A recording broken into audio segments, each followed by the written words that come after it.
Hello, everyone.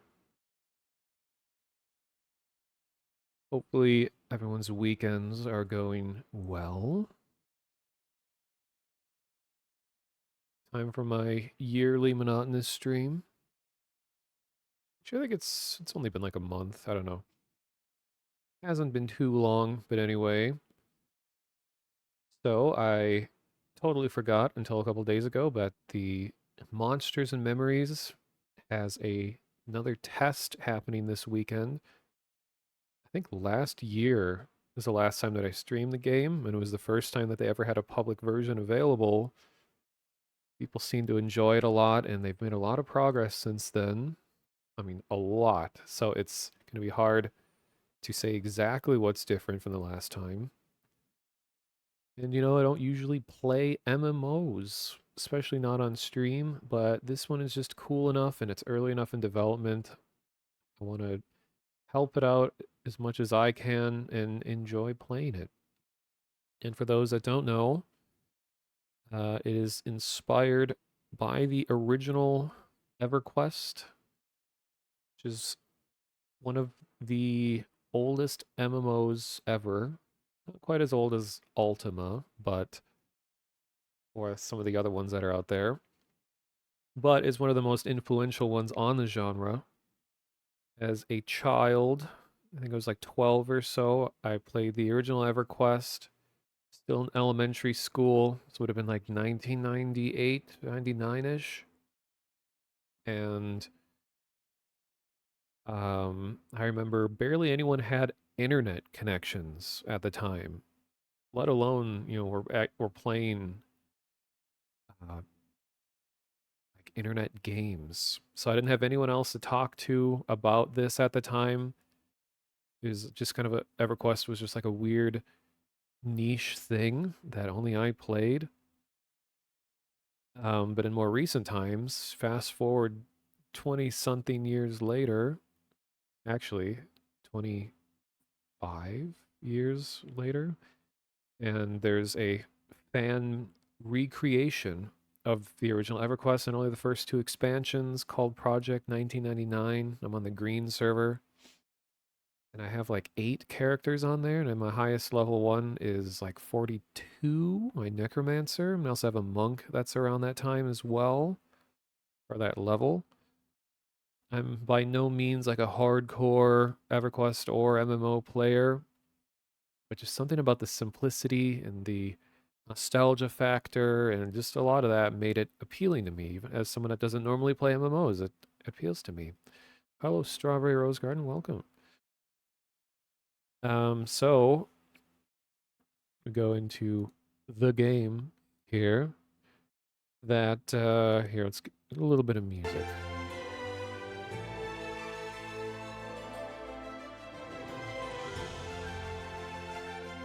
So here, Monsters and Memories is a game that started development, I think, 2 years ago-ish, or a year and a half ago. I can't remember technically when it started, but it's being made by someone who previously, the team that's making it is being led by someone who worked on the original EverQuest. I think he started around the time of Planes of Power. I don't remember exactly, but he's kind of running the show, and the team has grown significantly over the years. I think it started with just like 4 people or so, and it's grown to be, completely guessing here, I think it's up to like 20 or 30 people now. So development is really coming along, and it's very much inspired by EverQuest. And, it's using modern technology and all that, but still kind of an older school look to everything. So I'm going to be playing on the US East server. Oh, and I should point out that, yeah, right now, this weekend, all the way until about midnight on Sunday in American times, this test is going on. It's free for anyone to join. It uses its own launcher and stuff, so you're not going to find it on Steam or anything like that. I'll post a link in chat if anyone wants to play along. Maybe it's this December playtest. And it sounds like your characters from this test will go along to future tests. So unfortunately, the last time I played this was a period where your characters would not transfer over to the other tests, so I had to start over. But I am a fan of starting over in games in general. It kind of becomes a problem for me sometimes, where it's like I enjoy starting over too much in life in general. That like I don't follow things all the way through. It's like, let's try something new. Start over, start over, start over. No. That's a whole other story. But so, all right, yeah, the link is in chat if anyone wants to download and play along or whatever. Like I said, I'm on the US East server, and so far there's been around 1,000 people have been playing. That is like the peak hours or the peak player count. I think that was around 6 hours ago when they reached close to 1,000. But then I'm not sure what the exact number is now, but probably a few hundred, 500-ish distributed along the servers. And the server I'm in right now, I think has like 300 people-ish in it. And because there's only a few zones in the game currently, that this one zone has so many people. It's a bit insane. So I'll take a look at some of the things that have changed here. I already started a character, but from the last time, they added dwarves. Both male and female versions. Very cool. And anyone new to the game, you can see all the planned races and classes. I think all the classes are integrated to some extent, but only about half-ish of the races are, and they don't have all the models and everything. You know, it's a work in progress. And you should definitely check out the... I'll put another link in chat here. Check out the concept art for everything. It's so good. Let me... Oh, well, first of all, there's this. This is a quick start guide if you're new to crusty old MMO mechanics. Give you some idea of what's going on. A lot of stuff is going to be typed into the chat with like / commands when you're in game. It's kind of a weird thing that people might not be accustomed to. And let's see. Also, sorry, I'm a bit congested. I'm a little more nasally than usual. Okay, here. This is a link you want to check out. Here, if you want to look at all the descriptions of all the races and classes and get some fantastic concept art. And in fact, the lead concept artist on this team is streaming right now. His name is The Goblin Works. In fact, I'll post a link to his stream in chat. He's just playing the game, but normally he streams himself drawing, and he's such a fantastic artist and is responsible for a lot of the way this game looks currently. Hello to Cookie, welcome. Yeah, concept art is great. Back to being a questionable necromancer. The questions raises, are you skeleton? Who raised you? Can you raise others? Someone else? That is a very important question to consider. However, the necromancer that I made last time, which I think I got up to like level 8, God, throat, didn't transfer over to this test, but what I make here will transfer over, and I decided to make a different character, so we'll get some non-necromancer gameplay, sadly. Or good, we'll see. But anyway, so... Jeez. So yeah, here's male and female dwarves, and they have some like skin color and face variations currently.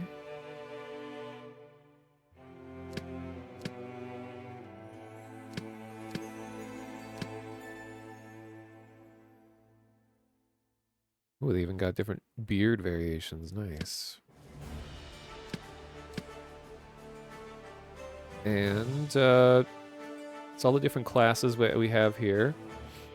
There's Archer, Bard, Beastmaster, Cleric, Druid, Elementalist, Enchanter, Fighter, Inquisitor, Monk, Necromancer, Paladin, Ranger, Rogue, Shadow Knight, Shaman, Spellblade, and Wizard.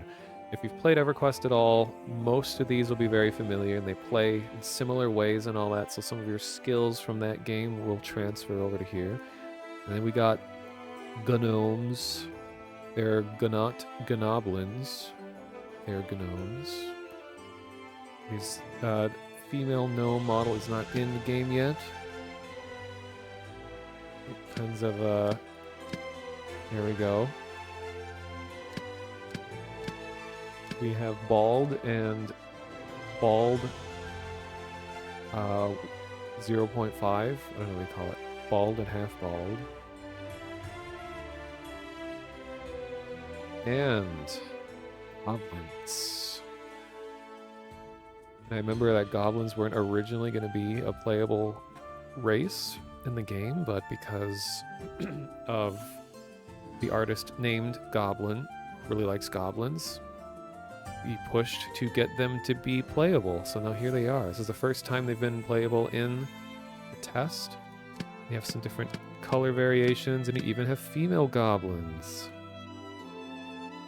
This reminds me of my own physique. Well, actually, no, the male one is more muscular than me. But you gotta take a look at what the different face designs are that are available for the goblin right now. Like, get a load of this one. Like, that is the most goblin face I've ever seen. So good. You can have, like, red eyes, or kind of a bluish or black currently. And you can have, like, skin imperfections.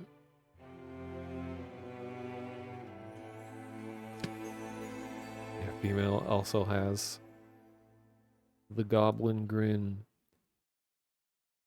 And the thing that is interesting about this as well is that I don't completely understand how goblins are treated within this universe. I've ran into NPCs that apparently don't like me. None have killed me on sight.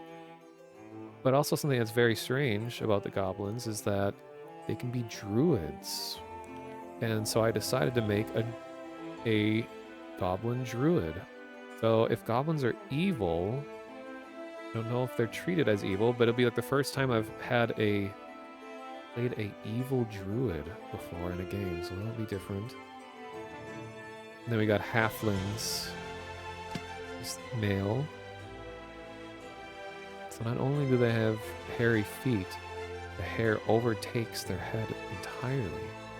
And there apparently is going to be a variation in the future where their eyes are not completely covered, but it's just kind of their aesthetic in here. And you got, skin color differences, and I think it's only hairstyle, yeah. You can also be bearded. Then here's female halfling. Similar situation. I think his name would be Drew, definitely. He probably plays bass in a band. And then we got human. And of course, humans have been in the game longer than any other so far. And this is still one of the best faces. Can't zoom in, I don't think, yeah. That smirky smile. It's so good. And there's a bunch of different hairstyles. Look at that, it's the most fantasy human hair you can imagine. Probably a name for this style of hair. I can never remember it, what it's called. And there's also beard options. So currently humans have the most customization available.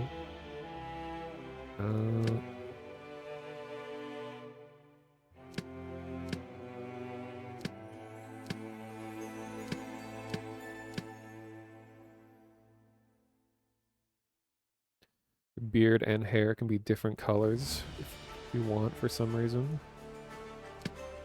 And here, female humans. I don't know if you all have heard of them before, but they're in the game.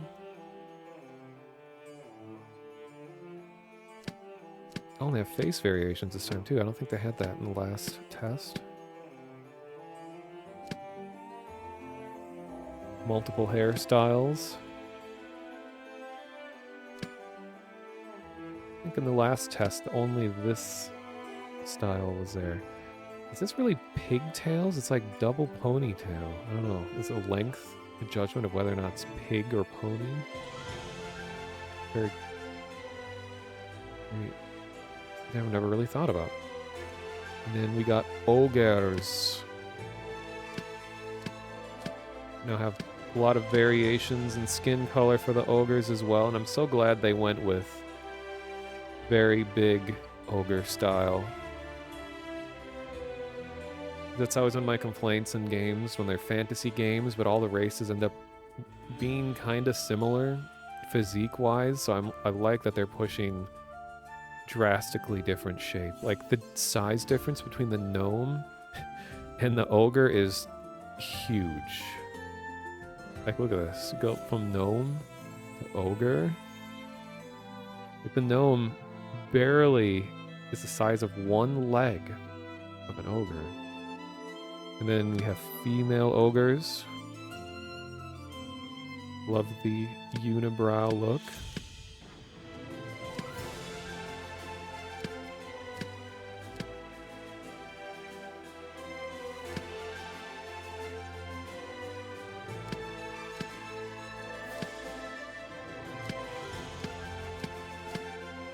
And I think that's all that's in the game right now. Like I said, if you go to the website, you can check out all the concept art for the future ones. Like there's a whole thing going on within this game called the Deep. So while we have the entire like world of light, the above ground world is also going to be the Deep, which apparently their goal is that the underground deep world is going to be the same size as the upper world, but all underground. Kind of reminds me of like a Tears of the Kingdom kind of thing. It's like an entire whole other world that is underground. And the deep races are like kind of, I guess they're not evil. That's kind of a thing that they're trying to fight. It's like, oh, just because they're underground dwellers doesn't mean that they're evil, but they are very alternative looking, like look like things that have grown up without the sun. They generally have much paler skin and they have like glowing eyes and stuff, and their world is very dark, mostly with like glowing plant life and such, since they don't have the sun. And there's kind of a thing going on where they're trying to figure out what will the dynamic between the above ground and the underground races be like, because clearly the above ground races, they'll struggle to see anything underground because they're not really used to it. But they're also trying to push this idea that what if the underground, the deep, when they're above ground, they have a vision impairment when they're in the light. So it's going to be like a day blindness. And you can actually pick a trait to kind of test out what the day blindness is like. And I think currently it just limits how far away you can see things. I think it like blurs things that are a certain distance away. I haven't tried it myself. I just heard some people talk about it. Hello there, Careful Crab. Welcome. We have female humans. Yeah, I don't see them very often. I don't know if they're real. I like how humans are always a middle ground species. They don't excel at anything, but they don't really weaken anything either. Yeah, it's just that good all-arounder. If you want to be the most average thing imaginable, be a human fighter. So instead of warrior, they have fighter. So it's a little more well-rounded. But humans can be every class. And where things are more complicated is when you choose a different race. So there's also like a difference between, they have archer and ranger. I believe ranger is more magic oriented. So kind of works with bows and some sword stuff, more of a survivalist, wilderness kind of character, more druidic. Whereas archer is purely bow focused. No magic, all bow.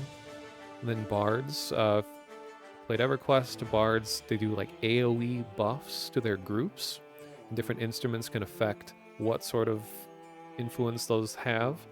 And I don't know if this is going to happen in this game, but kind of a funny thing that happens with bards and EverQuest is that they do a thing called swarm kiting, where they aggro like every mob in a zone, and they just steal everything. They have like there's like a hard cutoff of how many you can attract at once. I can't remember, it's like 20 something, 14, 16, I don't know.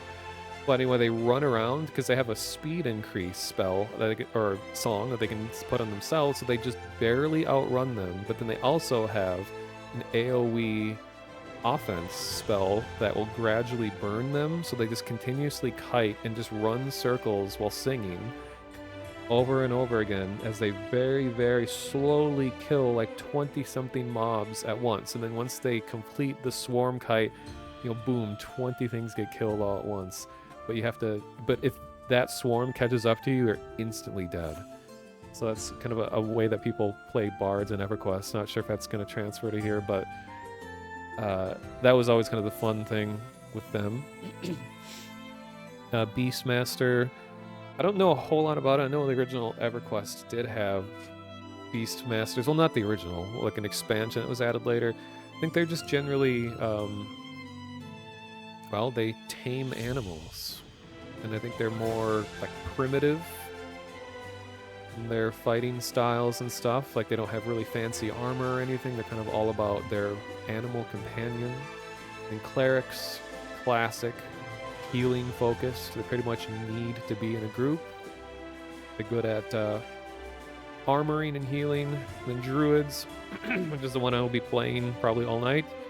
Druids are one of the most utility classes.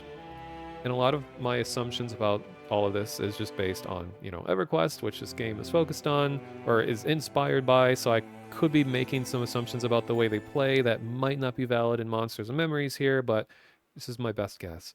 So druids generally are really well-rounded when it comes to just the roles that they can play in a group.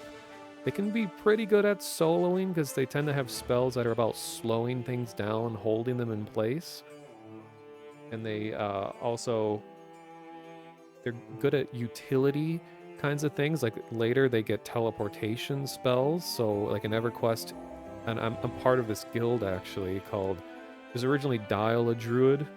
They changed it to Dial a Port or something like that, because it turns out like wizards can teleport too, so they want to be inclusive to all of them. But anyway, druids can teleport people around, so people will pay player druids to be like, I don't feel like running for 10 minutes to get to this place. I'll pay you to teleport me over. So they can do that, and they also have a lot of movement speed increasing spells, so they're really desired in that way, because just you do a lot of running. In this old-fashioned style MMO, there's very few shortcuts to getting from one place to another. Besides having a player teleport you, you're generally going to be running everywhere. So if your speed can be increased even by a tiny bit, in the long run, you're saving a lot of time. And it's also for fighting mobs and stuff too. Archon Zag, is that a goblin? Yes, playable goblins. And what I'm going to be playing tonight here is a goblin druid that I just started up like an hour ago.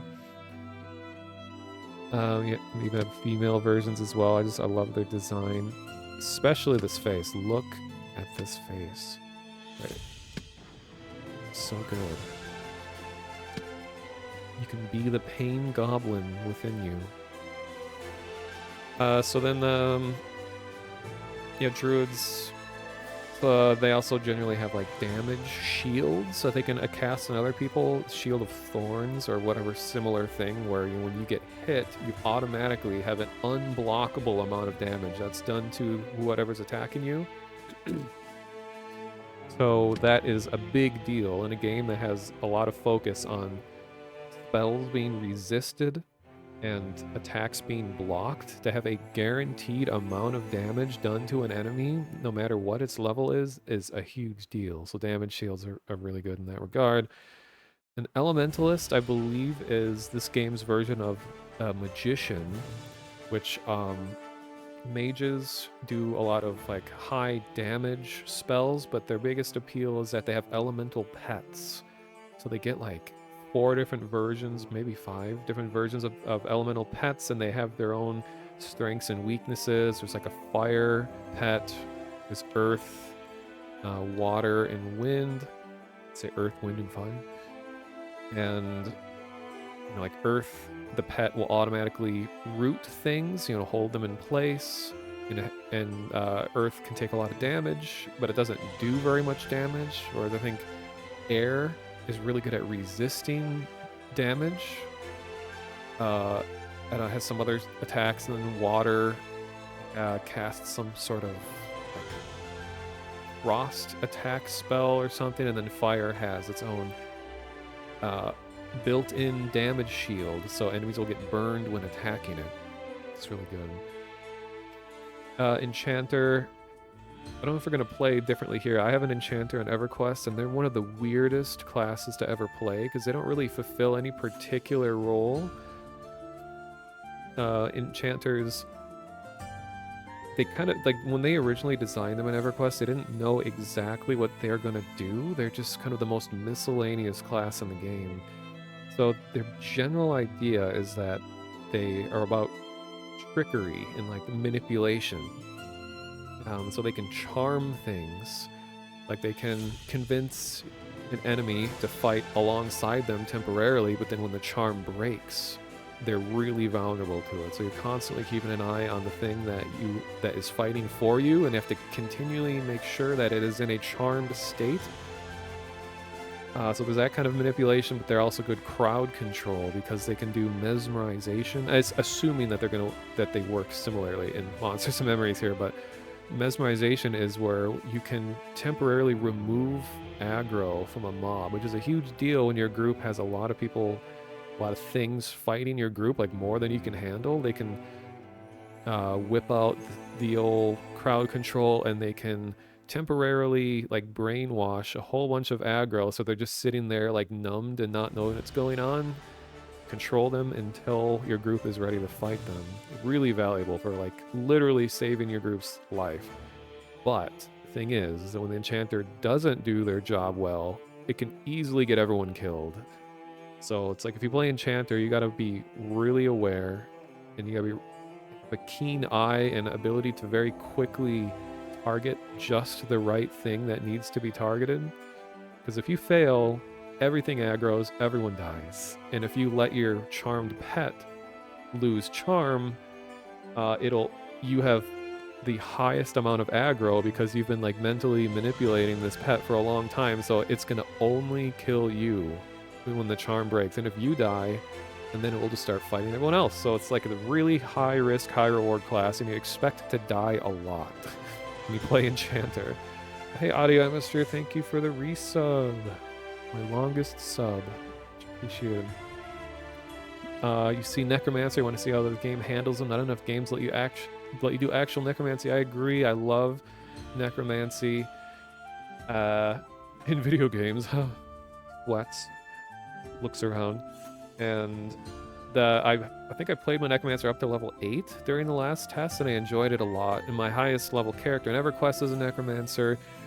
I'll skip to them since we're talking about it real quick. Oh, actually, I saw Strawberry said you can tell what game they've been playing recently because I heard AoE and you thought Age of Empires. Yes, I didn't play Age of Empires that much as a kid, but I remember seeing that acronym around all the time because that game's been around for so long. It always confused me. There's so many, like the big acronym that is confusing and annoying right now is EA. People are like, oh, is this game EA? I'm like, no, EA didn't make this. They're like, no, is it early access? No, Electronic Arts. Like, oh, just say early access. Oh, anyway. So Necromancer, in terms of EverQuest, and I guess, yeah, I've played them for a while here, and they're pretty much the same in this game. Necromancers are also kind of a weird miscellaneous class. They're really good at soloing. Because their biggest thing is that they can summon skeleton pets. So you're collecting bones all the time, and you expend a bone to make a pet, and you and the pets can be equipped with weapons. So that's one of the most fun things is as you pick up different weapons, you can give them different weapon variations and they'll have them fight differently. And much later levels, they'll get different types of evil summons like that. But necromancers also have a lot of different poisons and just dots like damage over time spells. So one of the most fun things to do with the necromancer is you fight something that is way out, like way above your level, like a thing that will instantly kill you if it catches up to you. But you fear kite it, which is where fear makes the enemy temporarily run away, but you slow it down, you make it run away, you just load on all the dots, so it's running and dying. And you have your skeleton pet sitting there tanking, doing all the damage. So then once the fear breaks and the thing starts making a direct line to kill you, your pet can be dealing damage while you're running. So you actually do a lot of just running and hiding as a necromancer, which I think is fitting. And they're usually made of paper, so if anything actually does hit them, just boom, instantly dead. So it's a tricky one to play. It's really hard to get started as a necromancer because you're so weak, and you can't even afford or even make a pet, I think, until level 4. So you're off slashing with a really weak knife or whatever you can scrounge up for most of your time until you get a pet.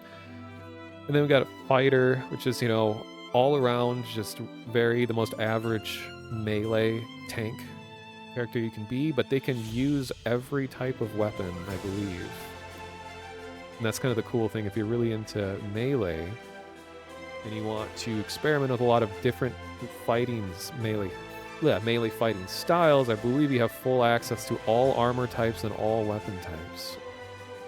Inquisitor, it's just something that's new to this game. I don't entirely know what they're about, but I think... See, actually, I have the whole listing on the website up right here. I can see what's the official description of the Inquisitor. Let's take a look. I believe they are...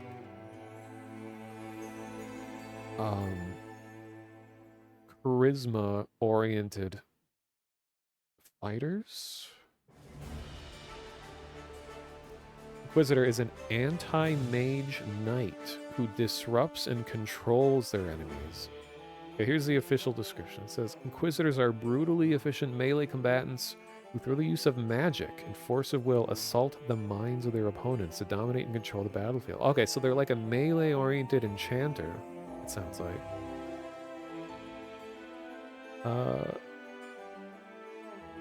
So they can temporarily render... Oh, they sound like they're really good at crowd control. So they can temporarily render enemies unconscious, make them more vulnerable to attacks. Cool, so they're kind of like a melee crowd controller. That's fun. They also hunt Jedi, yes. EA as educational assistant, nice. How many acronyms? And monk is usually people who like monk will play them in every game. In fact, my second highest level character in EverQuest is a monk because it was a lot of fun. They are usually hand-to-hand combat and they have the highest DPS in the game, as they can just be punching and kicking so much that they're just always dealing damage, and they oftentimes have to hold themselves back because they take way too much aggro because of how much damage that they can be dealing at a time. But they have a weight restriction, and if they're carrying more than a very little amount of stuff on them, it greatly impacts their ability to fight. So monks they really can't carry anything except just like very lightweight cloth armor on them. There are some weapons they can use, different like kind of martial arts staves and things like that. So they got to be careful. They're not like monks will have a very hard time making money because they can't loot that much. I mean, you can, but then you're going to be really weak. So they got to balance out, their play style with their ability to make money. We talked about necromancer already, and then paladins are, cleric fighters. So they're mostly melee, but they have healing and beneficial spells. They can buff one another, their party, and do some light heals. Not as good as clerics, but be more melee oriented. And ability to heal is a great combination because you can, if you're soloing, you can heal yourself, and that's something that it's a little bit different in EverQuest, like the kind of older style compared to like WoW and stuff, is that it tends to be a lot of downtime in EverQuest. Like it was designed to be a social game where you sit and wait for health and mana to regenerate. I mean, there are buffs to increase mana regen, and there's classes that can heal and all that, but there is a lot of downtime.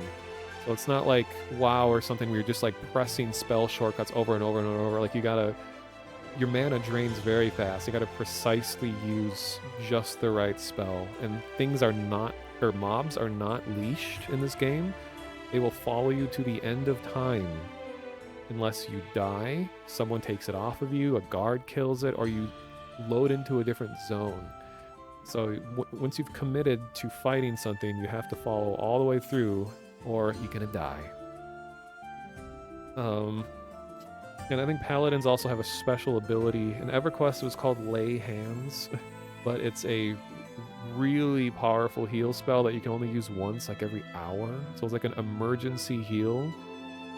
So if someone's about to die in your group and your main healer doesn't have enough mana, you could just like put this huge amount of health or heal onto them to like literally save their life, or onto yourself. And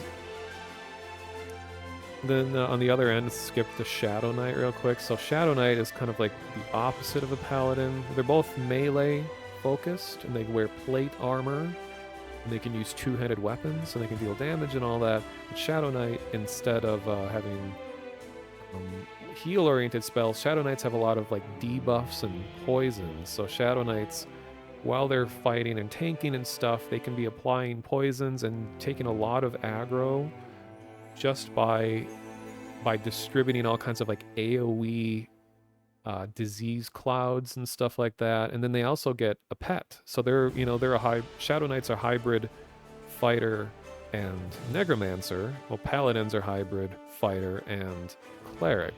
So Shadow Knights, they do get their own skeleton companions, but they will always be weaker than the necromancers. But it's cool as a tank to be able to have a little off-tank person as well. Then a ranger is like a fighter druid hybrid, like I mentioned. They do a little bit of healing. They have like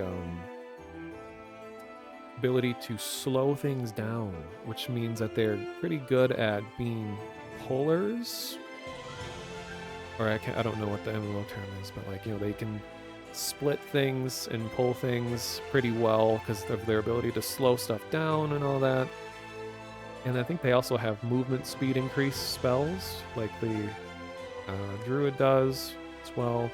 And rogue, pretty much how rogues are in every other MMO, where they have like okay armor, but when they are stabbing from behind something, they do lots of damage.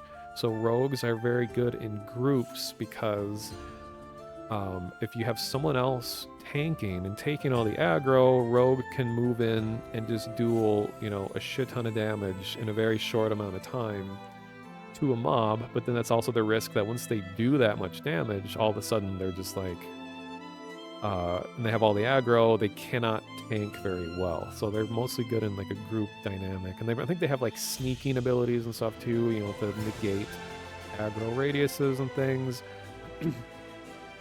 Shamans are the best buffers.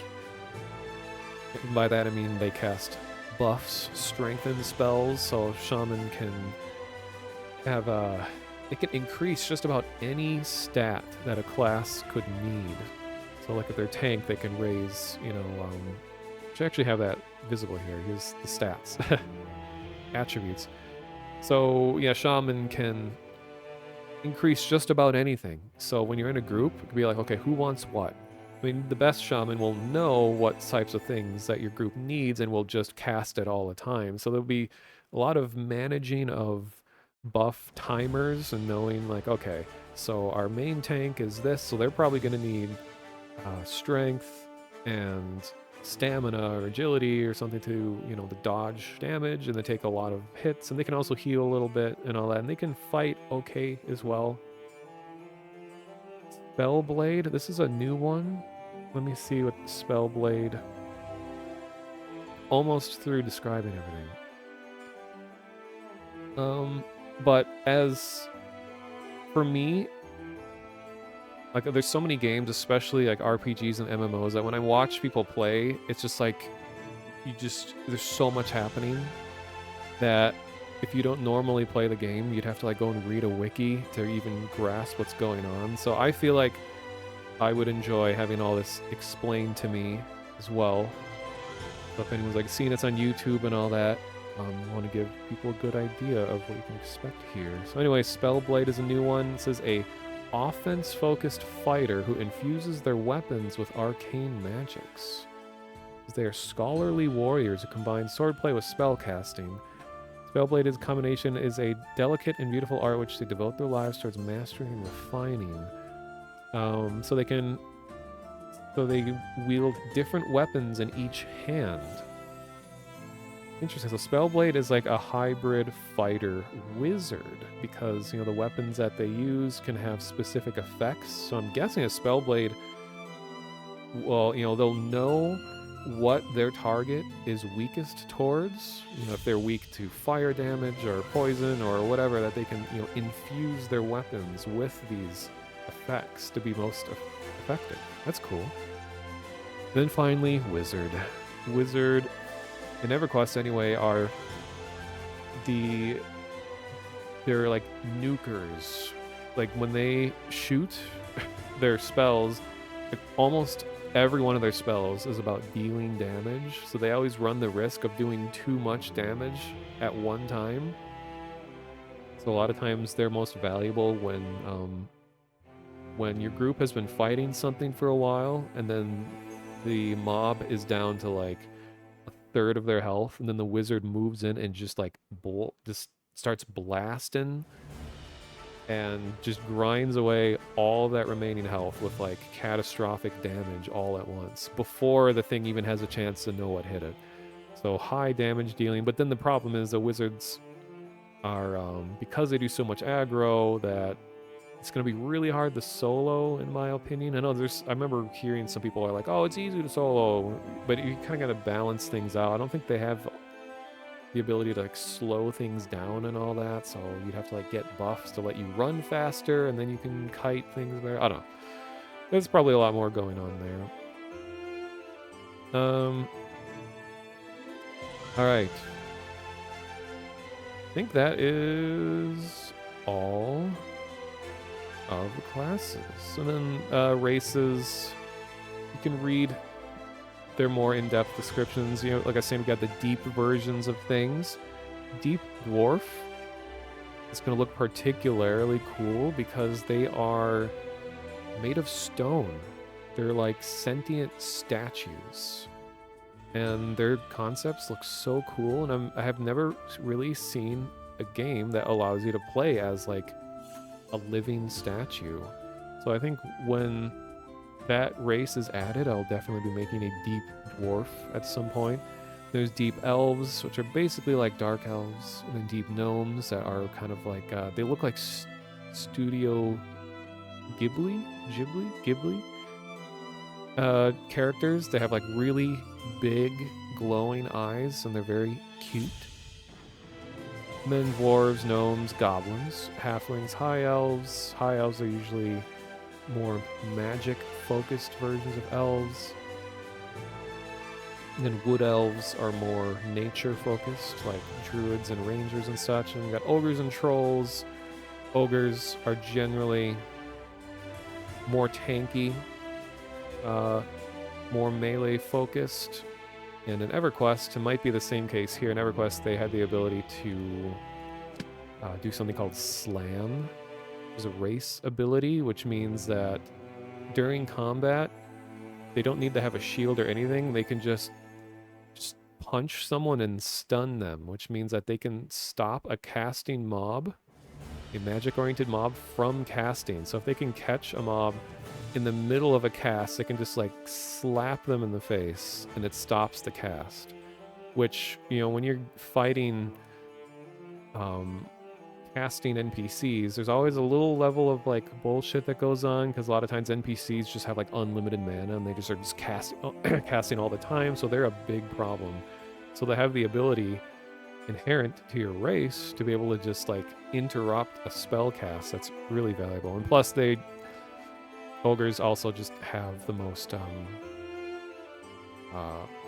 ability to absorb damage. And then trolls, I think difference between ogres and trolls, at least in EverQuest, might be the same here, is that trolls can't take as much damage, but they have natural regeneration abilities, meaning that they can heal without special buffs. They can regenerate health just on their own a lot faster than others, so they can be good for soloing when you don't have a healer in your group. And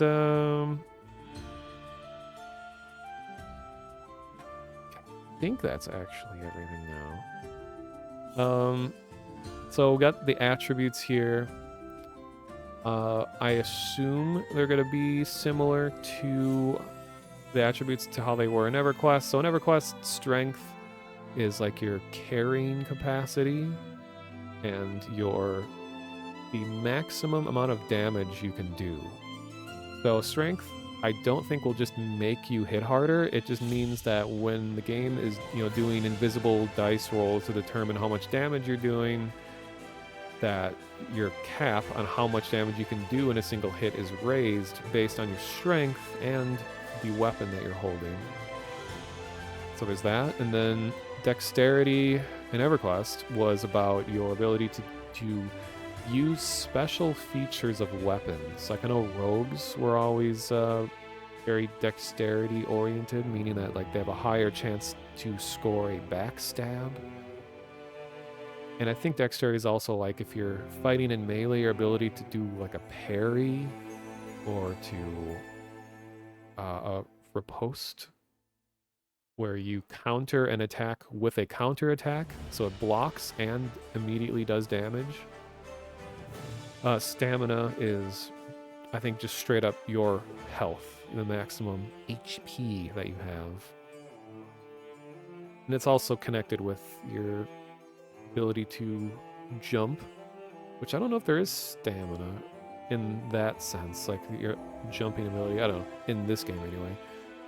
Agility is usually like your ability to negate damage, to like dodge and not get hit. So like monks really like agility because it means that they can just not get hit when it's really high, which is good because they can't really wear any armor at all. Like they can just wear cloth and that's it. Intelligence, it's the kind of thing that's a little confusing, which I wish I kind of mentioned this here, but in EverQuest anyway, and it seems to work the same way here. Intelligence and wisdom are almost the same thing, where it's like your mana. So, but whether it's intelligence that gives you mana or wisdom depends on what class you're playing. So, for example, like in EverQuest, the pure casters, or sometimes called robe casters, like wizards, enchanters, mages / elementalists, like just in necromancers, pure casters use intelligence as their mana amount. So the higher the intelligence, the more often they can cast spells. Whereas all of the hybrid casters, like druids, rangers, shadow knights, paladins, I'm guessing probably spellblades, I don't know, they all use wisdom as their mana source. So you got to pay attention to which class you have and then which stat you want to increase. I think a little tip that I notice is if you don't know, and you're like, okay, I don't know which stat is going to be my mana, you could be like, okay, I'm going to make a human elementalist. Notice how by default there is one, they have the most points into intelligence, meaning that that's going to be your most important stat as a human elementalist, meaning that this is going to be your mana. But then if I change to ranger, Notice how wisdom is now the highest default amount. So that means that that stat is going to be your mana. So that's a not pro tip to knowing which stat is most important is by default which one has the highest points put into it. And then finally, charisma is not only how much money you can get back from selling things. Like if you're going to be doing a lot of crafting and selling of stuff and looting and all that, that you can get the most money from merchants if you have the most charisma. And charisma has to do with any like mind manipulation effects as well, like bards with high charisma. I believe their songs are most effective the more charismatic they are. And then an enchanter, and I'm guessing also inquisitor, since they have like mesmerization, crowd control, charm, and things that are all about like manipulating the mind, that the higher their charisma is, the more effective those spells are. Like I know in EverQuest, enchanters are just all about being extremely charismatic, because when they charm something, the worst thing that could possibly happen to an enchanter is that your charm breaks. And that is determined by how much charisma you have. So if you're not very charismatic and you try to charm someone, they'll just immediately kill you when you try to manipulate them. Which is kind of just like a life tip as well in real life. And then finally, this is something new with this test, is they have traits. And I think a lot of these are meant to be race determinant, but for the sake of the test, they let you just manually pick them, like Ultra Vision. Because this game and like old MMOs tend to be really, really dark at night. Like way darker than you'd imagine. Like you actually can't see anything if you don't have a light source. So some races will have better night vision than others, but right now in the test, you have to actually pick the trait, either infravision, which is slightly improved night vision, and then ultravision is the best night vision you can get. So they normally, like I said, would be inherent in a race, but for the sake of the test, you can just manually pick it. Then all these other traits are just things like, hey, I want to start out with a high blacksmithing skill. So you can save a lot of time and money. If you know you want to engage in a certain craft, you could just start off with a big boost to that skill. Because in EverQuest anyway, it's probably the same here, crafting abilities require a lot of money. Like you can't even start doing much with that skill until you start getting a lot of money to buy parts and things like that. And there's things like, hey, you'll naturally have your strength slightly higher, a 5% increase, and then you can actually actively use the ability to give like a burst, temporary burst to it. You can increase your strength by 50% for 15 seconds, and that's just always there. It doesn't use any mana or anything. It's just an active ability, but it has a cooldown of, I don't know, I think it said 300 seconds, what that is. There's a lot of crafting-oriented skills, or I guess just say just skills that you can trade skills. That's what I'm looking for. Yeah, corruption resistant, fishing. I think fishing is working in the game currently. Lumberjack, leather worker, jewel crafter, forager. You can just find food around. Merchant. Better chance at commerce. Wonder what that means. Commerce skill increases faster. Slippery. Resistant to root is higher, and it's harder for enemies to slow you down when you're lubed up with slippery. They're interesting. I'm just starting to learn about this, but like there's a survivalist skill. So this game has stuff for like your ability to make a campfire. So it's like survivalists have the ability to just, use resources in the field and do stuff with them. Like, for example, you can make a campfire which is like an AoE buff to your group. So not only is it a light source, but when you have high survivalist ability, you could just craft a campfire and buff people, like no matter what class you are. Really cool detail to the game. Then there's just lots of other combat-oriented things. You can be a beggar. You can get coins off of NPCs. Deadeye, better at archery, and you'll start with a bow with that trait. Nice. Different magic classes. Tinkering. Virtuoso. Increases your ability to learn or to perform as a bard. And you start with an instrument. Vocalist, you're better at singing. Lots of cool stuff like that. Oh, okay. I think I got all of my talking all the way for the whole stream just right now. But what I'm doing tonight and probably into tomorrow is I made a little goblin druid, just because I've never played a goblin in a game and excited. And druids are just really nice all-around classes, and they have some really desirable buffs like running speed increase. And one of my favorite things to do as a druid is just run around and just buff people all the time. People will love you for it. It's like I said, there's a lot of running that you do in this game, so if you can have your run speed increase even by a little bit, like, people will love you. Yeah, imagine that your party is in a big cinematic battle, and you're just in the back hitting rocks together to make a campfire. Hey, everyone plays a role in this game called life. I'm on the US East 1 server, which currently has like 200 to 300 people on it, and my name is Monocyte. Like a single cell. I was thinking of, okay, what druids are about nature? What's something that happens in nature? I don't know, there's cells in nature?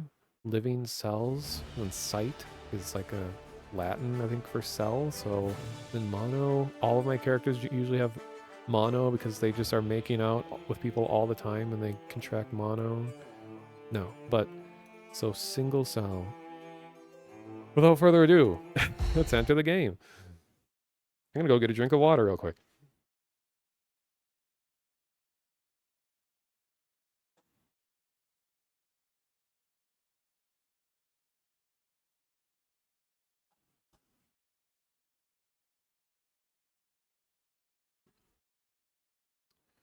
Oh man.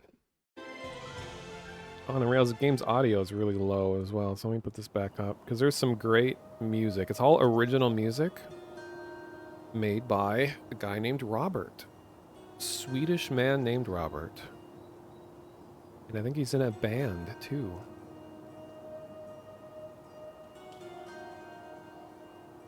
Okay. So we got this old school UI. I rearranged everything because by default the UI is where your health and everything. Keep in mind this is all like temporary placeholder stuff, but by default health is way in the top left corner, and I can't stand it in games when your health is so far away from the center of the screen because I find my eyes are just constantly jumping back and forth to the corner, the middle, the corner, the middle. It's just annoying. So I like to move it a little more towards the front. So here is my little fellow. He's got a green shirt. Because when you first start, you get a little letter that you hand into your guild master. And they will give you free stuff and experience. So a lot of the inventory are all using placeholder things. So you see a lot of just like white icons they're still working on. And for anyone new to the game, it's kind of an EverQuest thing, but you can customize the feed in the bottom right corner here. By default, everything is in one window. All of your combat-oriented stuff, all of the chat with people talking in the zone and all that is all one big window, but my biggest bit of advice is to split all combat stuff into its own window and put everything else to the right. Some people even go so far as to like split up more windows and have, okay, my group chat is here, and then my guild chat is here. So I'm in an area that is not very popular right now because this is like the noobest of the noob yard. This is like literally level 1 area that is oriented towards druids and rangers. So I'm fighting bats. I'm almost at level 2 and I'm doing a quest. Let's see how loud that is. Put it down a little bit.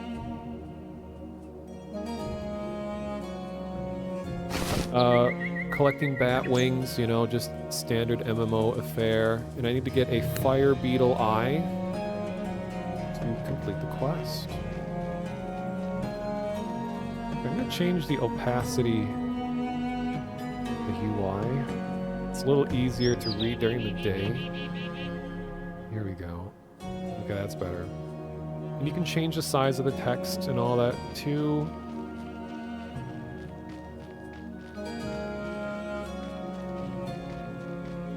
Look at this ogre man named Flug. And it's just a general rule in games that ogres always have the best names. Look at the size of the candle. Look at this guy. But a good tip is that you always want to be casting spells, even if you're not in combat. I just gave him a shield spell, but even when you're not in combat, just run around and be casting whenever you can, because the more often you cast spells, it trains your ability to cast better. So you won't fizzle as much, which is, you know, when the spell doesn't cast. Which fizzling will use your mana, but it has no effect. So it could literally kill you if your spell fizzles when you're in the middle of combat.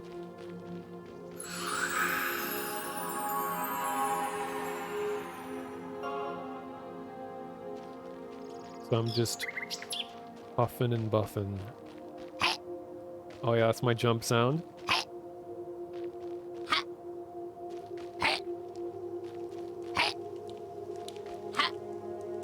Oh wait, I think they added some emote animations. Let's see. Nice. We got the dance. Not yet. Bow. Not yet. Oh, there is a bow. Shrug. Okay, I don't have any of that yet. Robert Engstrand is the composer. Okay, yeah. And he streams, and he oftentimes stops by chats, so there's a chance he may even show up here tonight. Pumpkin is this ogre's name. Again, the rule that ogres always have the best names is still in effect. Okay, as soon as I level, which I'm very close to leveling, I'm going to go to one of the gates and show you guys where everyone else is. Let's see, can it tell me who's... There are 270 people in this zone right now, and this is just one area. Here's a fishwife, that feel when no fishwife. What is she selling anyway? She should be selling shrimp, so I can ask if it's fresh.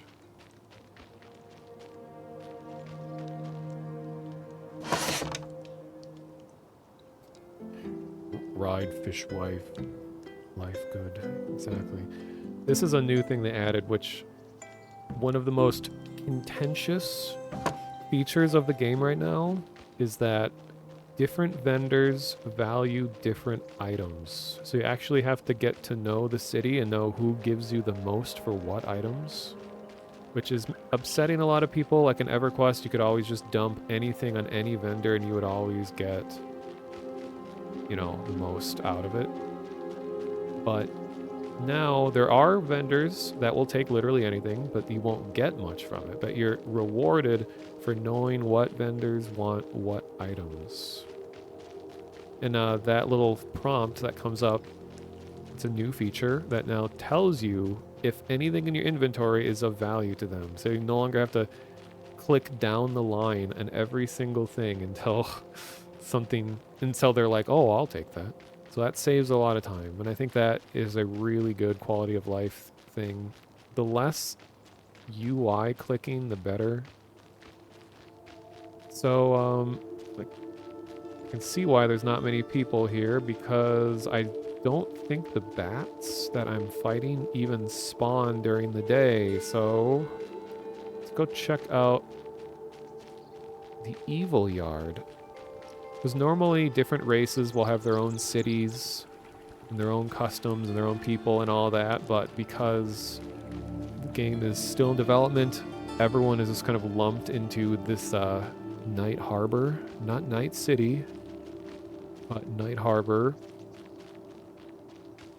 Really, really big city, and everyone's here.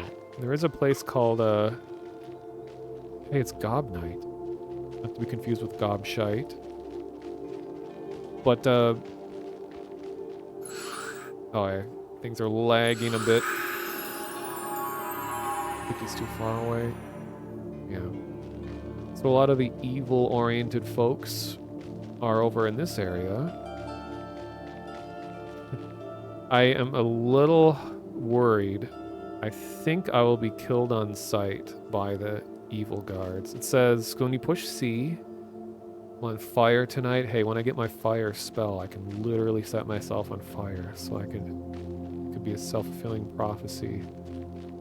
When you push C on anything, it gives you this text in the bottom that will, the color determines how powerful they are. Like red means you absolutely will die. And also a little phrase, it says, would you like to die? You would almost certainly be defeated in battle. What I am looking for are green. Green means you're almost guaranteed the win. Blue means you'll probably take some damage. White means it's a gamble. Could go either way. Yellow means the odds are against you. Unless you're really good, you're probably going to die. And then red is you will die. Here's people dropping stuff.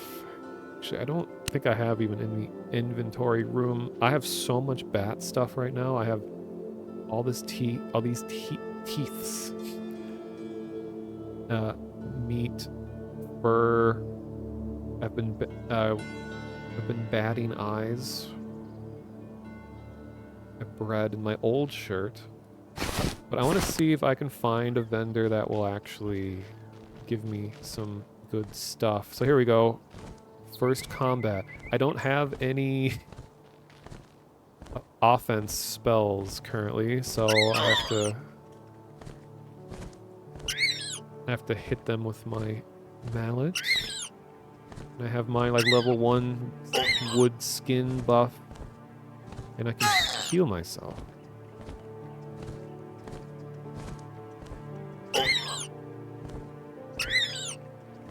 You can see it's telling you down here when damage is done, and I won. I won.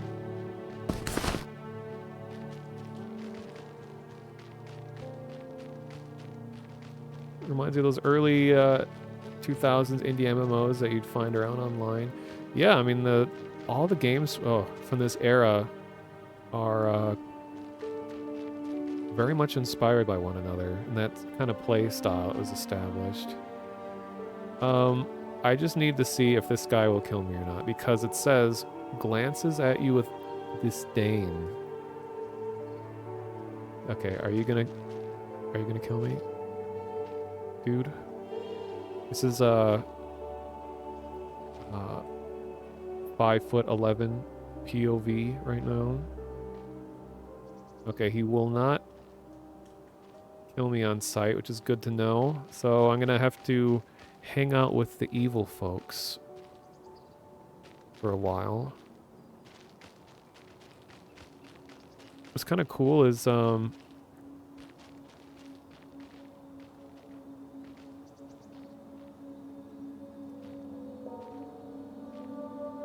lot of the devs are in the game right now. I just saw Addis in chat, well, in the in-game chat.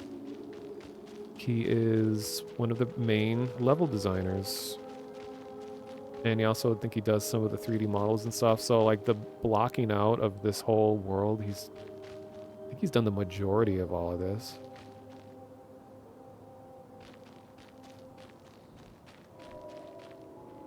Okay.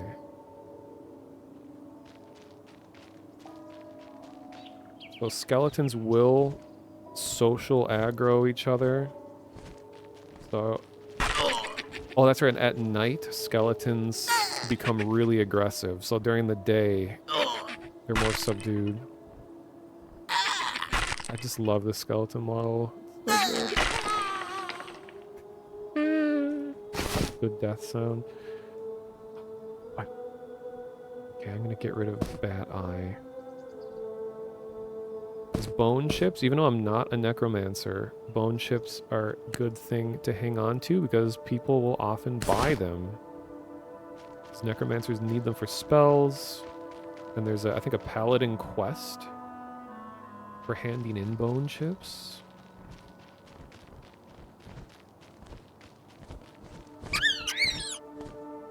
Things are a little laggy. Oh, I forgot to heal myself before fighting. Shoot. Oh my god, I swear if I lose this fight... Shadow Knight Recruit? That sounds scary. It's weird, because I almost always play evil races and classes in games, so I'm not used to being good. Can I heal myself quick enough? Nice. And we're back. Just don't accidentally heal the thing that I'm fighting.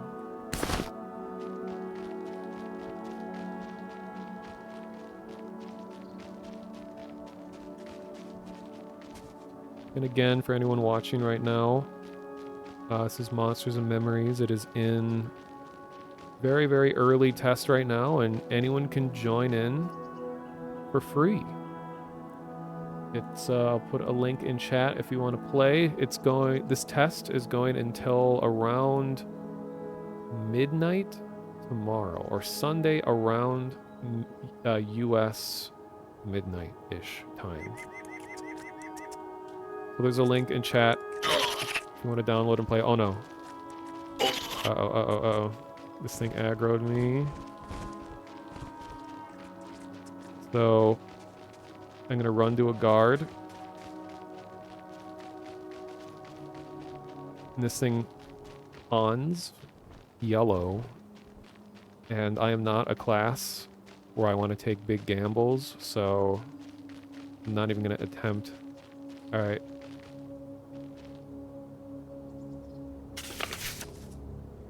So here it comes. Oh god, it brought a friend. Guards.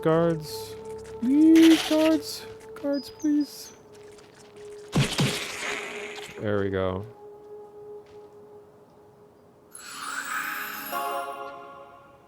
And important, anyone new, that you need to sit down to more effectively regenerate health and mana.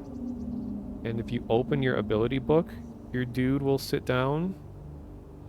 But you also, I think, X will also sit down. So when you see people sitting around, they're not just doing good RP. It's actually regenerating your health. Are there any truly good or evil if you're both fighting the same antagonist? Damn. Really makes you think. Oh, it's Gob Knight again. That's right, I'm gonna buff people whenever I can.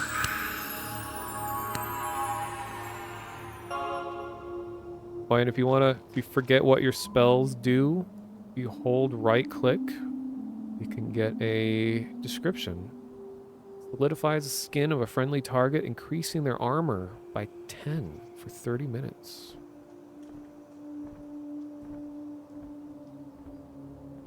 And then heals for 10.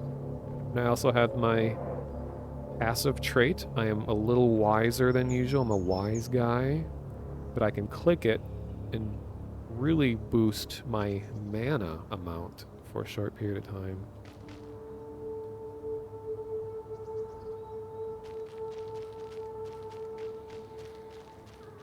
You ever got a chance to play EverQuest back in the day? How much of these mechanics do you think directly come from that opposed to being original ideas? Well, this game, a lot more than usual, is very, very derivative from EverQuest. I mean, that is a big part of the goal. So I'd say like most of them. Like, I don't know, 90%, I guess, out of the features are referencing that. But this is exactly the kind of thing I'm looking for, though, because I really much enjoyed my time in EverQuest, and I still go back, and like I was saying earlier, you can play a fan revival of the original EverQuest called Project 1999. You can play it exactly how it was back then, but it's so refreshing to have a new world with new lore, new characters, new classes, and, you know, running on a modern engine. Way more people can be around at one time, you know, in a zone. Just all around a more stable and predictable experience. Got some nice rats. Okay, what is it, F10? Hey, I just leveled up. Now level 2. My health doubled, my mana doubled. It may look like I got hurt. That's just because my maximum count. Maximum amount of health and mana increase. So, heal myself.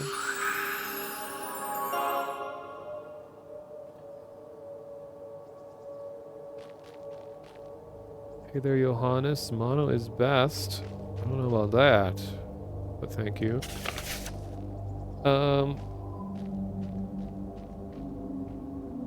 Never realized that EverQuest had that sort of stuff going on in it. Like, I always like to bring up is that the developers of World of Warcraft directly reference EverQuest as being their primary inspiration. And in fact, I always forget his name. The guy that was kind of like the face of WoW for a while. And I think he also went on to Overwatch. Forget his name, but he was the head of one of the most prominent EverQuest guilds back in the day, and he went on to make World of Warcraft. So WoW is pretty much EverQuest, but more refined and a lot faster paced. At least classic WoW is that way. Ooh. Mob holding a weapon is very valuable because that weapon will sell for quite a bit of money.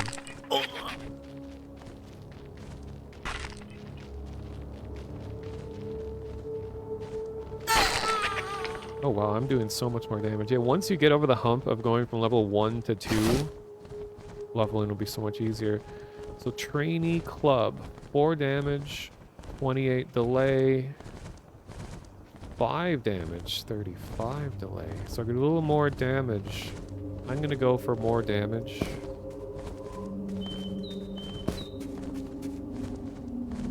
And I'll replace that, drop this. Then it's in general, if you can drop something on the ground, that's more beneficial than just destroying it, because someone might find this and want it. You'd already been playing EverQuest for years by the time WoW came out. Similar for me, but I was still pretty young, and even though I did play a lot of EverQuest, I didn't understand a lot of it. So I felt a little overwhelmed, but I'm so glad that I decided to revisit it later in life, like as in a few years ago, and I was like, wow, I sure didn't understand how to play this game much back then. It was just a cool, like, social thing. It's one of the first MMOs. Oh, hey, there's a enchanter pet. They can enchant weapons, and the weapons float around, and that's their pet. Sorry, oh wait, they are called enchanters. I forgot, yeah. I'm just doing drive-by buffs on people.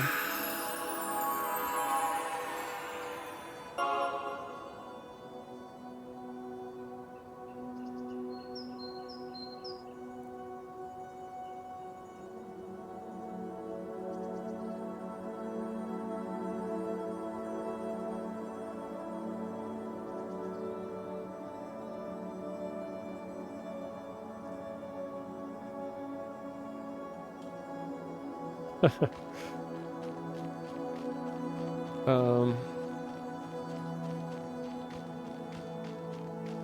you have a contentious relationship with MMOs. Oh yeah, because of yeah, WoW had such a big impact on MMOs that games kind of just stuck to that formula for decades. And still to this day, almost every MMO out there is just kind of like a, yeah, built upon WoW.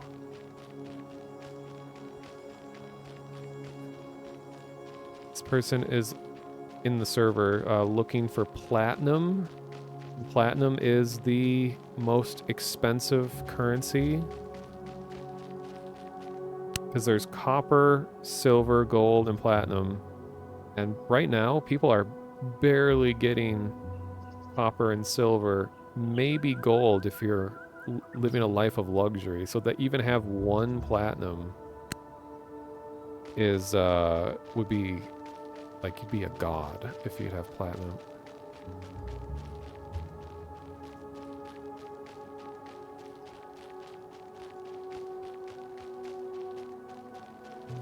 Yeah, Icebreaker talking about like how all the little like nuances added to this game are piquing your interest. Yeah, I agree. It's like this isn't just a one-to-one EverQuest remake. Like it's taking a lot of the qualities that people liked of it, of kind of that more slower paced, more thoughtful oriented gameplay where you're sitting around and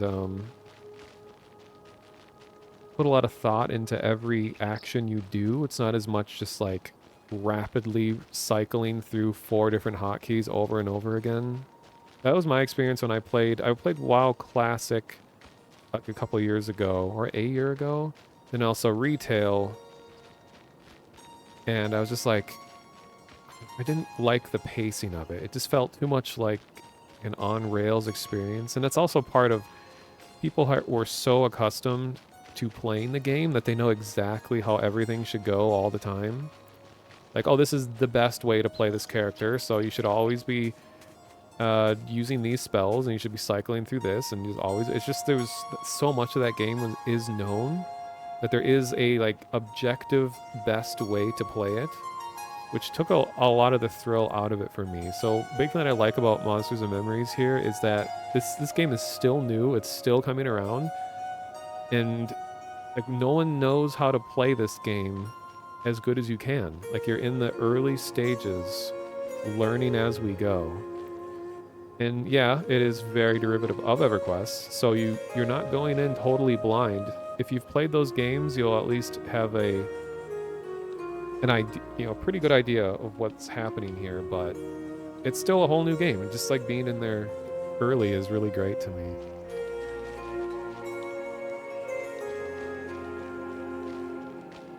And yeah, discovery is one of my favorite parts of a game. So a game will really turn me off if it's a game where everything is known about it.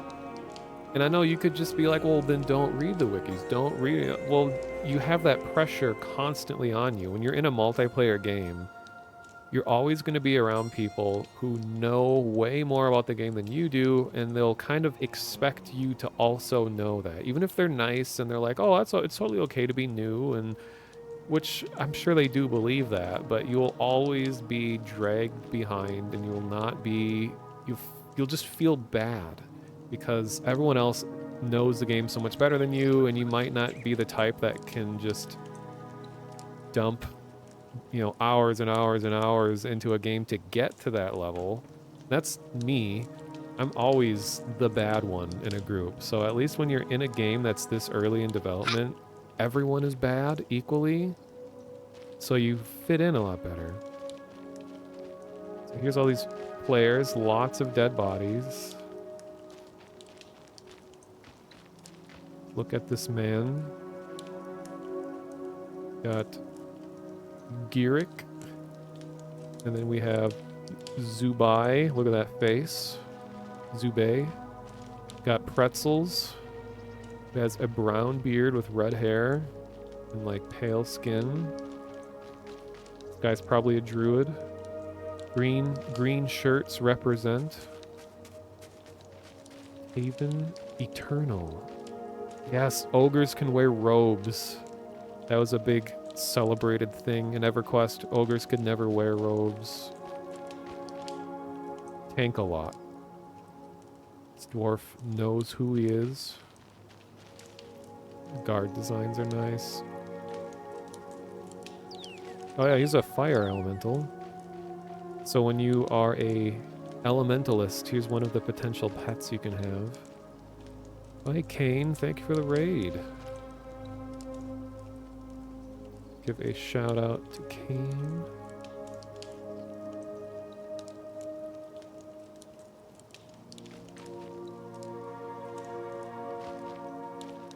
Oh, just teleported out. Okay, so there's a very popular fellow called Shifty Gnome. It's, I think, the only merchant that will buy, like, everything. But you won't get the most value out of it. So I think he's over here somewhere. It's gonna read back people are saying here. As a longtime WoW player, people who try to meta new players are super rude. Yeah, I'm not trying to say that like you're guaranteed to have a bad experience if you're new to WoW and you try to get into play. I don't think that's the case. I think you can still definitely have a good time and everything. It's just you got to know that you're going into a game that has been around for so long that most people who are still playing it will know a lot about how to play. So if you're new, it's going to feel super overwhelming. And you're going to kind of feel left out. Wait, a greedy halfling. Is this the same as the shifty gnome?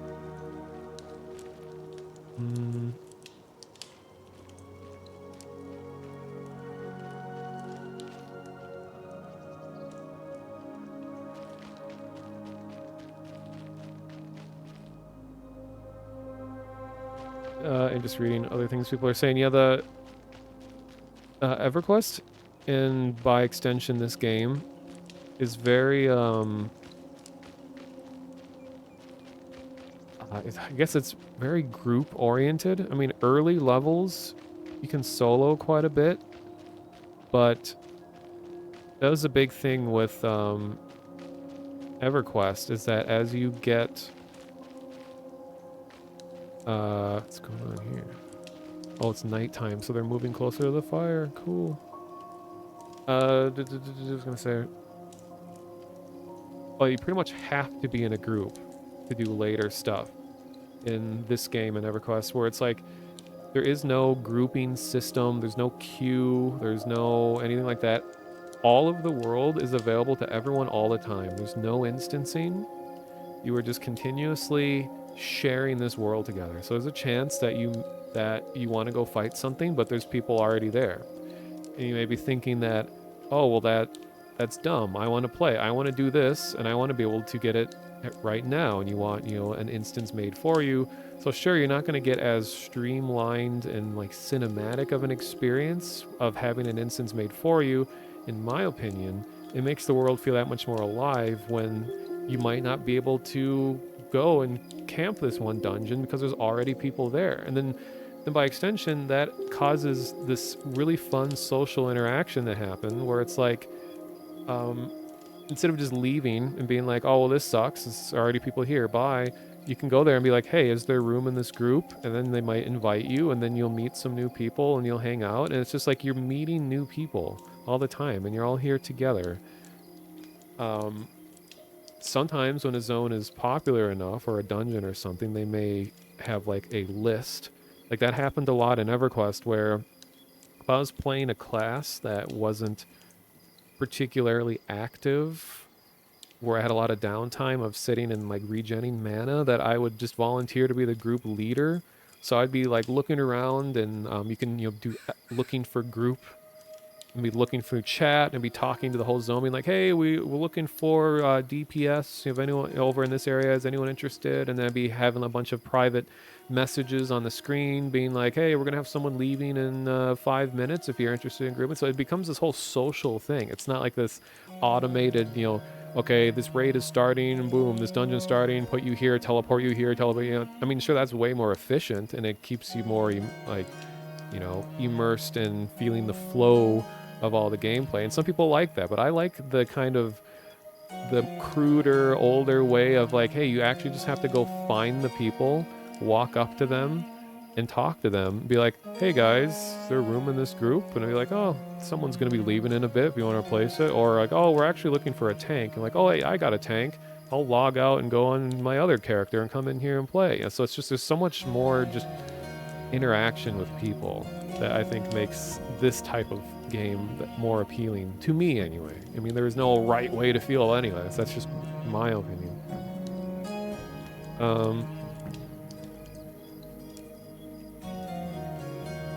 You'd sometimes wait for hours looking for a group in EverQuest. Yeah, that's the thing. Like sometimes a place will just be so popular that you might not ever get to fight there, because it's like, it's such a popular place that it forces you to think, okay, what are other ways I could be making experience right now? And then you end up finding a new place.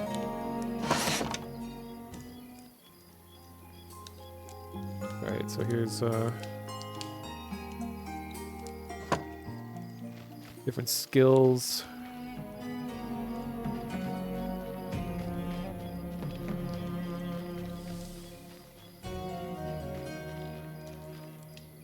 And the reason my screen keeps turning purple is because I have the ultra vision trait. Like this is actually, it's nighttime right now. And this is actually the brightest that nighttime can look, is how it looks right now. Normally, I don't think I can turn it off, because it's like a biological part of my character. So yeah, I can't turn it on.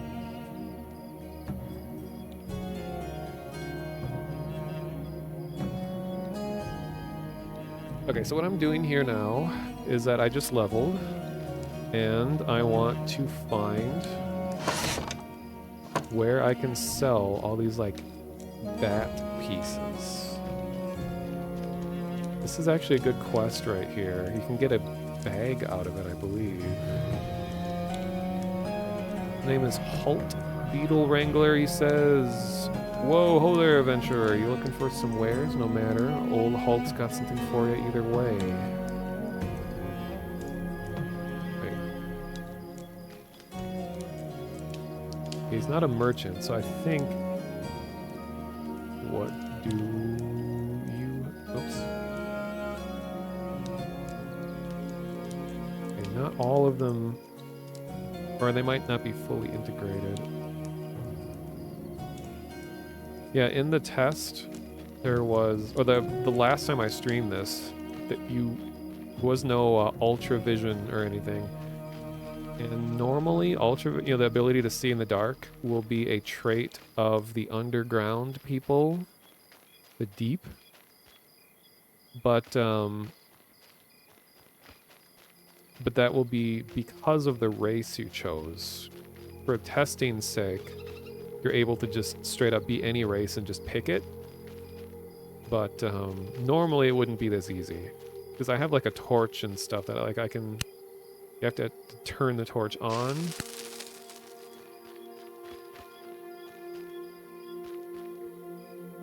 But it uses fuel, and my vision is okay in the dark anyway. Alright, where is this shifty gnome fella. I could swear he was in one of these tents. Greedy halfling. Alright. So this greedy halfling will buy bat fur for 2 copper apiece, bat tooth.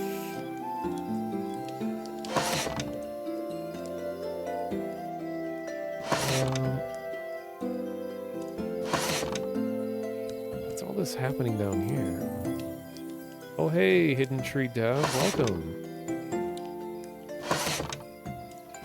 What are these noises that I'm hearing? Oh my god, got this weird phase stuff. Is that people trading with him, I guess? Huh. Yeah, Hidden Tree, I believe you're one of the lead developers of Evercraft Online. It's another game that I streamed a bit of on my channel. It's another like EverQuest-inspired game that's taking things in a whole different direction. It was a lot of fun. You guys should check out Hidden Tree Dev's game as well. Can't remember what the website is. Is it like evercraftonline.com or something like that? How many people are online? I don't have the exact number, but when one of the devs was streaming, they reached a peak of almost 1,000 total players like 6 or so hours ago. Last I saw, there was... Oh yeah, in this zone right now. Okay, and so in this server, in this zone, there are 248 players here right now. Just in here, and there's like 6 servers. And I suggest, if anyone is starting and playing this new, that the server you're in doesn't make that big of a difference. Like, you know, this isn't like an FPS where it's really important to have a good, consistent connection. Like, things will lag a little bit. So, like, if I'm in US East 1, which is the most populated server, and that's kind of a good middle ground between, you know, EU and West Coast US. So I think if you're planning on playing with a lot of people who may be in different parts of the world, I think US East is the best middle ground. I think the EU server had around 100 people, and then the West Coast US had fewer, so this is going to be like the best for now. Okay. So this guy will buy all these things. Bat eyes. For 2 copper. We'll also sell other stuff. Everybody's looking for bags at the moment. Fire beetle eye. Actually, I need that for a quest. So let me... Oh, 10 copper. So I'll sell 5 bat furs. Oh geez. There we go. Should give me enough to buy beetle eye.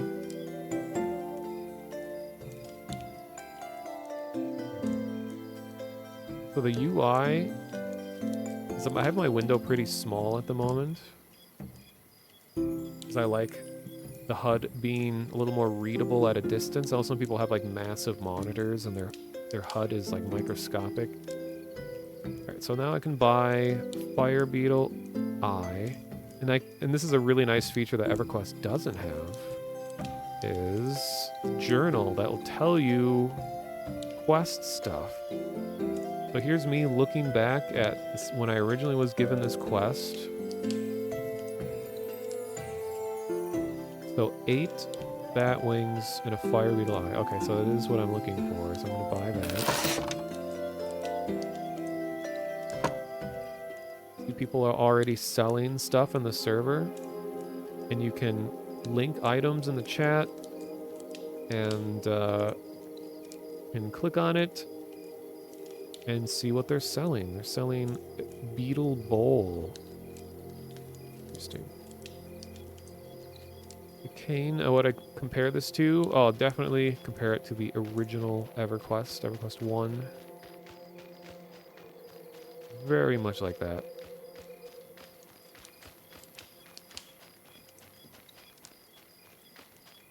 Alright, now I want to try to guess, because what I still have to sell, I have a club.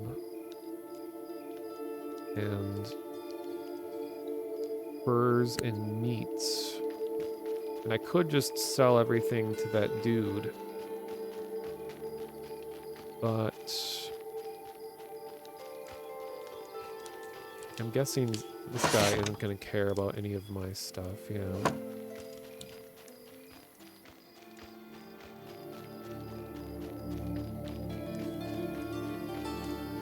Vito Bright Smile.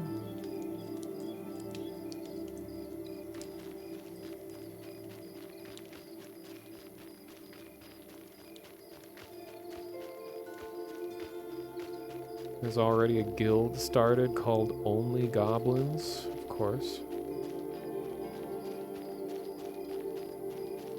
This person's name is Unrest. Shaded Bloom Inn.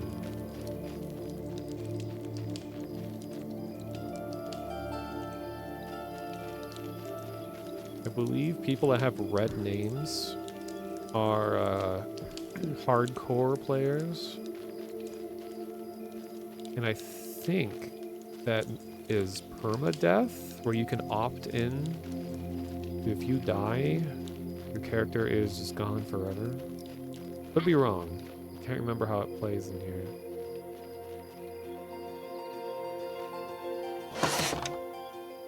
A bartender does not want anything. Nickel Fritz is a very halfling name right there.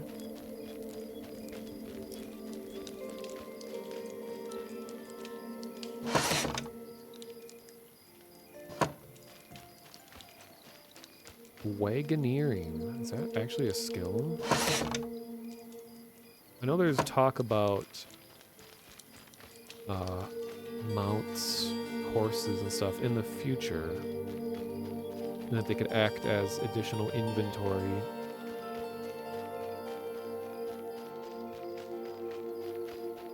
Okay, for now, I'm just gonna sell everything to that dude.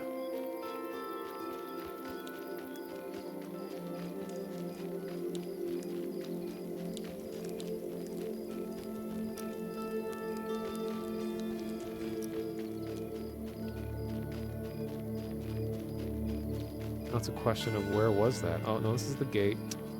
Go back. Looking forward to getting my running speed increase spell. I don't think I get until like 8.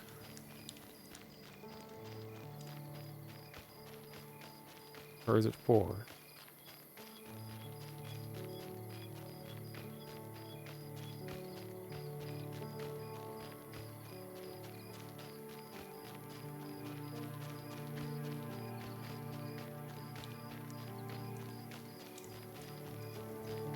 Surprised I didn't do Necromancer. Well, the last time I streamed this, I did Necromancer and I got up to, I think, level 8. And I very much will always play Necromancer when I'm given the chance to, but I wanted to mix things up and try something different this time around. So I think eventually, when the game goes further along, I'll go back into the Necromancer character. And also my characters from the last test didn't transfer over to this test, so I don't have any of them anymore, sadly. But understandable. Okay, so where is that? That dude was inside one of these buildings.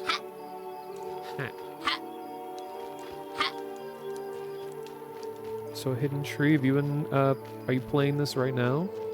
And if so, what characters have you tried?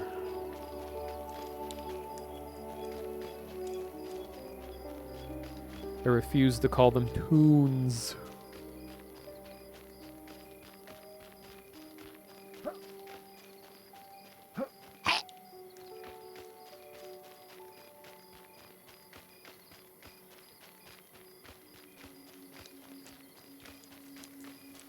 Okay.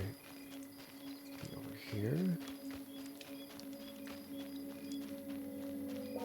You just joined. Is this indie-made MMO? Why, yes it is. What does it do that's special? Well, to summarize, it's very much like the original EverQuest, but it's doing a lot of like quality of life kinds of changes, not to the level that WoW did, but it's still kind of that old school, slower paced feel. It's more social. There's a total of, I'm guessing, around 700 people playing at the moment, and you can play for free. I'll put a link in chat if anyone wants to join in. And also look at the other parts of their website too. You can see all the concept art, and it's really extremely charming art in this game. Okay, so let's sell all the furs.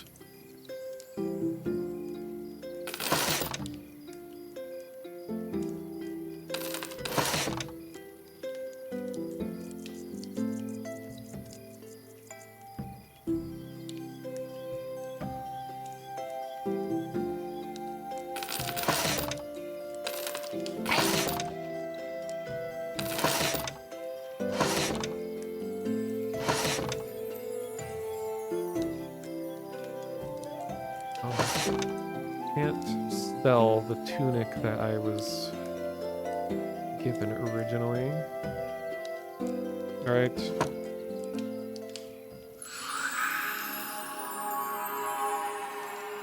And also because this is using, you know, Unity engine, that more lighting effects and just like some nice rendering techniques can be used on top of the kind of low poly look to everything to give it a unique look. Nice day-night cycle.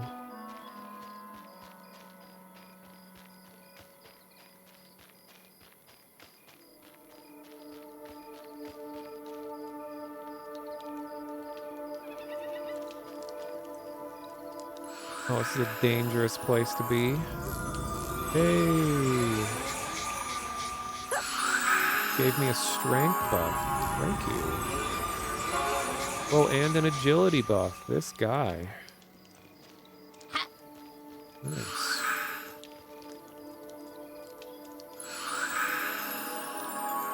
Must have been a shaman. It's always one of my favorite things in MMOs. It's trying to identify what class people are just by the way they look or how they behave.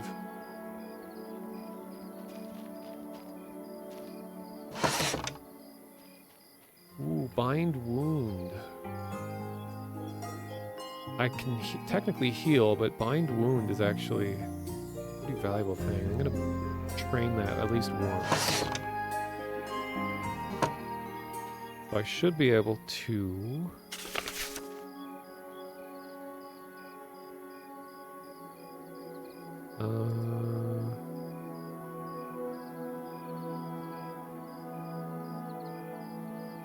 how do I know I'll probably need bandages to bind wound, but it's not, doesn't show up in here. Well, if anyone knows, once I've trained bind wound, how do I get the skill to actually use it?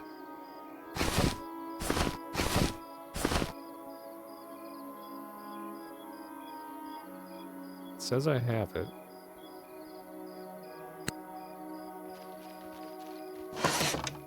Introduction to first aid. You know what? I'll buy it. I'm glad the book is as cheap as it can possibly be. Since I am broke right now. Oh no. Bought the book that says, let's begin by learning to bind wounds. Okay, I'm guessing this is incomplete. Alright, well, can I sell it back? Evil. Alright, I'll leave their product on the floor right next to them. Actually, I think that destroyed it. Oh, there we go. decided to download this cane. Nice. Yeah, this test this weekend is going until roughly midnight Sunday in US time. I think it's like what would it be? 10 or no, 1 a.m. EST on Monday, which would be, you know, an hour after midnight on Sunday.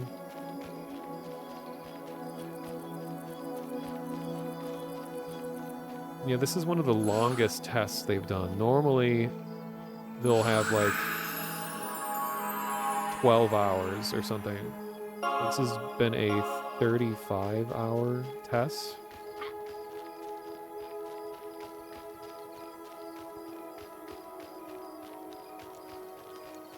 Oh, and there is a quick start guide on their website. I'll put that in chat right now as well for people not used to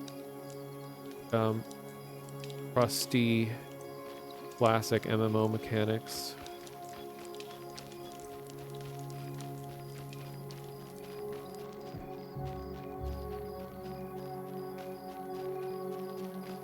So here's where most people are. Oh, I love how at night the skeleton's eyes glow. Such a cool detail. Guy's name is Ak. You know what? I'm gonna heal him. Do my duty as a druid.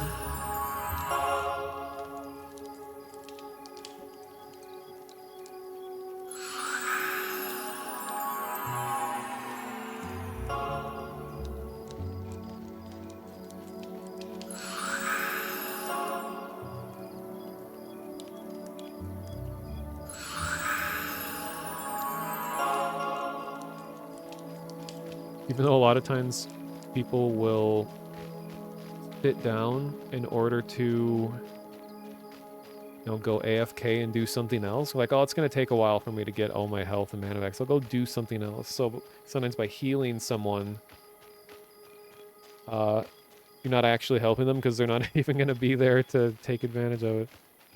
But oh well, it's the thought that counts. Okay, so we have to go this way to get to the druid zone. Actually, it's not a zone, it's a place.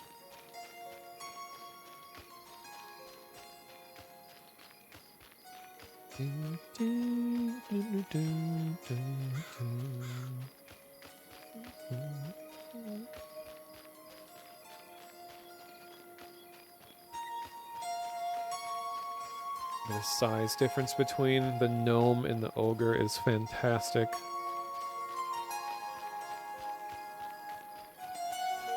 And the music is really nice. It's all original for the game. And you can hear a lot of tracks that I don't think are in the game yet. If you go to the composer's YouTube channel, or SoundCloud, I think it is.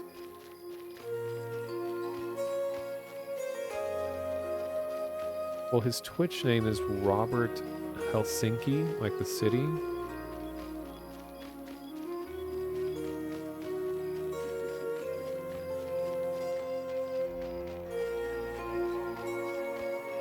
A very exciting moment. Going to hand in my first quest items.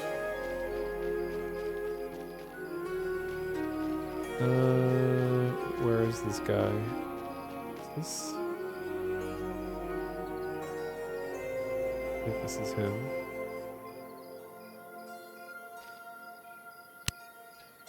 So to hand in quest items, I got to click and drag it over. I look forward to when they put all of the UI graphics in, so that everything blends together like this.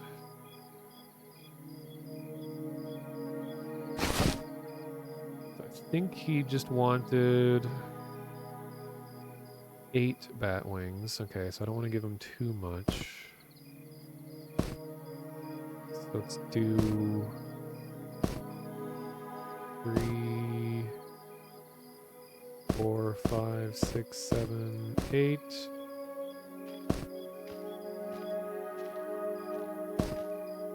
Do that. And the fire beetle eye.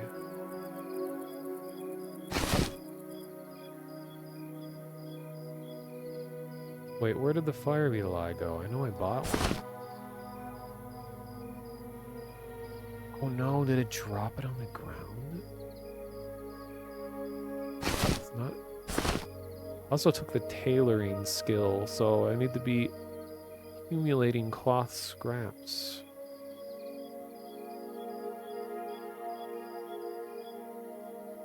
In order to work on tailoring.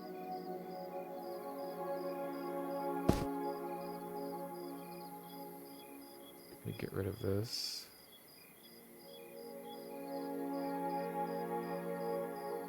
Great. So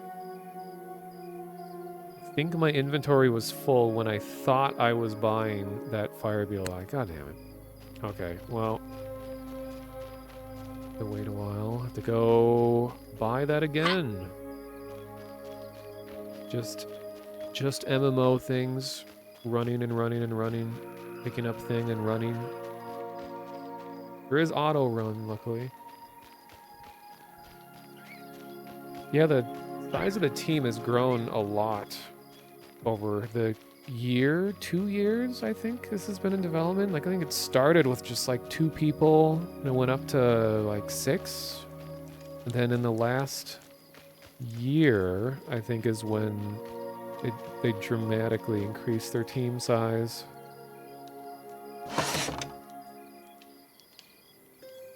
And if you're interested in watching the head of the studio stream. He streams pretty often. His name is Sean. His channel is A Loving Robot. I'll do a shout out in chat for him.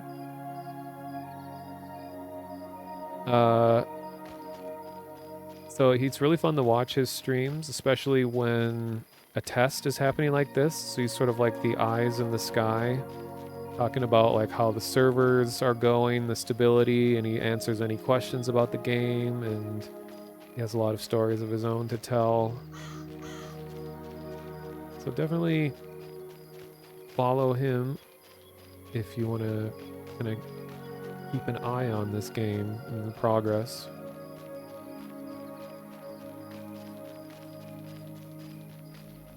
Tasty Jugs is this person's name.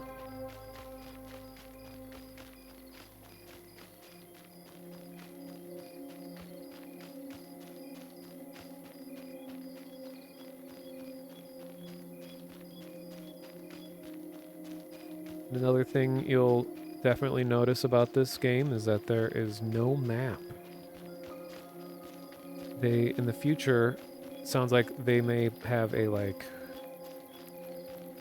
a, you know, canonical map, like one that looks like it was painted by someone that lives in this world, to give you a general idea of where stuff is, but they don't want to have just, you know, a perfect recreation of all the zones. And that was something I enjoyed a lot, actually, in the original EverQuest. Like I was saying, that discovery is such an important aspect of games for me. And some of my most memorable moments in the early years of playing EverQuest was being guided around unknown places by people that knew the area well. People used to pay other players to guide them into zones that they didn't know anything about. Oh, hey, Bruce Lee is here. Turns out he's been alive the whole time. He's just playing MMOs. Okay, let's try this again. Fire Beetle Eye.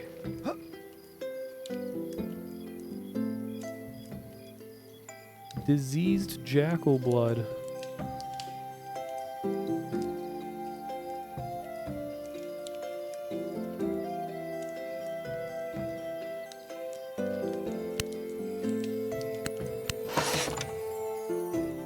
was about to say, well, I better have enough money for this after all this running. Okay, buy. Is it actually in my inventory this time? That wing. Oh, okay, I think what happened, because Fire Beetle Eye is a light source, I think I let it burn out. Anyway, at least I'm getting to know the area, having to run through it so often.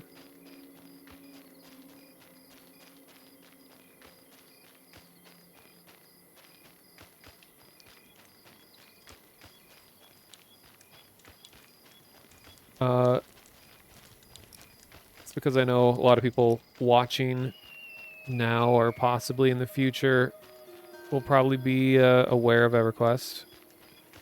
One of my favorite moments was my first character I made was a...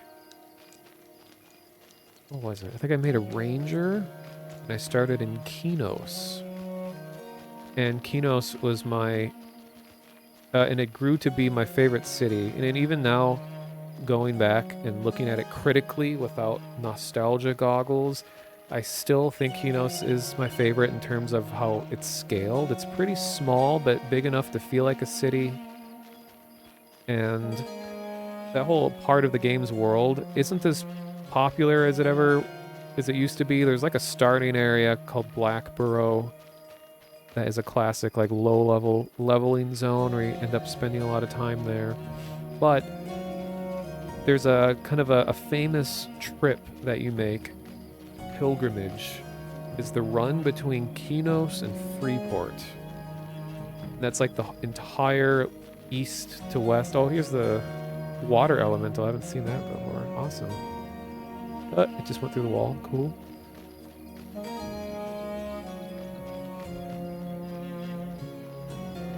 But that's a really long run, and there is so much that happens between Kinos and Freeport. See, can I... just from memory, if I can remember the whole trip, so this is going to be nothing to people who haven't played it, but... So it's Kinos to Kinos Hills, to West Piranhas, to North Piranhas, to East Piranhas, to High Pass Hold, to Kithakor. Wait, no, High Pass Hold to... Yeah, to Kithakor Forest, which is the Nightmare Fuel Forest that turns into a skeletal battleground at night. It goes from like a noob level 1 to, I don't know, 5 zone, all the way up to like a level 40 plus zone at night. So if you're an unfortunate low level like myself back in the day, where I was like, oh, this is a nice friendly zone of fighting Bixies, stomping Koopas, and then all of a sudden it turns nighttime and there's like skeletal general, skeletal military slayer knight, and they're just super high level things that obliterate you, and it was like I lost my corpse in that zone for like days. It took so long to get everything back. It was a nightmare. Anyway, Kithakor to, what is it, West Commons to East Commons to Freeport. So that's like 8 zones that you run through, and just on your trip from there, so many fun little things can happen where it's like, oh, I've never been here before. What's going on? Like, oh, there's people actually, there's like a camp over here. You can go from High Pass, like High Pass is such an interesting zone because it is the most war-torn zone, I think, of the game, or at least the classic game. No, don't move. Come back. Oh, it's daytime, so they're moving to their new positions. Slowly but surely. High Pass is the middle of the continent, and in the west are all the knolls, and then the east are the... Oh, you just phased through the ground. West are the knolls, east are the orcs, and High Pass is where they clash. And they're just constant NPC battles going on in that zone. And then there's the residents of High Pass that live there, and they have their own like militia. And the militia is just in a perpetual state of getting their ass kicked day in, day out, as these gnolls and orcs battle it out. And it's fun to watch them fight.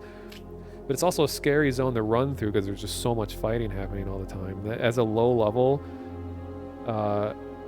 it's like the zone is like in a very crowded canyon, and it's a maze, and it's so hard to get anywhere inside there. But there's a place called High Pass Keep, which is this huge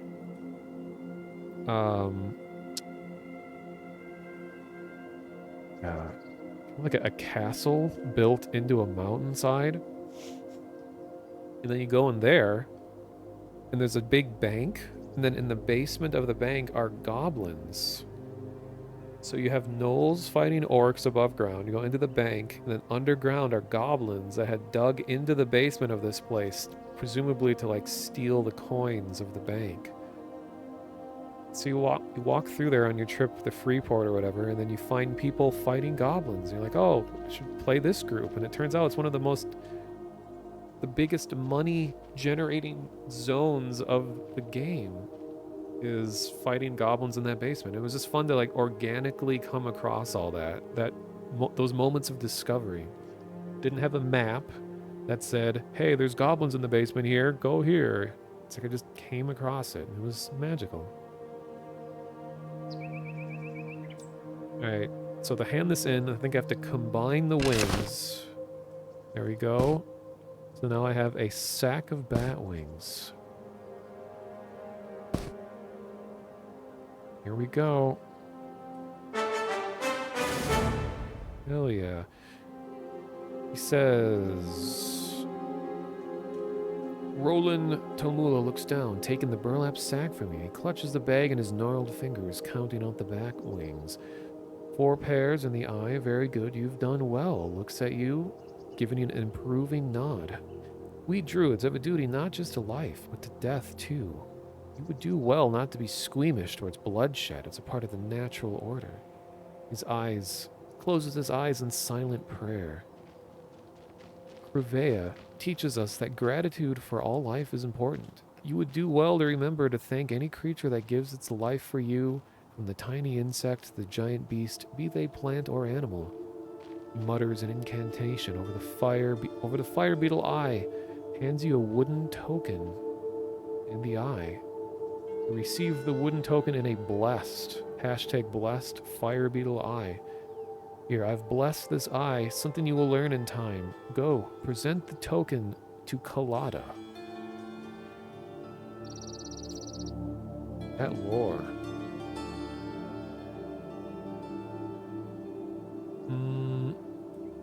Oh yeah, I was gonna get rid of this, because I can't sell it. So I have a blessed fire beetle eye. It gives me +1 wisdom, so I have slightly more mana now. And it is an auxiliary item, so I can equip it without having to unequip something else. And it's a light source. So I think this Kamula guy, Luma, Medulla oblongata, I think is in this area somewhere. If you're a ranger, you have the tracking ability, which is a nice thing where you can just bring up a list of nearby NPCs and it will just direct you towards them.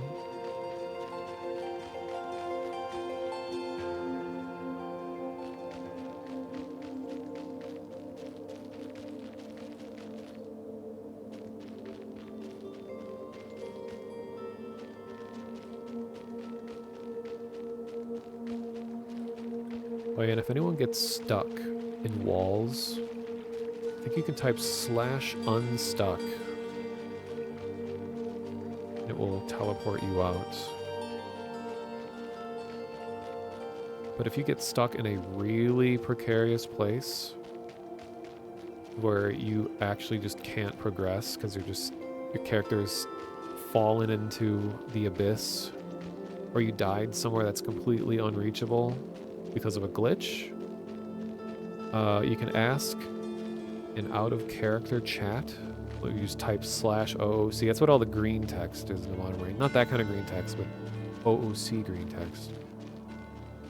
You can ask in there and be like, hey, is there a GM on that can help me get my stuff back?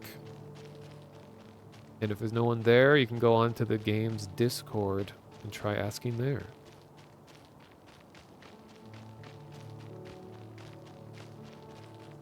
Oh, there's a staircase.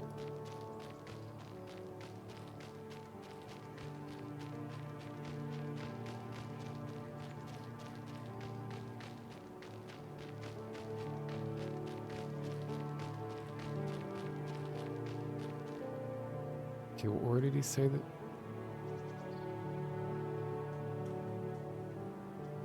Oh, I've talked to this person before. Colada?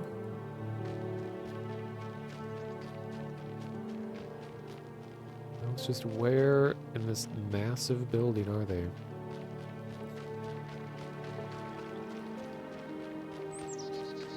Man, I'm kind of wasting these buffs. Trying to get this quest done.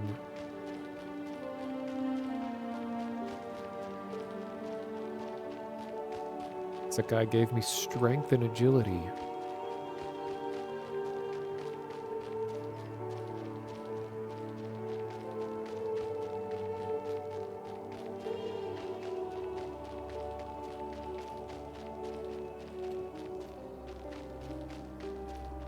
Oh, and you can play in first person just by moving the mouse wheel. A lot of purists. Oh, you can even see your own body in first person. Nice. I like that. And I like that it's your actual model, too. It's not like special models made for first person. It's like, this is how you look. Every angle and every pixel. But I don't know, I'm not purist enough to want to stay in first person. I generally like third person. Not quite to the level where like pro MMO players will just be as zoomed out as you possibly can, where you just can't even see your character anymore, and then the whole game is just like camera whipping around and 40 mods installed that covers the screen and so much UI that you don't even actually look at the game anymore. You're just looking at like meters and numbers.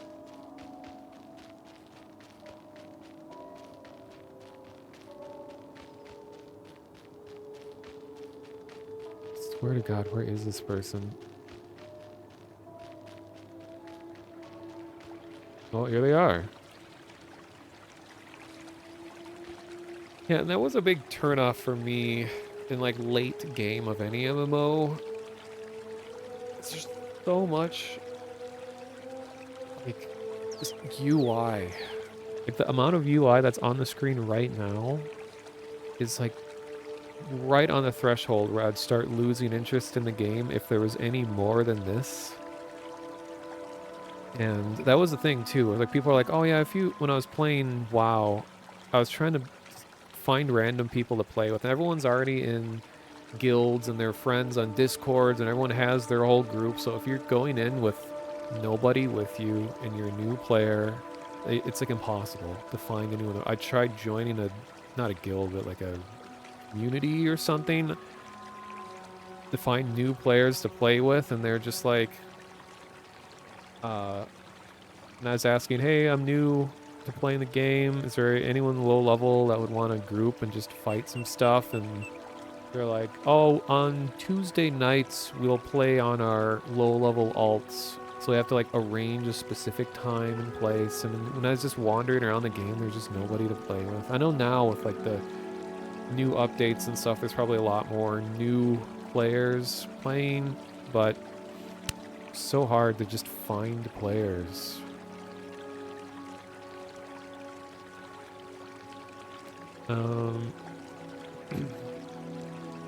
Oh, but And people are like, well, you should probably install this mod, and you know, they'll put all of this on your screen. And it's just like the whole game just becomes a matter of just looking at numbers and meters, and it just, like I said, I'm normally not an MMO person at all. Like, this really isn't my type of game, but just something about the simplicity of these older ones is just appealing enough to me. And I was too old to have been on the RuneScape train when that was in peak popularity. I know it's still really popular, but if I was the right age to have, like if I was like 6-7 years younger, I probably would have all of my nostalgia for RuneScape. Like that probably would have been a game that appealed a lot to me for that point in my life. But I'm just old enough to where EverQuest ended up being that MMO that took the place for me. All right.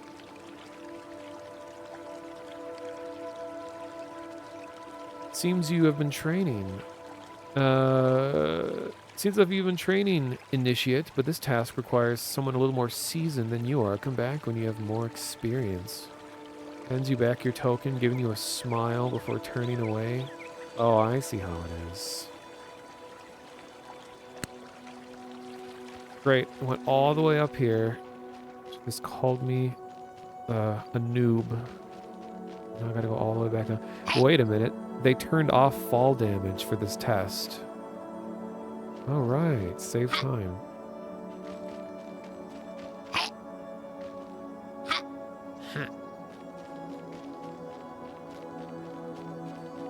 But yeah, when I played WoW Classic, I definitely liked Classic way more than Retail.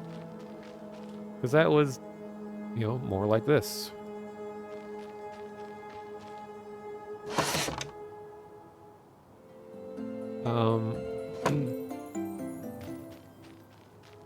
But it was just another case of like, I was enjoying it a lot more, but as soon as I wanted to get into a group, like everyone knew exactly how all the different classes played and what you should and shouldn't do. And I was a warrior, and I was already thinking like, oh boy, like usually tanks kind of run the show. But I started to realize it was a mistake being new and picking a tank.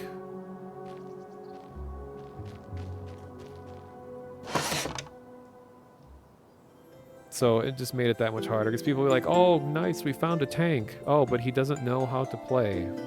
Okay, well. Alright, so here are all my spells. And they all cost, all my level 1 spells are 35 copper, which I don't think I have. Yeah, I don't have enough to buy anything, but I could be getting some elemental protection, invisibility to animals, moon flame. This is deals 3 damage, 3 to 6 damage depending on your level. Okay. Twisting roots. This is going to be an important one.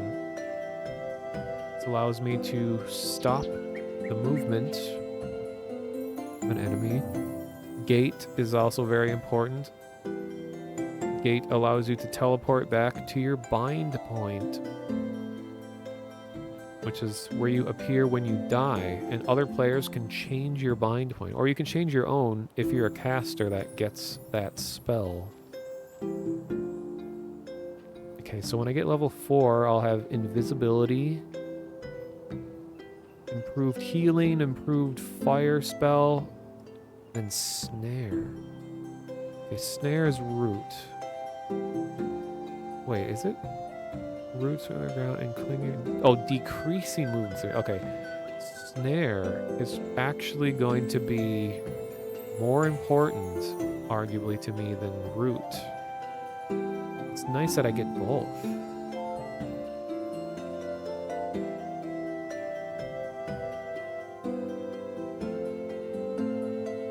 Soulbind, there we go.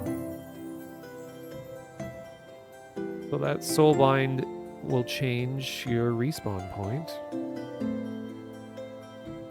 Can summon drink and water. Touch of nature? What is this? Gives them 20 health.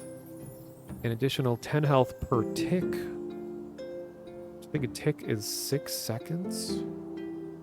Used to be like server ticks back in the dial-up modem days. I'm not sure how it works on here. Total of 40 health. Unity? What does this do?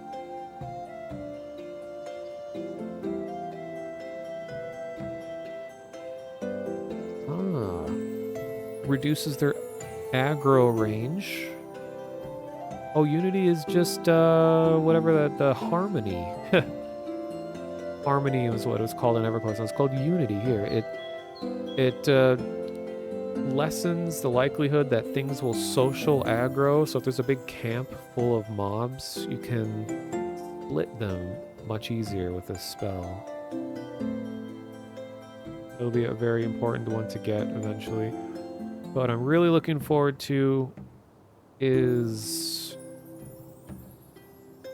Prickly Barrier, which is a damage shield, which is really good because guaranteed damage every time you're hit. And Speed of the Wild, increase movement speed by 40%, which is huge, like I was saying. In a game like this where you run a lot, increasing run speed is like literally game-changing. And that it allow me to kite higher level things. And people will pay you to give them that. I will just hand it out for free. Okay, so reaching level 8 I think is my goal of this playtest between now and midnight tomorrow. So almost exactly 12 hours. Wait, no. 24 hours remain.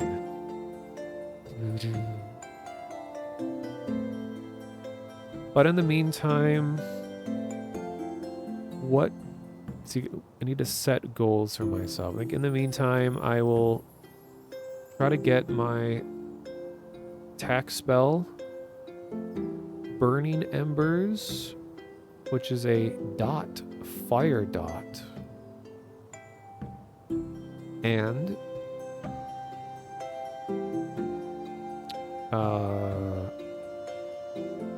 what was the other one? Oh, Moon Flame. So once I get 70 copper, I'll be able to buy both of those spells. But in the meantime, I have nothing.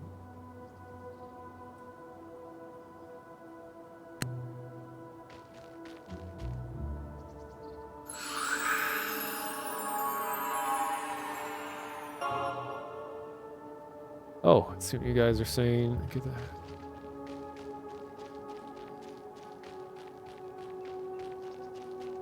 I'm gonna go more to the main fighting area where everyone else is. There'll be more stuff for me to fight. Be more interesting for people to watch too.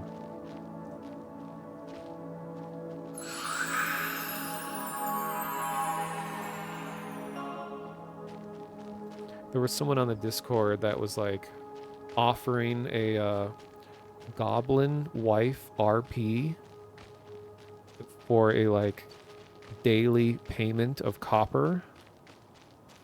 And I think I might take them up on that offer. I mean, there is Fishwife here. Why is there a zombie minion? Where did this guy come from? Someone's pet? Huh.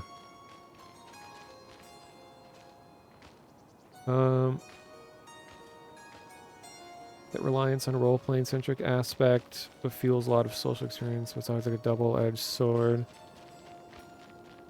Yeah.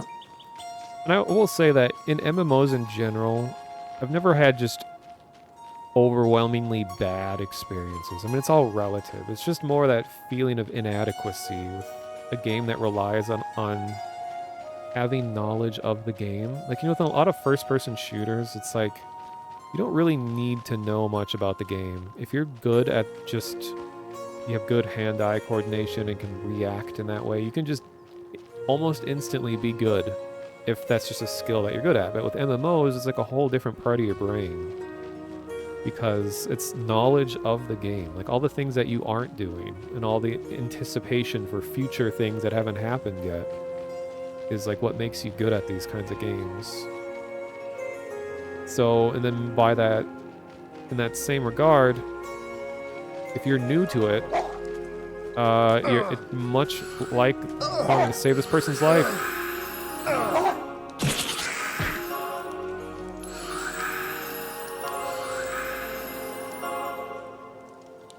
Alright, I don't know if I saved his life, but at least lessened the amount of problems. But yes, and that's part of the problem is that like for MMOs, there's not a whole lot of skills that you could have acquired out of the game that would help you in the game. I mean, sure, yeah, there's similarities between them all that will help a little bit and everything, but MMOs is so much about the sheer breadth of knowledge you have of that specific game that makes you a good player at it. So therefore, when you don't have all of that experience in that specific game, it's just that much less friendly to new players. It's like a higher risk.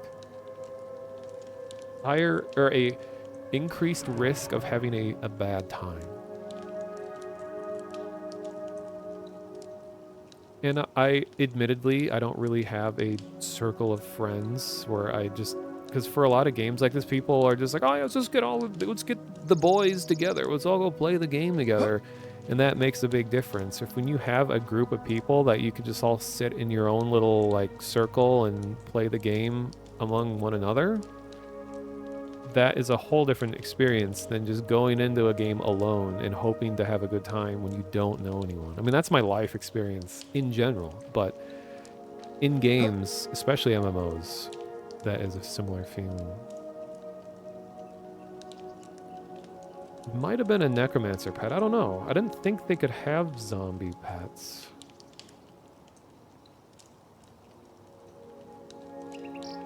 Yeah, a lot of MMOs reach a point where like your lack of knowledge can just stop you from being able to progress more. Which, I mean, that's a part of the fun too, is like I'm learning more about the world. But then in modern times, that ends up being a matter of opening a wiki and just like staring at a like bright mode wiki, burning your eyes out, just reading paragraphs and paragraphs. Like, okay, well, the best way to do this is you go and you camp over here and you got to do this and then you got to make sure that this mob doesn't do this and this and you're just like sitting there trying to remember all this stuff. That's a big turnoff to me when it's like I need to go read a historical account of an experienced player in order to progress more. I'm much more of a just reaction. What I do right then, right here, right now is more important than all of the breadth of knowledge that I'm bringing into an experience. That's why I'm not really big on like turn-based games and stuff. I'm a lot more of like a reaction type of game player. Real time.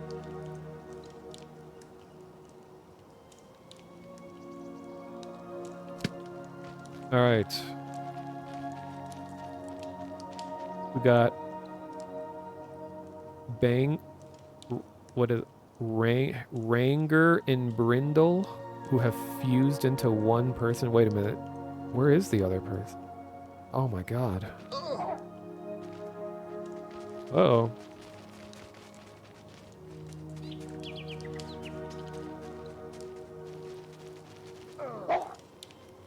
Things are a little lagged. I can see the guards take a while to react to stuff.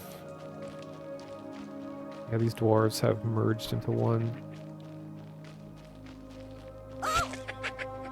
Narissa.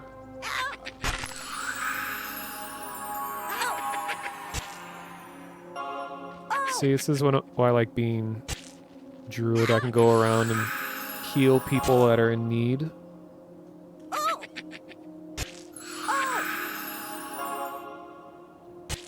But sometimes, you know, warriors or someone might get a little upset with you if you heal them because, like, they get a buff when their health is low. And they want to be on the verge of death because they're like, what's the word? They're masochists. They love the pain.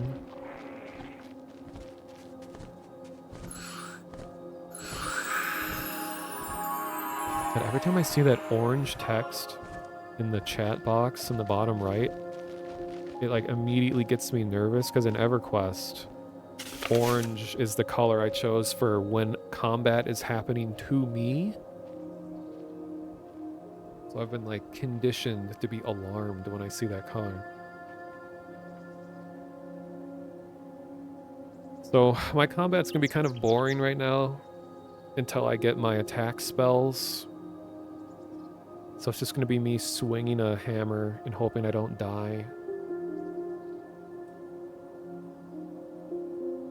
It'll get a little more interesting when I can snare something, kite it around, do some damage, meditate, do some more damage, run in, then do melee damage to finish it off, and I'll be able to handle higher level things. Those are some of my favorite encounters. When you're fighting something that is way outside your level, and you're just like playing this balancing act, trying to stay alive and not run out of mana. Just regenning my mana right now. That's why I like Necromancer so much. Is Necromancers in EverQuest, and they might be similar in this game too, but Necromancers, they let out their own blood. They like cut themselves. And by using their own blood, they can convert blood into mana. So you drain your health and you bleed yourself nearly to the point of death in order to be a more effective caster. Like they will literally almost die trying to do well. So when you're out fighting something really powerful, you're sitting there with like 5 HP. All the while you're casting loads of poisons and running and trying to make sure that you don't accidentally let out too much blood that you die. Like that is a rookie necromancer mistake, is that you don't turn off the bloodletting and you just like bleed out. Like you just sit on the ground, you're like, oh, I'm just gonna regen some mana real quick and go grab a drink, and then you just die because you forgot to stop letting blood. I think that is a hilarious thing to happen in a game like this. Like you wouldn't expect that.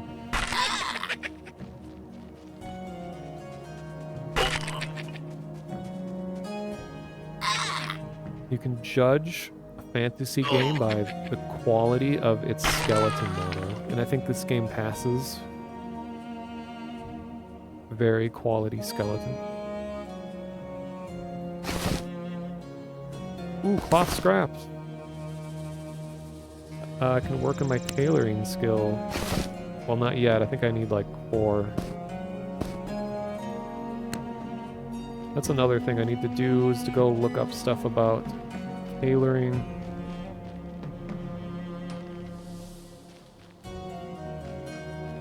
Look at Grombo. Grombo mining the copper-o. This is the most MMO thing. I don't think there's like a pickaxe animation yet, so he... Oh, I guess there is. It's just it's very fast. Bohangus. I think ogres are getting a run for their money in terms of best names. Because ogres are currently at the top for best names, but dwarves are getting pretty close. There's Telbeard.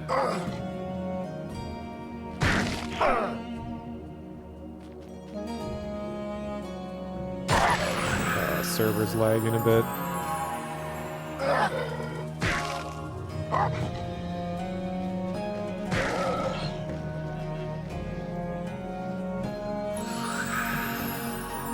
Yeah, get that bread. Might even be literally in this case.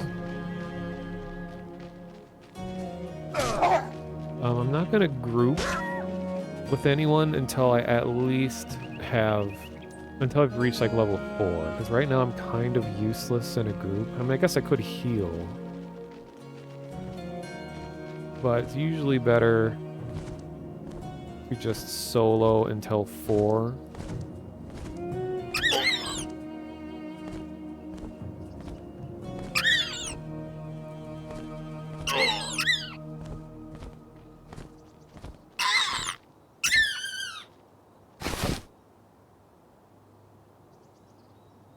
It's my limited inventory. I don't know. Take the wing. I think I can't do anything with meat because I am not... Like, you can't just sell raw meat, I don't think. I think you have to craft something with it for it to have value.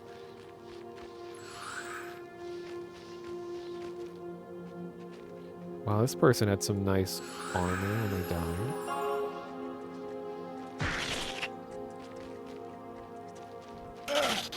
Look at this awesome looking beetle.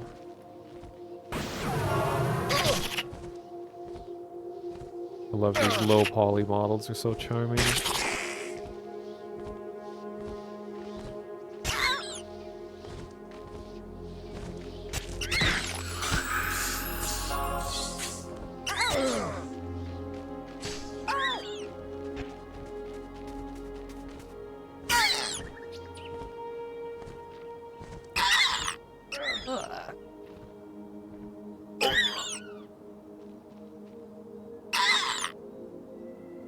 You would join to give it a shot, but you're busy with work. You must be in Australia or Asia? If you're working right now, unless you have like a late night shift. Actually, I think it's proper etiquette to just drop things you don't want on the ground.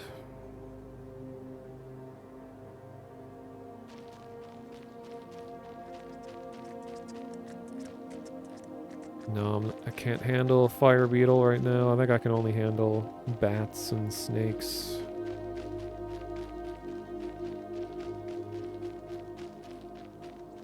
Man, there's a lot more dwarves. I thought I would be seeing tons of goblins, because that's like such a unique thing for a game to have. Surprisingly, not that many goblins.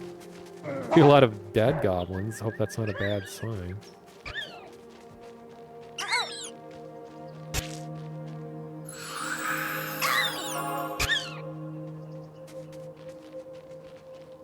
What's cool is if you're playing in hardcore mode, it automatically announces to the server, or to the zone every time you level. But it helps you show off more. I think it also announces to the server if you die as well, so everyone can be like, rest in peace. It's like permadeath, I'm pretty sure.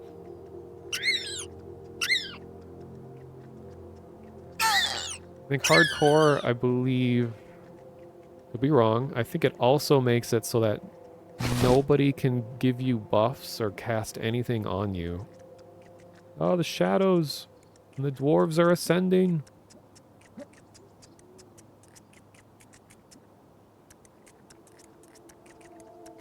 Oh, there's too many items to pick up and drop. I love how the beetles grow, or glow at night. It's so cool.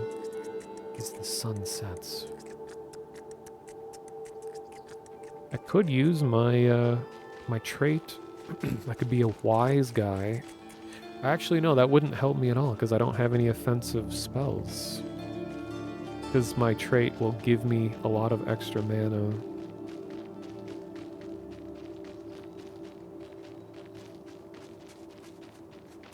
Apparently something that will help improve lag a lot is to hide the player dead bodies.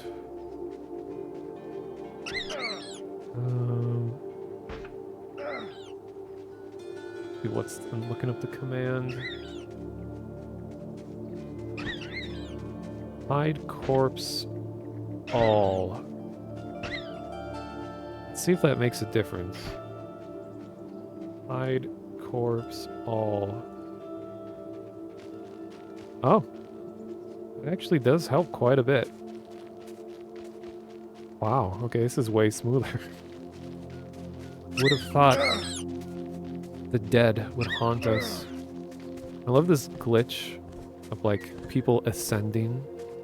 Just randomly on the horizon, I'll just see like a dwarf just rise up into the clouds.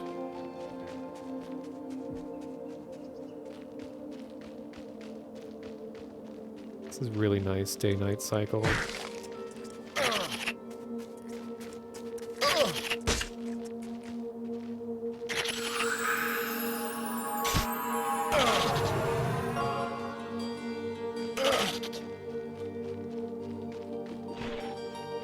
My Ultra Vision's gonna kick in a sec.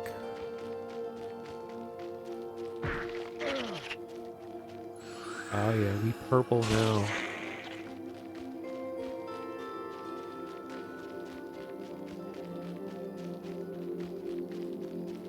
So normally, this would be like completely dark. Everything that's purplish now would be total darkness for people that don't have special vision.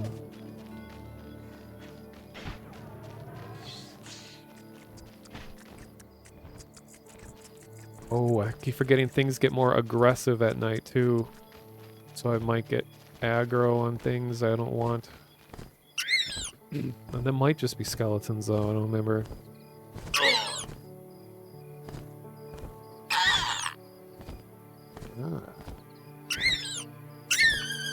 Brutal.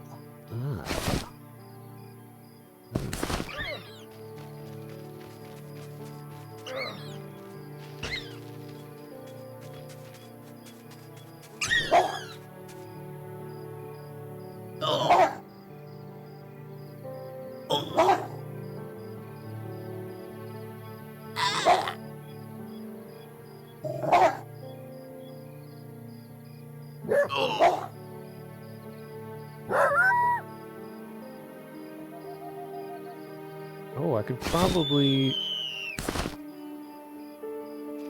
oh, there's actually a moon too, that's nice. I'd probably be collecting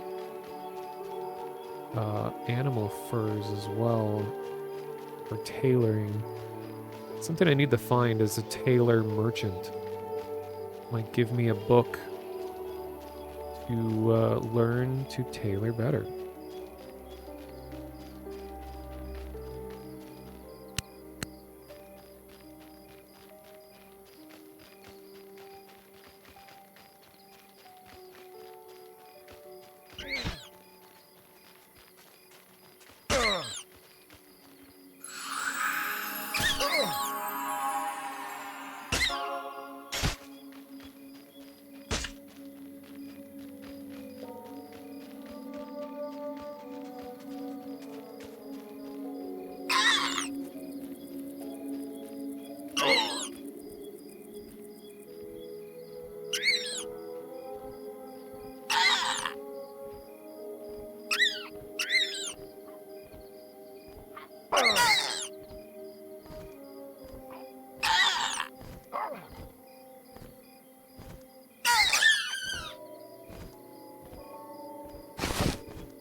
Oh, I just remembered.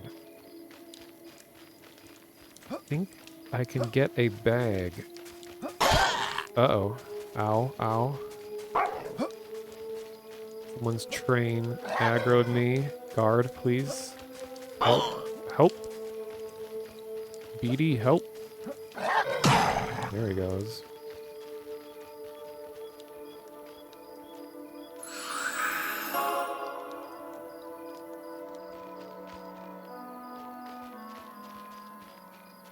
Is Boblin the goblin? Yeah, I think I can get a free bag from the Shifty Gnome. Or at least, whatever his, like, brother's name is. Oh, and I need to drop this off at the bank. That token that I can't use until I've leveled up. Oh yeah, and this game shows when you're wearing a backpack too. I love that. Tug and Mushman. More good ogre names. It's my boy Tug.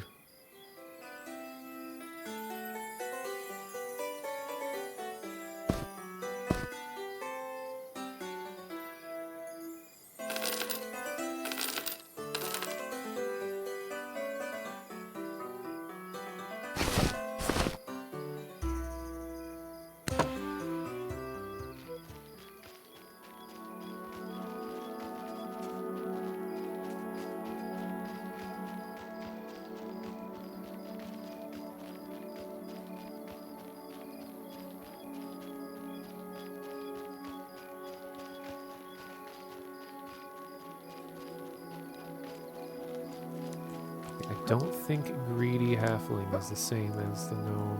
What is this? We have skeleton jawbones.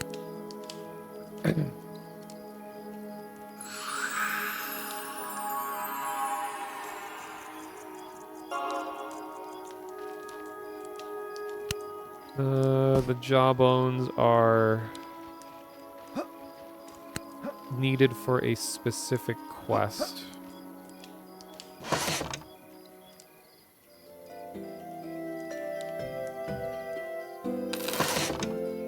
Oh, and I think it's like a necromancer quest too, so I can do it.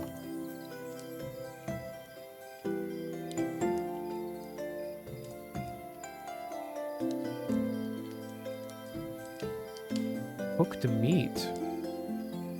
Wait, what skill do I make? Can I cook with?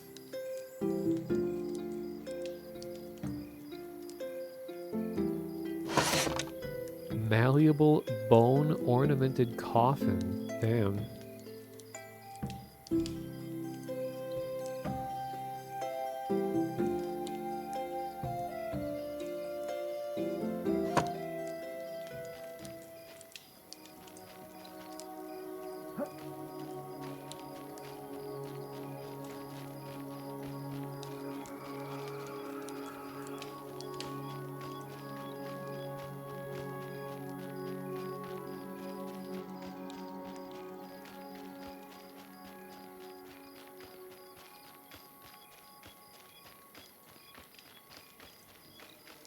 Wilderness?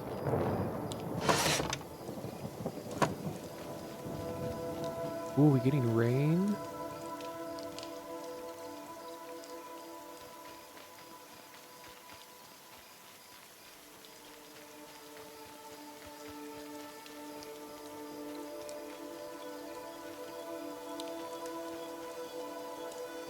Biggle Boggle the Goblin. Good name.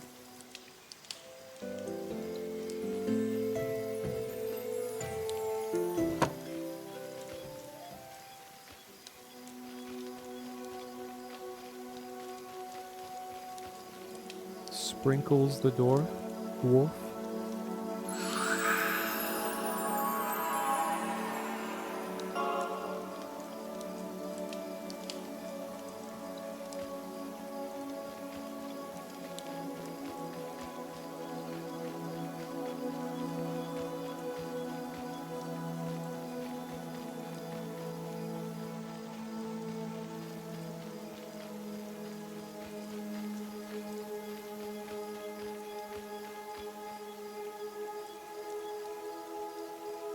Milham the Mad.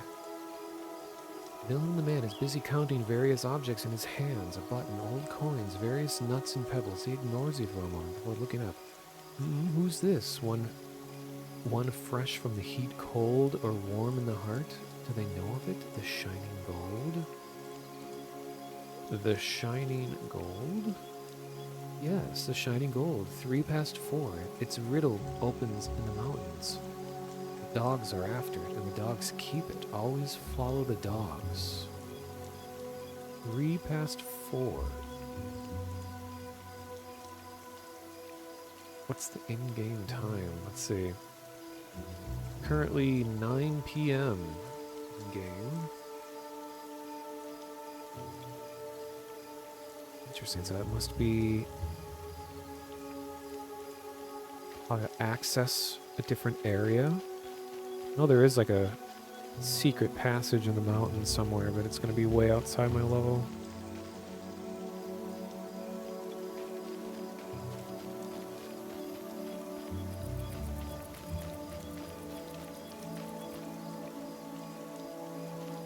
Squire Ryland, Sir Alan Portier.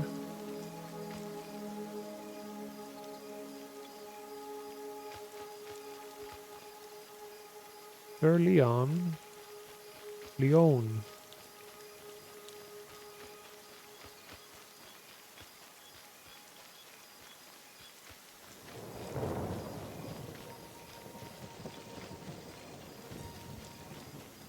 Okay, I should be able...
just talking to people in the out of character chat.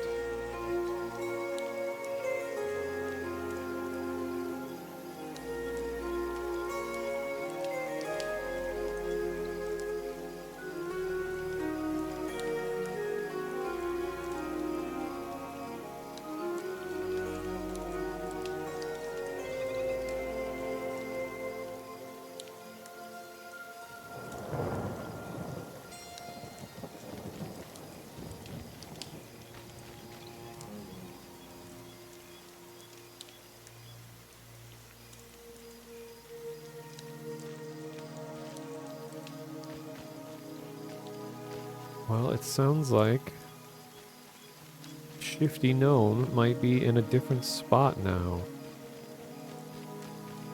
I thought that halfling was where the Shifty Gnome was, but apparently they're different NPCs. Now I gotta figure out where this guy is. Because I can get a free backpack, which will allow me to loot more and sell more and get better spells faster. Which helps me level faster.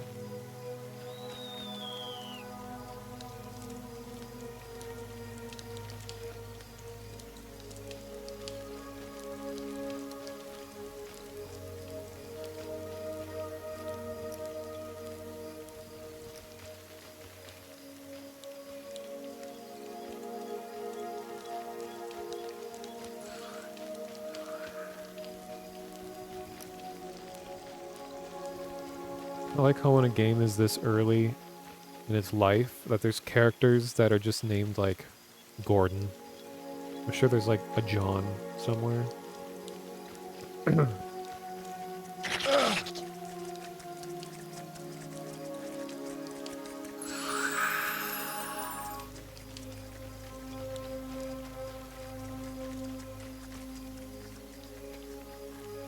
The guards just let a bunch of beetles run straight into the town, didn't do anything about it.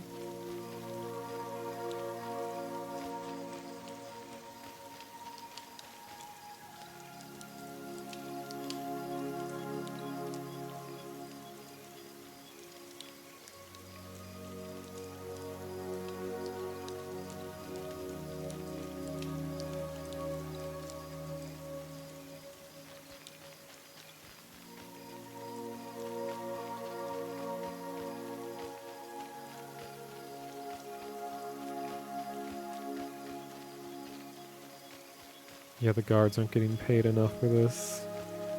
The real answer is that the server is lagging, so their AI doesn't respond fast enough to kill the trespassers. Though I did hear some people talking about how there are some like bandits that roam around in the streets that can shank you when you least expect it.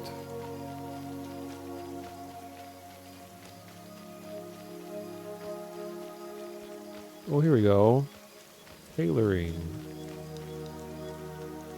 Cloth armor. Filthy cloth hood.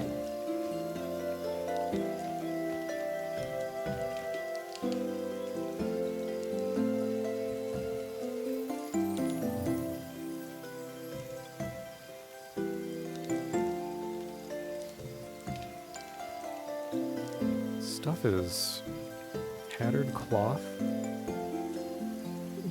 It's fairly pricey.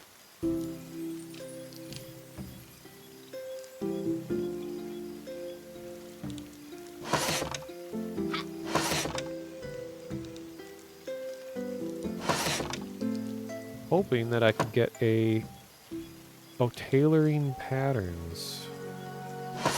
A guide on how to craft.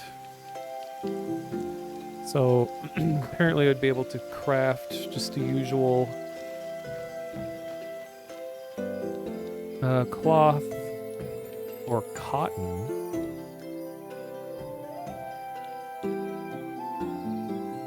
Damask. I don't know how to pronounce that. Damask. Wow, there's a lot of patterns. Gossamer. Linen. Silk. I think silk is some of the best armor for monks because it's lightweight.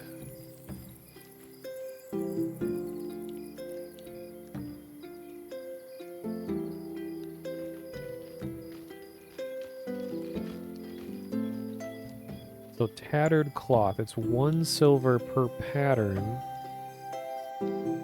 That's already way more money than I've had so far. Alright, so good to know that's how much that's gonna cost. But isn't there like a book?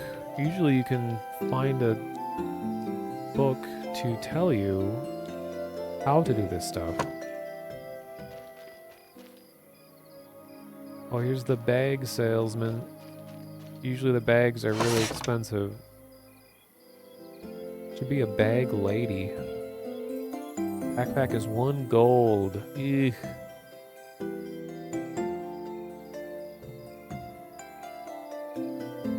Pouch is 1 silver. How much space is that? 4. And it's small. Backpack is 8. And it's extra large. Okay, so that is a significant increase. Satchel. 6 in medium.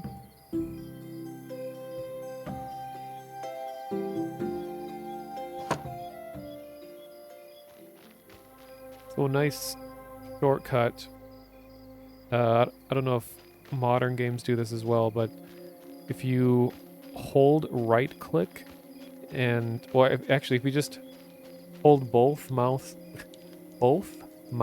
buttons down, it lets you run forward. So when I'm just navigating around towns and stuff, I don't even need to have my hand on the keyboard. Which is very handy. The show going on here. What do we got? Performers. A discerning shopper.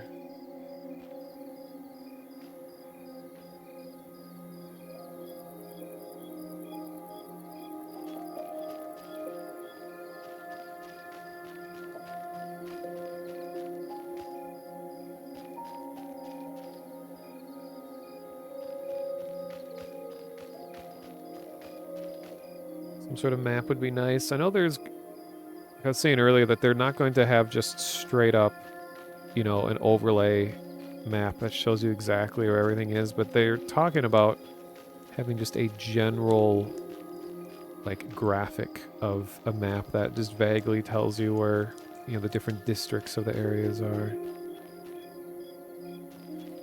Hey, Hobo Noah, welcome. This is Monsters and Memories. It's a classic MMO, specifically EverQuest inspired new game.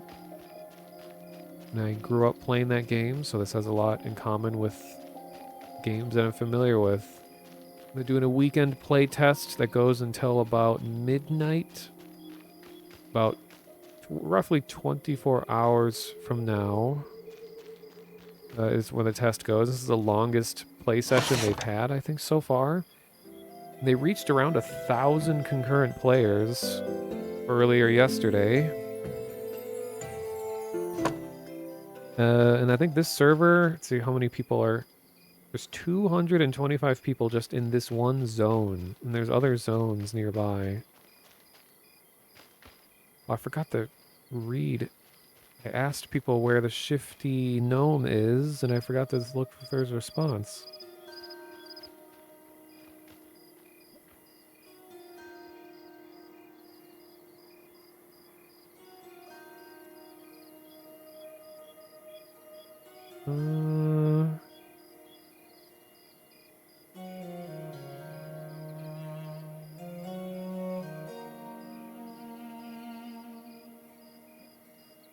Okay, no one responded.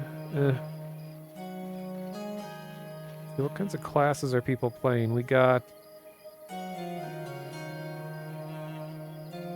Bard, Beastmaster, Necro, Beastmaster, Elementalist, Shadow Knight, Druid, Wizard, Necro, Cleric, Wizard, Paladin, Cleric, Archer, Spellblade, Necromancer, and 225 more.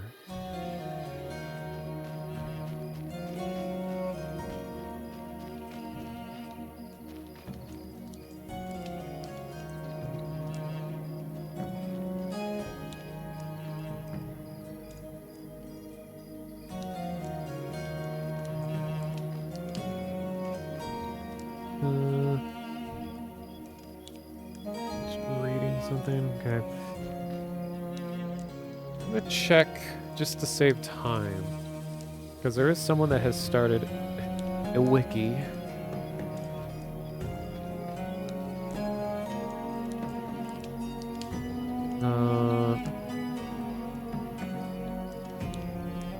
See if I can find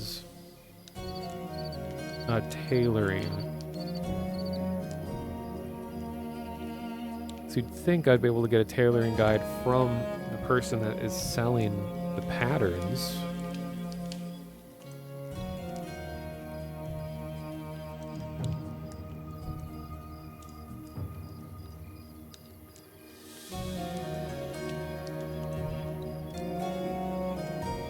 Let's see.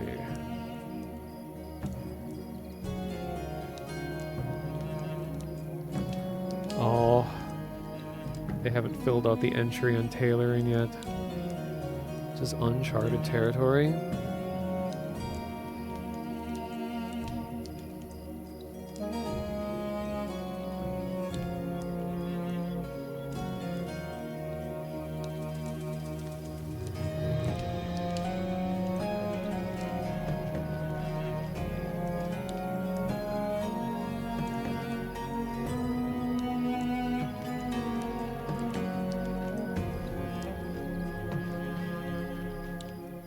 Okay, well, there's leatherworking, which I guess isn't the same as tailoring in this case. This is leatherworking tattered rawhide armor. Can be upgraded by combining the armor with rawhide scraps.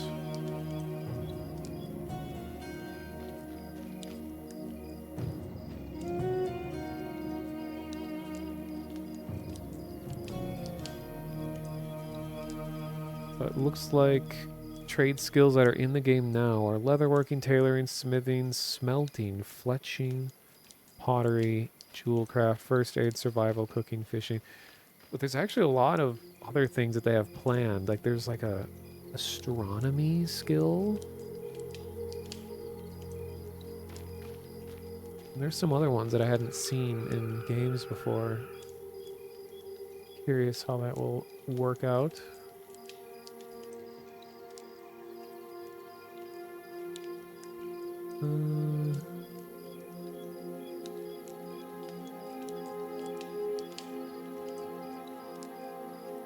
Quite a few people streaming this too. I think the last test, there's usually like 3 or 4 streams at the most, but right now there are 371 people watching the streams. I think there's a total of 1, 2, 3, 4, 5, 6, 7, 8, 9, 10, 11, 12, 13, 14, 15, 16. There's 17 people streaming this right now, including Goblin, who is the concept artist for this game. He does a lot of like texture work and stuff as well. I think he's actually just playing right now. Well, his channel is The Goblin Works. But he normally streams himself doing art for the game, which is a lot of fun to watch.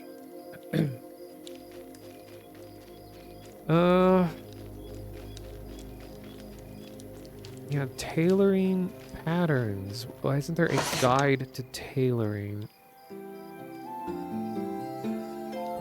So these are all the pieces.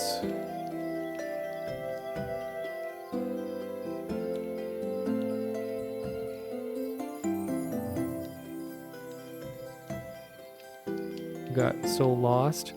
There are signs in the area, but in my experience, the best way to get around the city is to know where things are relative to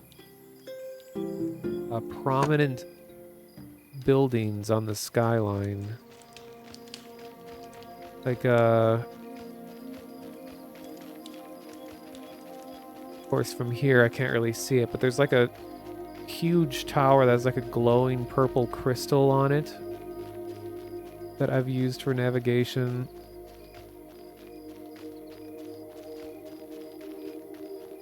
Which, yeah, if you get far enough into the city, it doesn't really help, especially when you're a small race.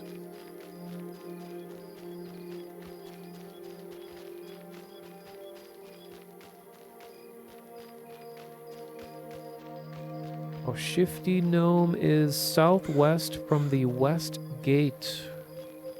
Alright, so I'm going to use some old-fashioned navigational skills. So the current in-game time is 3 a.m. So that means that the moon should be in the western sky. Of course, there's multiple moons, but they're all generally in the west. So I should be facing north.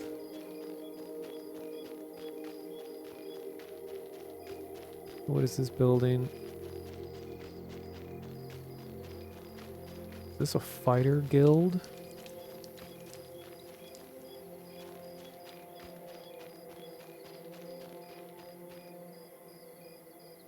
Tinkering supplies?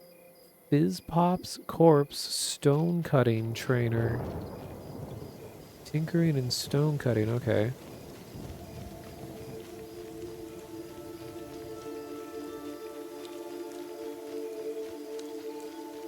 That's someone named Razzle Dazzle. Oh, here we go. Now I know where I am.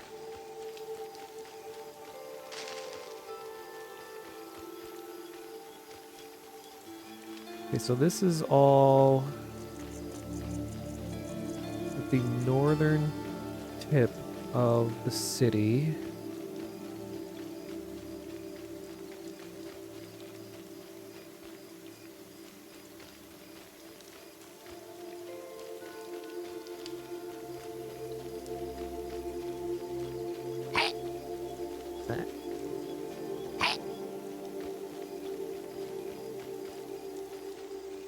And then the gate is close to here.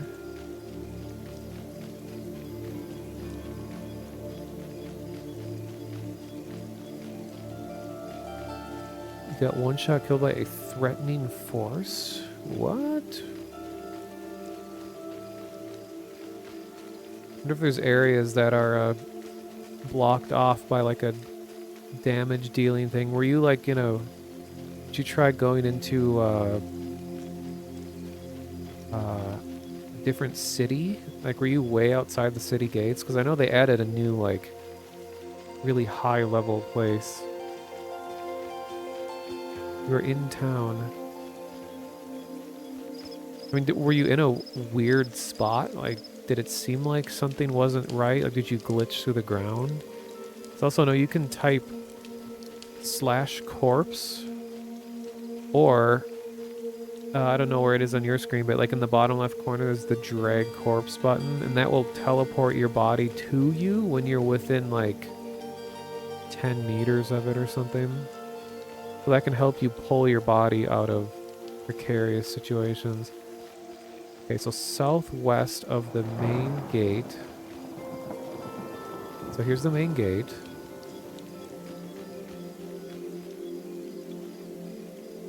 A western gate. Okay, so that's west. Southwest would be this way. Oh, someone just reached level 11. Bathhouse? What's going on here?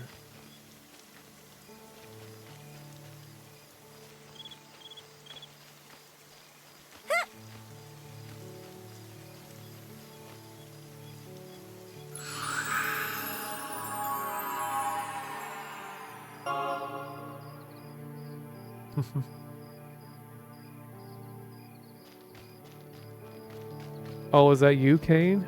Oh, yeah. I was going to say that name seems familiar, Kane. Well, what a coincidence. You are a halfling, I see. What class did you pick?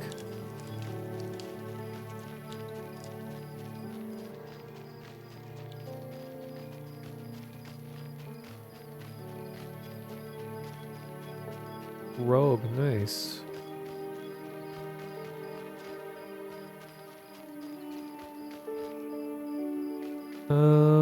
Yeah, I know in general, like this is kind of a tradition in EverQuest as well, where like rogue related stuff is sort of hidden away in, like secret underground chambers and stuff. So the note that you started with will usually tell you how to get there. And that's where like you'll get your training and your introduction quests. Oh, at the naval yard. I was told to avoid this area because I think there's like thugs that hang out and kill you in there. I believe there's another spot.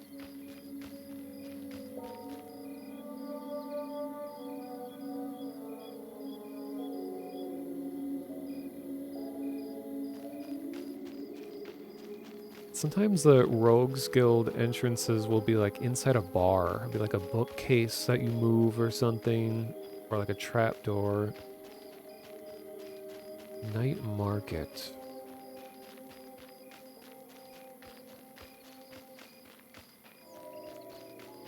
Yeah. Mom said I'm not allowed to go past the streetlight. Here's all the blacksmithing stuff. Baked goods. I think. Okay, I guess not. Trying to find somewhere to buy this meat. I don't think anyone's gonna buy the raw meat. I think you have to do something to it to give it value.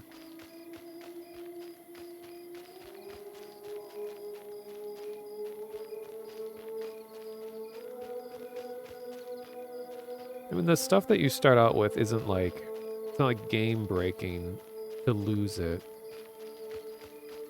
But if you know the general area where you died, you can, when you click the drag corpse button, you can just keep clicking it And if you get somewhat near where your body is, it'll teleport over to you. Yeah, I did lose the note.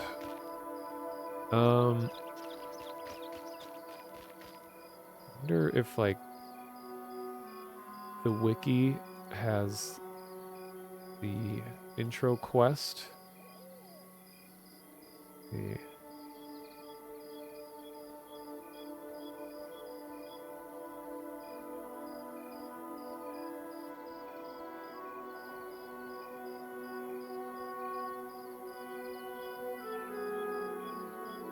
Oh, they don't have that filled out yet. Ugh.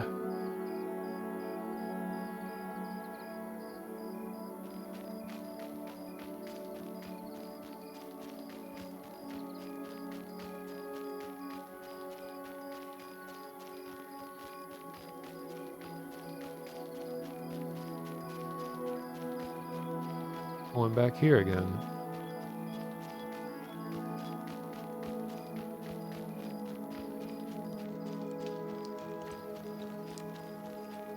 Man, that shifty gnome. Found your body? Nice. Were you clicking the drag button to get it to teleport to you?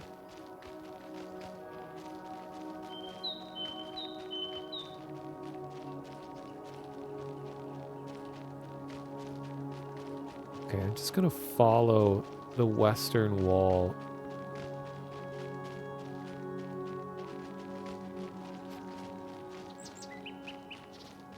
Yeah, if something kills you in a game like this, chances are high that like a dozen other people also got killed by it, so you can kind of look for big collections of dead bodies.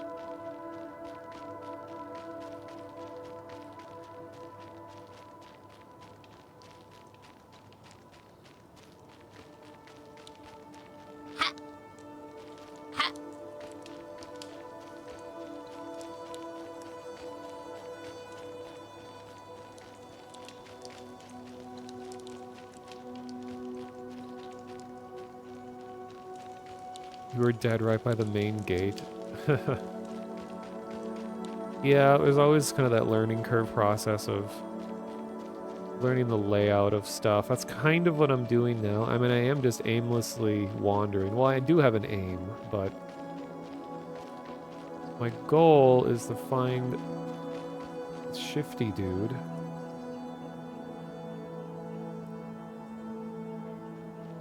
So you'll give me a backpack. It's meant for a quest, but you can multi-purpose.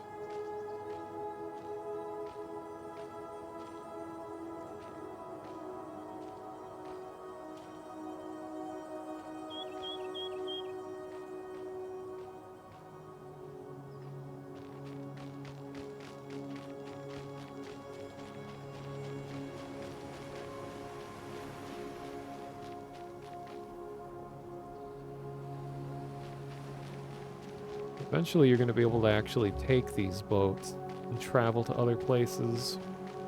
That was always a thing in EverQuest where it's like you had to actually sit in a, actually like ride the boat. You had to sit there for the entire ride. But it was a fun bonding time because you're like sitting around with other players.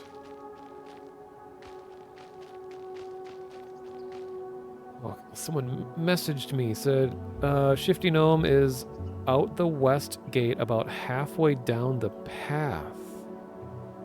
On the left side, he's in a little stone enclosure. So he's outside the city? I don't remember this. It must have changed his location.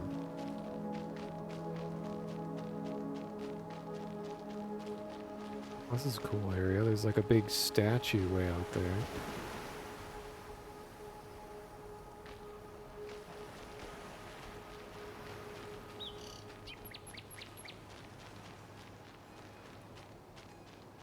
Threatening figure disappeared once the day started. Yeah, they're really remember them talking a lot about how they're going to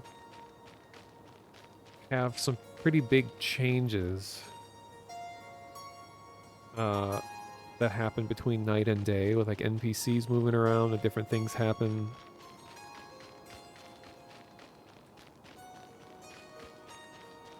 Okay, so out the west gate, halfway down the path on the left side in a little stone building.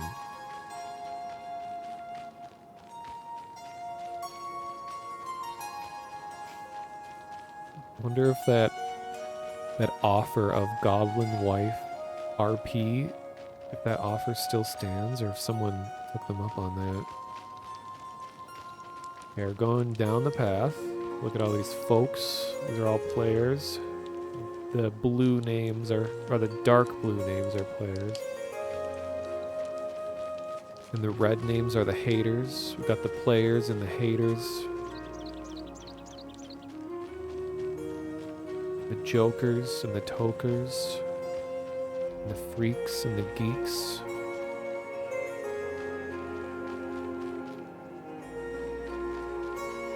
We found him. I'm heading down the path.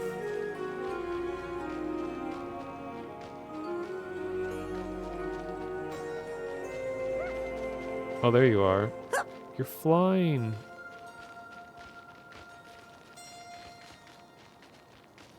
Oh, I should have guessed where all the people are crowded around is probably where important thing is. Whoa, suddenly people. This goblin's name is Joy Puke. It's a pretty goblin-y name. Wow, this is a pop. Yeah, this is definitely different. This was not where the gnome was originally. And he's even got a air elemental. All these lifeless stairs. Well, thank you, Kane. Alright, well, what has he got? Pretty much all the stuff that you can find in the area. Because these items are things that were sold to him. Yeah, so the backpack... Okay, so you hail him, and he says... you click on him, push H, and he says, "What can we do for each other, friend? You know, I might have some work for you." Then he should give you a quest that will give you a backpack where you're supposed to use the backpack for the quest, but you can use it to store anything. So I think you just say, let's see, "I'm interested." Make sure you click on him. It says, "Wonderful, bundle it up once it's full, so you don't lose any scraps." 50's scrap pack. Oh, there we go. It is a medium bag with 6 slots, and it was free. So you're supposed to put 6 cloth scraps in it and give it back. So I think the idea is that you just don't do this quest. You just hold on to the backpack and use it.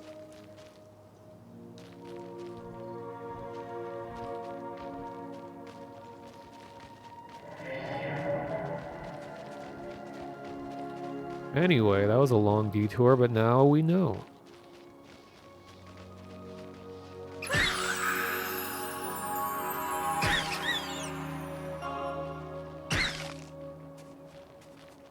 Diseased rat.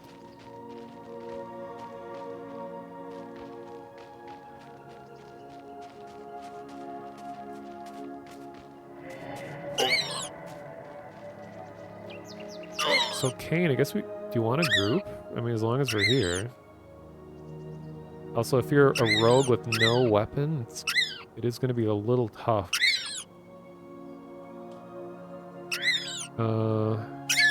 This is kind of lagging a bit, so you keep disappearing. So I invited you to join.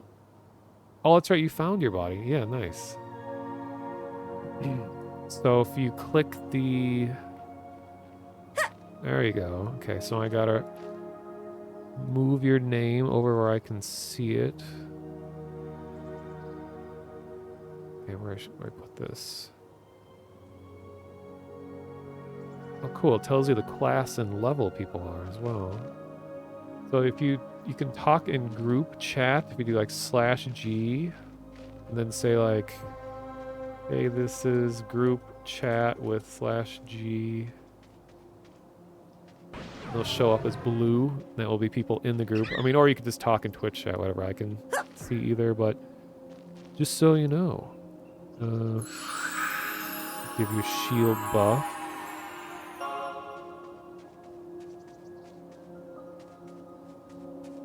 Oh, you could just push G. Okay.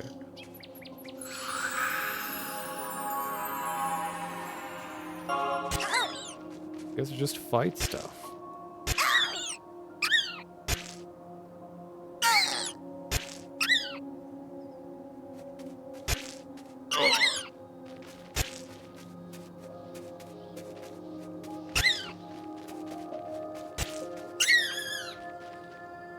Alright. I know you could just like alternate looting, I guess. So you can start and just grab whatever's there. And then I'll just loot the next thing.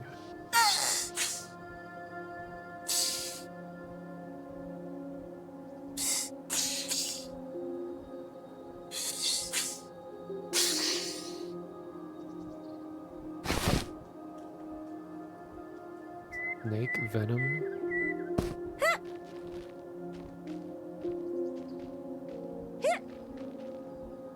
Okay, just gonna loot this.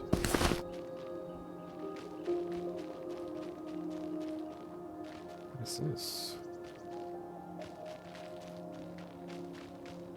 Okay, looks like most of the stuff is just gonna be in the city here.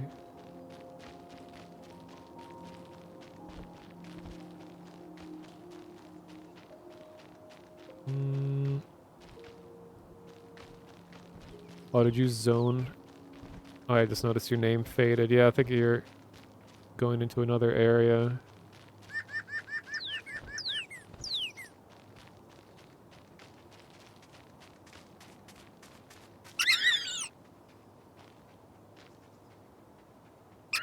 What does it look like out there? It seems like it's probably a higher level area if it's away from the city.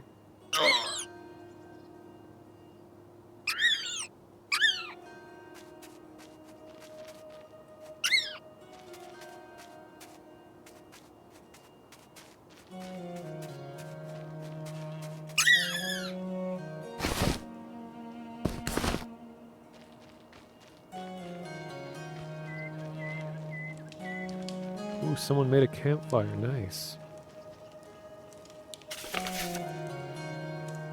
Warmth of the campfire. I guess it's a buff. Not sure what it buffs, though. It doesn't say it.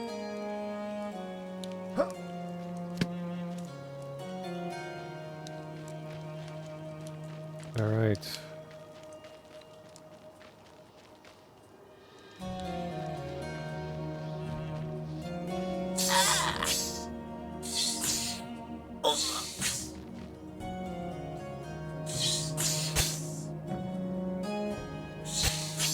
Kane, do you know what your entry-level quest is? So you could work towards helping you do that if you want. Like I had to go collect a bunch of bat wings and a fire beetle eye, and that gave me quite a bit of experience.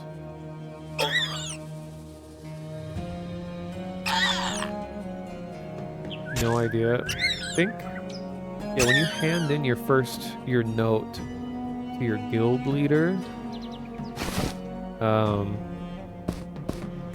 it will, it'll like lead you to your noob quest. Does your note say where your guild is?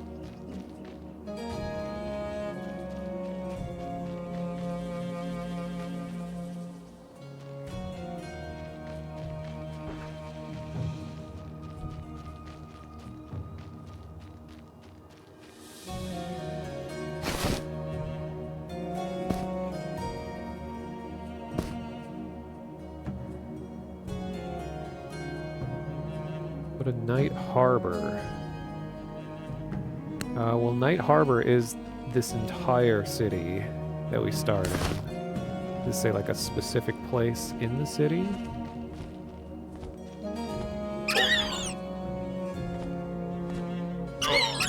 City Illuminators Guild. I know I've seen that.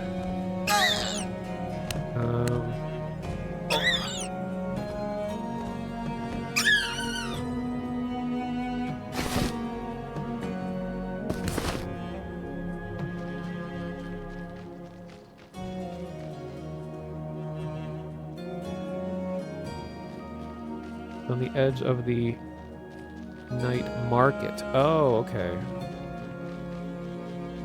Yeah, I was just in the night market.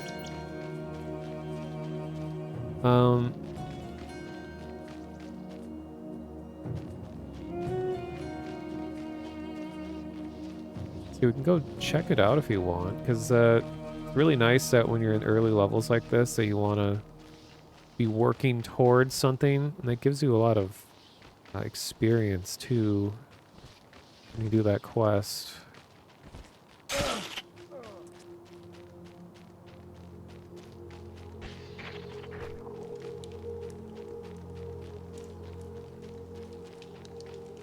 Here we got Ugga and Roar. Damn, ogres wearing hooded robes and stuff looks awesome. Look at this guy. Huge hammer. Like, I can actually fit inside the head of his hammer. It's so big. Nice. Okay, so I think... Yeah, night market. So follow this sign.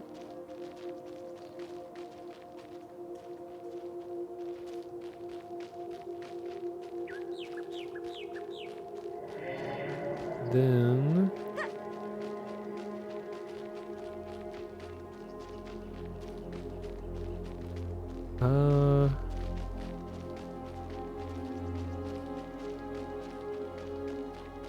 Here's another sign.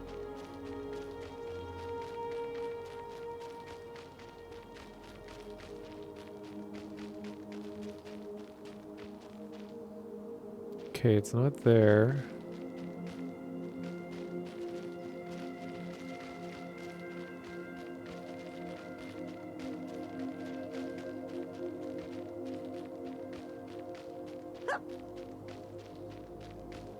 Okay, so Sage Side, Necropolis, Western Gate, Twilight Harbor.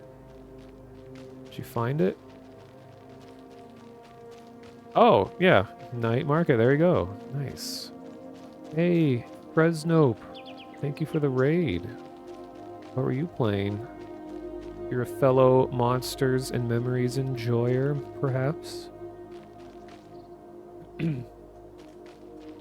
So Kane, yeah, it was like somewhere on the edge of this night market here. Welcome back, Inner Evil.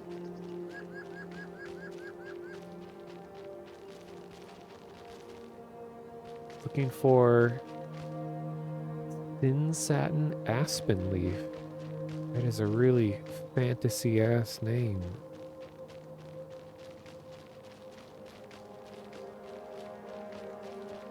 Oh, Siniston. Yeah, it's the thing with rogues guilds. They're always intentionally hard to find. Because they're like hidden away. They're a secret society.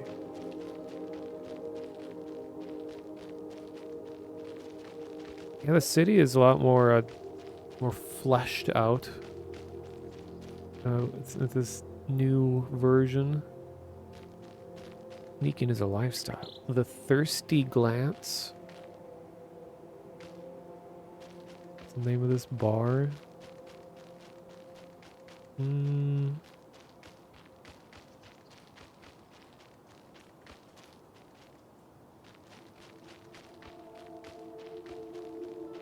Water on the Rocks. That's very fancy sounding.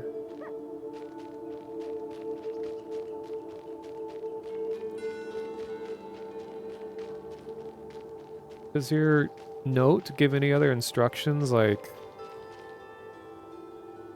that it's like in the basement or on the roof or anything like that.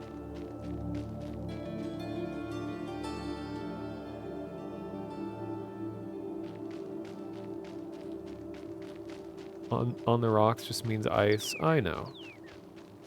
Good way to make it sound really fancy.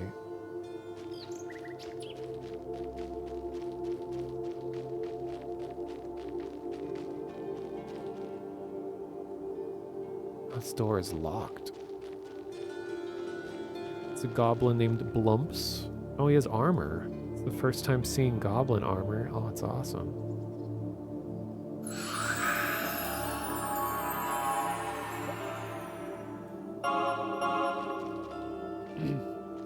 It says, on the edge of the night market.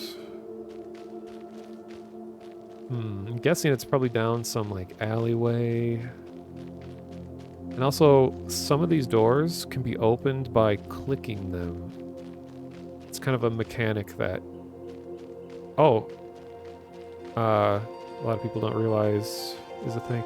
The City Illuminators Guild. Didn't you mention something about that? Here's... Ifrin Raz? Or Irfin Raz. Okay, so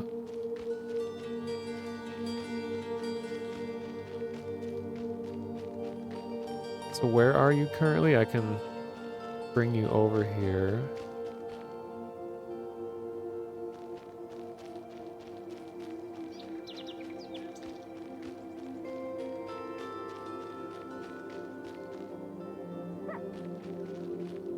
Oh, there you are.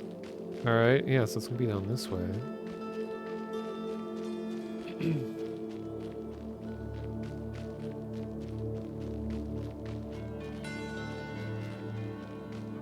Let's hope I don't get killed.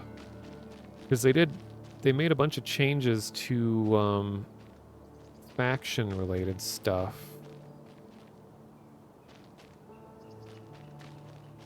And it sounded like that there are some situations where you'll be killed on sight. Alright, here it says Rogue Abilities Merchant, Kieran the Grey. This is very roguely information. Oh, you found him. Yay, nice. I like the halfling. Whoa, halfling face reveal. Look at, I can see through his hair. Oh my god, they're terrifying.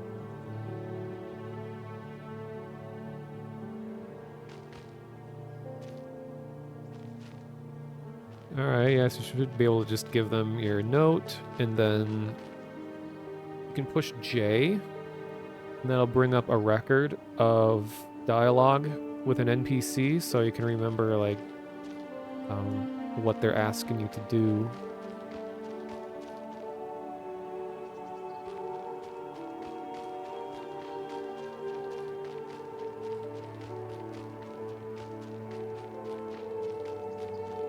Alright, well, I'm glad we found this. I'm gonna head back out to the gate. How do you offer the note? You click it from your inventory, so it's on your cursor, and then you hover over the NPC and then click on them, and then you should see a little trade window that shows up, and then you click trade. But depending on the size of your screen, I've found that some UI windows might start or might appear like behind things. So if you right click UI things and go to unlock, you can move it in a better spot. That's how I rearranged my whole UI.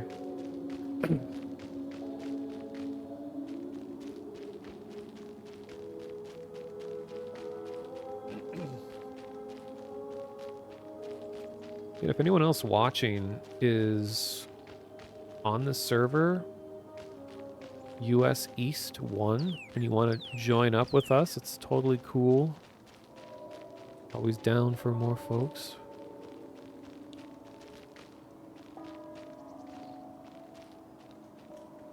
He's asking you to get gifts from people. Huh.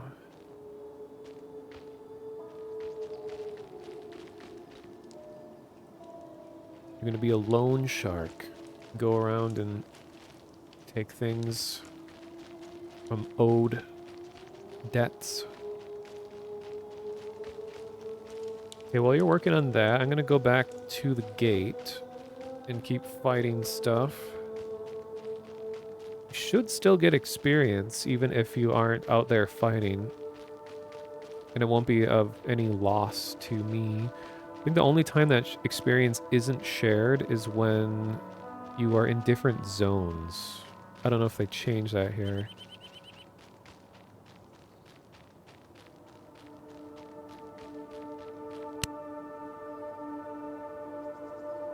Ooh, I have enough money to buy another spell, and I'm right by the Druid Guild. Nice.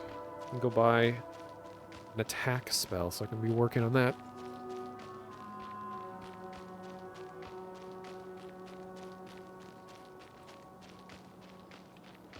Salt Breeze Park.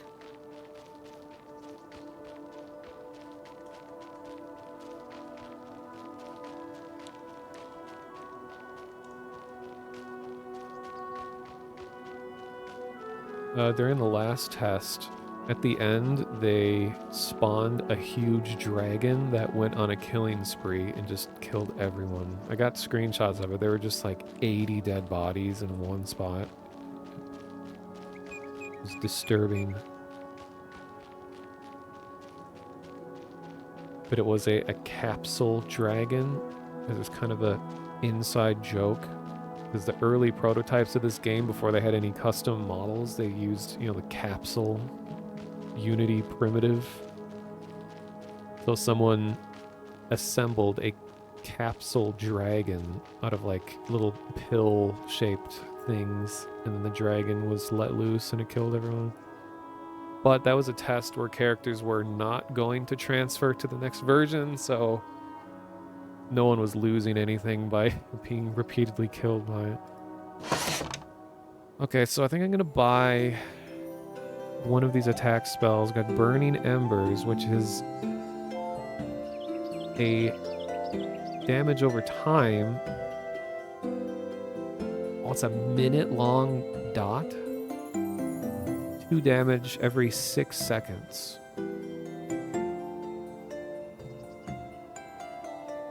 But I just want direct damage, because stuff dies so fast. I don't want to be fighting something for a minute to get full potential, so... Moonflame does... 3... Okay, 3 damage. Just direct damage. I think that's my best bet. Could also get root. Oh wait, no, I don't have enough money. Okay, so I'm just buying this. Yay, new spell. So, we go to our spell book. And... where is the spell? Moonflame.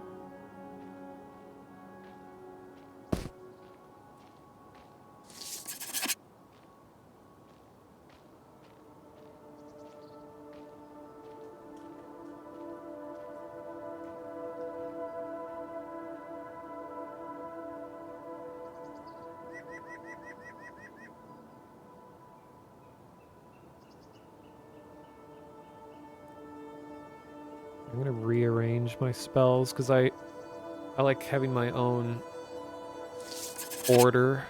I always put my base attack spell on the very top.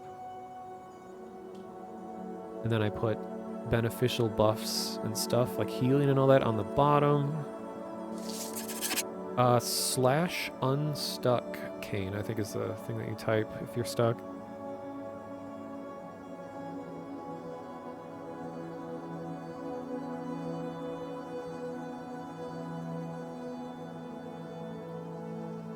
And healing.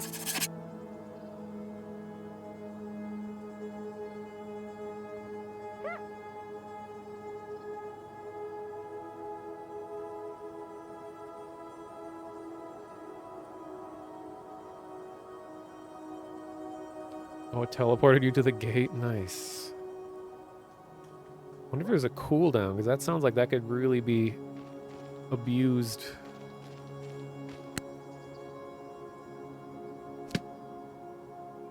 He's bummy.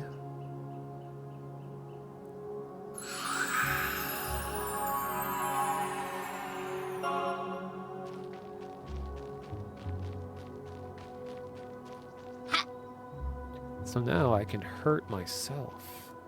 Ow. And I can heal the damage I do to myself.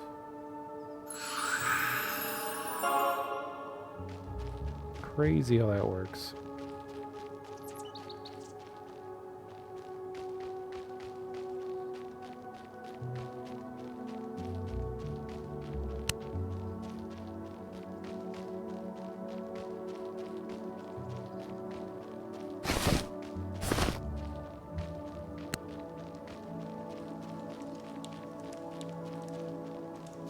And for anyone watching, if you're playing this game right now, if you go to the Shifty Gnome, you can get a free medium-sized 6-slot backpack just by hailing him and saying, "I'm interested."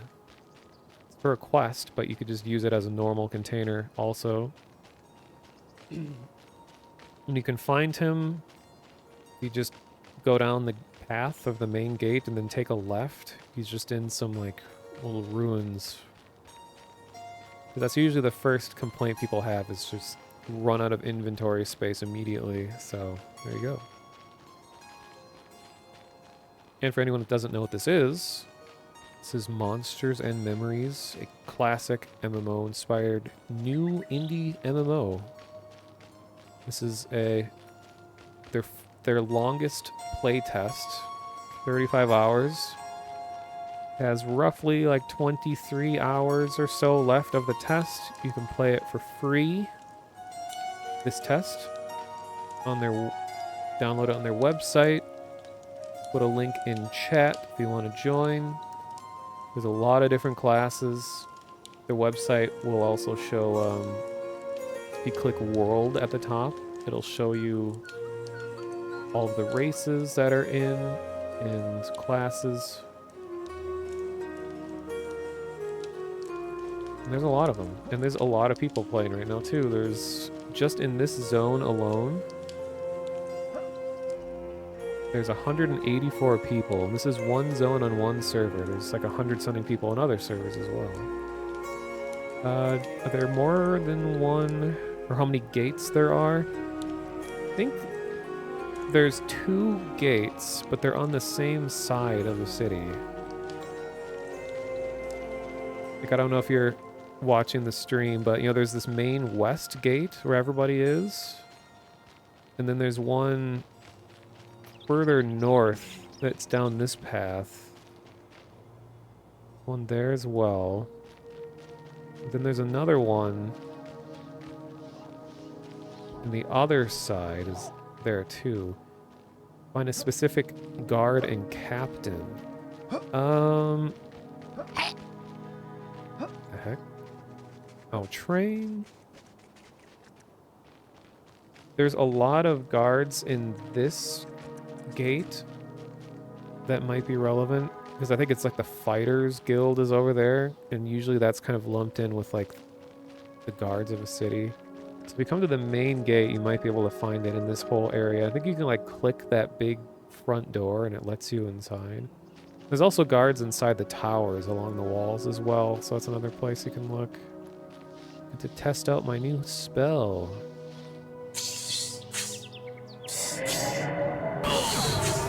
Right, Moonbeam.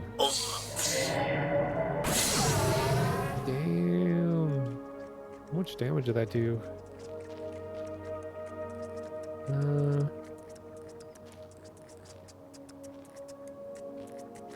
Didn't say.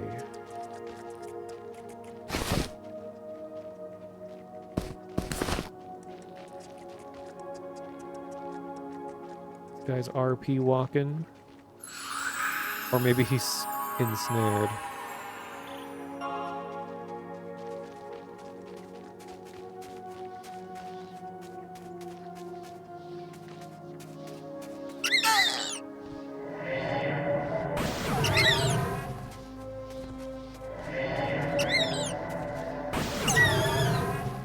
Wow, this is going to speed up combat a lot.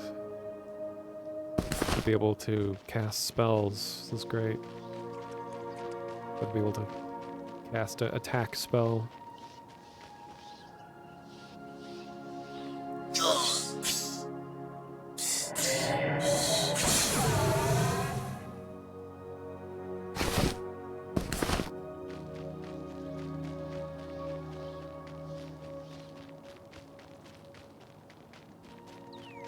I love the look of the fire elementals in the distance like that.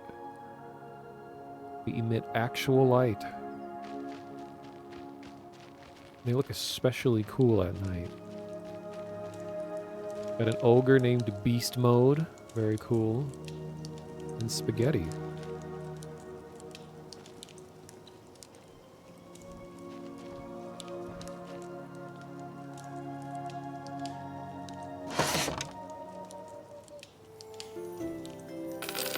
Okay, everything sells for about 2 copper.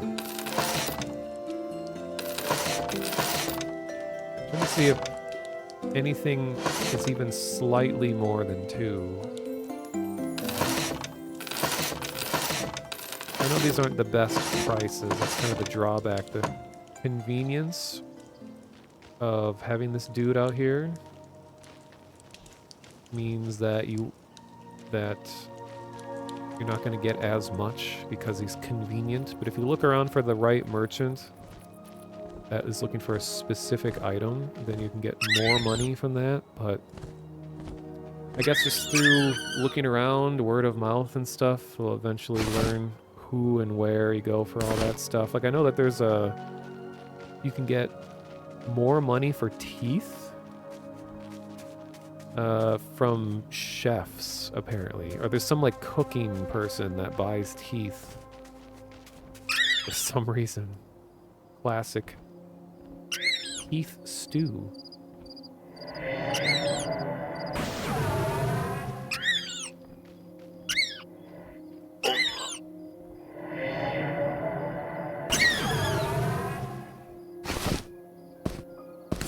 I already almost have enough money for another spell.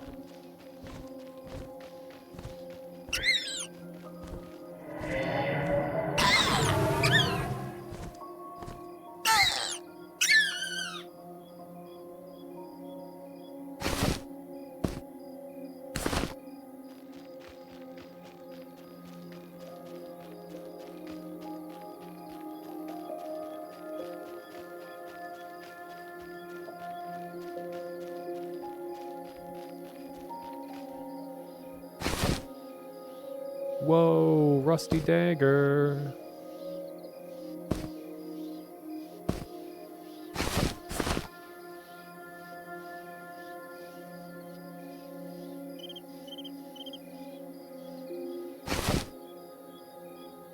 Okay, if I get one more cloth scrap, I believe I can craft something.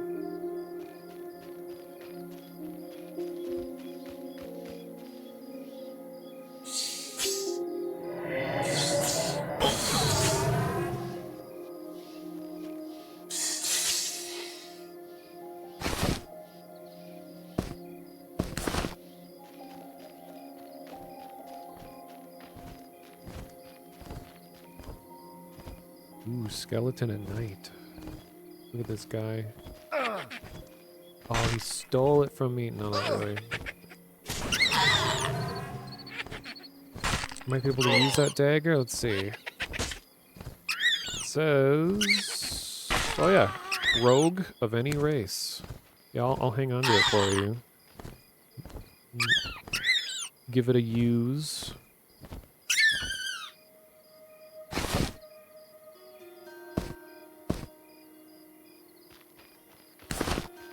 Oh, and is it better than what you have? It's, this is 3 damage, 23 delay. Got killed by a scarab. Did somebody, like, drag one in?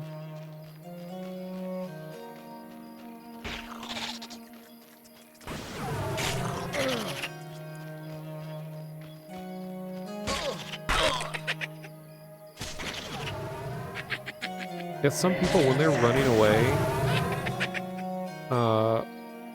they run past the guards, and then they bring hostile mobs, like, way deep in the town.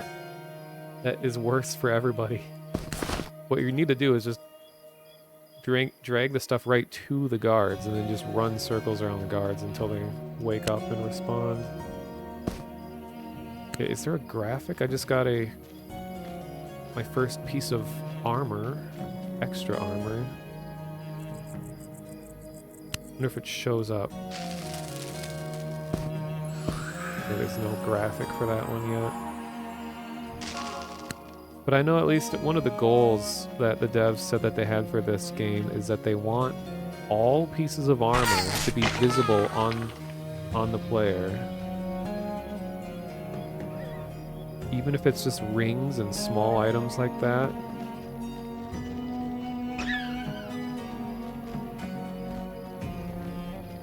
There's just two enemies chilling in the street. Oh, nice. Yeah, when the servers are this packed with people, the reaction time of NPCs is delayed, so there's a chance that guards will just completely miss mobs going in the town. So much like classic EQ, it's not surprising most of the team played it. Not only play, but the head of the studio was an actual developer on EverQuest.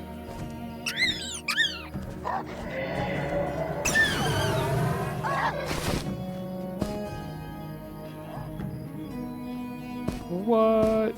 I killed the bat with my fire spell and it cooked the meat. That's amazing.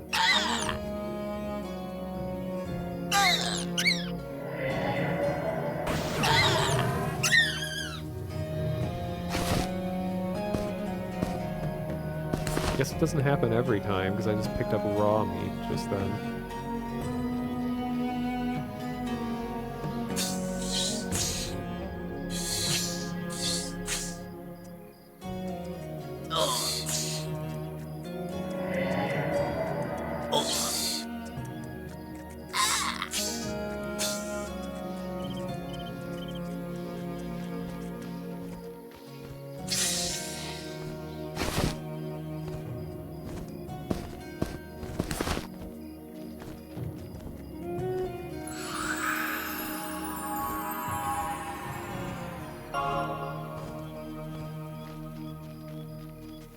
Uh-oh. I'm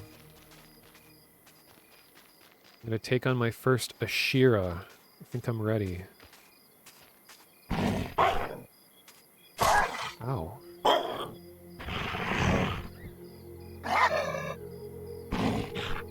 Well, it's kind of dark, I can't really see them. Yay. Oh, that was like the lowest level one. Whoa. Oh, I thought that was a shield. Multhil root? Interesting. The Ashira necklace. It's like a quest item.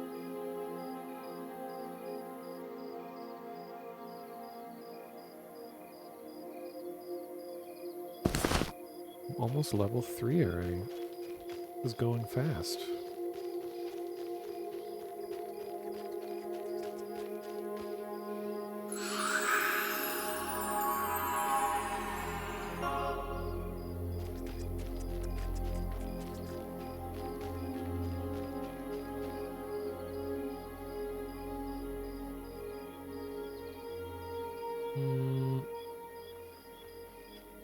Checking something.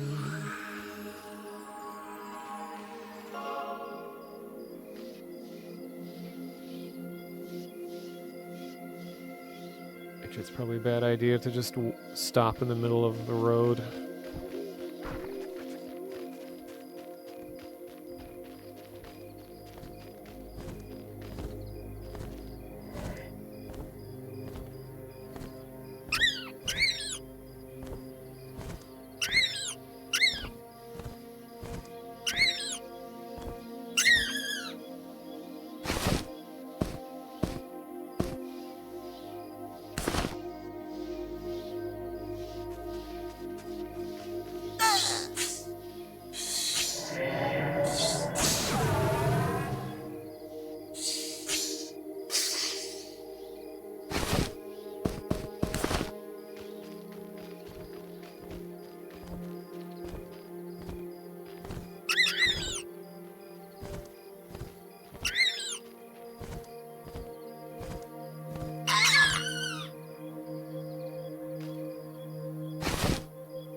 Uh-oh.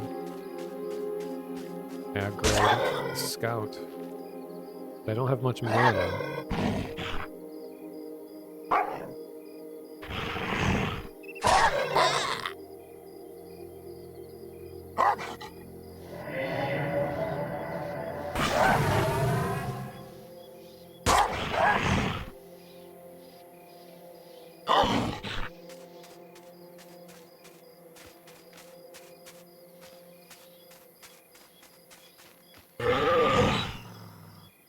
Nice. Ooh, got my 4th scrap. Alright, let's see what happens. I should sit down to regen.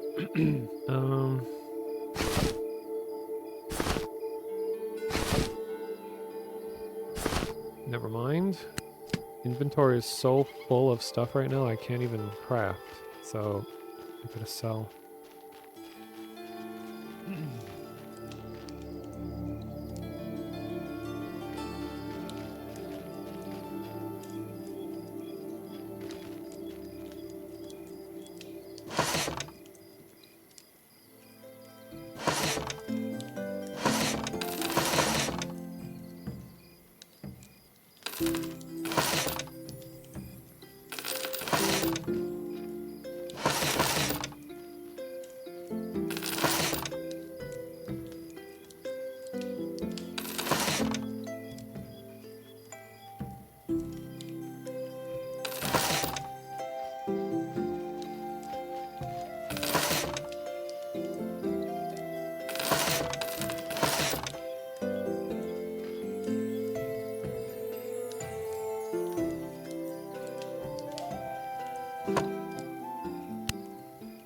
God, I am rich now. You can swim underwater? Yeah, and apparently, way out in the ocean is a massive sea serpent. Someone brought it onto land a few hours ago, and it was like going on a killing spree in town. Be careful. Alright, so tailoring kit.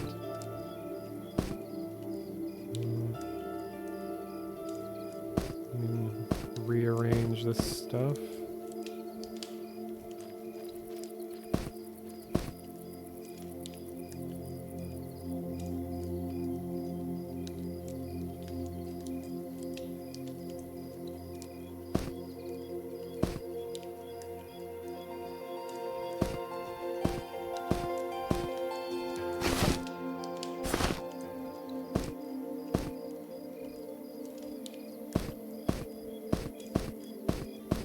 Alright, 3 cloth scraps. Doesn't combine into anything. What about 3? What about 2? 1? Okay. Maybe I need to combine it with something else. Wait. Tattered cloth. Bourget? Bourget? I don't know how you pronounce that. With leatherworking, you can improve armor by adding scraps to it. So let's see if I add cloth scrap to this. You patched the cloth Bourget. Alright, nice. So now it's patched cloth. Gives me 1 extra AC. Sweet. Okay, so it is worth holding on to cloth.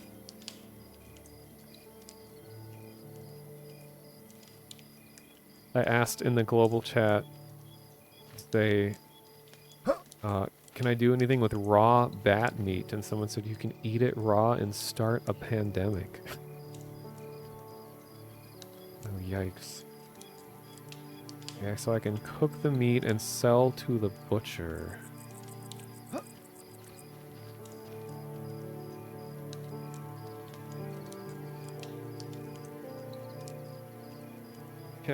Classy reference. Like, what is that? Didn't World of Warcraft have that famous incident where that plague, whatever it was, corrupted blood or something got around?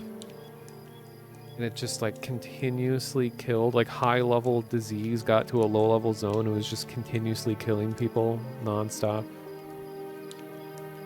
Let's see.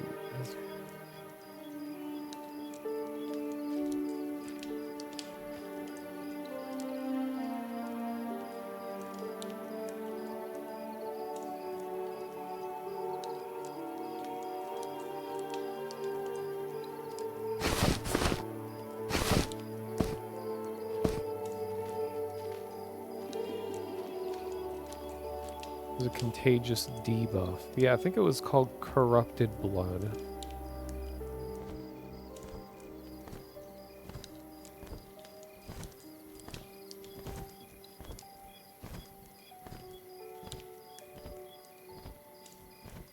Wait.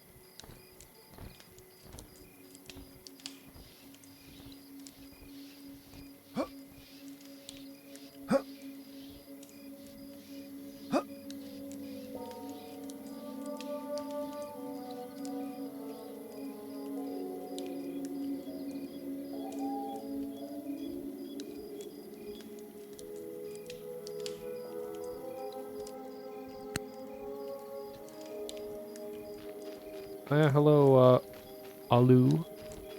Vixipede. Welcome.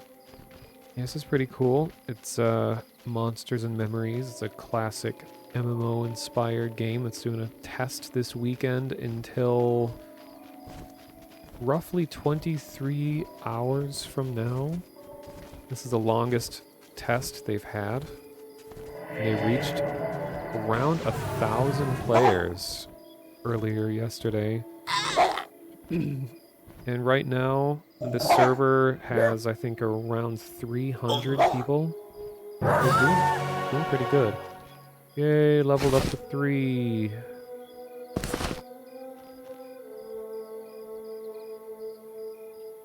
Okay, so I can use an oven to cook meat, or use survival fire, or the in-kitchen ovens.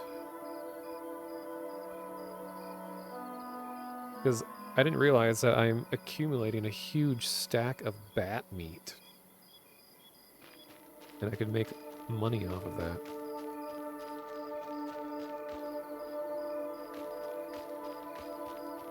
What's that? Diseased bat sitting up in the tree. We're just talking about diseased bats.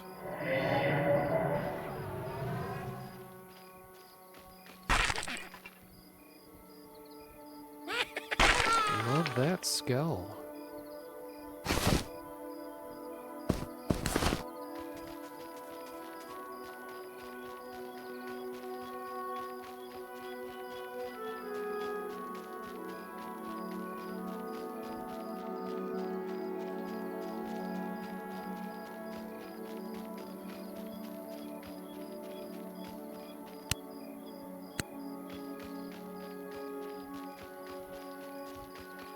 That's what I'm going to do.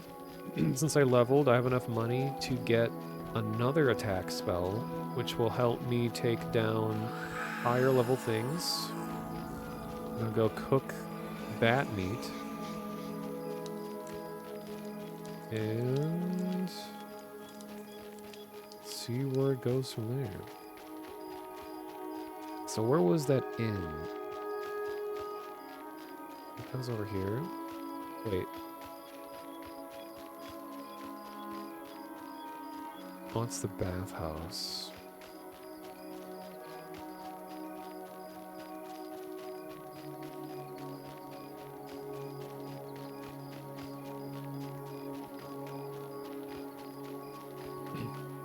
Having all the fun where you're aimlessly looking for targets on your list. Hey, you'll get a lot of experience once you finish it. Usually the beginner quest will give you like almost half of your level's XP.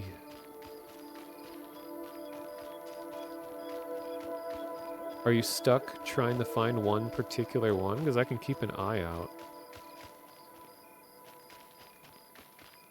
Oh, here, baked goods. Oh, no, that's baked. Wait, did they have an oven? No? Wait.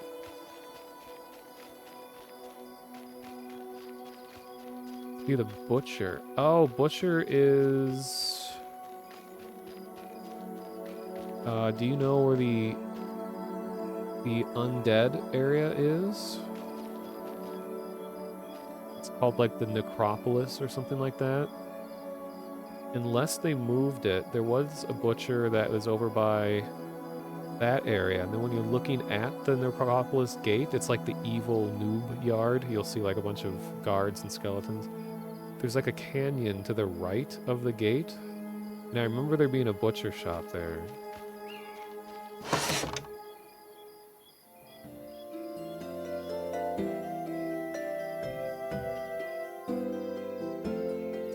Whoa, patched cloth armor sells for 15 copper?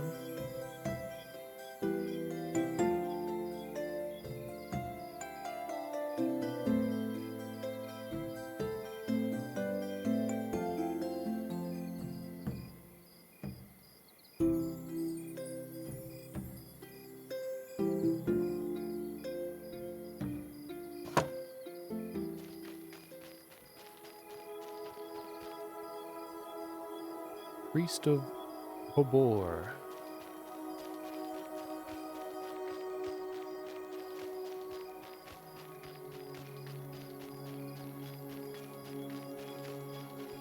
Y'all got any ovens?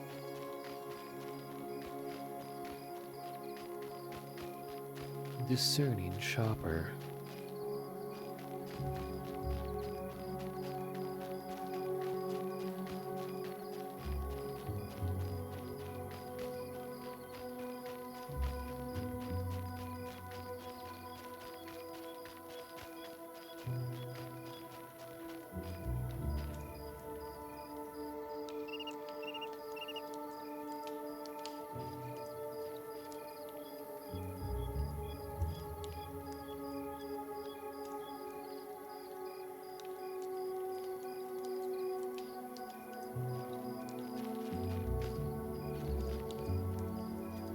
Another goblin named Goblino. Very cool looking goblin. I approve. Nice backpack.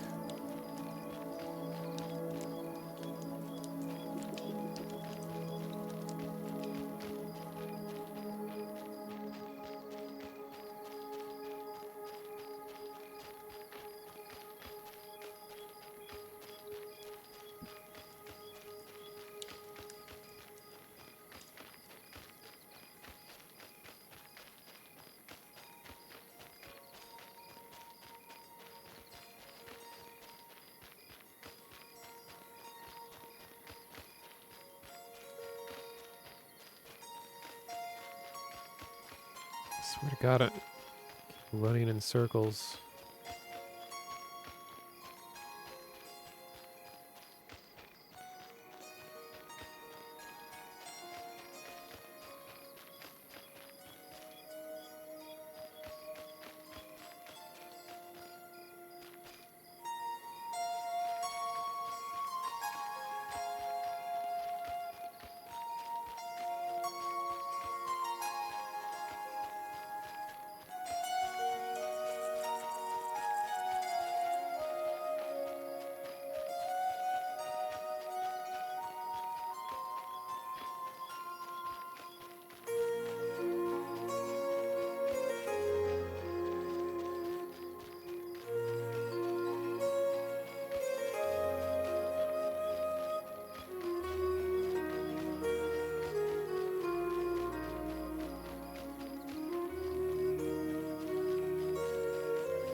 What was that in?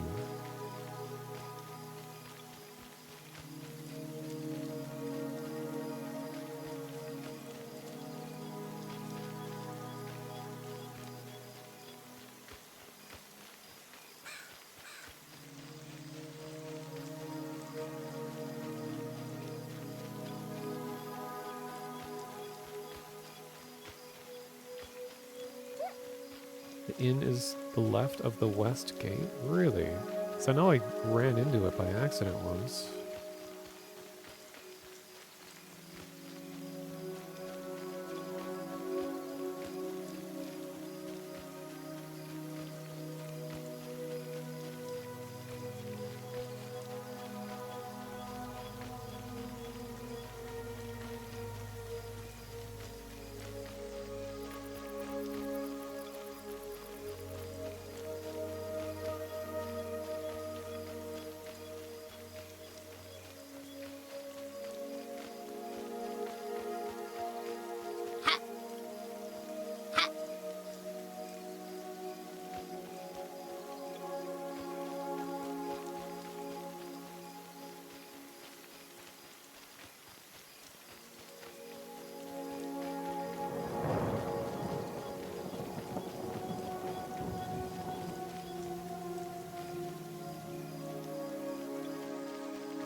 Oh, wait, I think I know what we're talking about.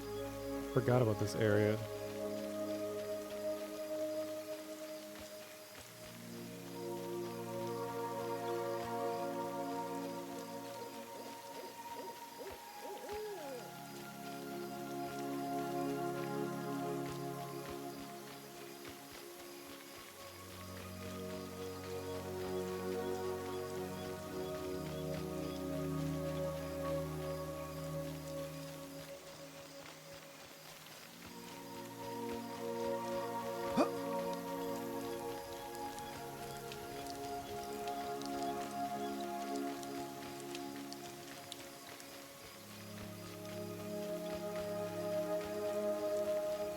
Ah.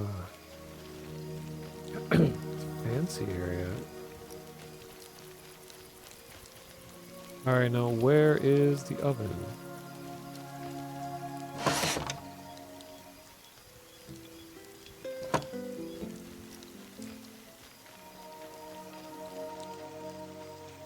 Cook. Getting oh, is this it? Cook trainer. Yes. Alright. Now, how do I do this? I'll just try dropping one bit of meat in here. Does that cook it? You craft cooked bat meat. Well, that is very easy. A lot easier than I was expecting. Can I do two at the same time?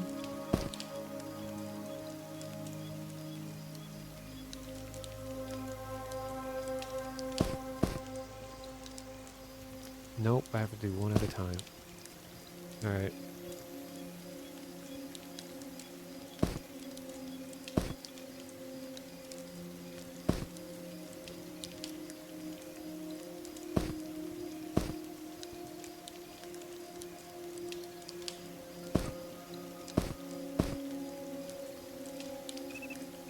This will be more satisfying when they have, like, the UI graphics in.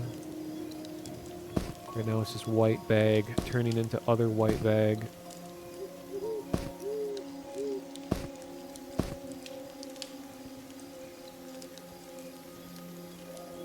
I guess eventually I'm gonna have to, like, actually eat this food. So I'm still living off of the bread rolls and water skin that I started with.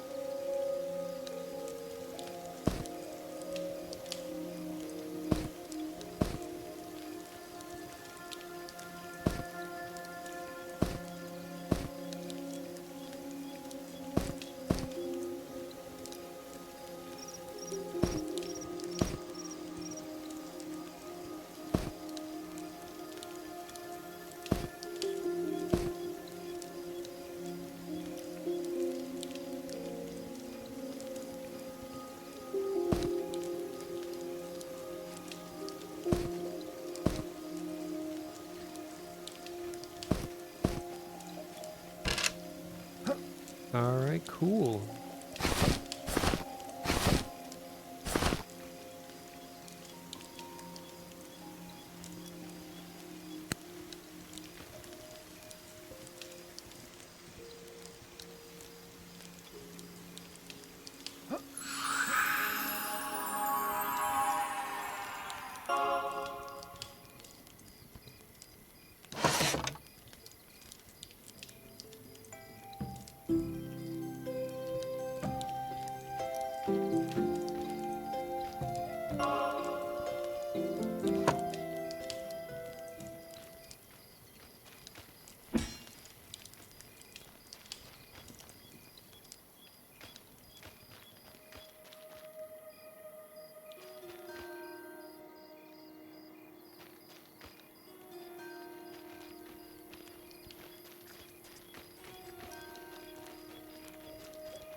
this stuff people are dropping on the ground. Someone dropped a rusty short sword? It's gonna sell for a lot of money. And a bow? Damn. I can sell these to like blacksmiths?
Okay, rusty weapons. Whoa! 25 copper per weapon. If I had smithing skill, I think you can like refine it or something. Reinforce.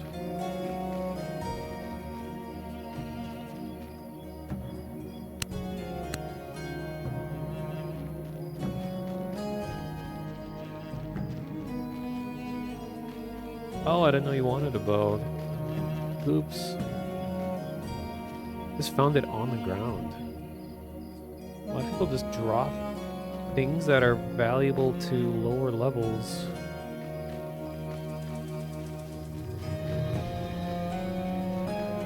Rampaging were-rat?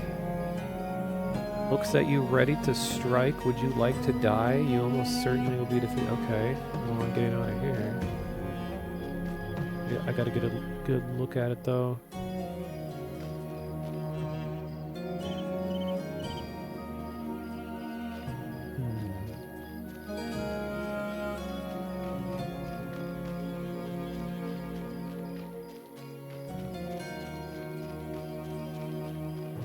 Good thing that were-rat wasn't really rampaging, he was just kind of chilling.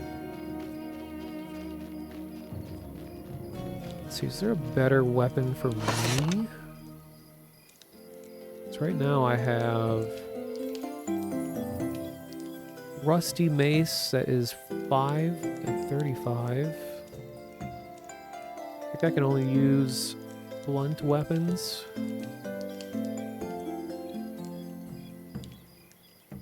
The old cracked staff. Everybody starts, well, most casters start with the cracked staff. That would be, it's at one hand, 531. Compared to 5. Okay, so it would just be slightly faster, but it would be a huge waste of money to buy this here because you can usually find these just out in the wild.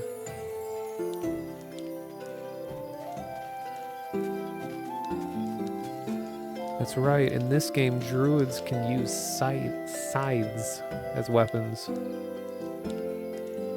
Two-handed. 6 damage, 35. Rusty maul. 9 damage, 50 delay.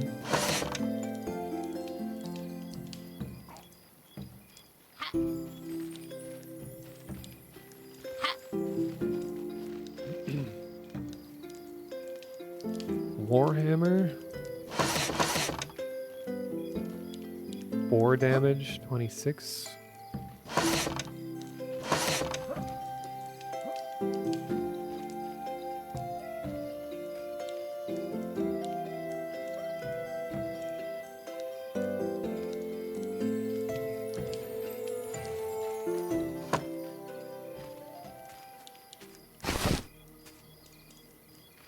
Oh, that's right. I was gonna sell all this meat.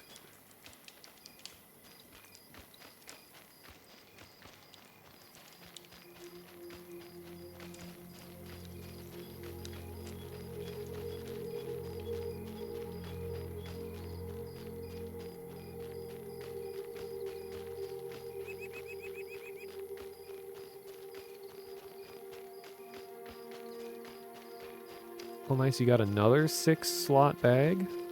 Does it let you use both at the same time?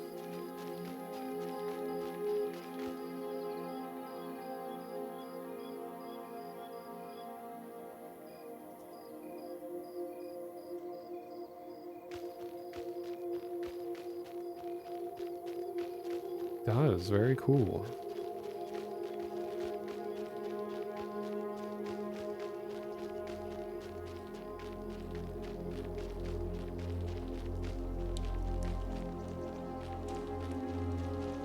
Why are there so many people over in this area? What is going on over here?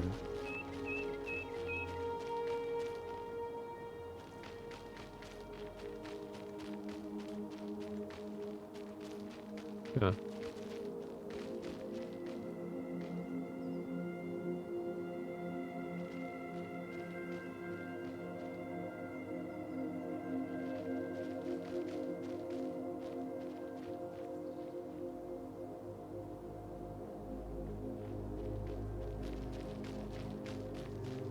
Okay, so I think the butcher will buy the cooked meat.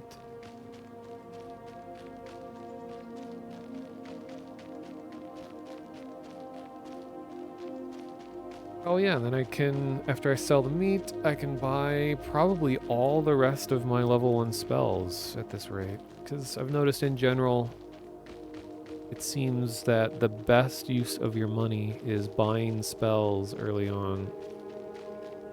It's not even worth investing very much into armor and all that, especially if you aren't a melee class. Where is this place? I think over here.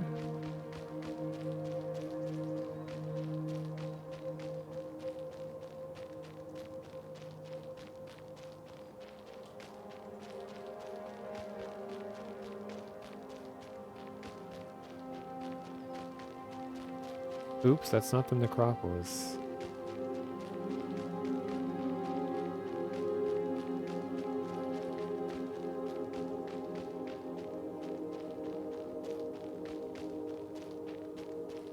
I do appreciate that they made the footstep sounds fairly quiet.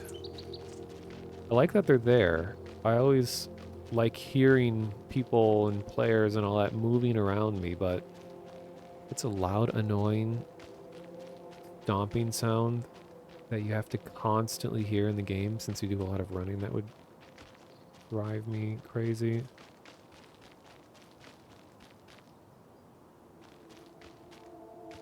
What game was that where the footstep sound was so obnoxiously loud? Was it like Final Fantasy VIII or something? Or it's just like the whole game, or at least in one particular area.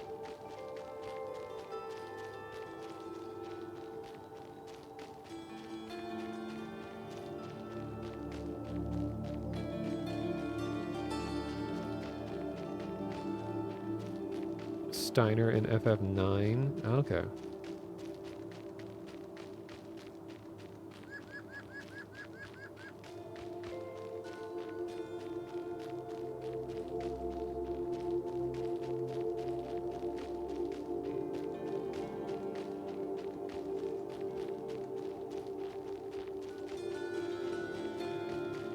The Red Mantle. What guild is this?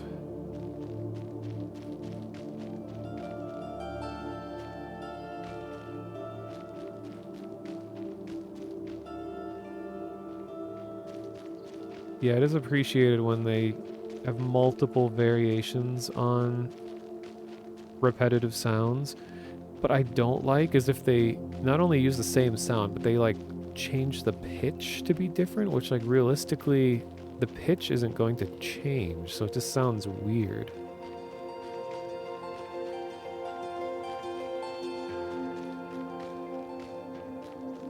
Blackfeather Bazaar. Yeah, this is where the meat buyer should be.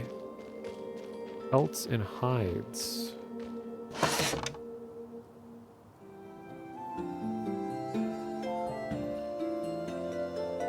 Okay, so this is where you can sell pelts. Oh, and bat fur. Oh, okay. I had a lot of that earlier.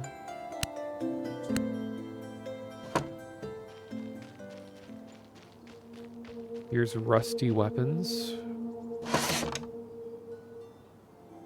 Used to be a baseball player under a different name. Wait, I want to see for comparison. This dagger would be 25 here, and then I'll try selling it to the shifty gnome later and see how much they offer. Otherwise known as the shitty gnome. Archaeology supplies. That's a thing.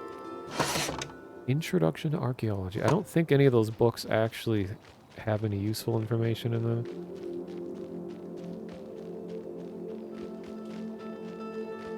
Not yet, anyway. Alchemy.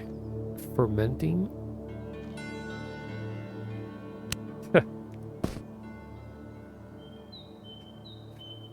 See, a lot of people have ran into the same situation where you buy the intro to something and then you read the book and it just says this is an intro to this skill and that's it, and then you just drop the book right in front of the person you bought it from. Luckily it's only 1 copper. Here we go, a butcher. You better buy my meats. Andy doesn't buy my meat. Are you kidding me? Or no, it wasn't butcher. I think it was a chef. Or a cook. Cooking supplies? No? Well, who buys the meat?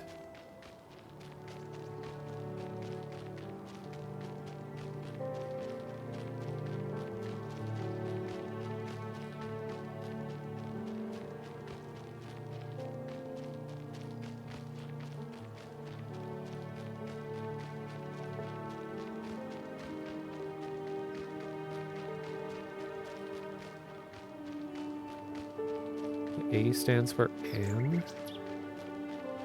What does that mean? Or what's that reference to?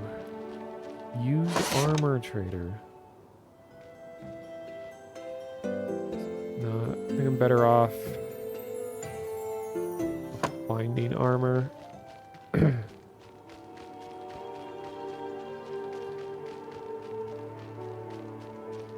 Now who dis? General Goods. Famous war hero.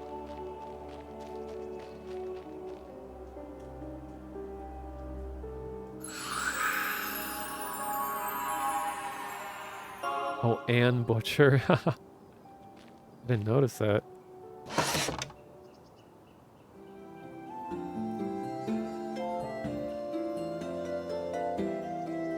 Animal glue.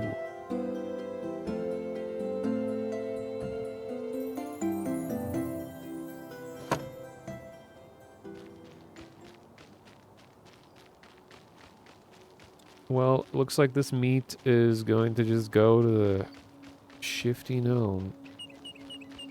If I don't... Wait. You... Okay. If I don't find someone else to buy it... it's gonna go there.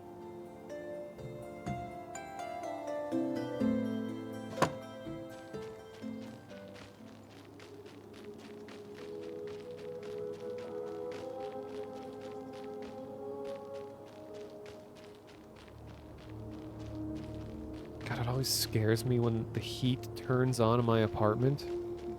So I don't hear it, but I just start smelling like a burning smell. And it's kind of near where my computer is. I'm like, oh my god, no.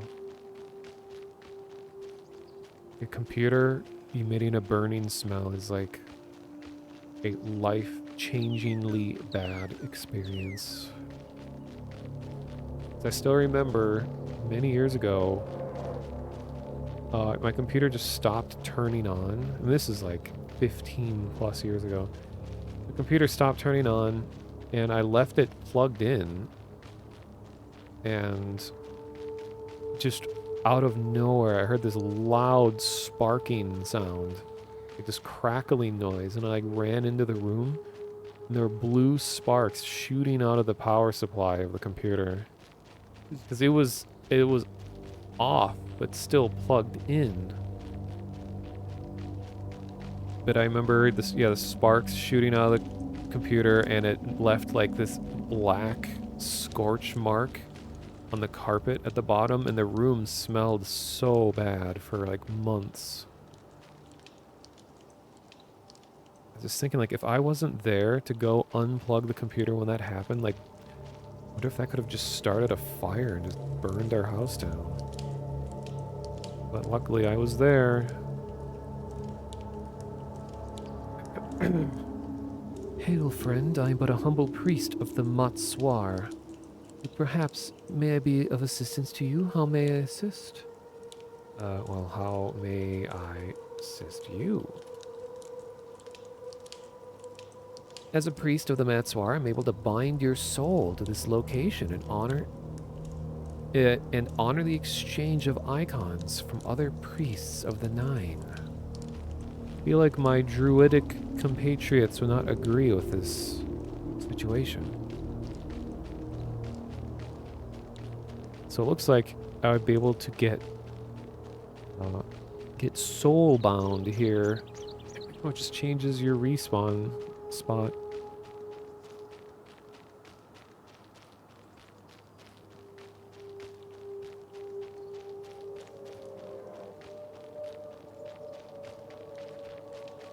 You've blown up power supplies before, but haven't had anything quite like that.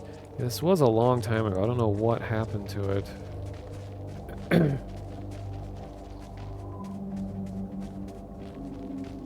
You had a power supply with a similar situation. It was a massive spark. Yeah, I distinctly remember seeing blue sparks.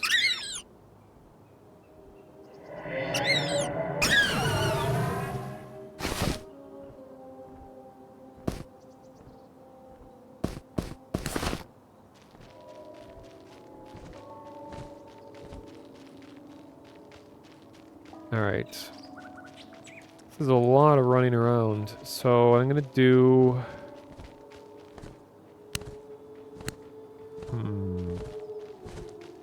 Wait, how much money do I have? Ooh. And I'll have 1 silver.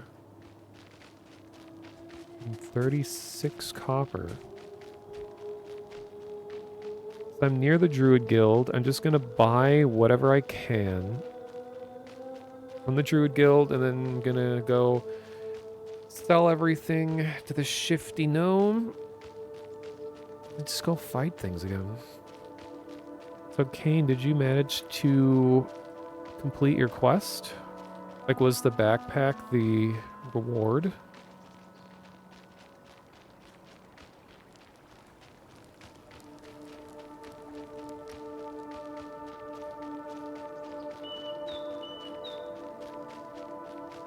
Only got 2 of the 6 people. Are you still looking for them?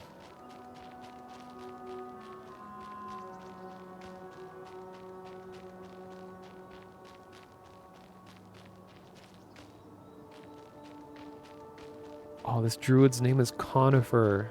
Oh, I should have thought of a clever name like that.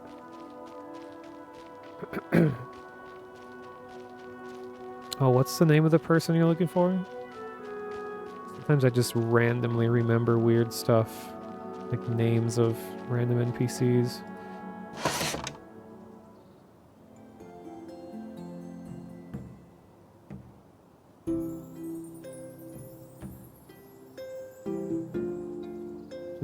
The smell of burning making me freak out. You've never had more smoke detector problems in your life until you moved to where you are. Are they false alarms, like the detector just going off? Or are you like actually dealing with like smoke?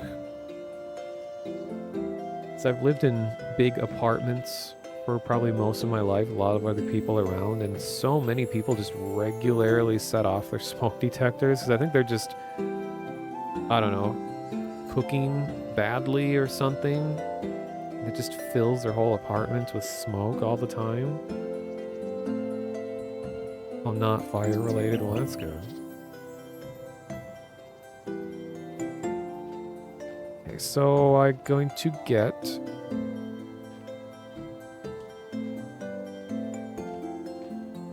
gonna buy root. My first... baby's first crowd control spell.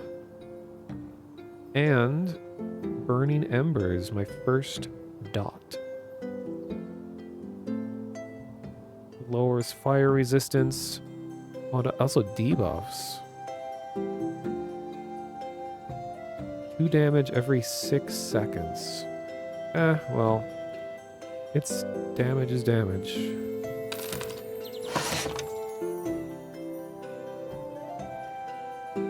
And all the rest of the stuff I can't get till I'm level 4, so I'm not gonna worry about that. Oh my god, but then the price of my spells goes up to 1 silver, 40 copper. I think the only thing that I'll want, even, is probably Unity and Touch of Nature. Those two things seem way better. Touch of Nature is heals for 20 health, and then 10 health for 2 ticks. Total of 40 health. So 40 health over 12 seconds. It's always confusing to math that out. I took a screenshot. Can you share the link? Oh yeah, you can post it in chat or whatever. Like Imgur or whatever.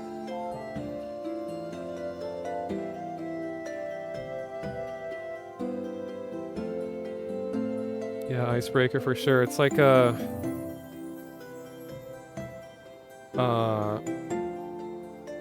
it's always going to be that time when you think, oh, it's probably nothing, that it really was something. Okay, you got, looking at your screenshot. So you already took care of the customs guy in Dilshad. Oh, Mafid the Butcher. Sounds so familiar. I know I saw just a butcher. An butcher, as we know them. Oh, I know where Nerita Thinblade is. She's right by the Acropolis also. Or the Necropolis. So if you follow the signs to the Necropolis, she's over there. You just have to follow the cliff up the wall, and she's like standing way up in this building where there's like stairs leading up to it. The building was called like the Shine or something.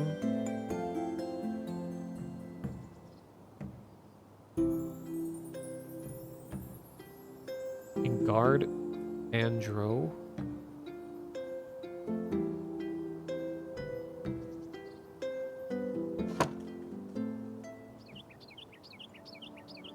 Okay, well, I have that screenshot open, so as I run around, try to remember if I see any of these people. Alright, new spells.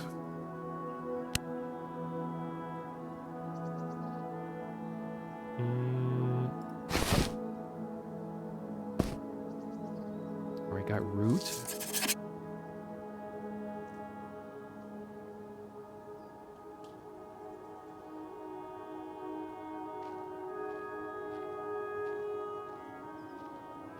Burning embers.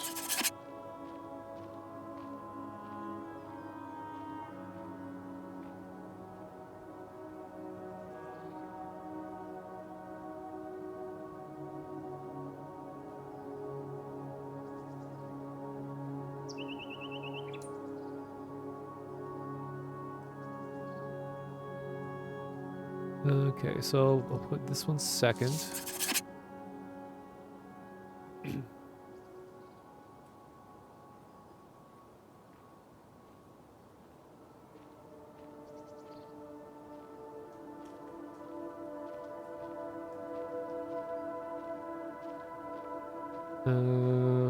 And then root.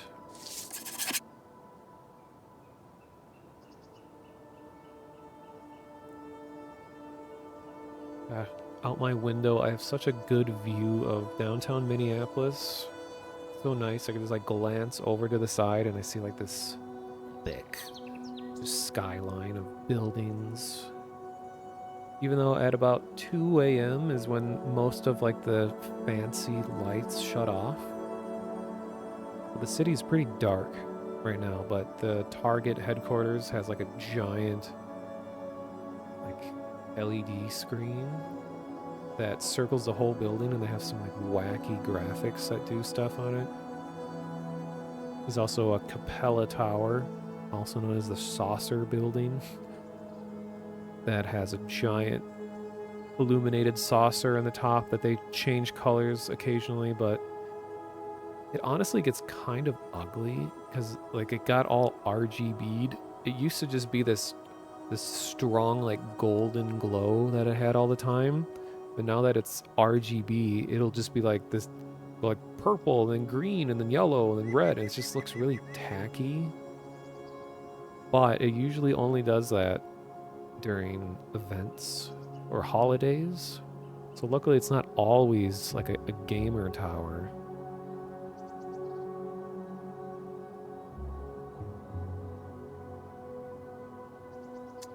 Oh shit. Looking out the window and there's a parking officer just pulled up and is giving a load of tickets out. Uh-oh.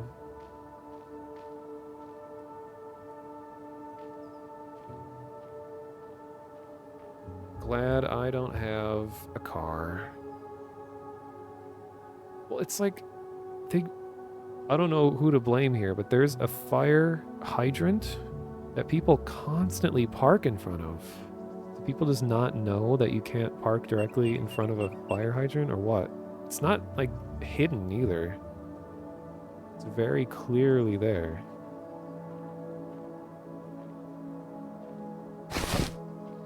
Okay, so now I'm gonna go back and sell all of this to the shitty gnome. This person has been idling here for like 5 hours. Found the captain, nice. See, I'm in the Druids Guild. I don't think any of the other names on your list are here. The only one I know for sure that's on your list is Narita Thinblade. Like I said, she's over by the necropolis. Like when you're looking at the gate, you just go right.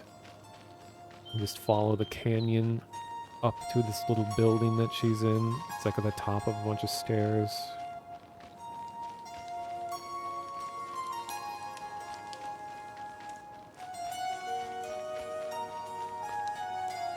Wait, will the produce vendor buy my meats? No? What about fishwife?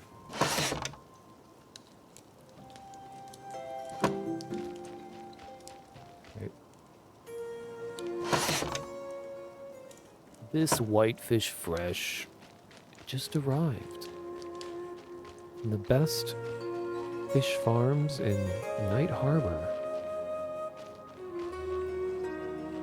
An Eastmanite traveler? Who? Hello? Eastmanite traveler ignores you. What a badass. It's a place with the purple sign. It's like a really colorful little circular sign that's up high on like a white stone building. It's like a very prominent building. It's hard to miss when you're there. It's in a big open kind of rocky canyon space, and there's stairs leading up to her building.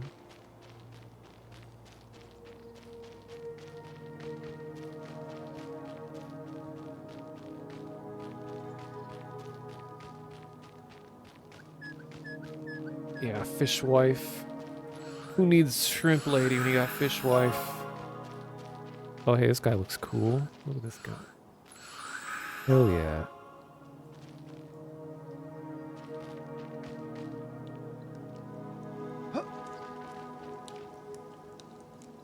When I'm in first person, it really drives home how tiny I am. Believe it or not, gnomes are even shorter than the goblins.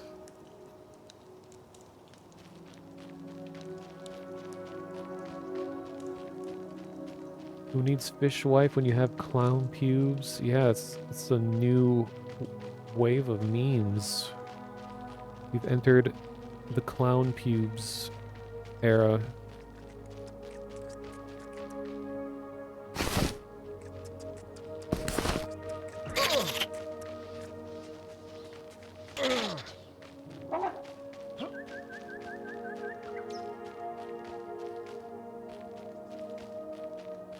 Also, welcome Cody.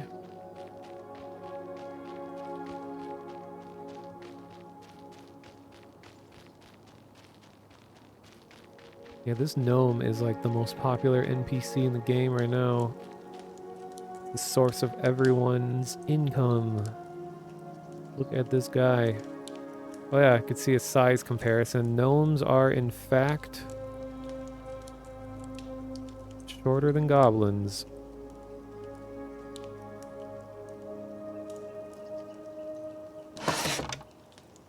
Alright. Oh yeah, Rusty Dagger would have sold for 25 copper, and you only get 10 from this guy. So how much less is that? That's like... almost half.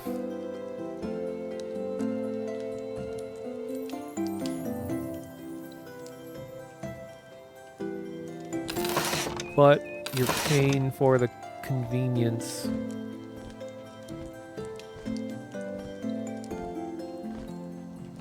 It's a little dangerous how easy it is to accidentally sell items that are equipped and you're using right now.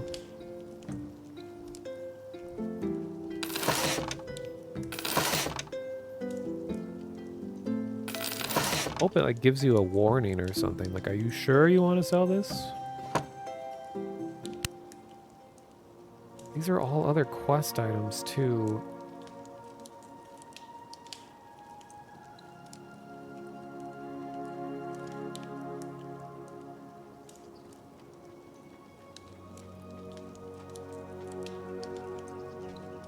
Oh yeah, for anyone playing, a nice little trick that you can do is you can link an object or an item in chat.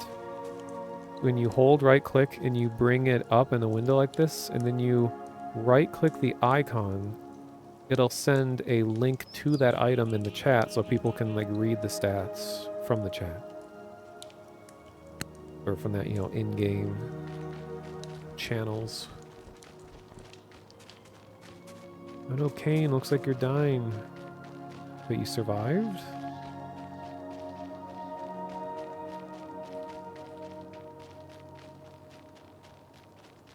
Server's getting a little laggy. I think they need to do a restart. 'Cause that really helped. Oh, that's right, I have these new spells. I should take a risk. Take on a beetle. This will be my first risky encounter.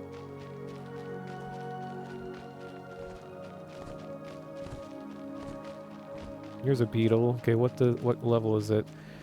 It is level 3, the same as me. So, oh no, someone else is gonna take it. No. No, guess not. Okay, so I'll dot it first. Pull with the dot. Ow.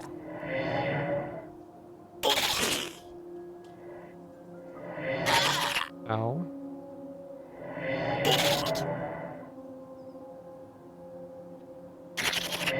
Get a cast off. Oh, there we go.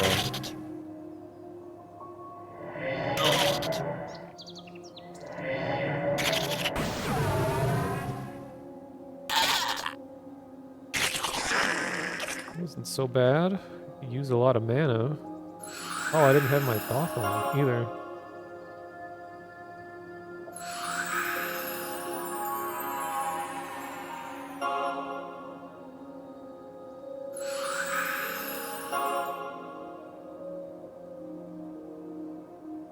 Oh, the Multhil route? It's for Ranger quest. Wonder if, because Rangers are kind of connected to Druids, wonder if I can do a Ranger quest as a Druid? Should I have my first trade interaction with another player? Because he's looking for the things that I have. I have 2. Oh, wait. Skeleton with a staff. I need that. Give it. I hope that's a cracked staff.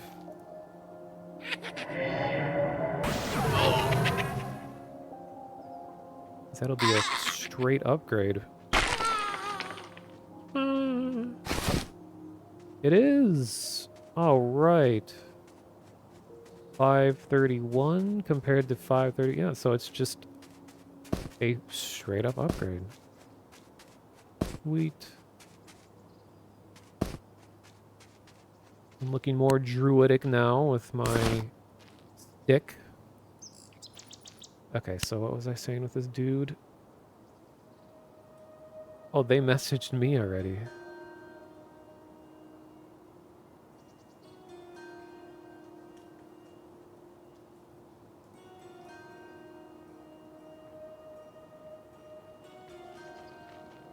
Asking where did I get the roots, and I'm telling them I got them off of the Shira Scouts.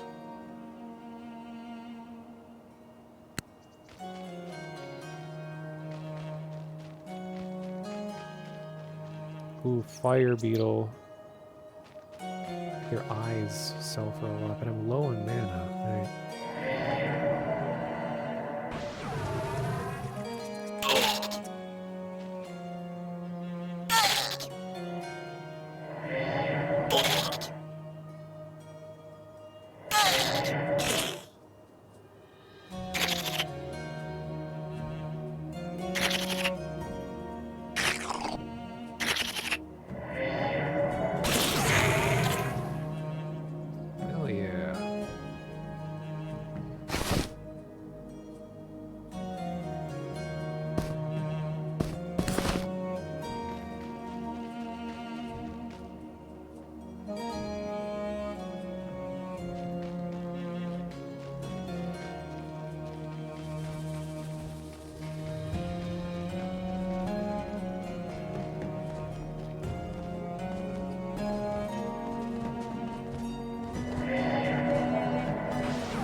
I just love how killing an NPC, a mob, with a fire spell has a chance of cooking the meat that's on their body.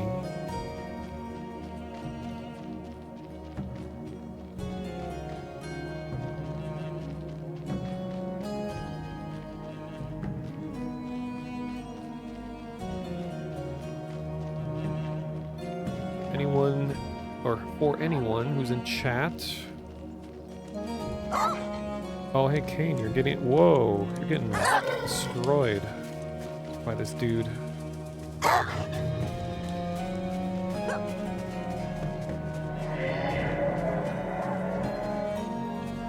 rooted it. It's stuck, but I'm out of mana. I can't do a whole lot of damage. Oh god, this thing is tough.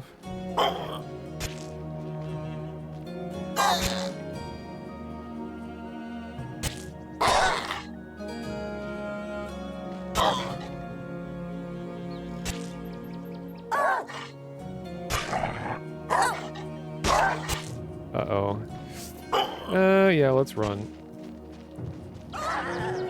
Oh, no, you died. Oh. And if I had mana, I would have been able to take that out. But I had just used all my mana on some other stuff. Well, at least you know where your body is. It wasn't like a mystery death.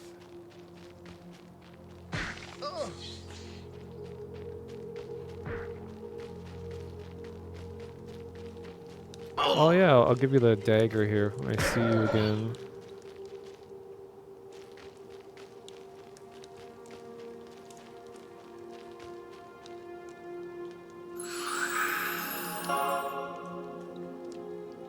I'm not sure how rogues work in the game, but in EverQuest, you should have some kind of special skill that you can be working on. And the skill should be in your spell book, but you know, under the skills section. But you might need to train the skill at your guild master before it will show up. Because they usually will have stuff like sneak or backstab, but maybe you don't get that till later, I don't know.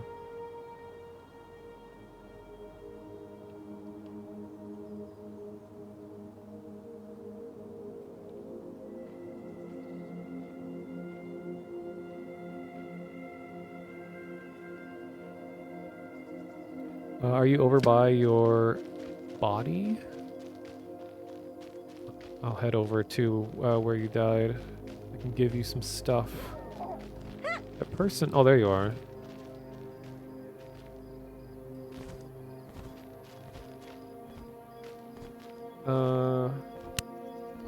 You got... Rusty Dagger. And... see if I have anything else for you.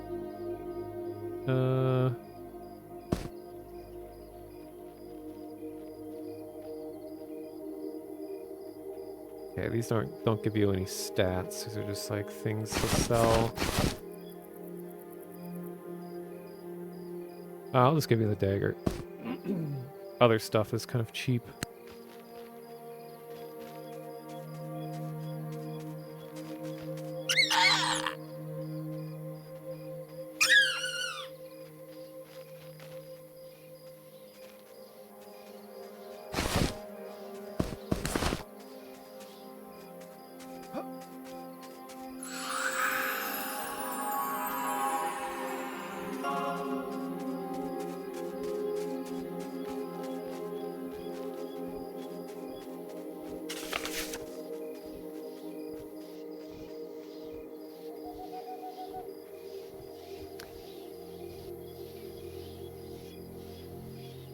And for anyone watching, this is Monsters and Memories. They're doing a open test this weekend.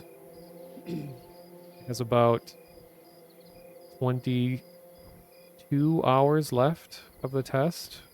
Roughly ends around midnight Sunday. Today, I guess, technically. And I'll put a link in the chat if anyone wants to join in. It's very much inspired by old MMOs like EverQuest. There's the link to it, and you can also read about all the classes and see the amazing concept art for the game there as well. You took dual wield, but you can't use both. Is it is the sword you have a one-handed sword? Might be restricted to daggers, maybe? I don't know.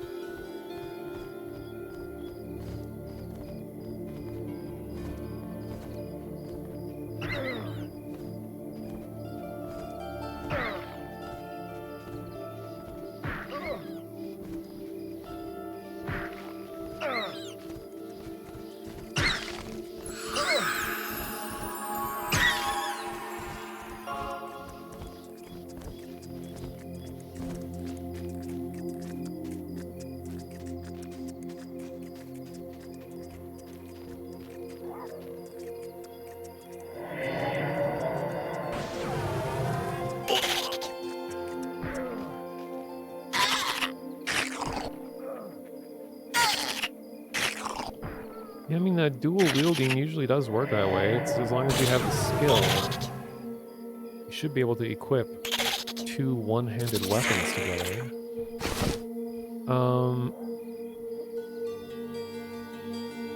Trying to remember. Are they class and race compatible? I know the dagger said rogue for sure, but is it a halfling compatible dagger?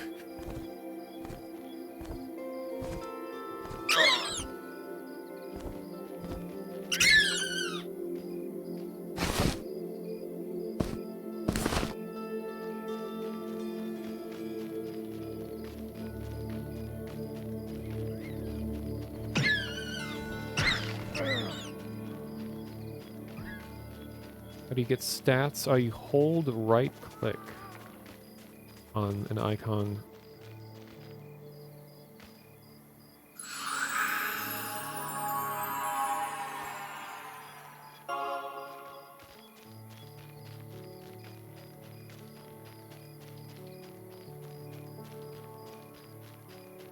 I think the abbreviation for halfling is HLG.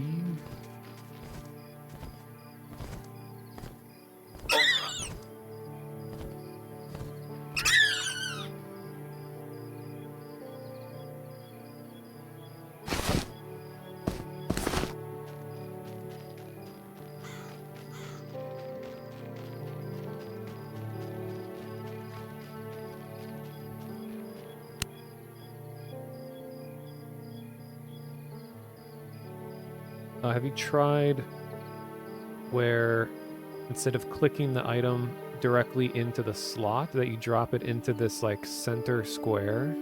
That's like an auto equip where it will look for if you can use it and it just puts it in whatever available slot.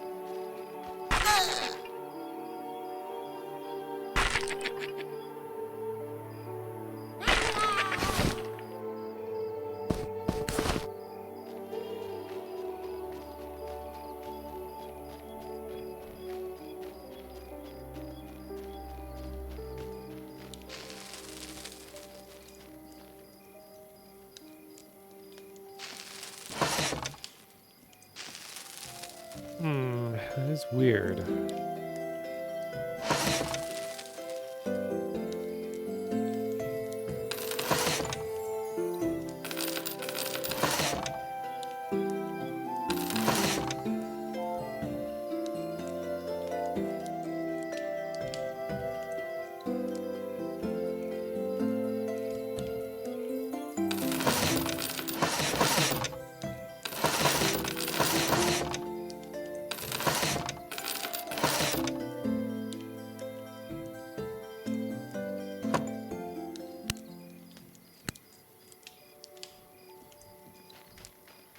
Oh, when you...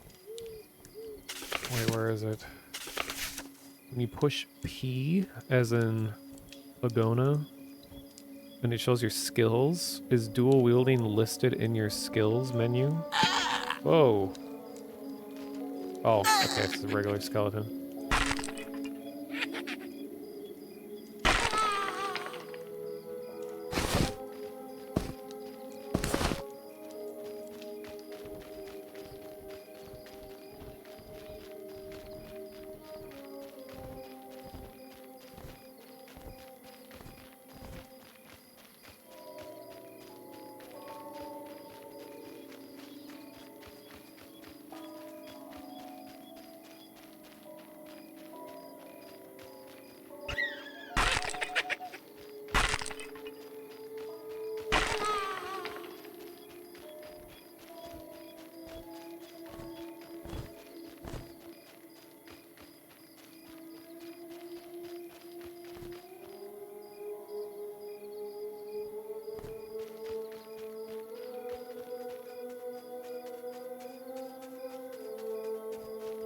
Ooh, got a yellow con jackal. Hope it's not an agent of a particular color or variety. This could kill me, but give it a shot.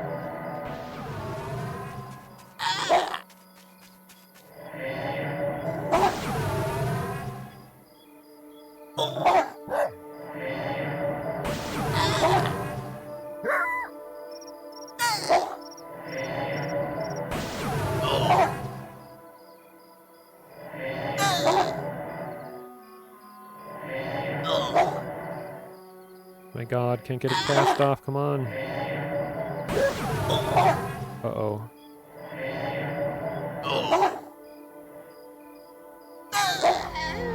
No! I was gonna heal. So close to winning, too. Well, that's my first death.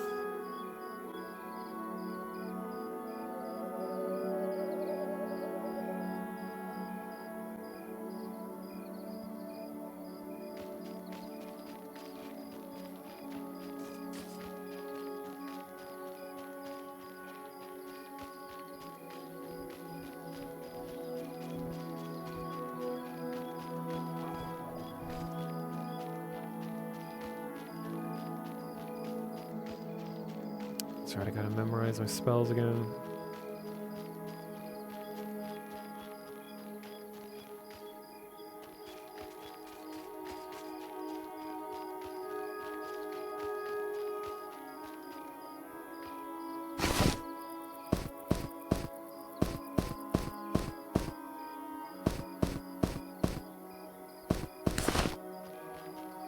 Wait, does its health not... Did it not regen?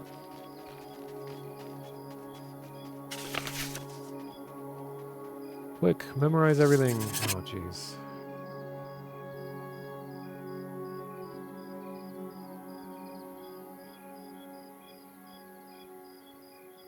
Gotta go take it out before it gets out all of its health back. And before it instantly gets all of it back.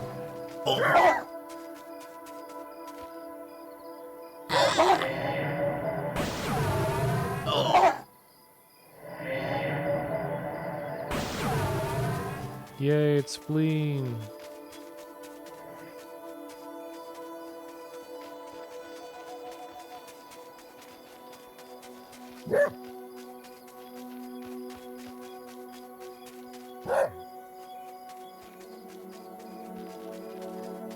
Oh, it says the skill doesn't grant dual wield. That's important detail. Oh, I understand that would be easy to miss, though.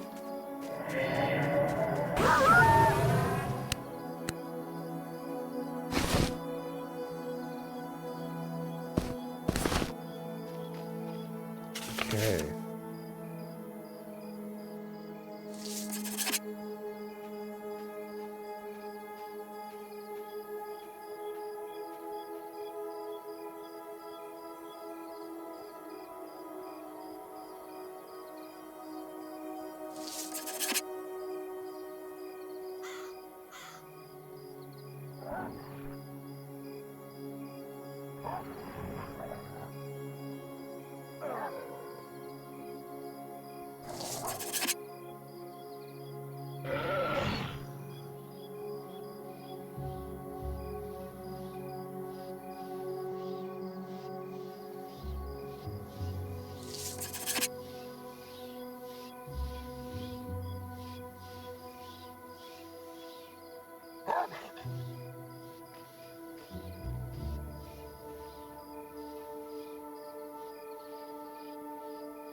Yeah, I'm the second highest viewer count of this game right now. I'm streaming, but there's 5 other channels, so. But I do appreciate all of those who are watching.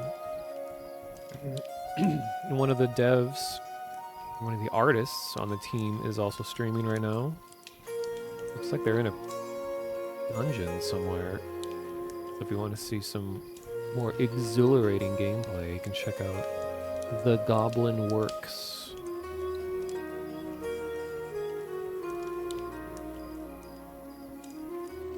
It's cool that like, all the servers have synchronized day and night. So like when you're looking at the thumbnails of other streams, you can see it's like all daytime across the entire of the game, and it's all nighttime. Makes us all feel connected, like one global community.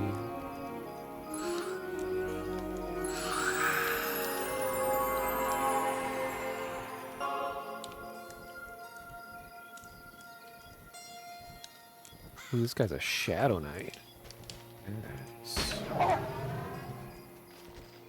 Just doing shady things with his sickle.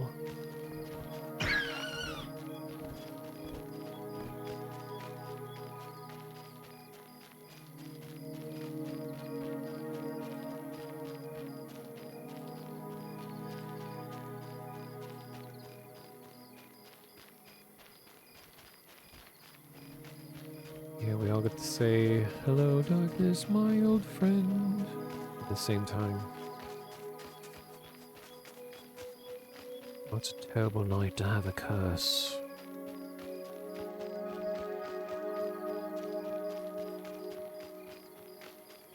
No, on the cliffside, that is a big dungeon up there, but I think that is too high level for me.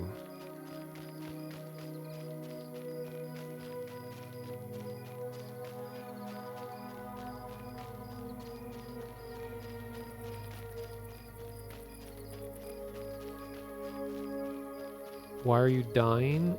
Do you have poison or disease?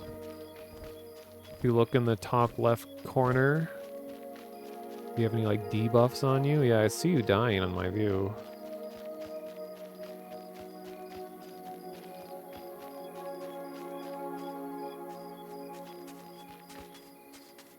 Oh wait, you aren't logged in as that character? So who's in my group?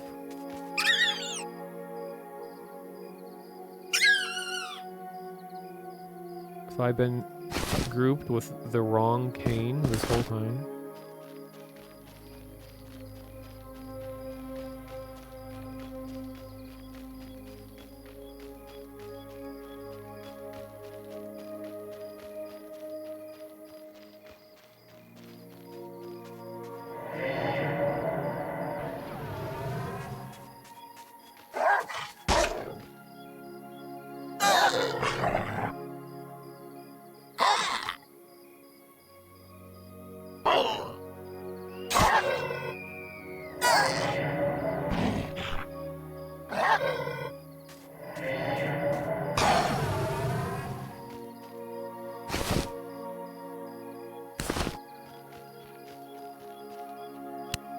Almost halfway to level 4. Through the level 4, I'm going to have a whole lot more spells. Where am I? I'm going back to the path. I'll head towards the gate. So I'm kind of like off to the side.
Are you... So if you're not... Oh, you're Kane, Kaine, the dwarf? Is that you?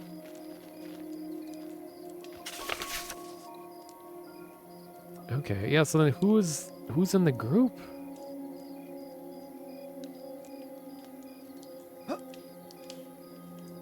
You're paladin, nice. Whoa.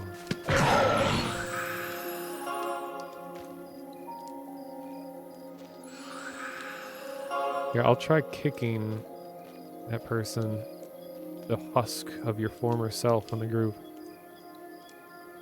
Alright, well, it made them leave.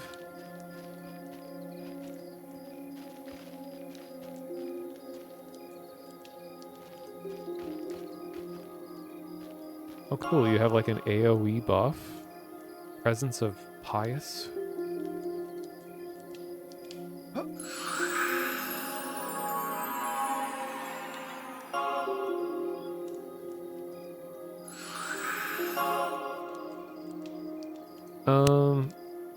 I also have a lot of bone chips. I think paladins have a quest to turn in bone chips. So here, have some bone chips.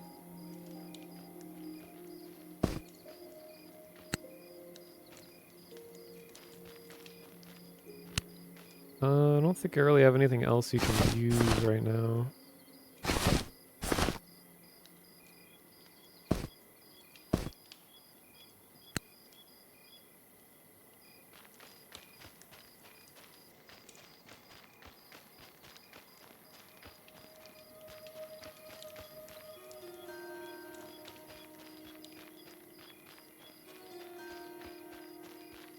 There's just a big orgy of people at the default spawn point right here.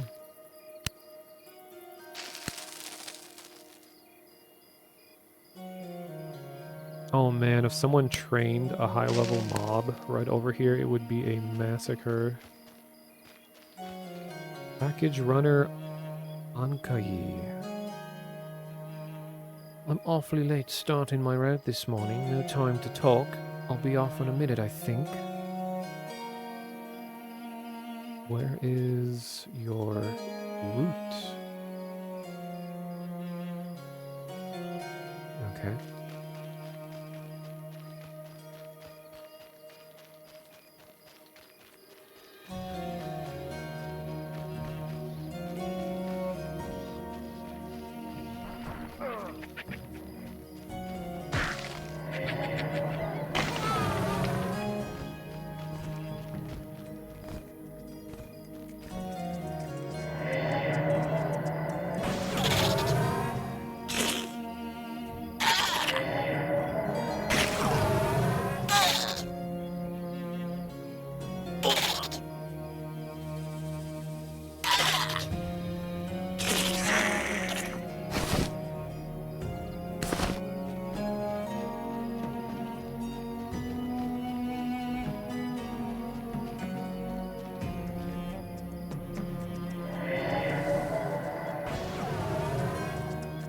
So used to doing the using clickies, because in EverQuest there's kind of an exploit that just became a regular game mechanic unofficially, where if you have an item that will immediately cost or have an immediate cast when you click it, so usually kind of higher level items, that it will immediately cast, oh no, what is it? It'll cancel the cooldown on spells. It's not as overpowered as it sounds, but it will, when you're kiting and running around, where like a second difference between when you can cast another spell can make a big difference. So I'm used to going to my inventory to like cast a spell and hit the clicky. Is that what the kids do these days? They hit the clicky? Oh hey, I found your other character. Here's Kane with 2 N's just sitting out here. I guess it didn't log you out, unless this is like a weird server glitch illusion or something.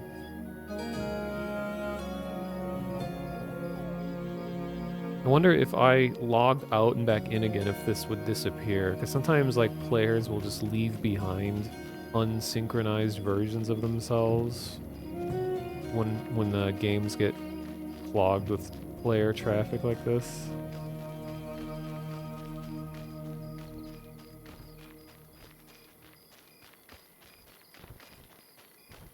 A blister beetle. Oh my god. Han's red. Red equal dead. I mean, I would be.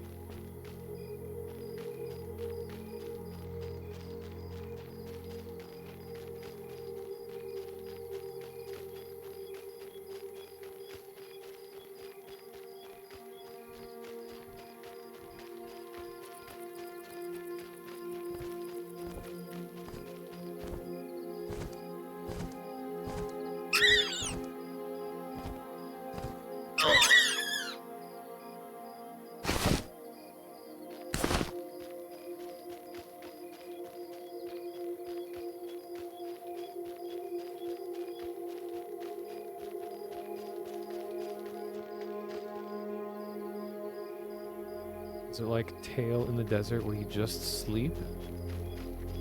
What's Tale in the Desert? Is that a movie?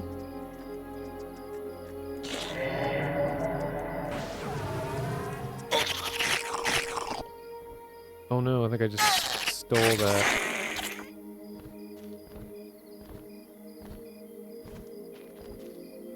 He's stuck in a bow pose. Need beetle legs. How many?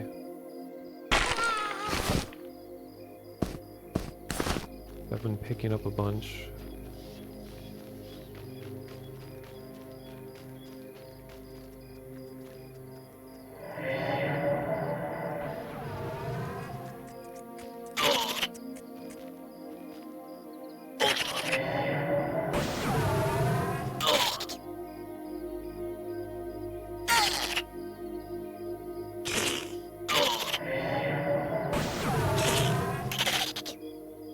Oh, you're saying when characters log out, they just sleep on the ground? Right. Actually, the game is way more cluttered than it looks right now, but I have a command on to hide dead bodies that aren't mine. Hey, someone's healing me. Oh, it's you. Aha, thank you.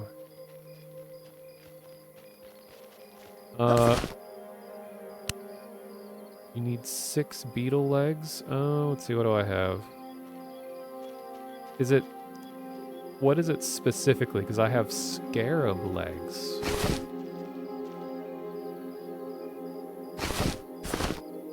Is it like fire beetle legs?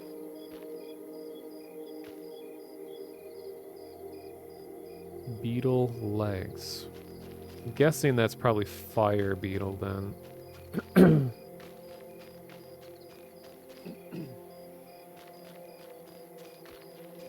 See if we can find fire beetles. Luckily, they're pretty easy to spot. Oh, well, that's the blister beetle. I don't want to touch that. Oh, there's a fire beetle.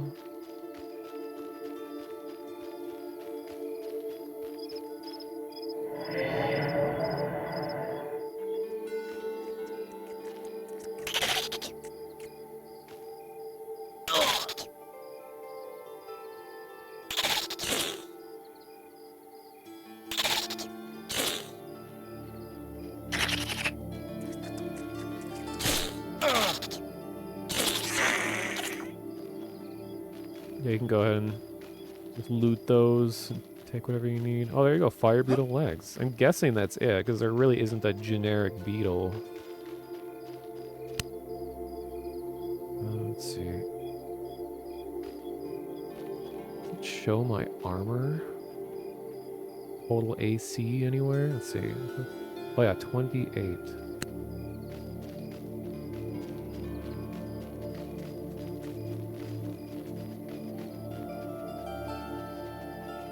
To fill the bag, it's just how many, so many slots are there. And then you just put one in each slot.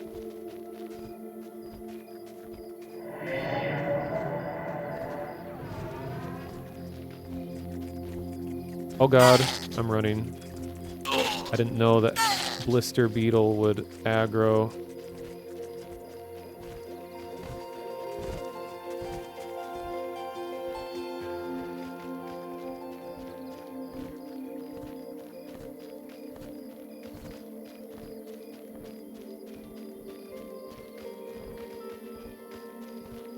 Actually, I can save this. Which this will probably lead to my death, but let's see. Yeah, I rooted the fire beetle so I don't lose that. But the blister should still be following. Yeah, it is.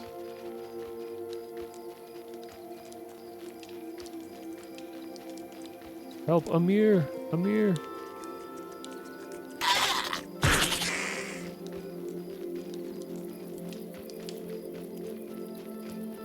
Oh, nice. And my dot still dealing damage while it's rooted.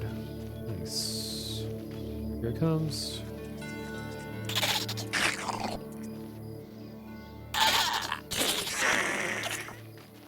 Worked exactly as I planned it. Nice.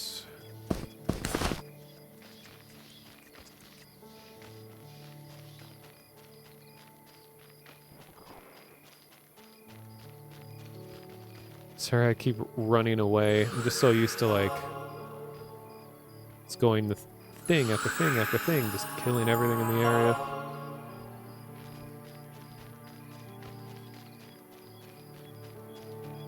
Oh, there were no legs on that beetle.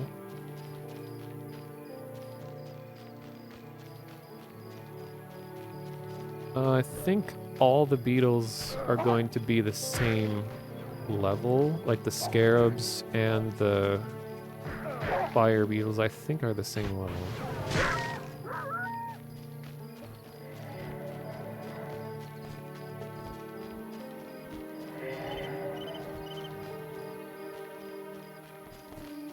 See if we can find any other ones.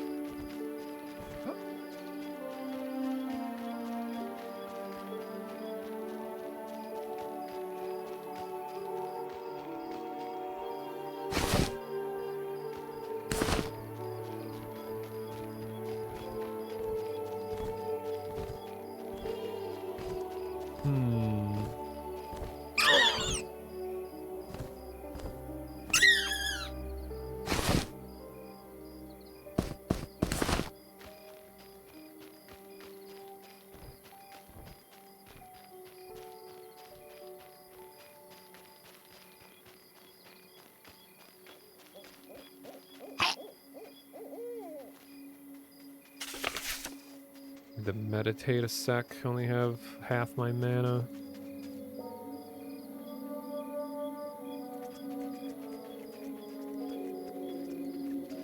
Funk Ruckus is this guy's name.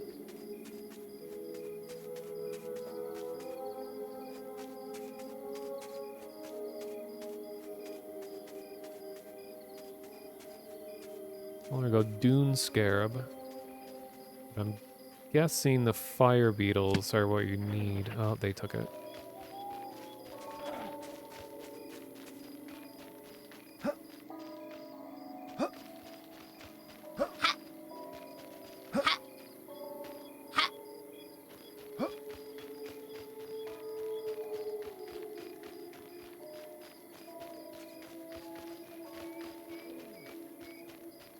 Let's see, how many people are in this zone now? 169 people. It was at like almost 400 earlier. Crazy. Whoa, lots of dead beetles here. You can probably find some legs.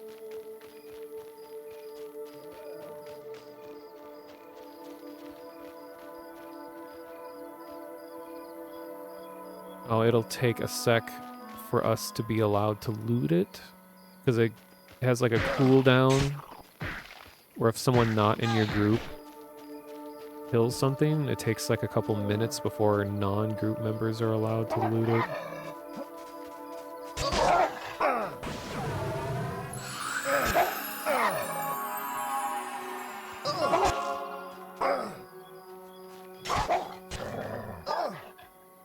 Have to keep an eye on all these beetle corpses.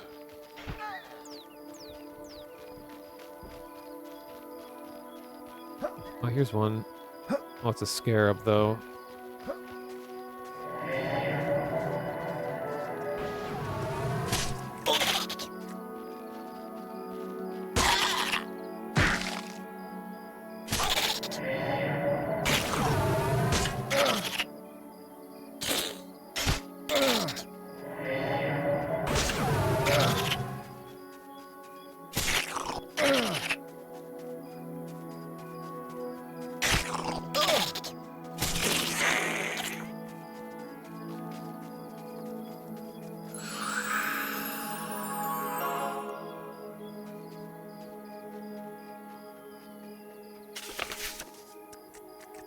Oh, he's a fire beetle.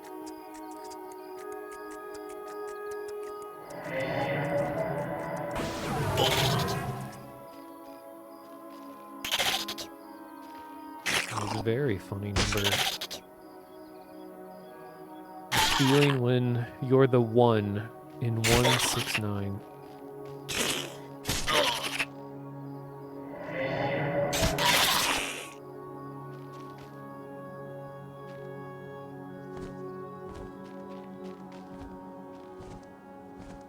Okay, I'm gonna meditate a sec.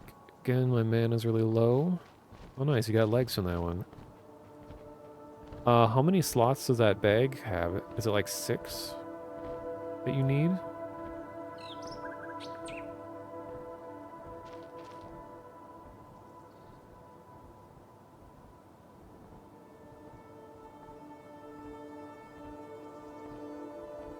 Three more, nice.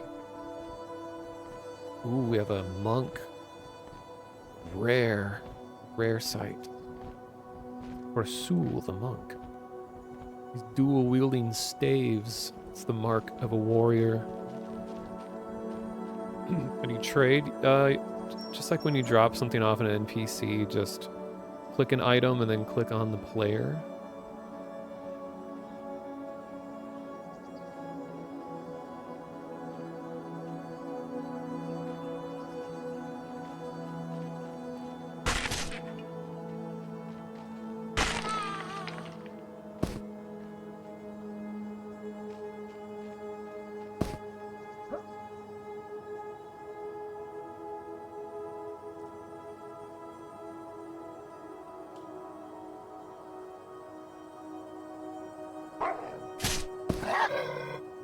Thank you.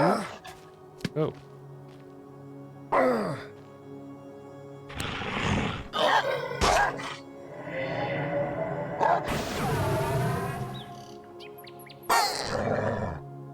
Can't trade cooked meat?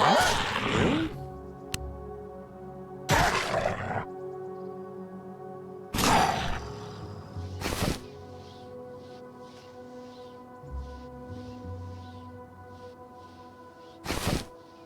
Thought I had some.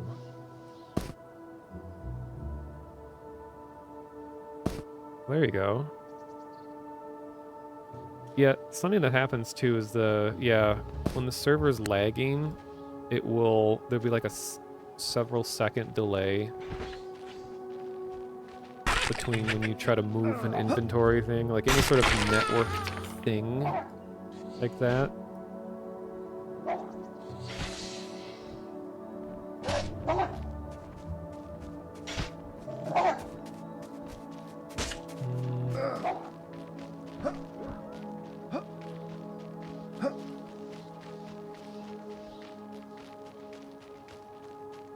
So, Kane, do you see your other character standing right here?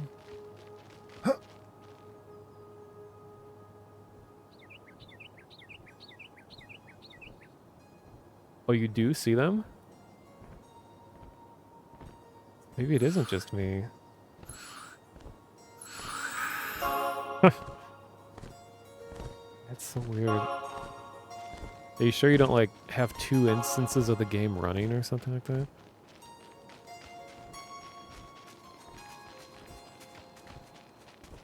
Yeah, nobody's ever really gone.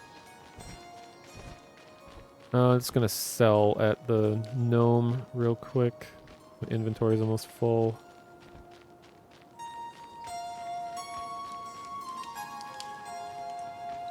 This person's name is Sephiroth.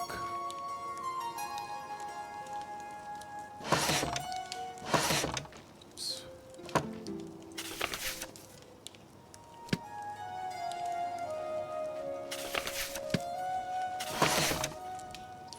Here's a pro tip. You can be meditating and using the merchant at the same time. If you right click and push B for the book at the same time. Bye, Moz. Welcome. Finally logged in and been playing this. Sorry I didn't manage to get online when you were playing it. However many hours ago that was. Like 12 hours ago. Time zones, man. Got beetle meat. Got some John, some Paul, some George. Can't be arsed to go and cook the meat for now. I'm just gonna sell it all.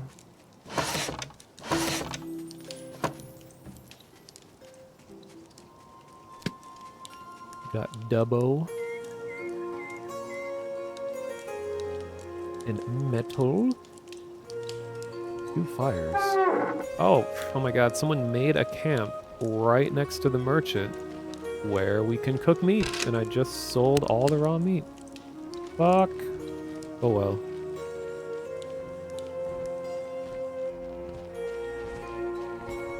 It's been going really well. They've changed a lot of stuff here, and it's a lot more stable than it used to be. We reached around a total of 1,000 players concurrently, and that was, I don't know, like 8 hours ago or something like that, and that was across all servers. Right now, I think US East has like 200, 300 players. There's 165 in this one zone, but there's other zones. And I'm playing my druid goblin, a droblin, or a gluid.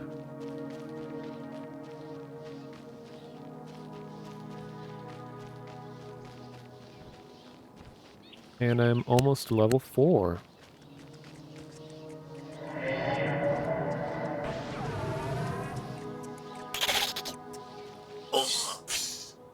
Disease snake. Oh, not feeling so good.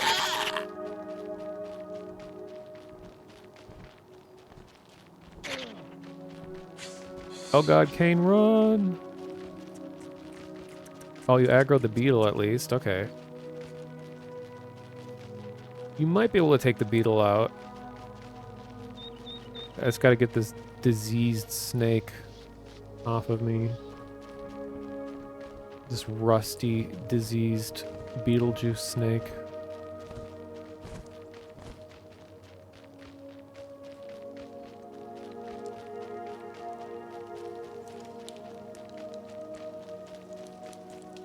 Were the scarabs killing you in the necropolis area, Moth? Oh god, here he is. Here he is. Guards. Okay.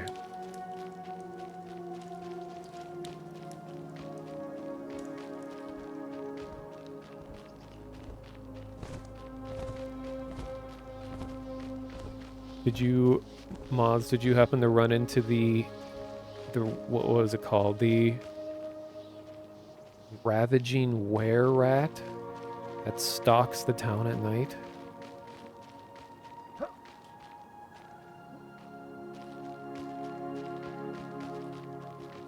I ran into that. It's a human-rat hybrid that hangs out around the night market, kills people at night. That's scary.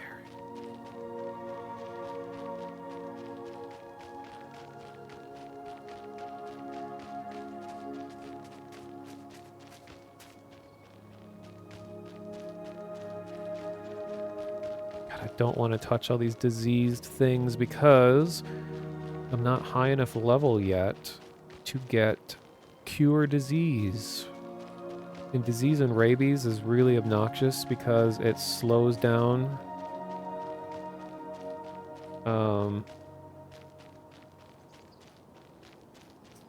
your health regen. I mean, I can't heal, but like if you're a tank, like a non-caster, someone who can't heal yourself, it is a bane to your existence to have a something that slows down your natural health regen. Like it just makes everything so obnoxious. I mean, disease usually lasts a long time too, like 30 minutes. Oh, you got a fire beetle carapace. Not sure if it's the carapace. Maybe it's a scarab one. You can turn that into armor.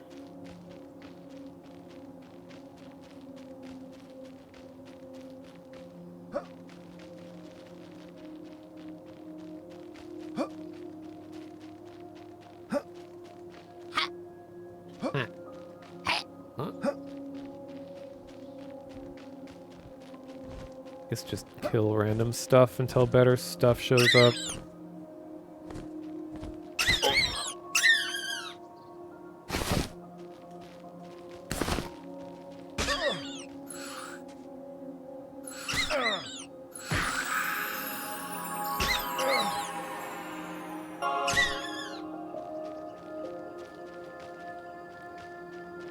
Beetle.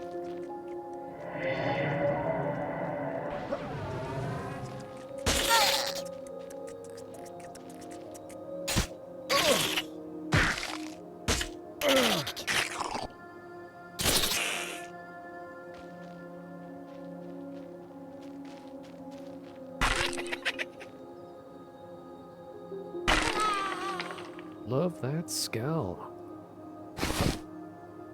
Whoa. Cloth cape. Hell yeah. You have all your legs? Nice. I'm curious what that quest gets you. You can go turn it in if you want. Yo, the cape actually shows on my character. I love it. I know one of the devs was mentioning that's a goal, that they want every item that you equip to be visible on your character. Even like rings and small things like that.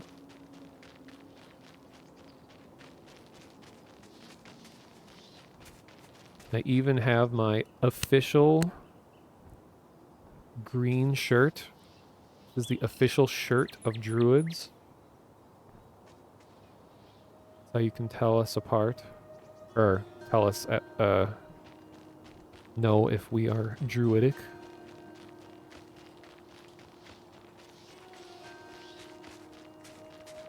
Ashira.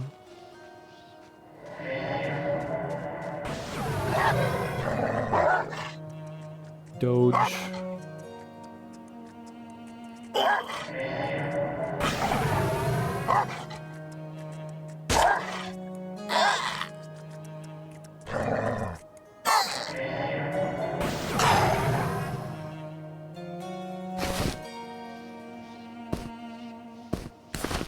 Oh, that's right. I can improve the quality of tattered cloth items with my crafting abilities. So let's get rid of this rat meat. And cape here. So right now it is +2 armor class. If I combine it with a... Where is it? Where are my scraps? Oh, here we go. Combine it with a scrap. Oh, do I need more than one?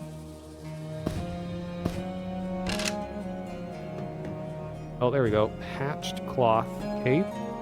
Now armor class 3. I think it looks the same though. Let's see. Wait, what? think the graphic is bugged. The patched version is like glitchy. Oh no. Well, oh well.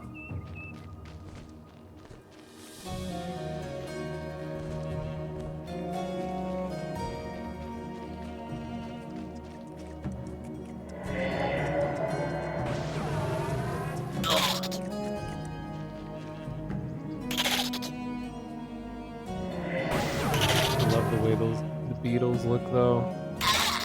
So stylish with their like 70s fashion.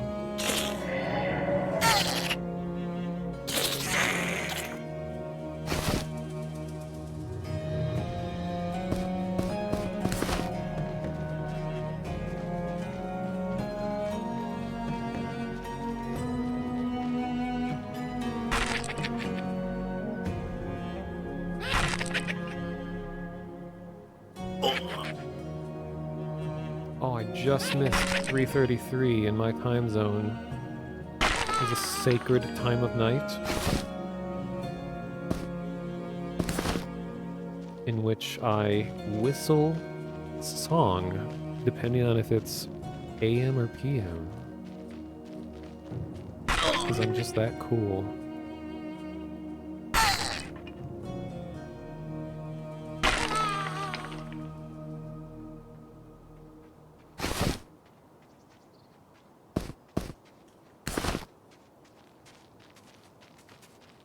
Some Animal Crossing activity. Hey, 3:33 extends beyond the Animal Crossing universe. This is a number seen throughout human history. Scientists don't understand why.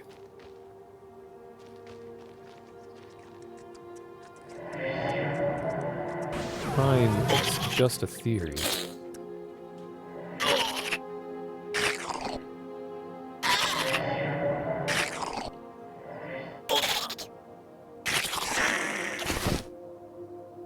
Fire beetle gland. Interesting. Oh, and an eye.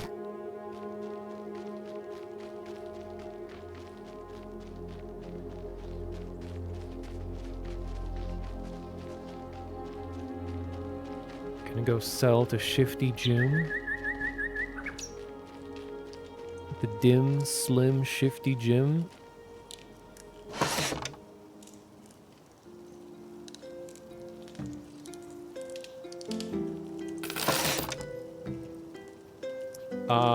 Cooked or raw meat, I don't think changes in value when you're selling to this guy.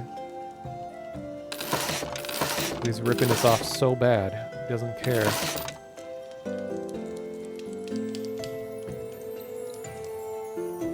Oh well. Paying for the convenience. Wait, what happened to my blessed fire beetle eye? Did I... Oh, it is still there. Yeah, I have a blessed eyeball. Ogre named Magic Man. Oh, hey, here's what the earth elemental looks like. It's the first time seeing this. Looks very earthy.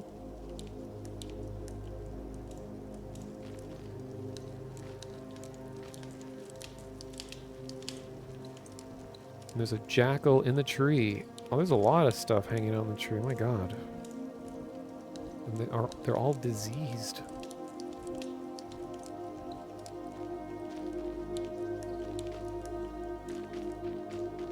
Wait, why am I seeing this dead body?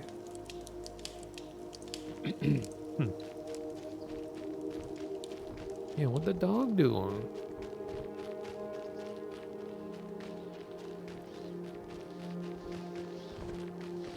And yeah, if you get frame rate issues, especially out in really busy areas like this, you can do... you can type in a command to hide all dead bodies that aren't your own. See, the command is... slash hide corpse all.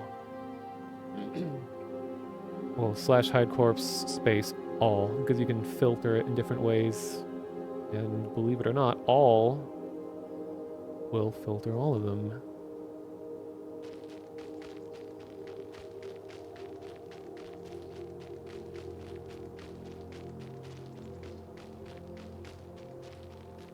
I feel like there's still a lot showing still. I have to do it again to hide even more? Huh. There we go. It just got a couple extra frames.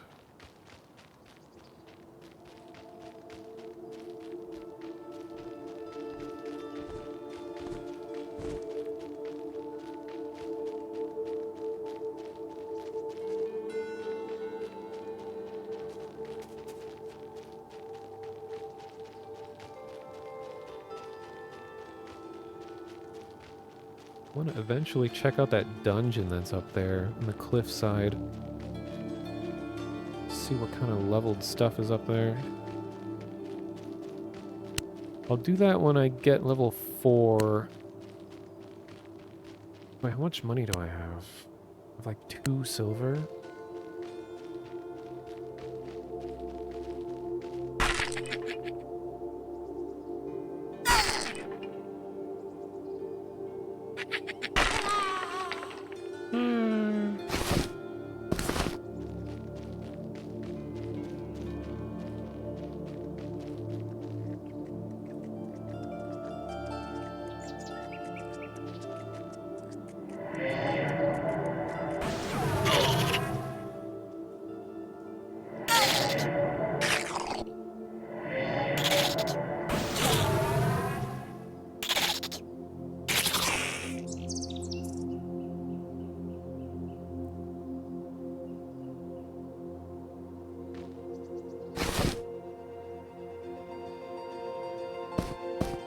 Yes, I am goblin. Don't know what I'm goblin, but I am goblin. And some reason when I upgraded the cape, it looked worse. I think this model is not showing as intended.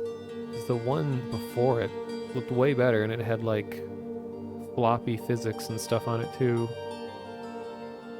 And it wasn't so like washed out looking. That's really weird. Yeah, I'm gonna add goblin to my resume. I'm a loot goblin.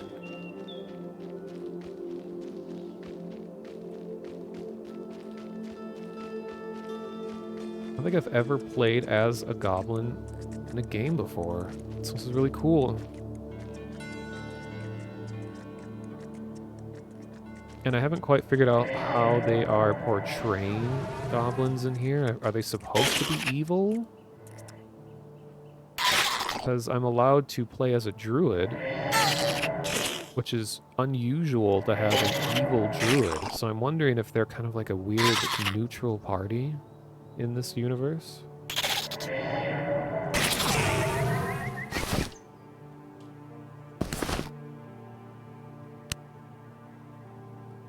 I'm gonna start hanging on to cooked meat because I'm almost out of bread.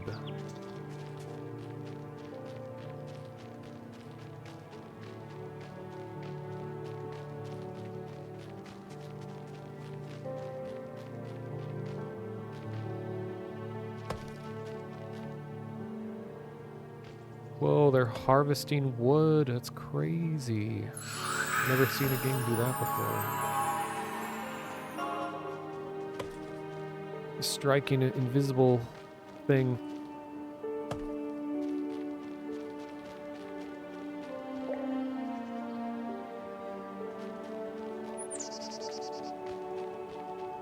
Huh. But she's cutting wood. Then I just cast wood skin on her. So should she theoretically cut her own wood? You craft things out of your own skin? Big if true.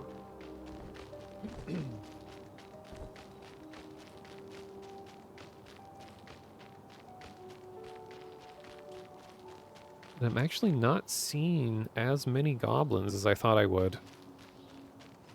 That race stands out so much more than all the rest. Thought everyone would be goblins, but I'm actually seeing more like dwarves than any other.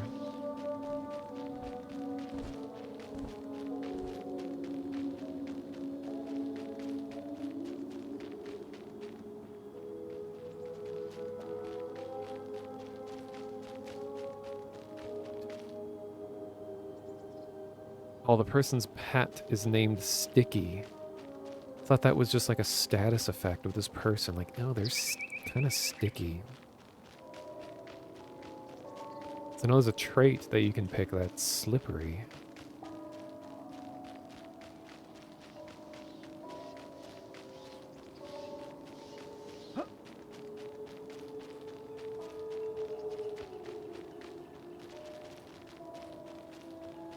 Oh yeah, the Only Goblins Guild.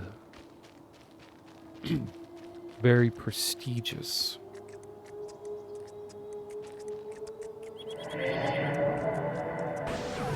No one really knows what sort of accomplishments you have to have achieved in order to join the Only Goblins Guild.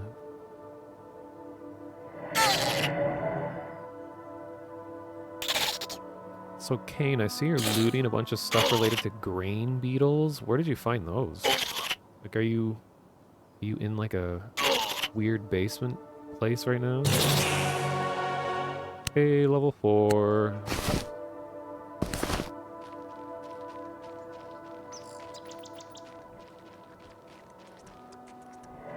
Under the inn.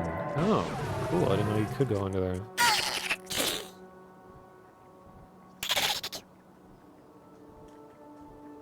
Oh, and Moths, if you're still here, did you manage to get the free 6-slot backpack? All the rage right now.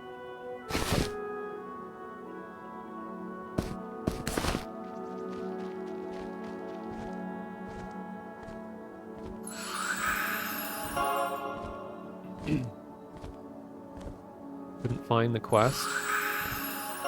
Well, if you want to know.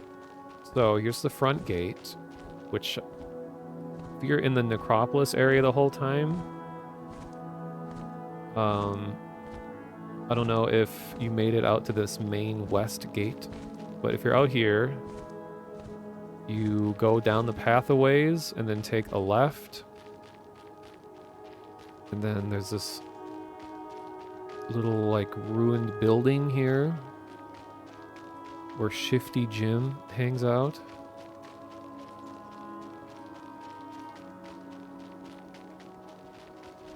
Here he is. And all you do is click on him, and you push H, and you hail, and then he'll say like, hey, I got some work for you. And then you just say, I'm interested. Like, you type it in. That's how you can like progress quests and things like that by typing to them. And then he gives you a backpack and is like, fill it up with cloth scraps. But you don't have to do that. You could just use the pack to store other things too. That's what it's called, a Shifty's scrap pack. So I'm just carrying like random garbage in that bag right now. Yeah, he gives the quest. It's like text adventure commands. Yeah, they call them like mud commands, like multi-user dungeons. And you have to be really old to know what those are. Like older than me old. Yeah, I've always wanted a Shifty backpack.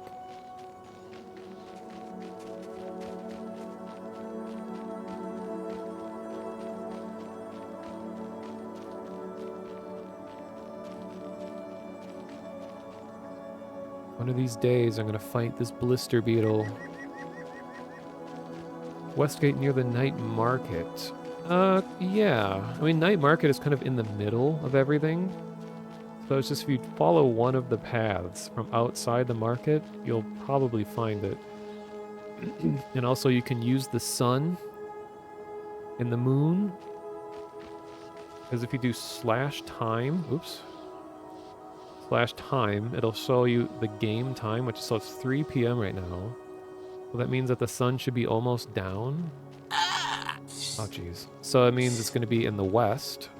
So by looking at the sun, knowing what time it is, you know that direction is west.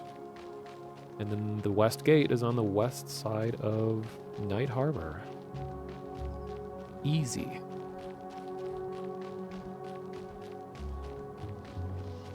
Used to play MUDs back when you could never really figure it out. Yeah, Telnet user groups or use groups. Yeah, that was all very confusing. Oh my god, look who it is. Wait, I got a diseased snake. No, that is not a euphemism. Euphemism. It is literally a diseased snake. I'll just bring it in the town so I can kill random people. There we go.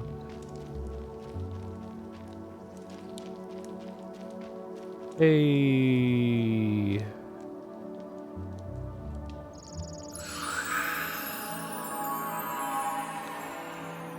Your skin is now wood. Hey, I'll invite you to the group. You want to join? I'll judge you harshly if you decline. Oh, hello. Two necromancer, nice. So yeah, Kane is out doing some paladin quests. I'm out killing stuff. And actually, I just turned level 4, so I can buy some really nice spells. So I'm gonna sell stuff. Oh, by the way, moths, do you need, oh, you're going and getting the... Oh, wait, oh, you're still here. I have a bunch of bone chips for you. So I know you crazy occultists love your bones.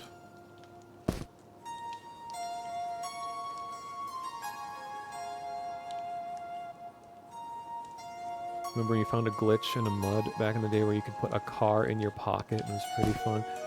That's what's funny about those. They're also like open-ended. You just make like insane shit happen. Oh wait, is your inventory full? Oh wait, you dropped it on purpose. Okay.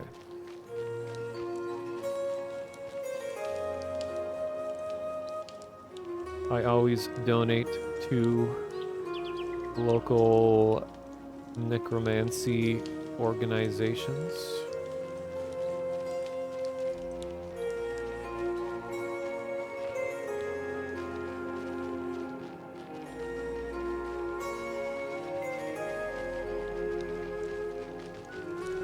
Wait, can I...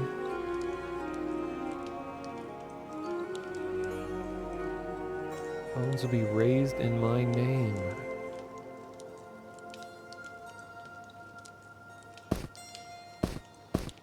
Oh, I could just put fire beetle eyes on my belt? I didn't know that.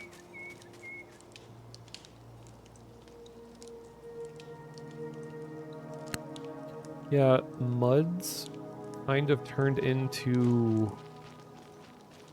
The term stopped being used. They just sort of turned into MMOs, I guess. Except they were mostly just completely text-based. And then graphics started being introduced. What was the name of that one...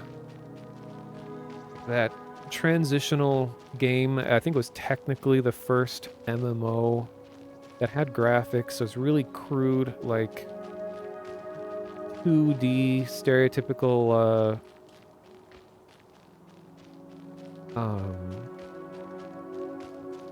like early 90s aesthetic cutout game. It's that game where, you know, it was multiplayer, but it had a player-driven hierarchy of, like, royalty. And there was just some, like, crazy drama that came about from it. I can't remember what the name of it was. And they remade it on Steam, and you can actually, like, play it. And it's not very fun, but it's just, like, an interesting part of history. A Richard Branson game? Maybe.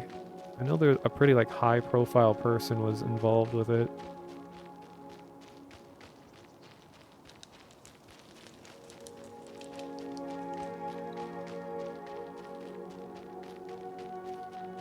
think they need to restart this zone. It's getting pretty laggy.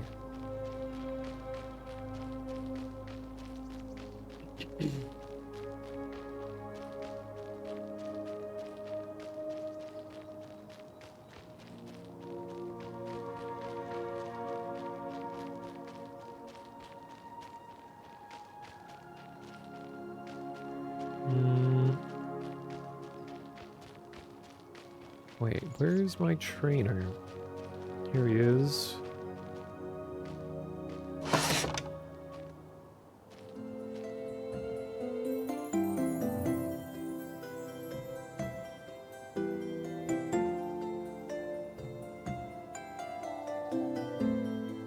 So, cure disease and cure poison. That will be pretty valuable. Okay, how much money do I have? I have like 236 copper.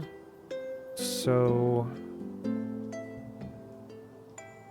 what is going to be the most important thing for me to get? I think lesser heal is top priority. Ultima Online or Neverwinter Nights? No, it was a lesser known game. Let me look it up real quick. It's like...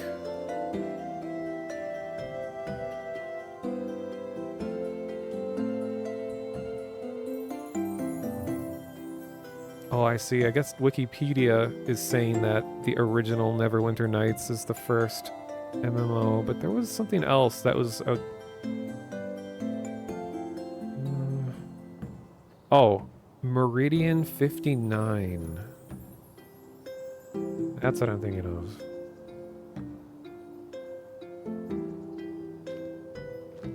And oh my god, this game is something else.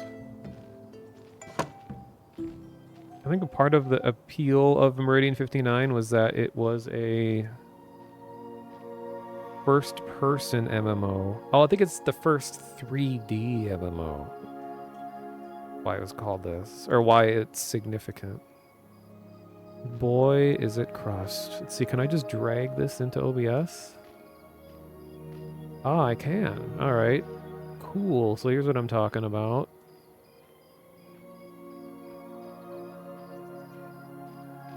How to resize.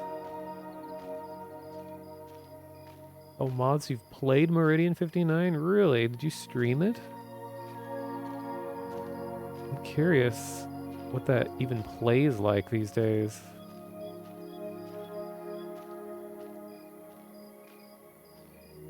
Well, anyway, that's what it looks like. I'm so used to Blender shortcuts, I'm like trying to push X to delete things. I've just been that Blender pilled.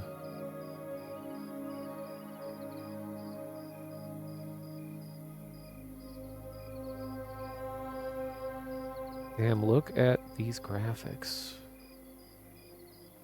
Oh no, it's a WebP. Does not let me drag it in. Sucks. What at this? Here we go.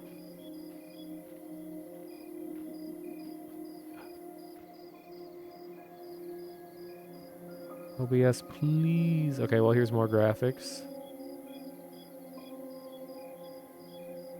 Yeah, it is really... It's a very charming aesthetic. It was ages ago, and you didn't have the patience for crust. Was this, pre-English moths? So no, you're like, you just learned English like a year ago. Effortlessly overnight.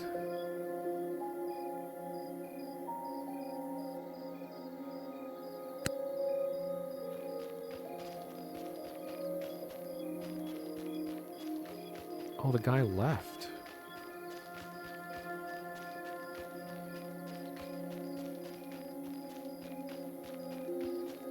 Yo, where you at? Rollin'. This is the same guy, okay.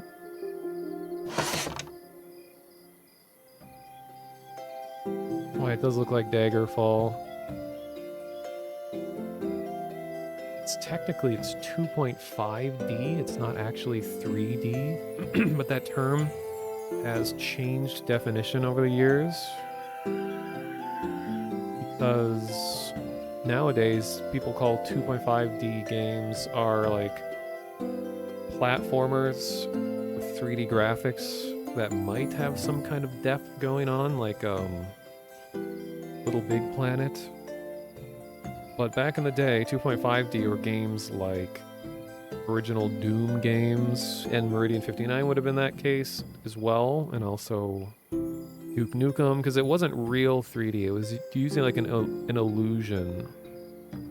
That's why in those games you could only barely look up and down, and everything gets super warped when you look up because the illusion would fall apart if you allowed players to look straight up or straight down. It drives you crazy too? Yes! I'm glad I'm not the only one. Kids these days just changing terms. One of the most annoying sudden shifts in definitions of words.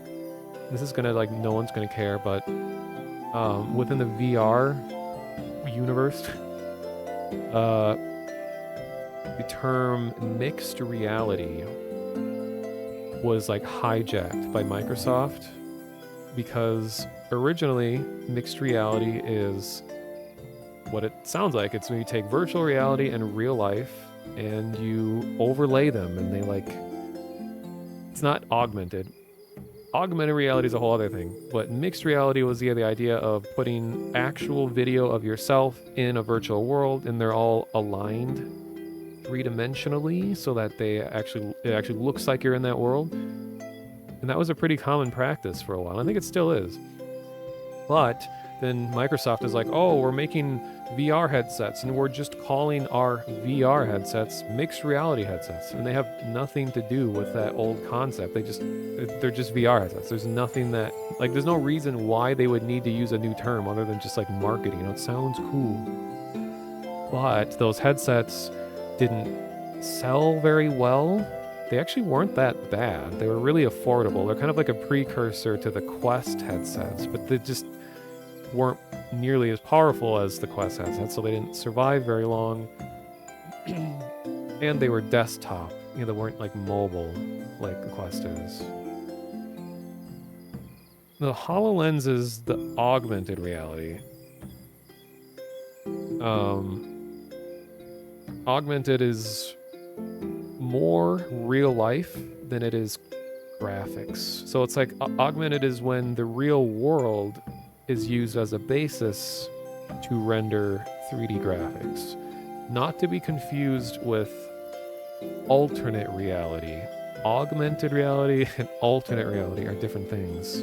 Like, people are like, oh, ARGs, like augmented reality games? Like, no. Very different. ARG, like alternate reality games, is like a really broad term to describe games that take place across many different mediums, and oftentimes use the real world as a basis for its storytelling, whereas augmented reality is, like I was saying, it's the real world and technologies using the real world as a stage to render its graphics and whatever else. Like, technically Pokemon Go is an augmented reality game because it is using GPS, like real world data, for its gameplay or experience, whatever it is. I know that's very confusing, but oh yeah, Kane, thanks for stopping by and grouping and all that. It was fun. Glad you gave the game a try. Good night. Unhinged rant.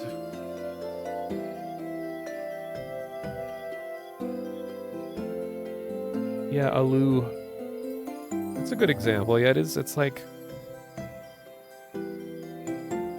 yeah, it starts in reality and it's augmenting it in some way. Whereas, you know, virtual reality is just 100% digitized. Okay, anyway, I gotta look at all these spells I can buy. think I can get like 2 at the most.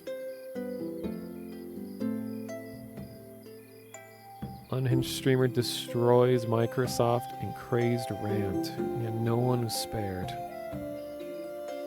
Because this Unity spell sounds like it's the version of EverQuest's Harmony, which Harmony is really useful in groups, but only at like a higher level. So I don't think I will even have use for this spell.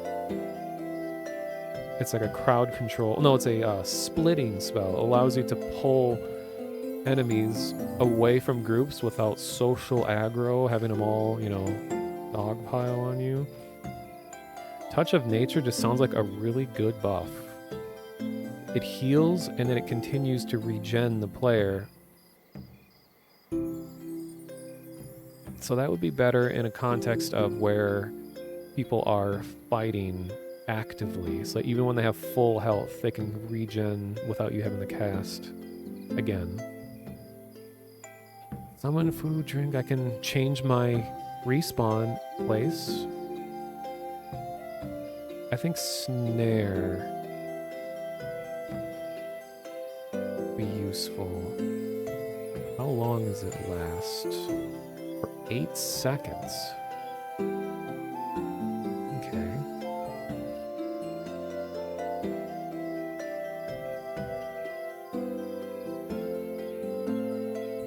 Well, first and foremost, I'm going to get heal.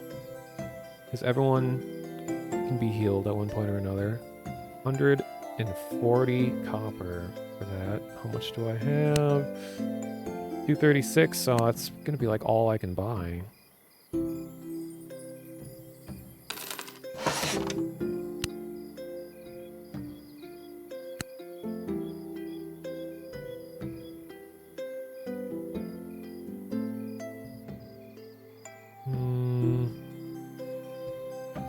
Gate is also useful. Ugh.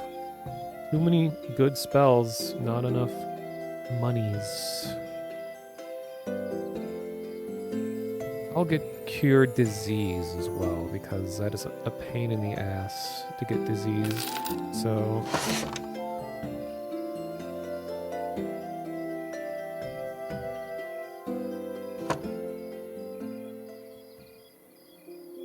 Alright. New spells unlocked.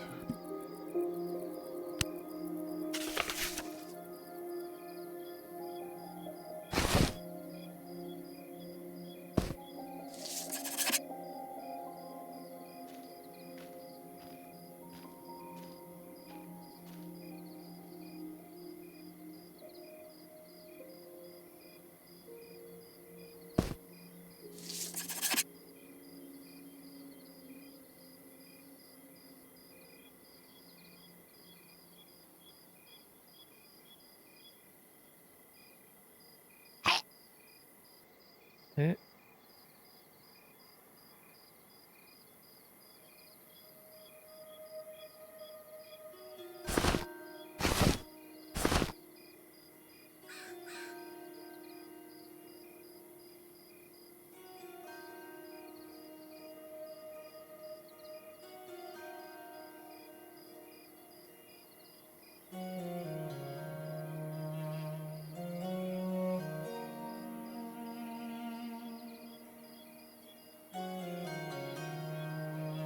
Oh, there's a ranger quest here. Oh wait, I didn't put these on my bar. Okay, so minor heal does 10 health, 10 cost. Lesser heal does 20, or does 30 health at 25 cost. So it is an improvement.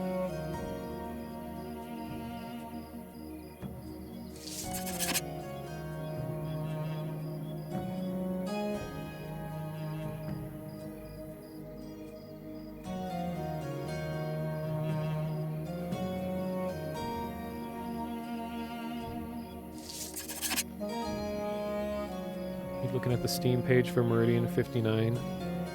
Imagine the confidence you have to launch a 3D MMO in 96. Yeah, it would have been interesting to see what it was like on the day of release.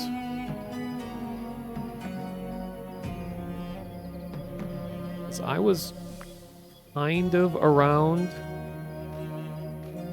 during when EverQuest originally launched in 99.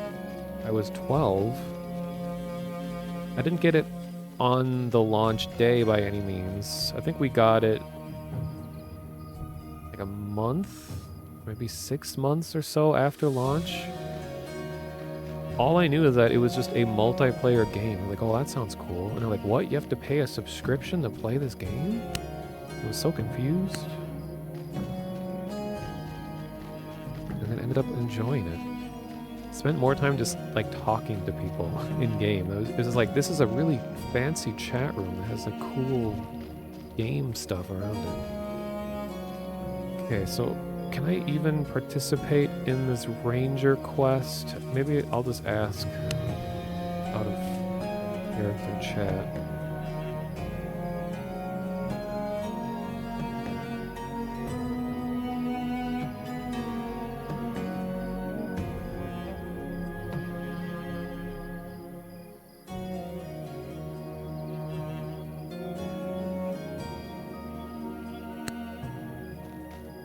Yeah, they put Doom in my chat room. Science has gone too far.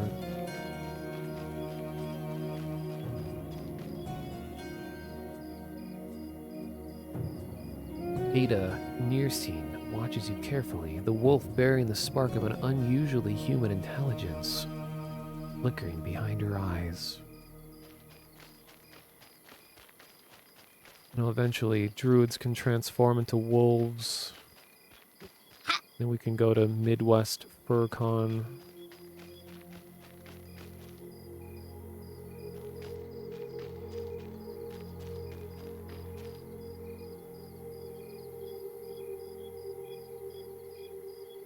Okay, apparently you can't do the quest.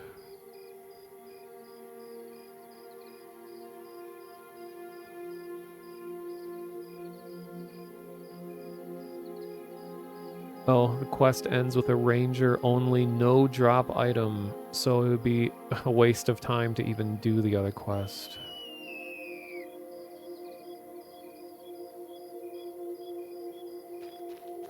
Alright.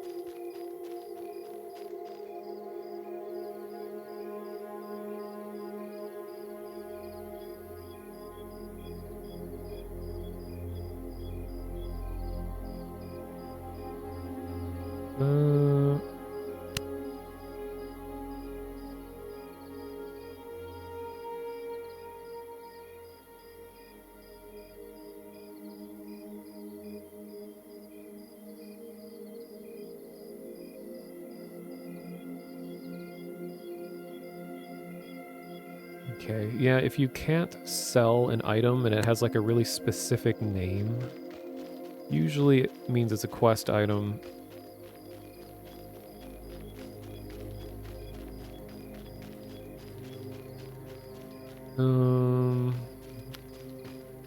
What do I do? What do I do? Gotta get rid of all this junk.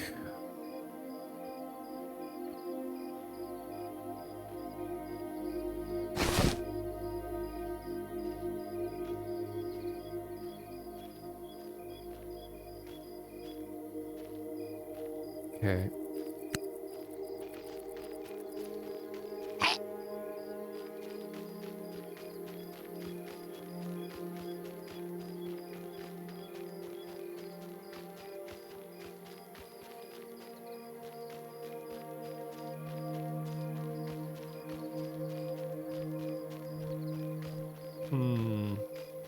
Found a vendor that will pay a little extra for bat fur.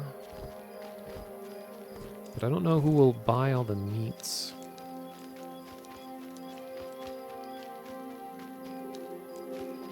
One of these days, fishwife, you and me are gonna go sailing. That is not a metaphor for anything. I don't know, just sounds like a fitting thing that a fishwife would enjoy. I'll have to look into that, the goblin wife RP offer that someone was offering like hours ago. You have to pay daily for it though. And maybe that's realistic.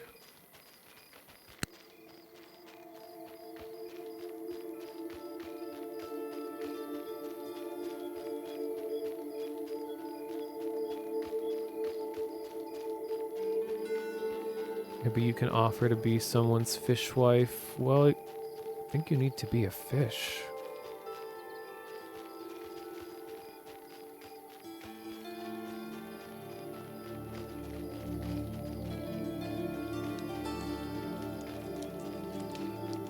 Do you know you're not? Aren't you a moth? Multiple moths in a trench coat?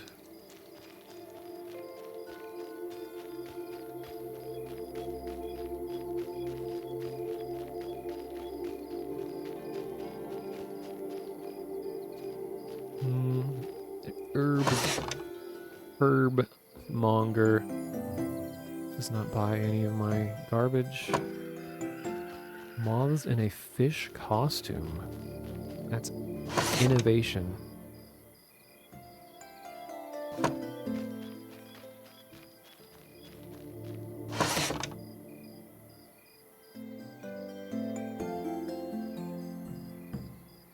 Man, I have such a high tailoring skill.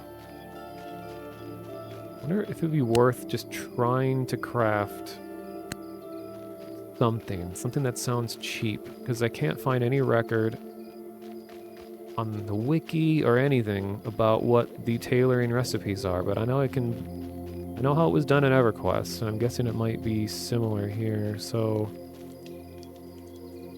tailoring patterns. Guessing it's not going to be fine cloth. I can probably make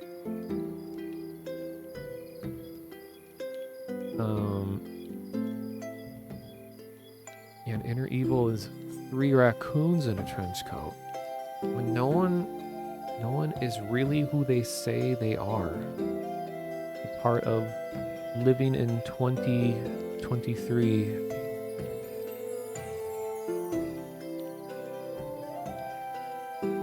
Everyone is something else.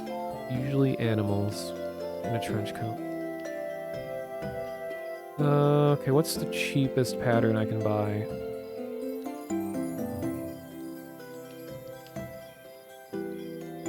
Looks like... Wait. Pattern... Fine wool? No. About... Oh, these are all fine.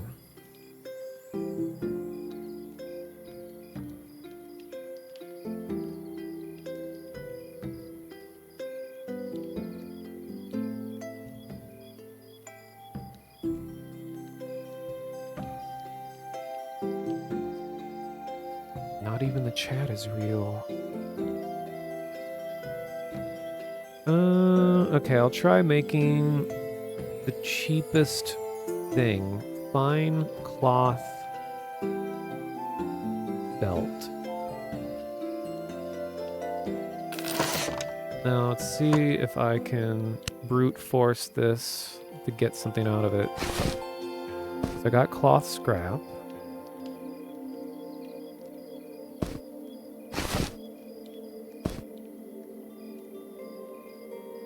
Where's... Okay. Parchment with a pattern and instructions. Oh, is there actually... Oh, it tells you. Wow.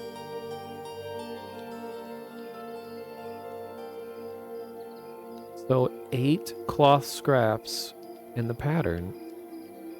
But I need a regular tailoring kit, not the babby one. Well, shoot, how much is the regular tailoring kit?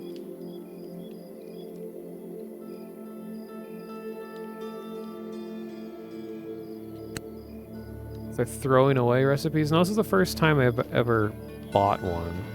The things I was throwing away were the introduction to skill, the thing that costs 1 copper, and then you open it up and it says, this is an introduction to thing, and then it doesn't tell you anything, because they haven't filled it out yet. Wait, can I read the pattern before buying it? That would be legendary. No, I don't think it's gonna let me. Oh, no, no.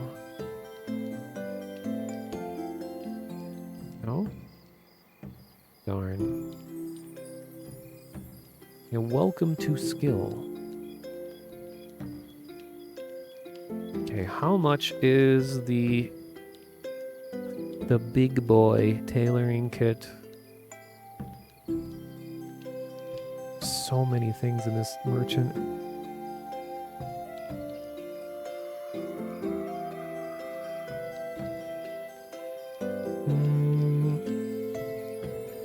$10 silver? Are you crazy? But it's not even the full capacity. Well, wait.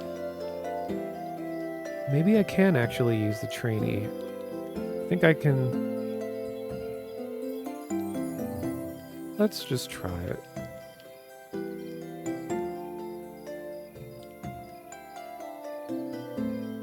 Okay, what's a piece of armor that I need? Pretty much everything. So I have my druid tunic. I have, okay, everything except the neck and cape piece. I think it's about time I acquired hat. So let's see how much cloth cap is going to be. God, I'm like dangerously low on money again. Oh god, I'm out of food as well. This is out of control. Requires... Okay, it's 8 cloth in the pattern.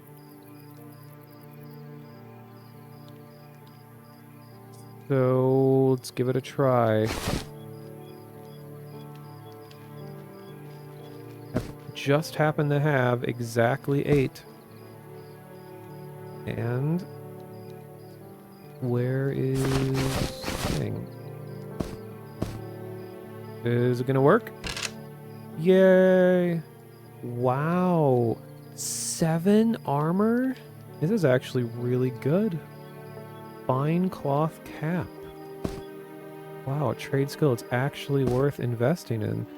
But most importantly, how does it look?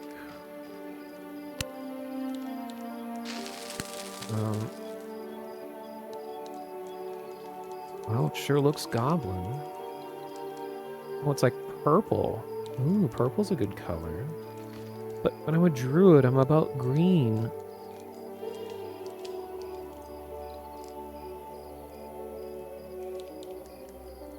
Oh well. Just gonna have to be green and purple, green and purple.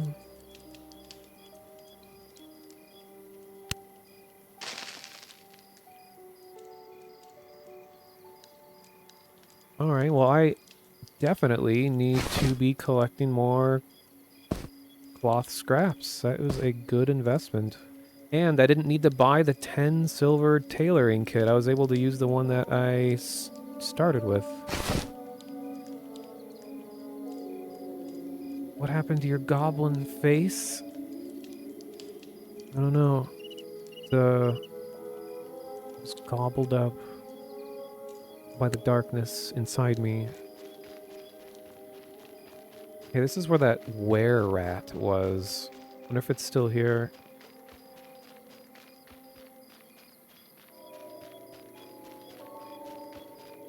Stumpy the... Wait, what is this?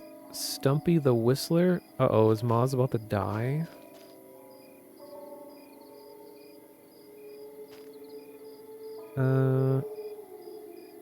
Stumpy the Whistler squints at you with his good eye, but it's his glass eye that seems to have you in its gaze. nods at you and continues to look around. Alright, well. Cool story. Ooh. What if I'm high enough level to continue the quest? I got that token that they're like, come back when you're not a worthless piece of shit. And so maybe now I'm level 4, I'll be able to do that quest. I have to go to the bank.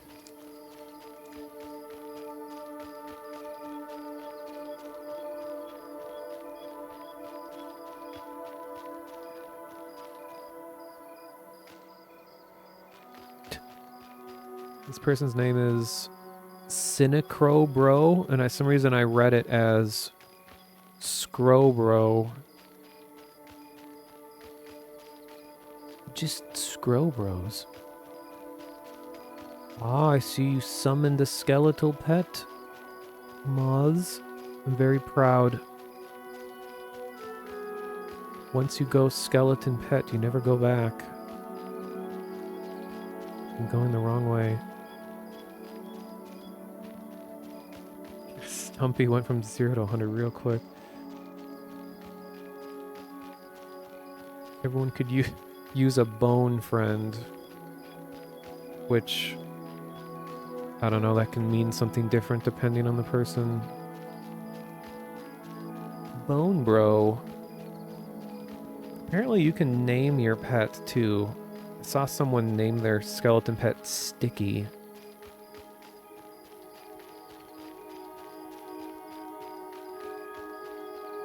Bonard. Oh my god, that is a good name.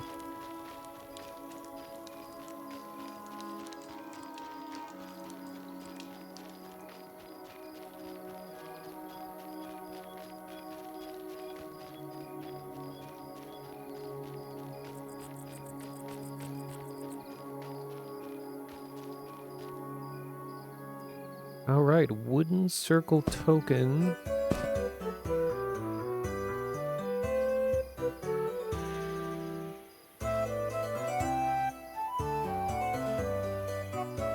So I'm gonna eat cooked meat.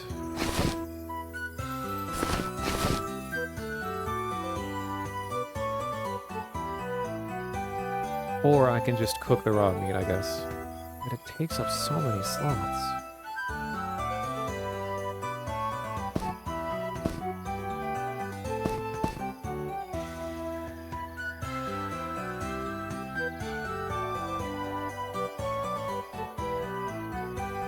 Ugh. MMOs are definitely the borderline on the decision paralysis, where it's like there's so much that you could be doing right now. Then because there are so many options, you end up doing nothing.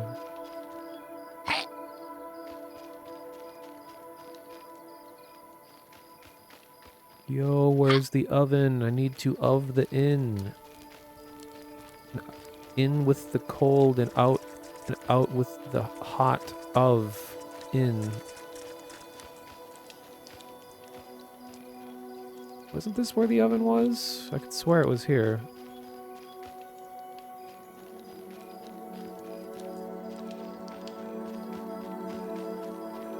It's going back and forth. Apparently a type /pet help.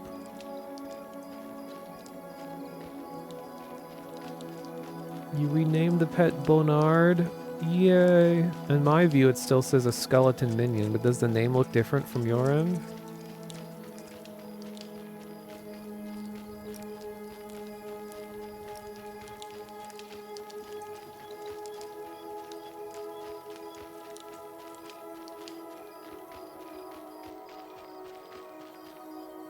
Where was that oven?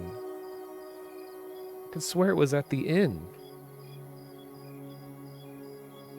I don't remember where I was when that happened. I don't remember where I was, who I was, or why I was. Is that here? Innkeeper? No?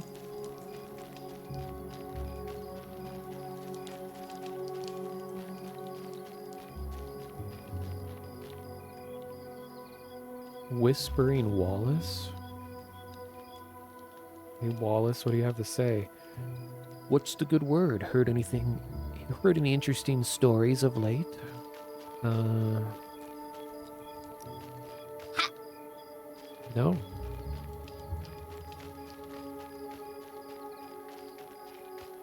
Okay. No, there's stuff you can fight under the inn.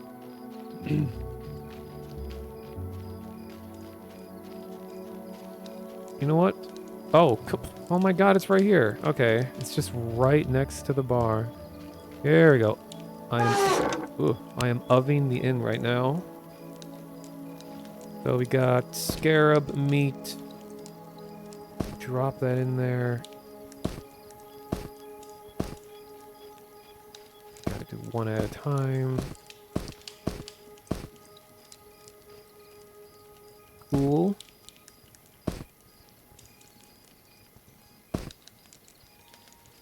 Oh man, the server is lagging for me. Cooked scarab meat.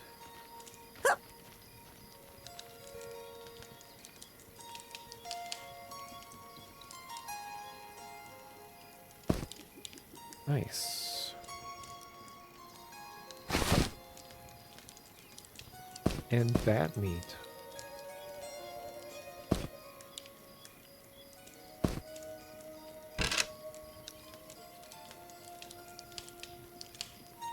Yeah, he turns around, looks at me with a threatening aura. You wanna fucking die? No, I'm just seeing how you're doing. Technically, that wasn't him saying that. That was inner monologue saying, looks like you would probably die, or something like that.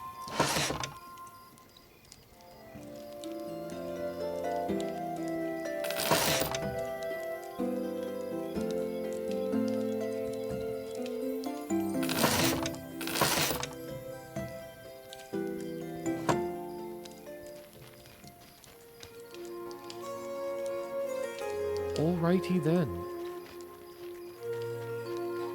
Feeling accomplished.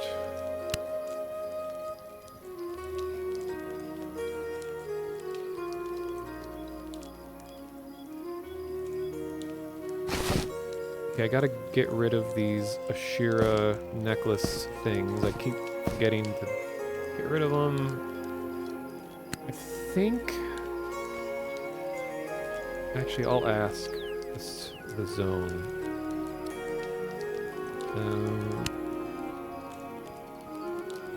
Out of character. Would you wear wigs? Can you wear wigs?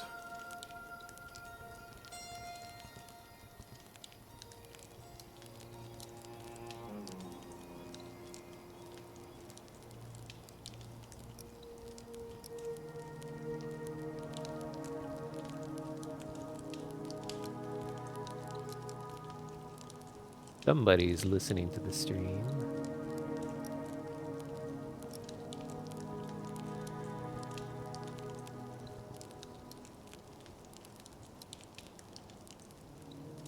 You've got a eavesdropper in this vicinity.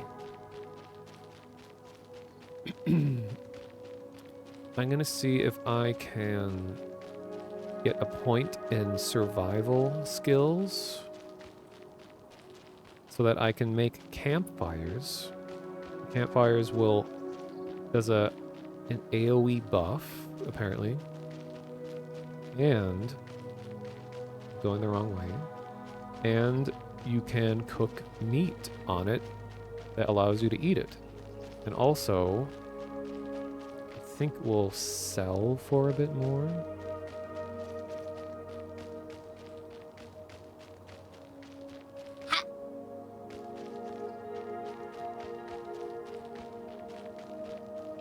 Here is the survivalist spot. Time to waste a little bit of money for science.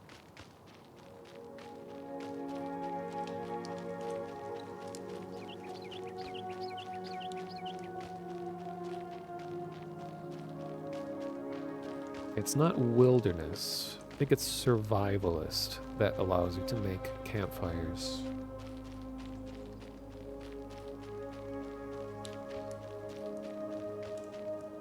What is this big suspicious lever that's sitting behind them? Can I click it? What the hell is this? Survival crafting thing? Huh.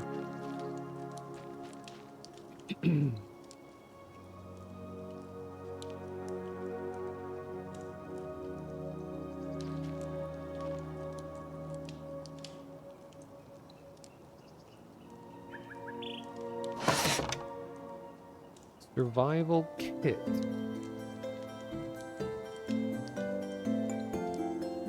Hey, medium capacity 4. Oh, but can I only be holding one crafting thing at a time? No, I can hold 2. Nice. 2 will do. It's only 1 copper for this as well. That's awesome. Alright, so I have a survival kit. Now I need to train in survival. Then make campfire. Alright.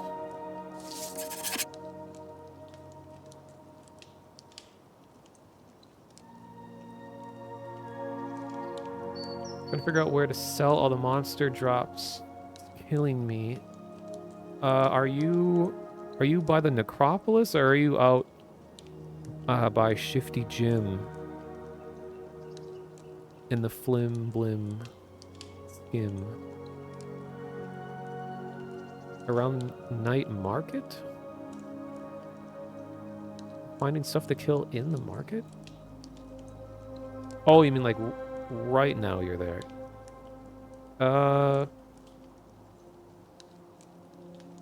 Well, there's by the necropolis, there is a rusty weapons seller, because like weapons are some of the most valuable things that you can sell. So you definitely don't want to just push them off onto Shifty Jim or any of those people. You want to bring rusty weapons to a weapons vendor, and you'll get like maximum profit that way. Like you can get like a silver for one, 100 copper.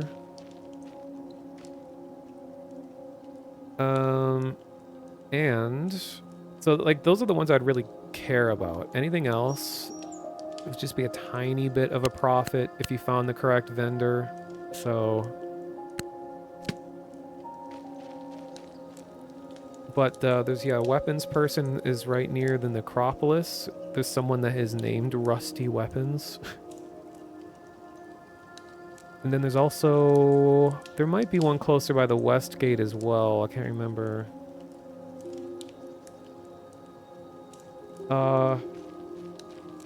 So for some reason, hooks, like cookware vendors will buy teeth. So it is kind of annoying. It's like it's distributed. You can't just be like, oh, here's the rat person that buys rat stuff. It's usually more about like, is it a tooth? Is it fur? Is it, it's like the bigger category of what it is. And there's also a fur purchaser that is by the rusty weapons person. So you can get profit, higher profit from that as well. Okay, let's see. How do I make this campfire? Don't have necessary reagents. I need wood. Oh, man. I have to train in lumberjack as well. Goblins aren't lumberjacks. This is fail RP. Oh, hey, Hexagon. Welcome. We are just monstering and memorizing a game called Monsters and Memories. I swear to God, if I need a special bag to lumberjack, I'm gonna be annoyed. Oh, you need a lumberjack axe.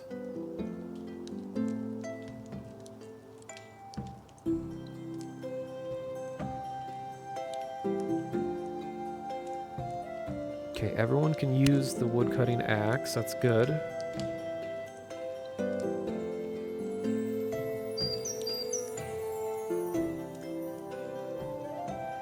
It's 25 copper.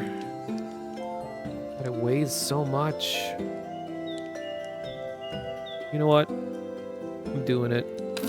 I usually don't engage in all the, like, crafting stuff in MMOs, but this seems simple enough. I'm willing to entertain it.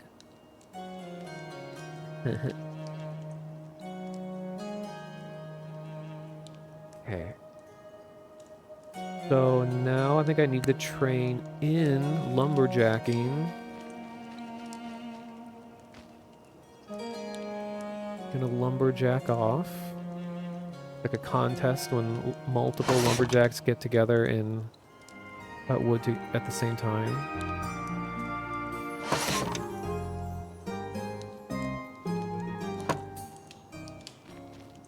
Yeah, then I have to buy a license, and then I gotta get approval from the local government, and I have to wait in the mail, get the license delivered to my house. Okay, I think all I need is to just equip the axe and cut a tree. Oh my god, I am a druid, and I'm cutting trees down. But wait, in the wise words of Whispering Wallace. No, of... Whoa, where is he? Where's my man? Roland Tamula. Where is it? Alright. And I quote, this is the head of the Druids Guild, mind you. Roland Tamula says, teaches us gratitude for all life is important. You would do well to remember to thank any creature that gives its life for you, from tiny insects to giant beast, be plant or animal. But, and he also says, we druids have a duty not just to life, but to death, too. You would do well to not be squeamish towards bloodshed. It is a part of the natural order. So, you know, bloodshed, woodshed, basically the same thing, except you could, like, live in one and probably not the other. But the bloodshed of trees is approved by the official druid master.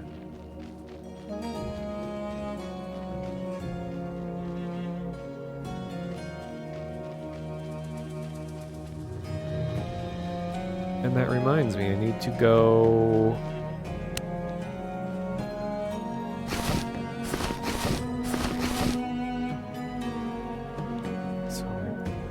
I need to, like, get a notepad out there, like, remember all this stuff that I'm gonna do. I've come to understand that MMOs, it helps to have a notepad. Okay, so I need to get cloth scraps. 8 for fine cloth. Very good. So I chose the tailor starting skill, so I can already make fine cloth armor, which is way better than I thought it was going to be. Then, what else am I doing? I need to... You can use /note in-game? Really? Oh my god. See, now I can... People on stream can watch, too. Okay, cloth scraps. 8. Oh my god. Per item. Fine cloth armor. Very nice. Well, okay, what other things do I need to do? Oh my god. There we go. Why can't I open my inventory when this thing is open? Okay, what other things do I need?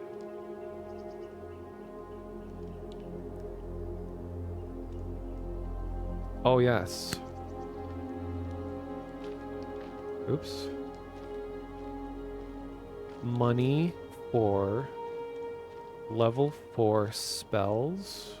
1 SP, 30 CP? Or something like that. What else do I got? Yeah, the future is now. Can't believe computers let you input text and it remembers it.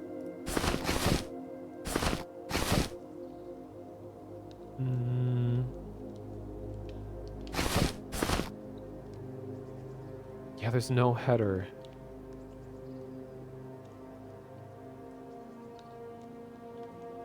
I mean, is anyone watching? I assume there's probably some others who are playing the game right now. Does anyone know what Ashira Scout Necklace is? What quest that is for? Someone thought it was a ranger quest.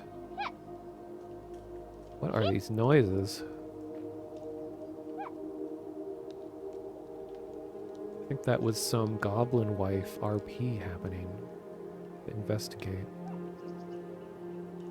Okay, so I have the scarab meat. I just remembered what... Oh! The circle token. I gotta use that.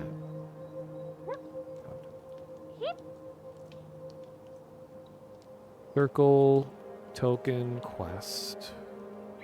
Actually, I'll just do that right now, because I'm kind of close to that spot. Actually, not at all. I'm very far away, but I'm going to go anyway, because it's on my mind.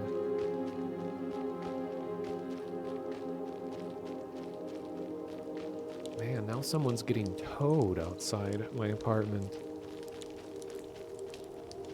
Someone walked by and got unsolicited advice on how to solve problems and puzzles in the Mushroom Kingdom.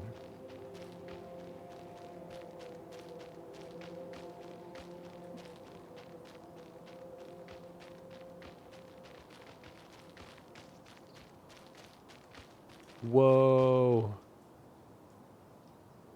Who's this? Do you like my... Wait. This is an RP moment. Hello, Gobliness.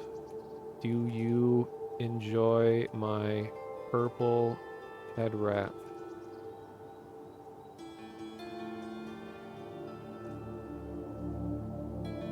The hood is good, yes.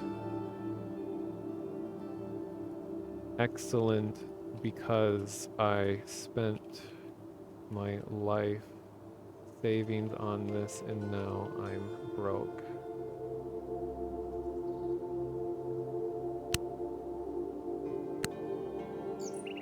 FR fam.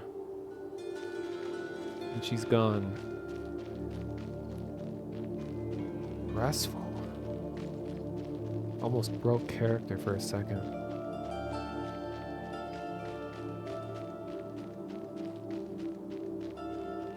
Goblin.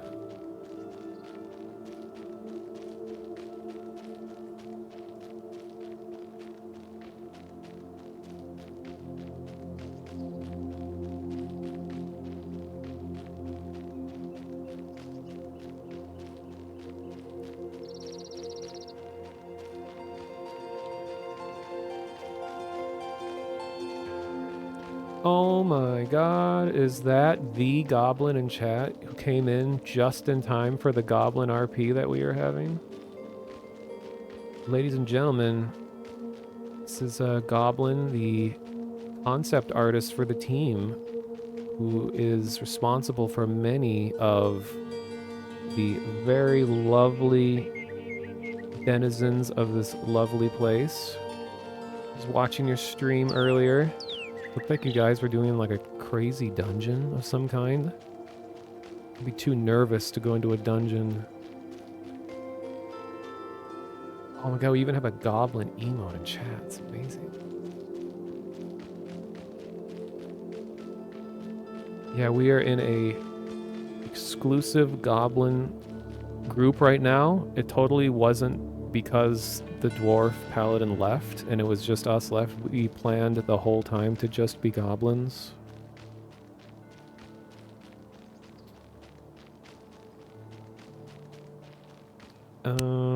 Okay, so I'm gonna see, can I progress this token quest? Who was the person that wanted this? Was it you? No. Oh, it was the woman that is up high up somewhere.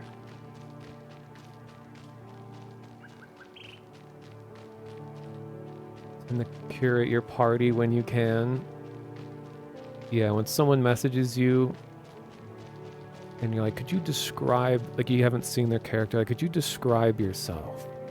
Is your skin, is it green? Just curious.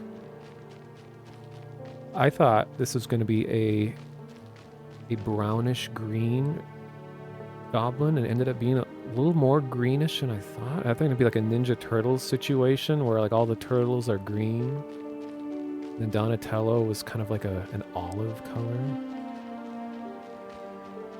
But I really like the design of the goblins, especially that face. I didn't pick the face as mine, but that like toothy grin with sharp triangular teeth that is like the epitome of goblin face. It was really nice.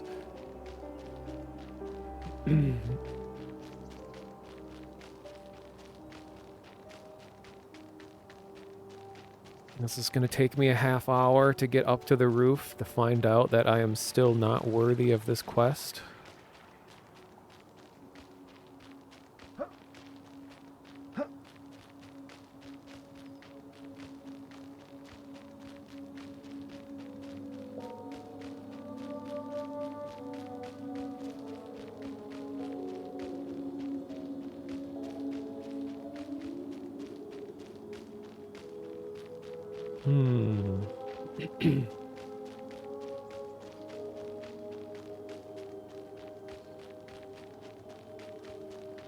Almost there. Of course, she has to be like the furthest possible away. Colada Acacia Thorn. Hello, human. Hey.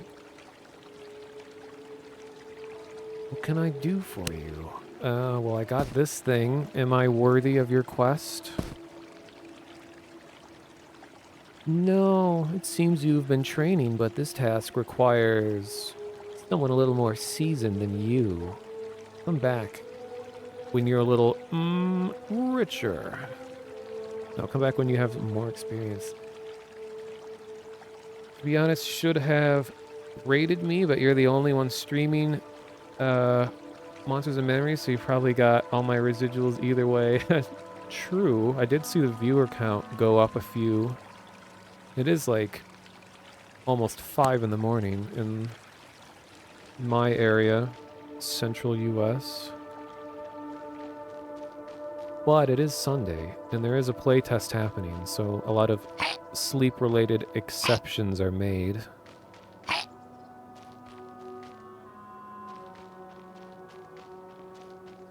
And we had breaking news on Goblin's stream. It was revealed that there's going to be a quest to become a Shadow Knight Goblin that was 100% approved by Sean and is going to be implemented overnight. Actually, no, it's going to be implemented in an hour in a hot fix to integrate Shadow Knight Goblin.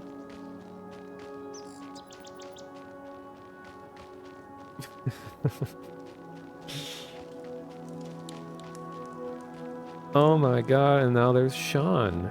Wow, we got the whole team here. I hope, a loving robot, I hope you got plenty of sleep.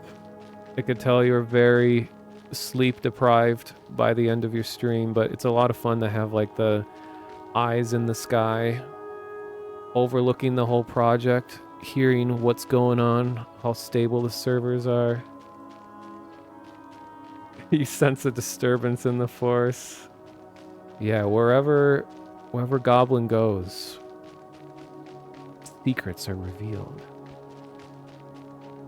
I'm surprised that goblins got put into the game this early.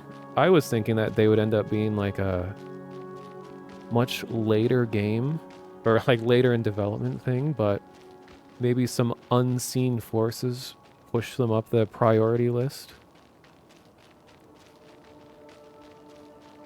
Oh my god. Here's the unofficial goblin wife. Sorry, not goblin friend. Whew, sweats. Brushes sweat off forehead. Okay, wait, can I poke? Oh no, there's no poke command.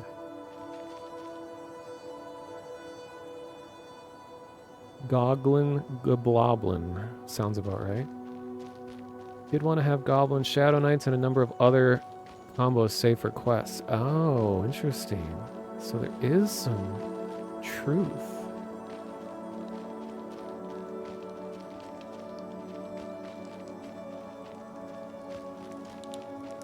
And it really did make a difference in performance when I did the corpse hiding filter. So that was nice.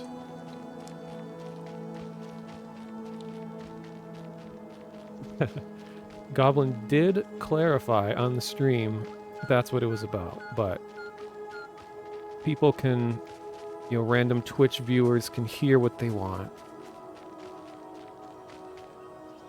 Alright, so I got my new healing spell. Oh yes, I was gonna be a sacrilegious druid, and I'm going to cut down some trees.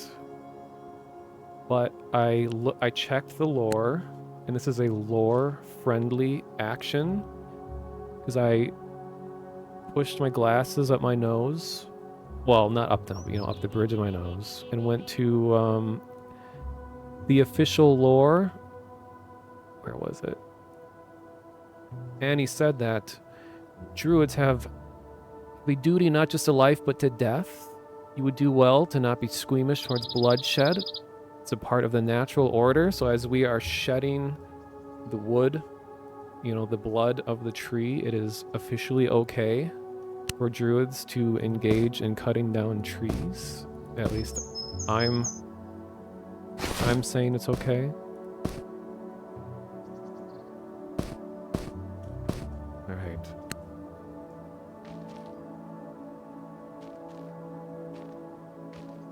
So how do I do this? I think I trained in lumberjack. Oops. Lumberjacking 1.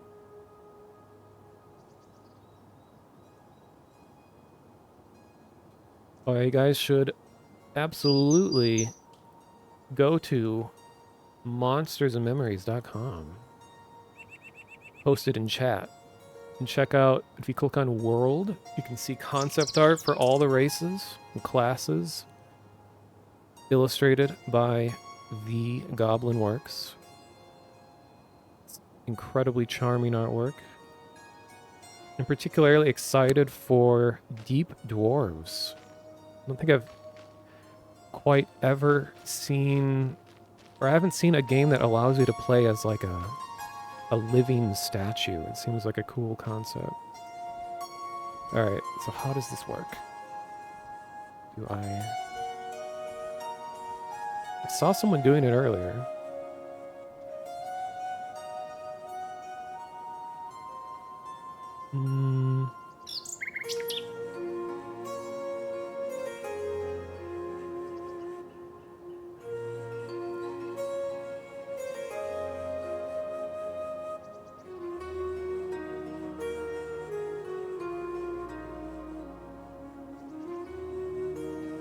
Just a second.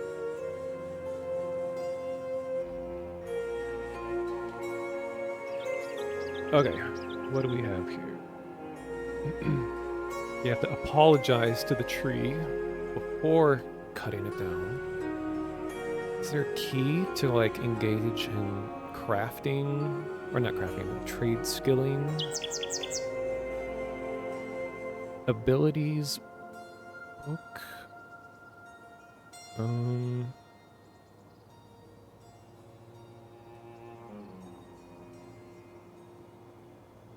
Hmm.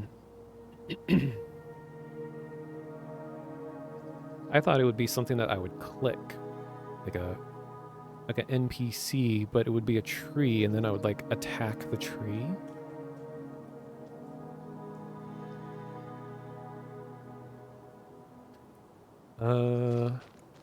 Well,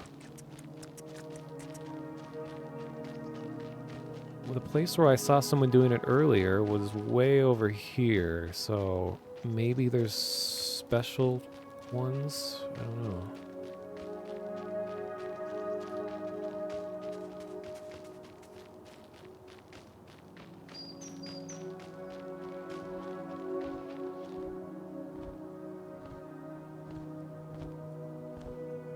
I can go into action stance.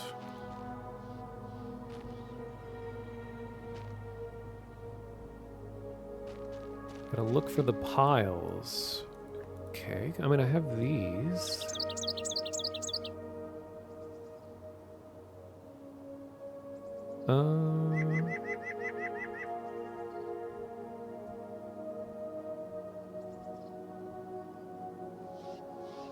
Hmm.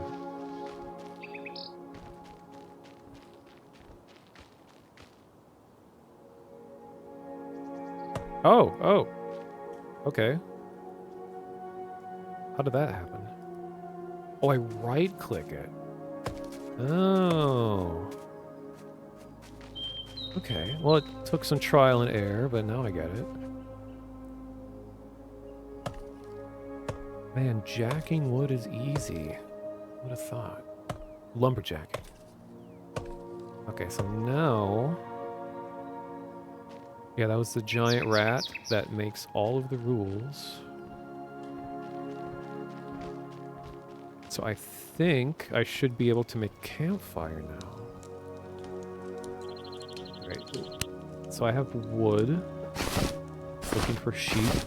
I have wood. No. Survival kit. I need... Vine? Okay. Slowly figuring this out.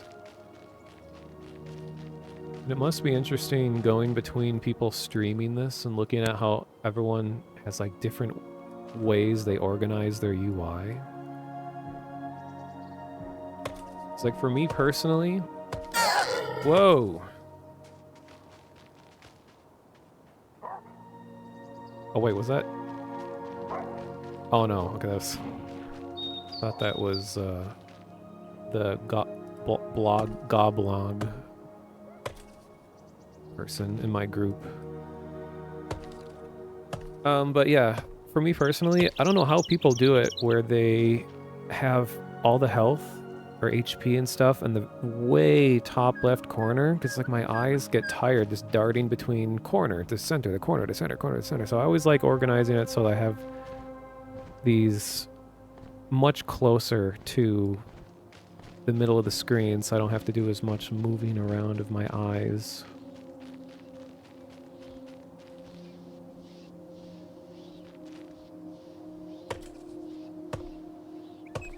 Took emotional damage from the tree. Yeah, you can't tell, but every time the axe strikes this tree, my inner druid is crying just a little bit. Turns into sap. But truthfully, it's born to be a necromancer.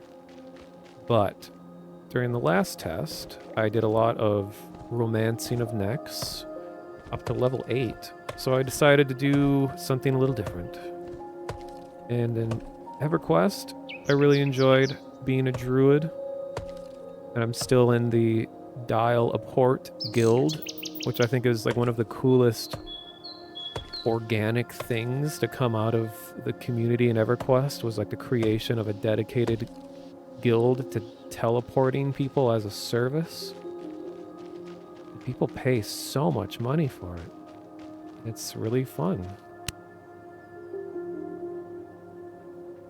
It is satisfying to like every swing Yeah, it was increasing the skill.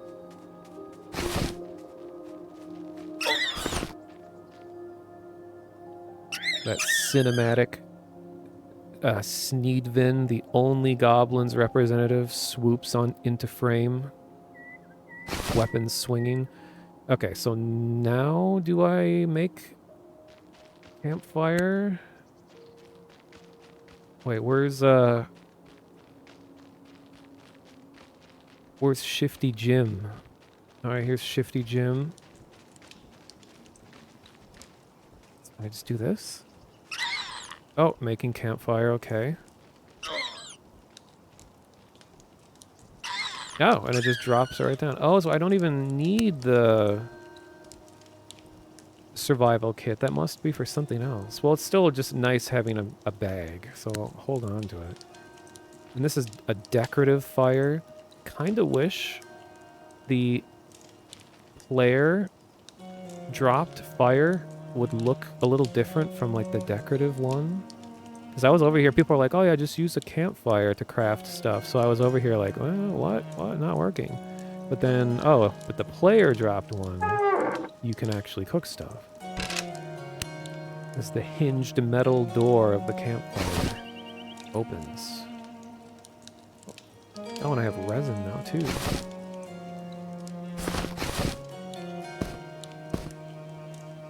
I think the survivalist one is for making other types of stuff, not specifically campfires.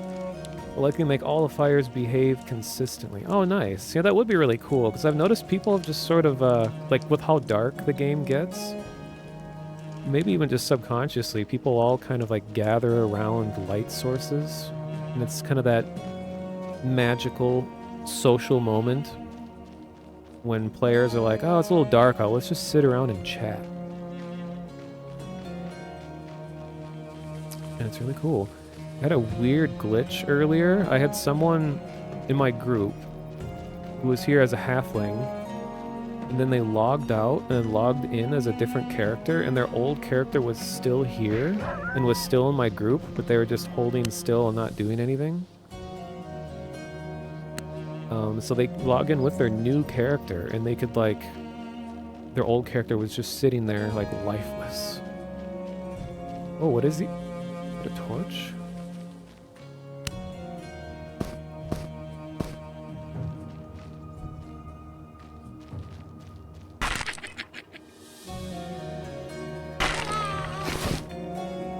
Oh, that's right.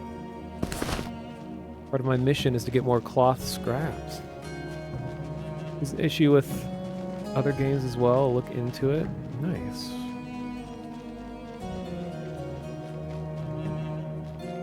Yeah, I haven't been there, Moths, but way up here to the north, I think there's some kind of dungeon or something up there.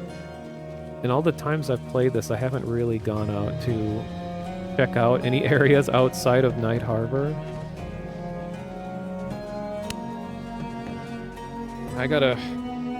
one of these people, or I gotta organize my inventory so that, like, it like mentally makes sense in my mind.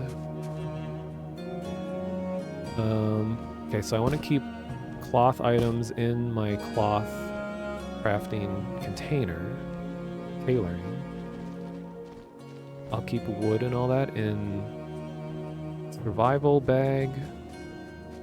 Then Shifty Jim's bag of magic surprises. I'll just keep miscellaneous things. Like, can I put the axe in the survival bag? No, it's too big.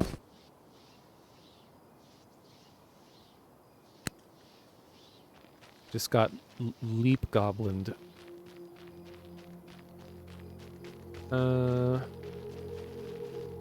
Moonwalking. Oh, you're level 3 now, Moss. Nice. Yeah, we could go explore a little if you want. I guess that's something people do in this here video game, explore.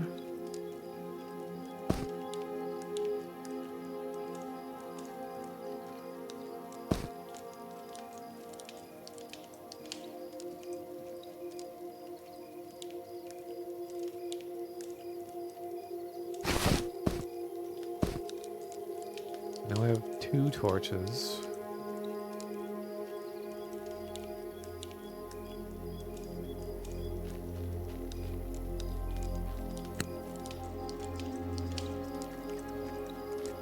Get my ultra vision to kick in. Ah, yeah. I think I heard someone on the dev team mention that like the traits are eventually going to be tied, well, some of them tied to race selection. So you can't just be like any race and just magically get ultra vision.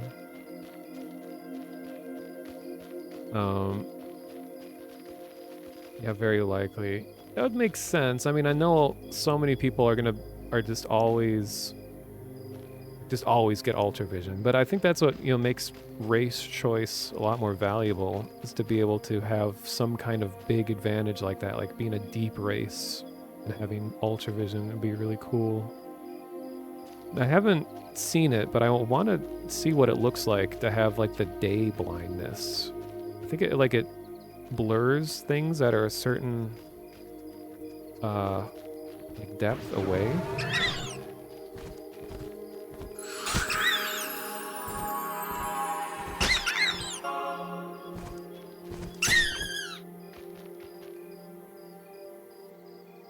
Our goblin friend want to go, well, first of all, we should fight this thing. This will give us experience. To go check out what's going on over on the cliffside. Still in progress as a concept. Gonna go have breakfast. Yeah, thanks for stopping by, Sean. I'm really looking forward to, well, everything in this game. I'm so glad to have this extended test, too, so thank you.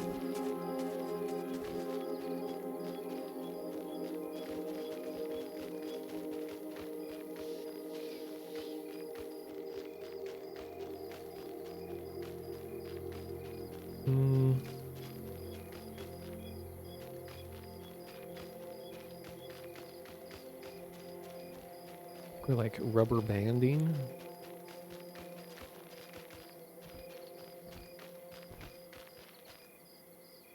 Oh, weird. Yeah, when I click, okay, so like moths in my group, it says skeletal minion, but then when I click on you, it shows Bonard. Interesting. Gogleben? Sounds like a German word.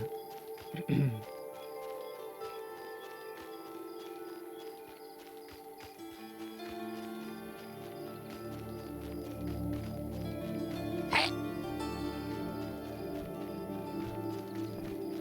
know, what is this scary place?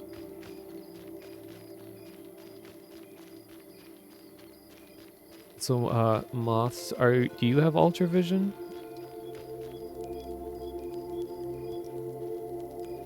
Research assistant, you do not. Oh, so it's probably very dark for you right now.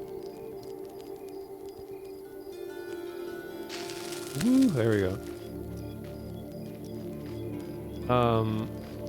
I mean, yeah, if you haven't played the game before, like you wouldn't think to be like, oh, it's gonna be a really dark world. I better get, you know, the ability to see in the dark.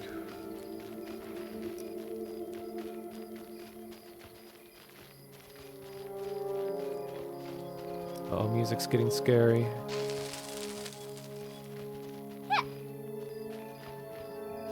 Yeah, for me, it's actually darker with the torch on. So yeah, if you have your torch out, there we go. Okay, someone much higher level than us just walked out of this area, so this is, wondering what's going on. Whoa. Damn, look at this.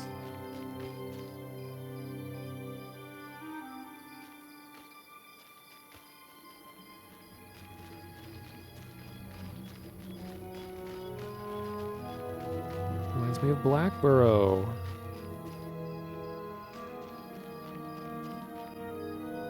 Oh boy. See how fast we can die.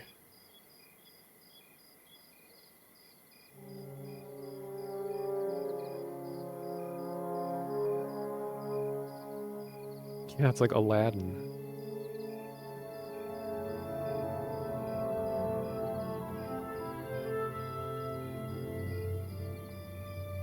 What items do you need for your necromancer quest? Oh geez. That classic pile of people at the zone point.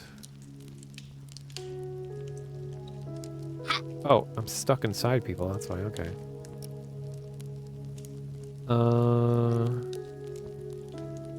Just like Ghost Man.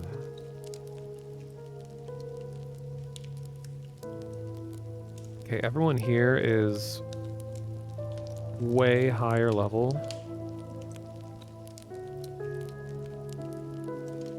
They're all level 7, 8. I'm guessing this is a GM because they're level 50.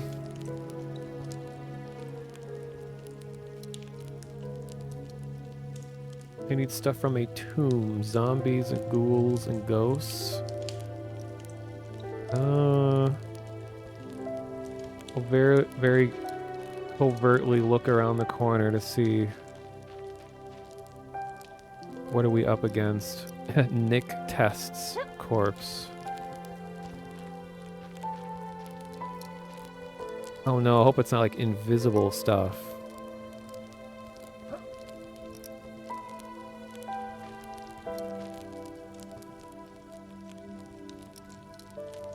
Man, there sure is a lot of dead bodies.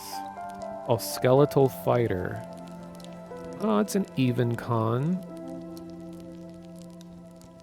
But I'm guessing there's going to be a lot of social aggro.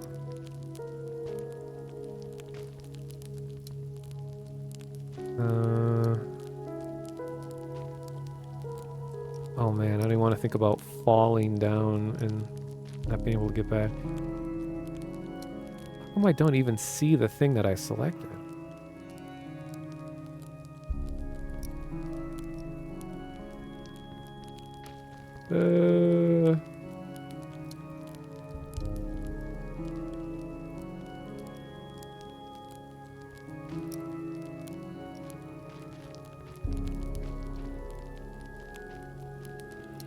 Wrinkles here is close to my level.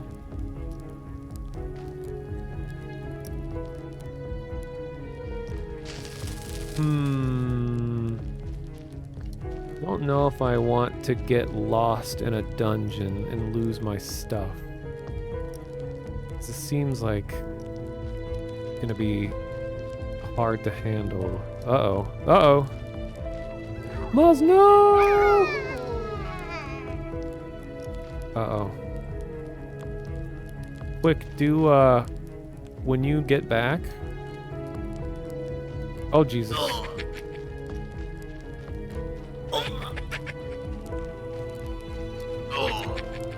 Uh-oh.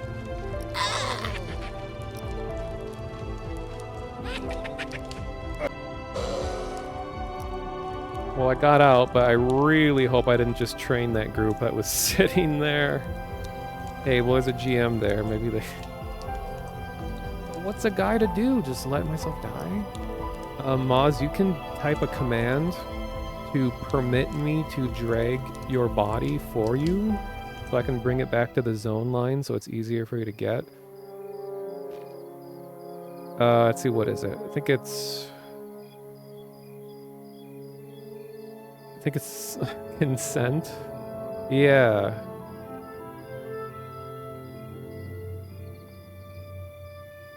My character is Monocyte, which I should have just made my name Cyto.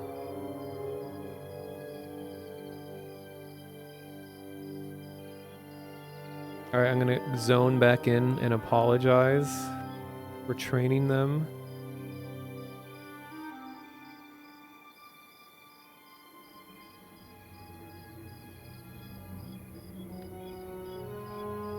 No one zoned out, so I hope it doesn't mean they all died.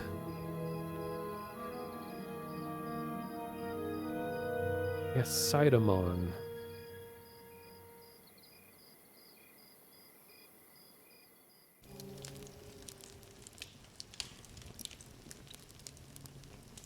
Okay, I think the train didn't make it all the way here.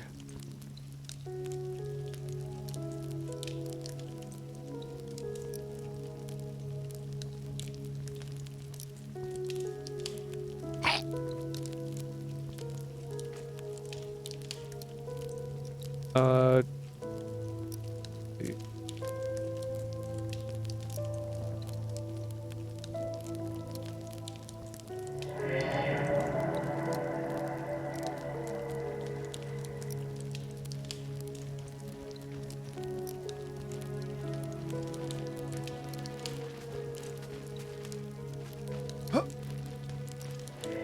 killed everyone.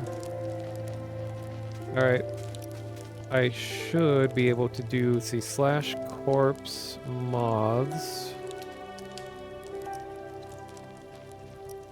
Wait.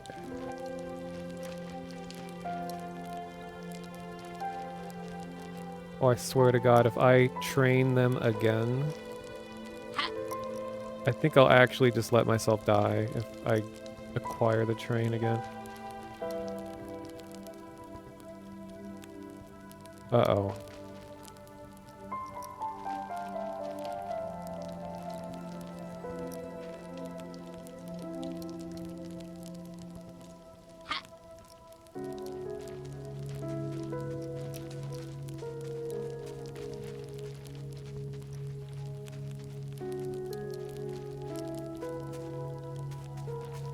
Yeah, it looks like they're moving, and I was just gonna say, like, these guys are way higher level. Well, a few levels higher.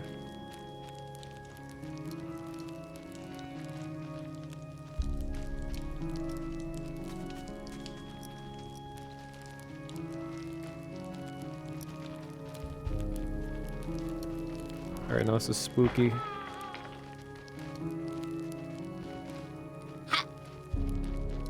Uh-oh, they went right, and you died left.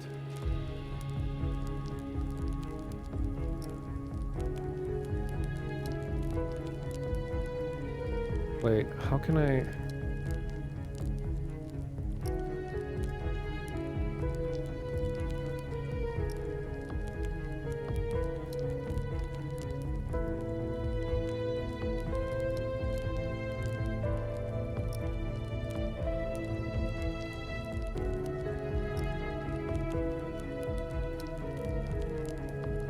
Oh, there we go. Too far. Okay. I got it. Yes. I'll just leave it in the bottom of the pit. Now this is some classic MMO gameplay you're looking at right here. Clicking a macro while teleporting body follows you to the zone line. There we go. There she is.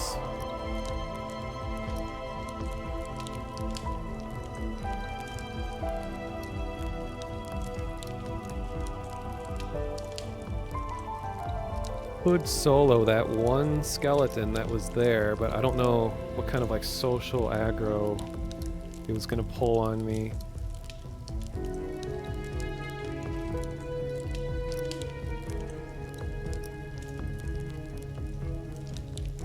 The allure of coin, the shine of gem, it was too strong.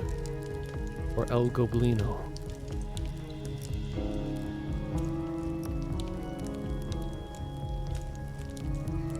Might be other tombs. I mean, also I don't know if Monsters and Memories is doing it this way, but I know like in EverQuest that when you have like a class, like a noob quest, it tends to each phase of it is a big jump in difficulty, so it might not be designed to just, do it all in a row. It might be designed to be like, okay, once you get up to, level 8, then pursue the tomb.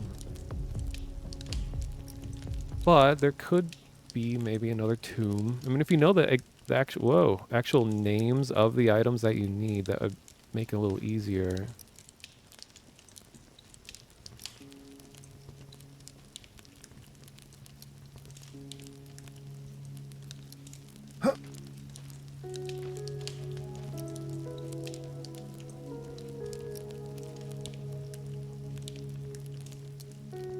God, there's a lot of people in this zone. Oh, I guess just 10. They're all level 8. 8 monk, 8 beastmaster, 7 ranger, 7 archer, me, clowns to the left, jokers to the right, 4 rogue, 5 paladin, 2 bard.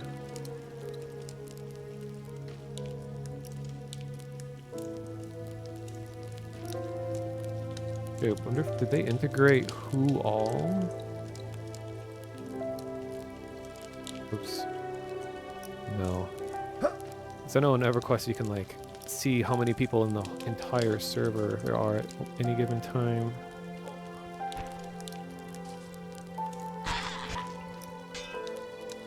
I hear death.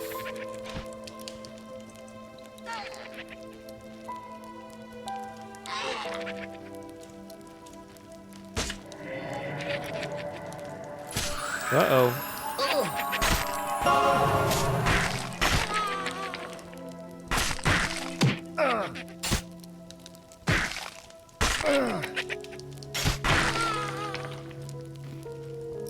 While I tried, I got a swing in and I missed.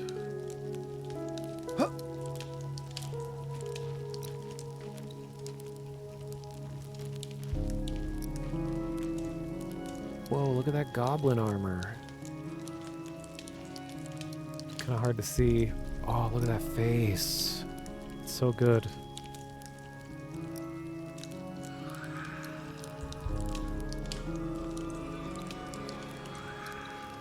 All the denizens of Wormsbane got worse? What? Oh, the Wormsbane tomb. That's something that I'm still trying to figure out is like, where in the lore are like, where are goblins in this world? Are they good? Are they evil? I thought it was gonna be like an evil race, but then I was like, well, you can be a druid? I didn't know it'd be possible to have an evil druid. But maybe it's because there's only a couple cities in the game right now that they have to make the guards more lenient on evil races. Then again, I think Night Harbor is supposed to be kind of like a hub of like everyone's welcome here kind of thing. So who knows? Like I know in EverQuest, like guards will just straight up kill you if you're not the correct race for the city.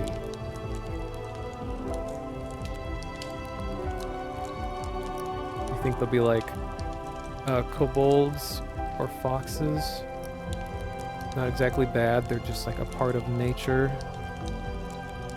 There she is!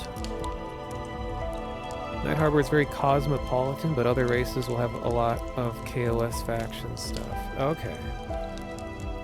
So Goblin, do you see goblins in this game as being evil? I know this game isn't gonna be overtly good versus evil, but I'm curious, like, is that kind of the vision of them to be on a certain side, or are they more like a neutral party? If you don't mind me asking.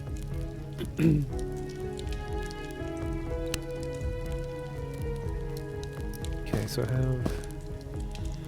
Still want to give away this route to rangers, because I can't use it, but people seem to be looking for it often, and I'd hate to just throw it away.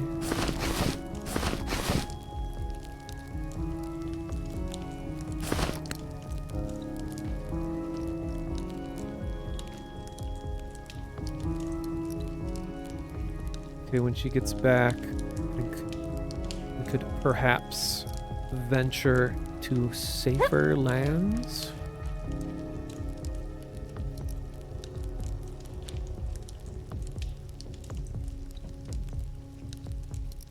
It's complicated. Oh, I didn't think. Yeah, there is probably a write-up on the website about them.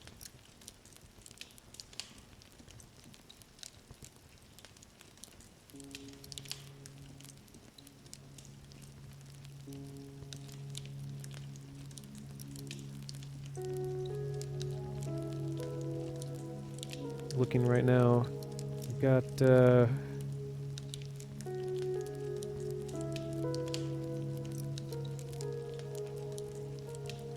oh yeah, there is a lot of information here. I'm just reading it to myself. It's the only time.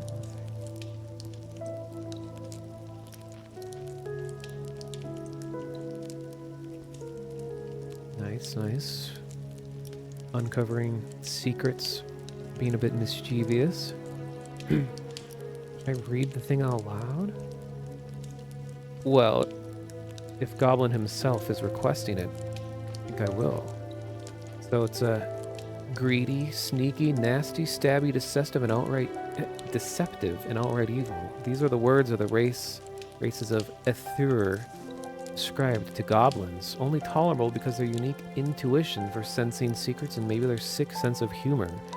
Goblins have an aptitude for identifying hidden treasures or being able to tell when another is not being truthful. And so they find great utility in leveraging their race's renown for secret finding, espousing themselves as invaluable guides to reluctant adventurers.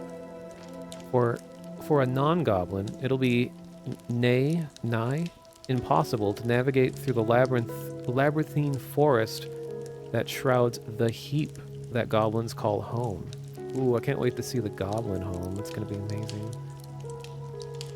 An ever-growing pile of all the various riches and plunder the goblins manage to attain from all their nefarious activities.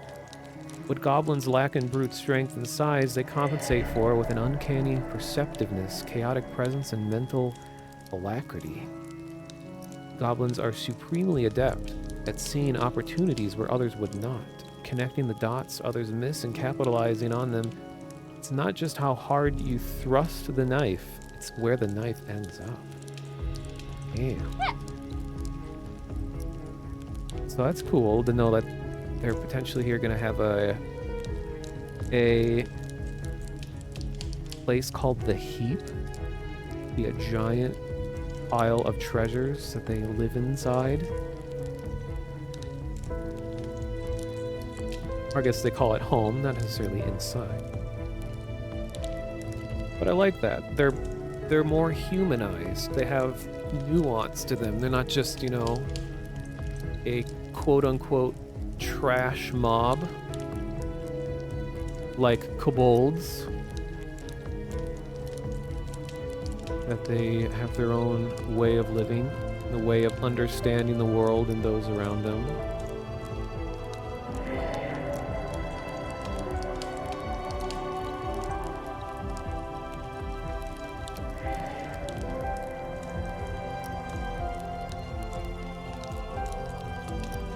Oh, that was another goblin.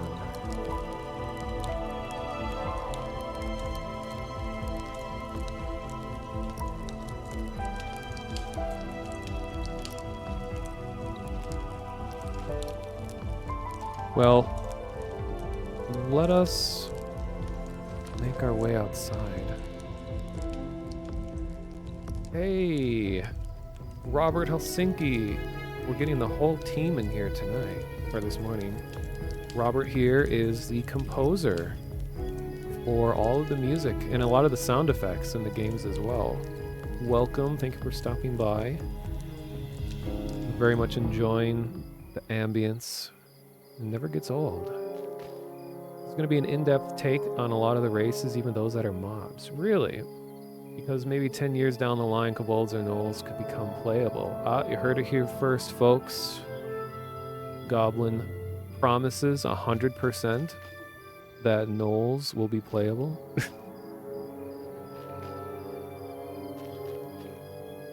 I'm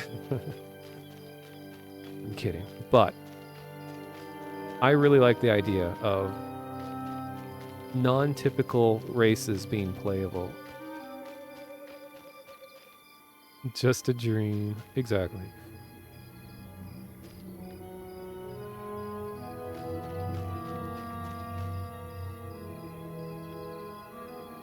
You have a lovely winter in Helsinki so far. Very nice. You know, I'm chronically American in how I have never left my own country because there's just like so much going on here. But I would really love to visit Nordic countries in the future. Scandinavian, Nordic, especially Iceland. But a relative of mine just came back from Finland a couple weeks ago, and she was saying that it was just absolutely beautiful. and sent a lot of pictures of like the architecture and stuff in that area. It looked really great. I am in Minnesota, USA. So we have a lot of common heritage because like my background is part Swedish and Polish. And oh yeah, and then we get a raid. Scandinavia is amazing. You're born in Sweden, got Sweden citizenship. Nice. Thank you for the raid, Sphinx. You should go head out to Sungreet Strand, go to the north gate, and follow the road. Okay, let me screenshot that real quick before it gets lost in the chat. I don't even know where Sungreet Strand is.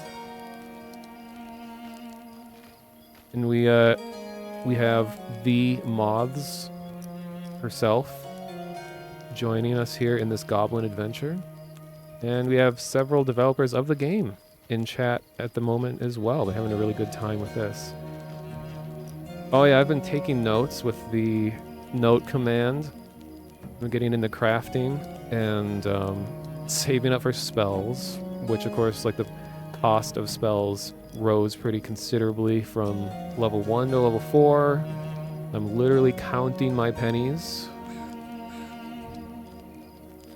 The Swedes moved to Minnesota in 20th century. Yeah, like so many people, like even like the Minnesota accent is derivative from Swedish accent. So like when I hear native Swedish speakers speak English, I'm like, oh my gosh, it sounds like my people. I don't really have like a stereotypical Minnesota accent, but I've definitely grown up around people that do. All right, I'll follow you. Goblin friend. Lots of Andersons, yeah. In fact, I live kind of near a place that's called the American Swedish Institute, which has it's like a whole history museum about Minnesota and our Swedish heritage, and they have events there every Thursday, I believe it is, where they make like traditional foods and they invite people to stop by, and it's really cool.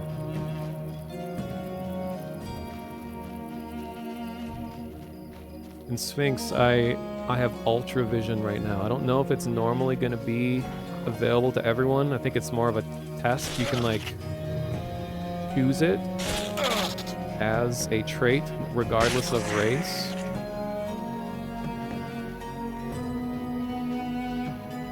Yeah, no, it's not normally this bright. Sean was in here earlier and it sounds like, yeah, they're just more testing traits like this. But in the future, it's probably going to be where where it's bound to a race, you know, like EverQuest. You can get a chance to play today while you still have approximately 16 hours left, I think. Oh, Mods, I lost you. Sorry, I was reading chat. Yeah, the smorgasbord. Swedish meatballs. I know this is like a Norwegian thing, but my family traditionally makes lefse. And this year was my first year making it, well, doing a big part of the making of it myself, because it was like always a thing that my mom did growing up. But this time, I got to do the rolling and the cooking. And I'm really weird, and I kind of prefer lefse cold. You're gonna try it out in the morning? Nice. Oh, you're in the town going to North Gate? There's a North Gate? This is west. Lefse, yeah. Lefse. It's like a potato-based, really flat, I don't know what you call it. And also Sphinx in chat is like a professional chef. Because of course he knows all about all foods, but maybe he's more versed in lefse, maybe.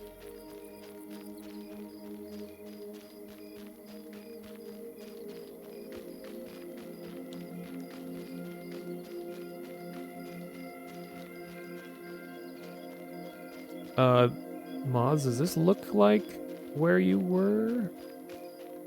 This is technically north.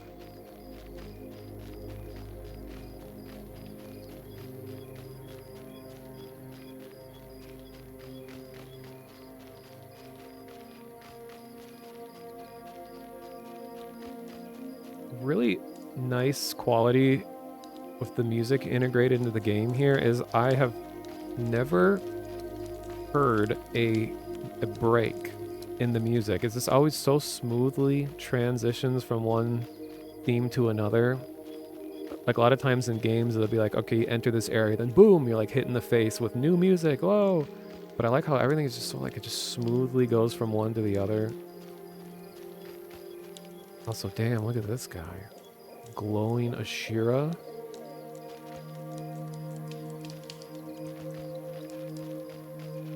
Uh-oh, we lost Moz.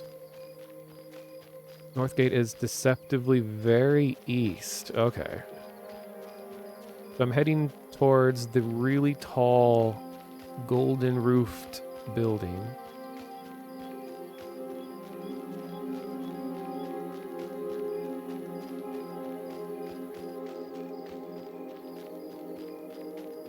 Oh, I forgot to shout out Sphinx for very considerate raid. Even though I think the majority of everyone here already follows him. Fooled around a lot with the music transitions. Glad to hear it's working. Yeah. So it's to the left of that ziggurat. Okay. So I'll go all the way into the park. What is it called? Like Salt Breeze Park or something like that?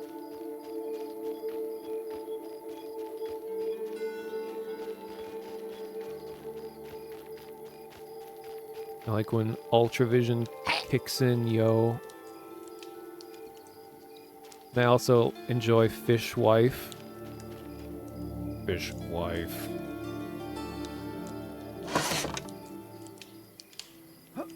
I just like the name.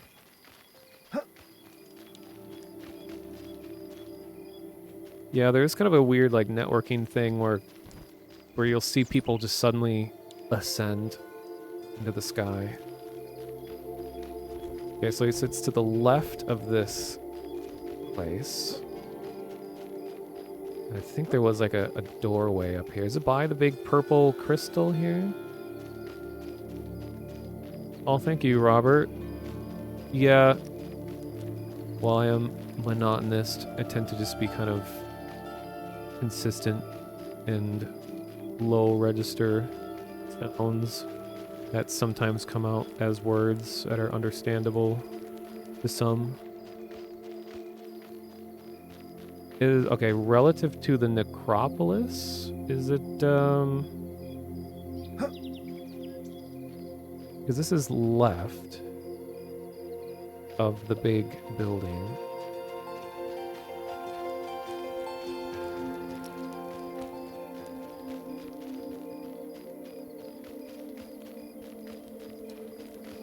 Because I think I've been to the gate that you're talking about, but I don't know how I got there.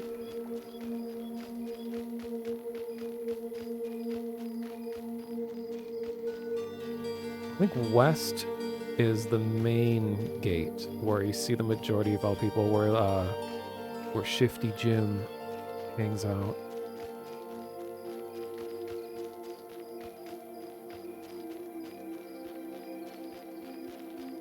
Yeah, the one where you spawn.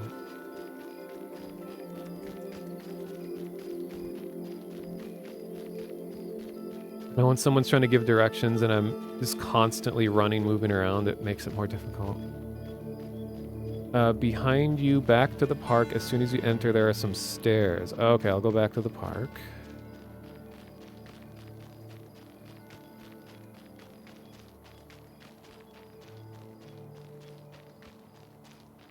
Oh, yeah, the sun's coming up. Should be able to see easier.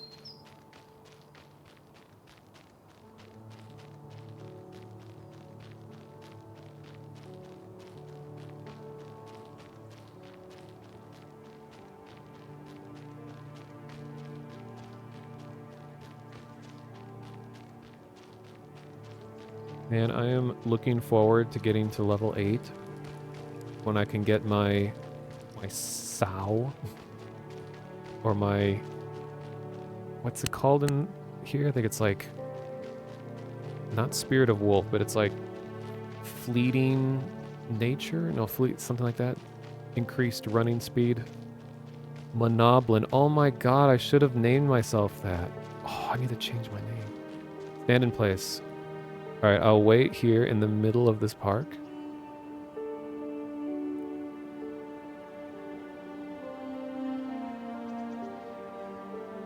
Now face north.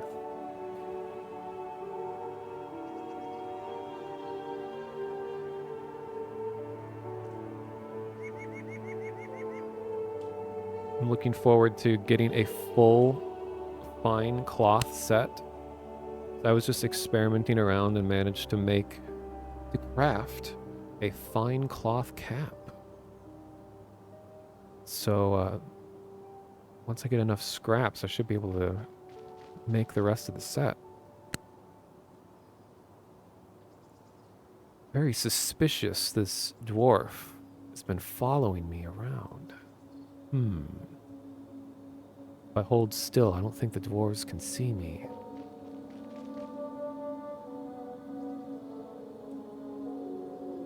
Well, it's you.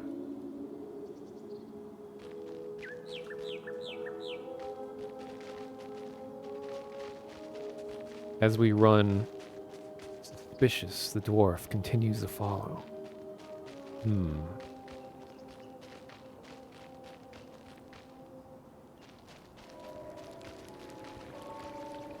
Yeah, when are we going to get Twitch emotes integrated into Monsters and Memories so we can hog all of our champs?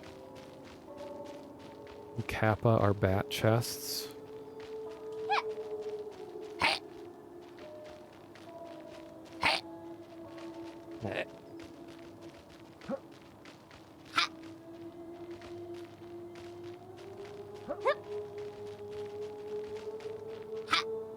No, this feels like a goblin adventure. Oh my god, he's here!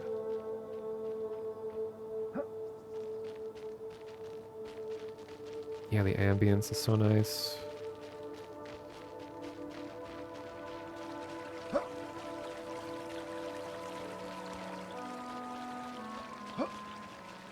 Well, I never would have guessed it was way up here, but now I know. And the size difference. I like how absolutely tiny gnomes are relative to ogres. Like, I've never seen that big of a size difference in a game before. Oh, I love the shadows, how they look here. Ah! Being blinded.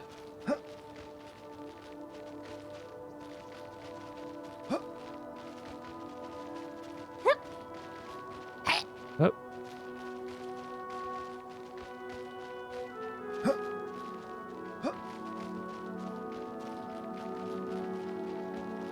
Who are these folks? Survival trainer? Oh, geez. This is a whole thing. Whole place. I like the world builder textures, whatever it's called, pro builder. What? Okay, I had no idea this was here. Amazing.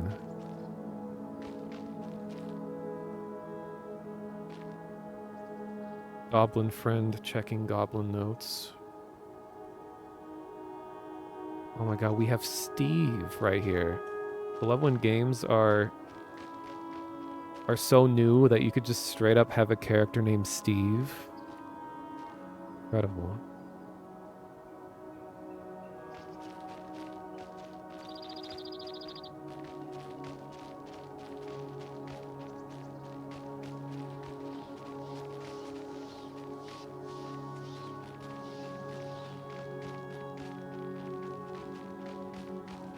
Yeah, the first Steve ever to exist.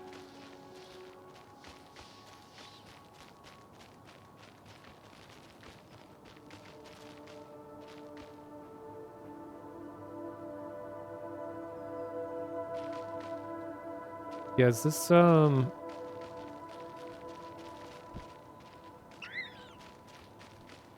I'm gonna check the screenshot real quick.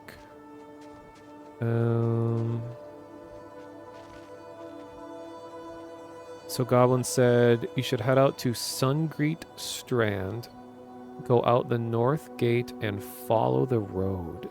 So is this Sungreet Strand? We left the north gate, and then we're following a road. So, looks like it. And might I say the blending between the textures looks nice. I remember you talking about how you painted this cobble pattern from scratch. It's fantastic.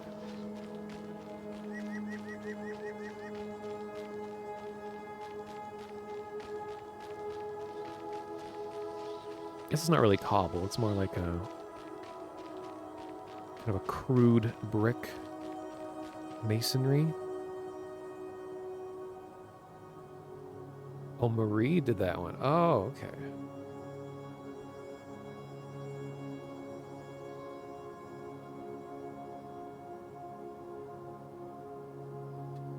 Since we have all these people in chat, I should mention real quick, this is Monsters and Memories, a indie MMO that is doing a test this weekend.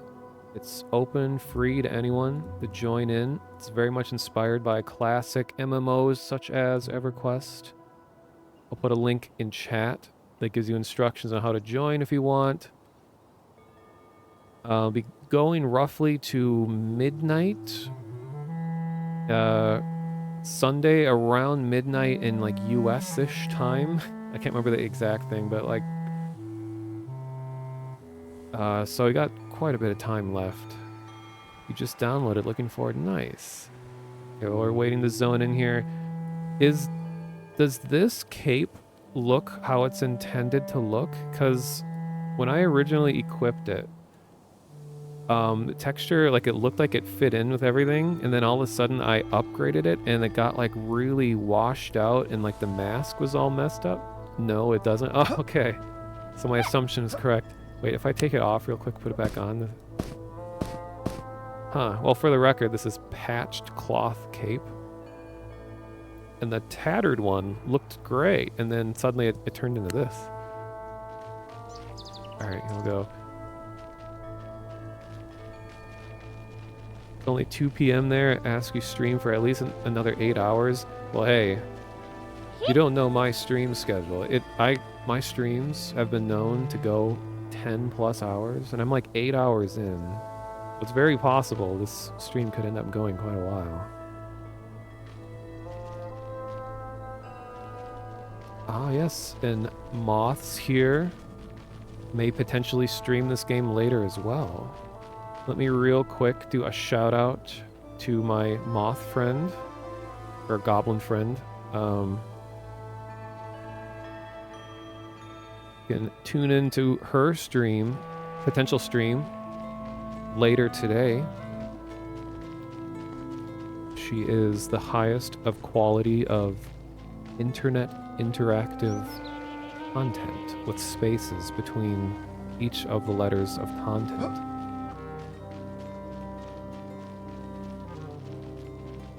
If it looks really bad, it's not our goal. The theme is near one of our favorites. Oh. Here, I'll turn the music up.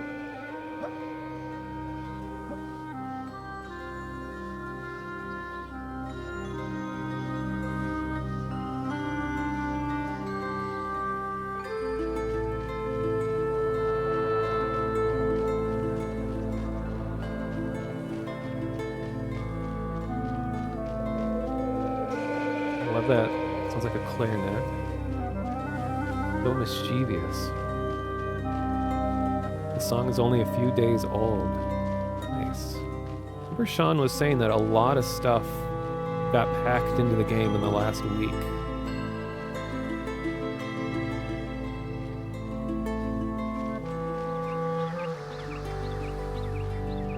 Also, Theldiran dwarf man that totally isn't following us. Are you Lamau Bode in chat, or who are you? Yeah, I love these like vast open spaces like this. This is kind of what I miss about MMOs. Ooh, the rhythm's kicking in.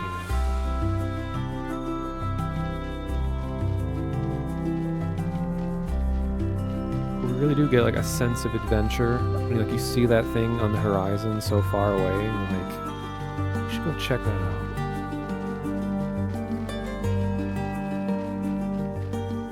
I should be... Okay, stuff is pretty tough here. At least it's indifferent. In MMO worlds, snakes and stuff won't randomly attack you. I'd get used to like wildlife being relatively tame. Yeah, we'll avoid confrontation here.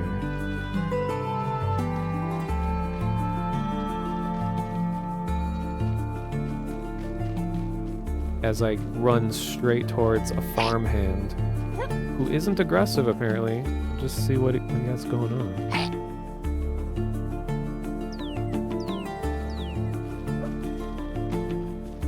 Yeah, and I think Robert, does she have like a SoundCloud or something where you have all this music available for people to listen to as well? You're free to link it here if you want. Or people can click on his profile. I think you have it there.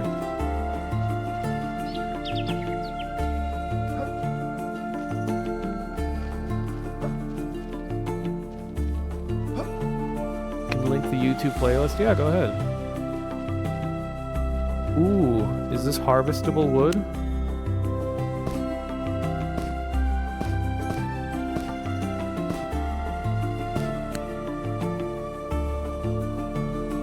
Oh, I can't just steal it from them? Oh, desert wood. Uh-oh. Okay, almost got stuck.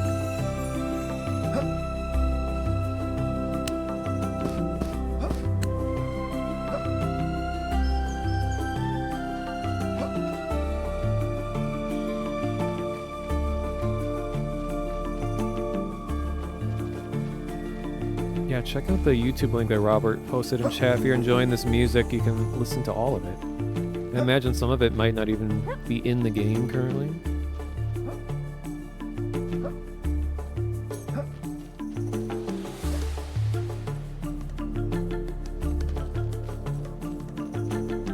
Oh, I hear it. Does it sound like those marimbas? I played percussion throughout middle school and high school, and used to play mallet instruments, and the vibraphone is always one of my favorites to play, but I had my share of like xylophone and marimba as well.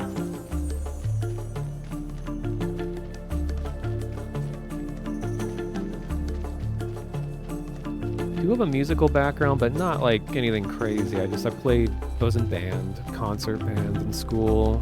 I played piano, did marching band for a while. Oh, here's trees. I can read sheet music, but I'm definitely not like a composer or anything. I'm not very able to create my own stuff from scratch. I just enjoy looking at paper while my fingers move around on the keys, make simple things happen that sound nice sometimes. Hey, welcome Dage to the stream. I like how like the ambient nature sound is like going on top of all this as well.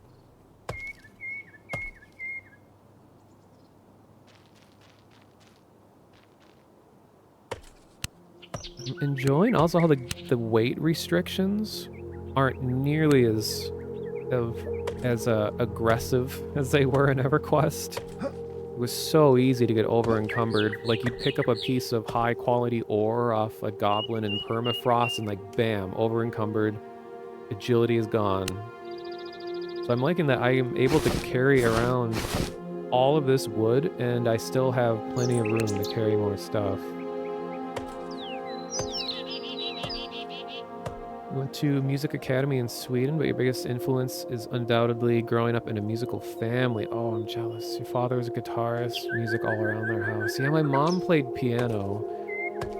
And my brother was a lot more involved in like percussion ensemble, and he competed in drumline, which is like in America is like a competitive percussion focused group.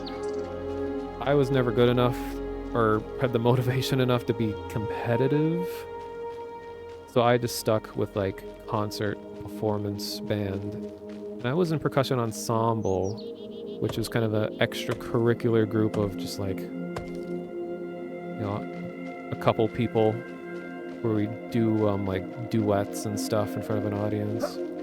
Oh my god, what are these? Giant dune scarab? Would absolutely obliterate us. And I like how they're in a big group like that. It's like they're in a herd. Who's that with them? Is someone fighting them? Dune's madman sees at you ready to strike. Okay, well, not going over there.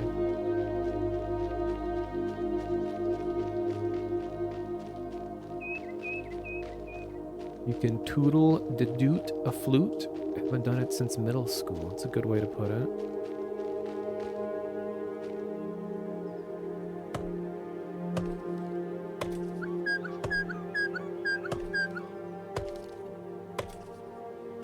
I'm enjoying how quickly skills level up as well.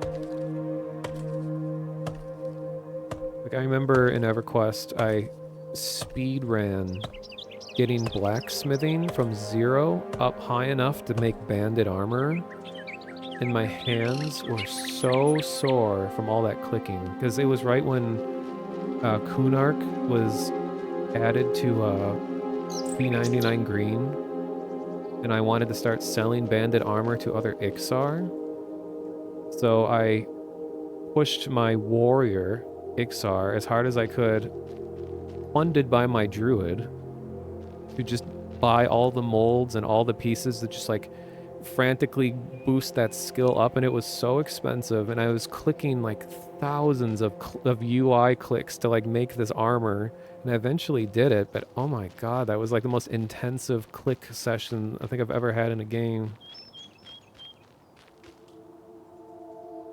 What skill did I need for wooden coin quest? I think I just have to be level 8 to even engage in that quest.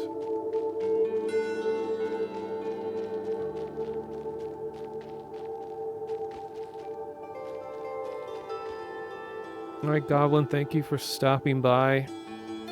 Very much appreciating the work you and the team putting into this. Just the look of this game is so charming and entrancing, so looking forward to what else come up with. Thanks for the follow.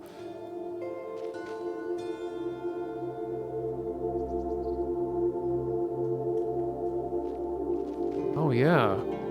I'm noticing a bunch of my follows haven't been showing up in chat. Holy moly. Yeah, thanks for the follow, Fred Fox. How do you pronounce these other names? Modelin TV, Mick Reaper, Bob Dole, Thrasher, Cody Dragon, Commander Beans, The Doodler, Captain Satori, Beaming Butt, Ocarina Boy, and Goblin Works. Thank you all for the follows. I don't know why those weren't showing up in chat. Weird. Fred Fox. Yeah. Bonard is back.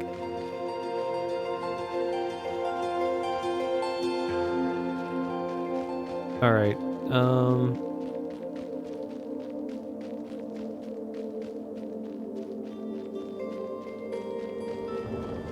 Miss Moths, where did you get off to?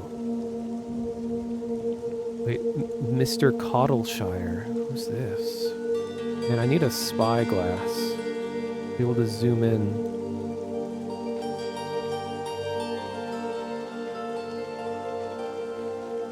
Goblin Queen is goblin fishing in the Goblin Sea.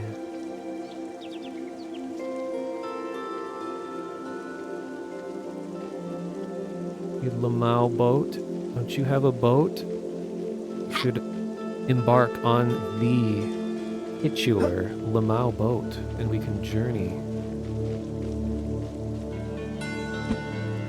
away. Here we go. Spontaneous group photo. 3, 2, 1, click.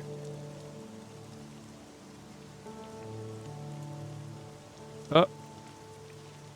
Okay, fine. Here,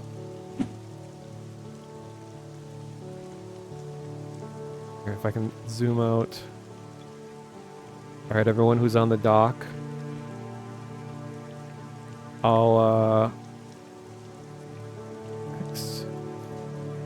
Ooh. Power stance, especially the dwarf sitting. That looks fantastic. Oh my god, with like the beard going through the feet, the legs like that. Looks so good. This heroic adventure. Seek out new musical compositions. Boldly zone where no goblins and dwarf have gone before. I don't know. Thanks for the follow, CJ.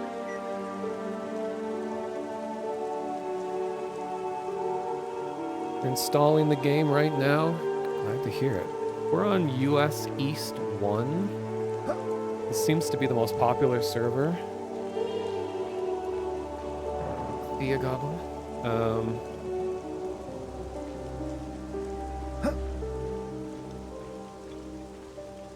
Moblin must depart on goblin duty. Yeah, US, like, this game really isn't, and Sean was saying this earlier, it's not too dependent on having good ping. So if you're in a server that isn't on your region, it's not like it's going to be unplayable. US East is at least kind of a boundary between, you know, West Coast US and EU. So if you have people in Europe who are playing and people in West Coast US, kind of this server is nice in between all of that. Alright, thank you Moz for joining us on this goblin adventure. You're gonna abandon me here and I'm gonna die on my way back. I'm like, wow, if only I had someone to guide me back, guide me home. I'm kidding. And yeah, if you happen to stream this later, I will be checking it out. Bonjamin.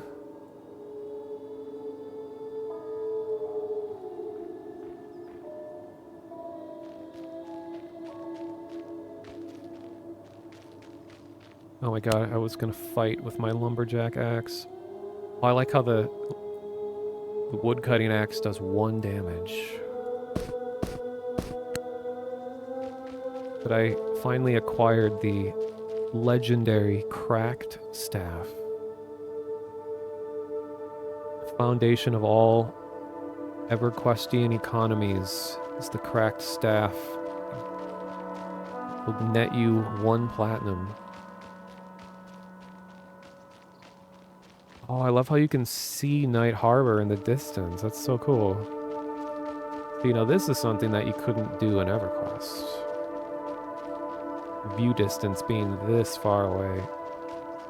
And be able to see cities on the horizon.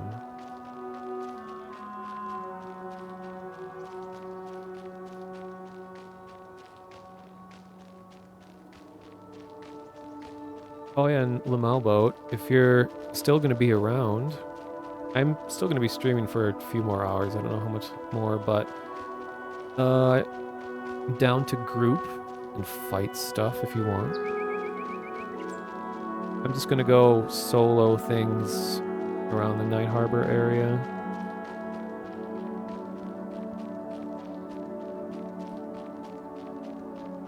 I wonder if this seems like this would be cheesing it, but if I did Flash unstuck, would it teleport me back to Night Harbor? Or maybe there's a designated unstuck place in each zone? I don't know.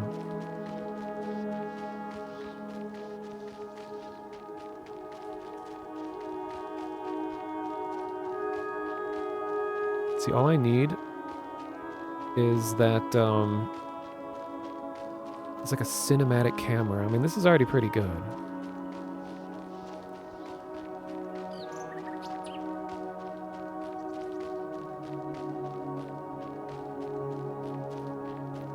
It's a little choppy. I wonder why. Because if it's a local client, it shouldn't be a networking thing. Doesn't seem to be an animation thing. It's something about like the player controller. I don't know.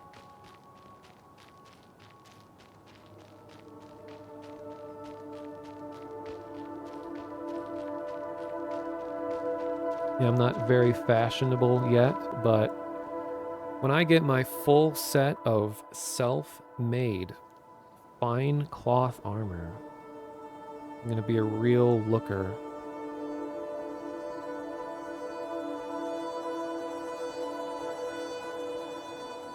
I think it has something to do with the slope.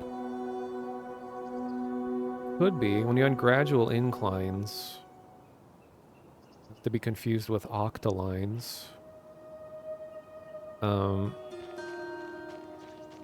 It can... Sometimes physics can get weird.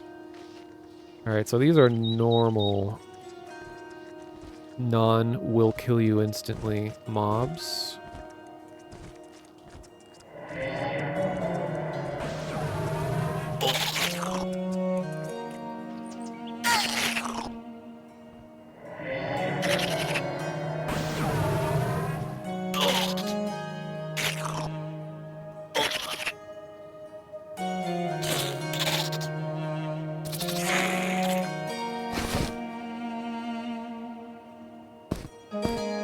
There's a funny detail where if you kill a mob with a fire damage type spell, there's a chance that the meat you get off of it will be cooked already. It's so hilarious.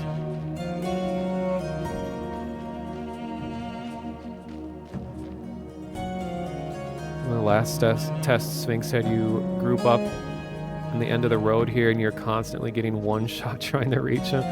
I remember at the end of, it might have been that same test, where they spawned this like massive dragon that just like killed everyone over and over again. It was like the capsule dragon.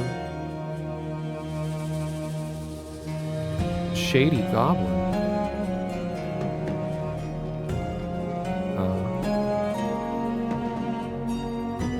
Ooh, I like the white glowing eyes. I'd like to have that.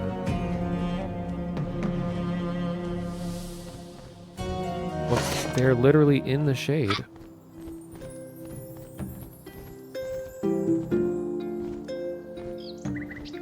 Oh, it's this type of person. So now we got shady. Not just shifty, now we got shady.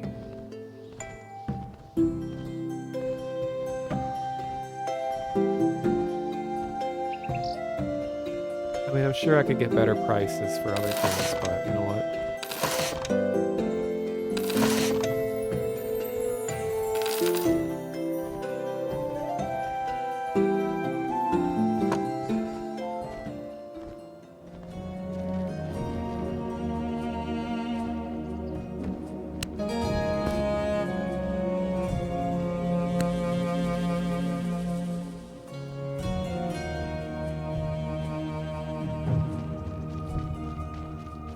Oh, you're an enchanter. Okay. Wait, dwarves can be enchanters? What kind of crazy world is this? There's nothing wrong with that. Just saying. Or are you a human enchanter wearing an illusion?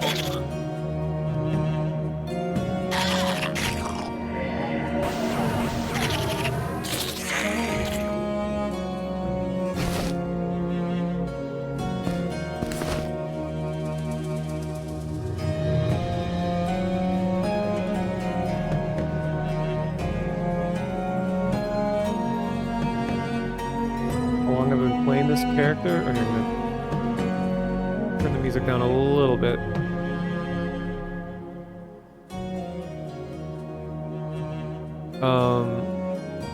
This character is, looking at my stream, is about 8 hours old.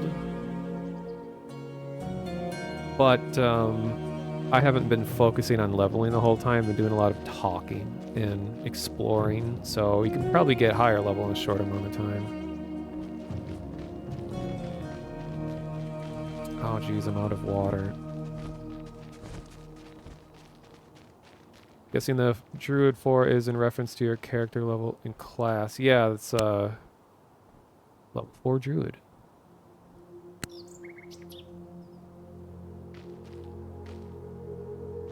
You only had the first quest, which ended early. Did you manage to finish the quest? I know it's always handy to know what quests people are doing, so you can kind of like help everyone complete whatever they're working on. I just need to level up so that I can actually start the next level of my quest.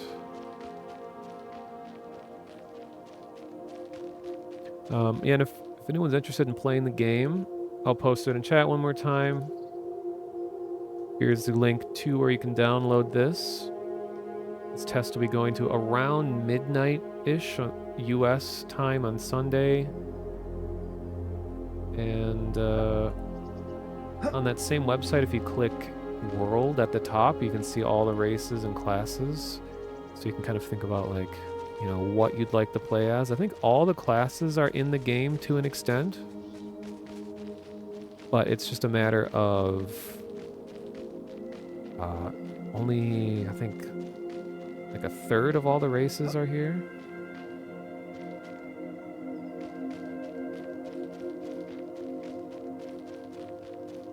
Yeah, no food or drink. No food, no drink, sleep deprived. Oh, this area has the bank right here. Nice. I'm gonna drop off my token. Oops.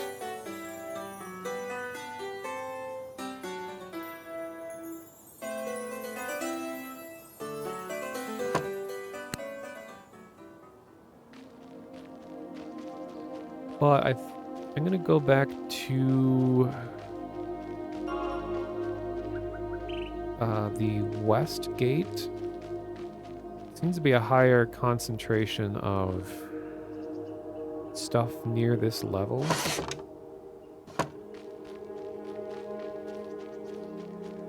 Could be wrong. For an interest payment system for the banks. No, this is a bank a non-profit bank, I guess.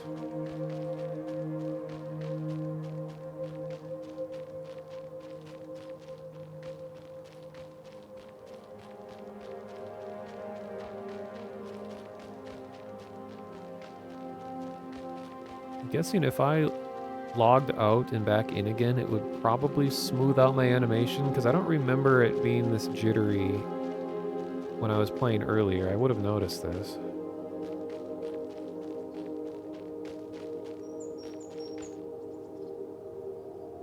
Look at this goblin. So young, so pure, untainted by the corruption of this world. Ready to gob at a moment's notice.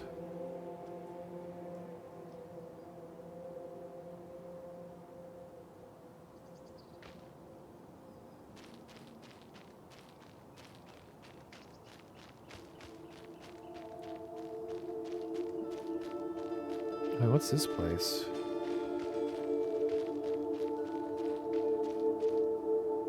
Master Windcog?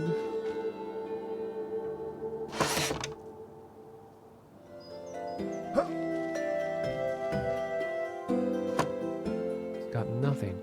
Oh, and to just realize, to answer your question from a long time ago, what does it mean to be tired in here? I'm not totally sure. I know it has something to do with when you... it's encouraging you to go to a tavern or go to a hearth so that you can sit around and it will like rejuvenate you. I'm not sure stat-wise how that changes anything, though. But I also need to get some drink.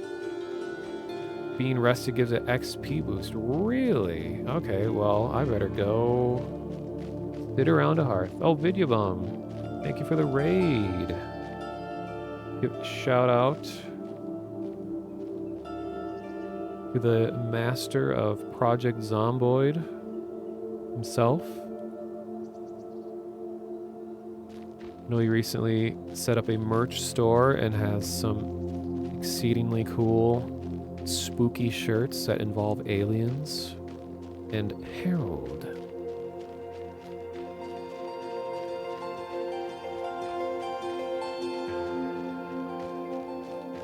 Yeah, this is like the late crew of streamers. I mean, it's like a little over 6 a.m. here.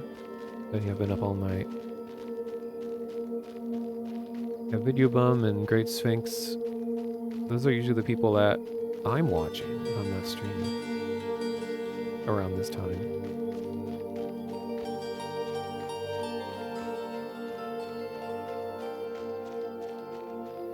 Okay, I think there is an inn pretty close to here. Oh, here, I'll do hide corpse all. Should smooth the frame rate out a little bit.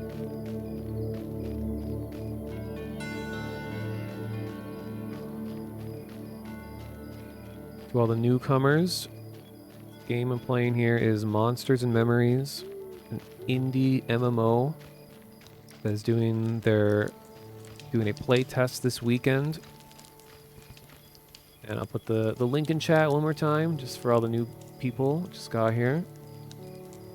If you enjoy classic MMO gameplay inspired by EverQuest, the original EverQuest, this game is very much along those lines.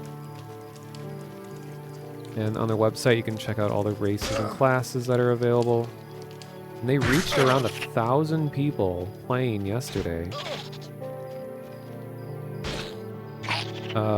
Like right now, in this server, in this zone, in this time of year, there's 150 people just in this one zone.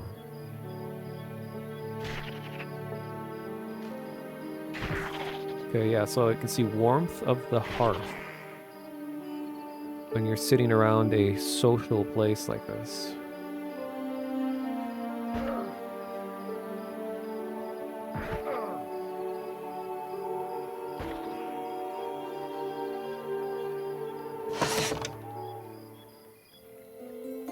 Faith of the hearth.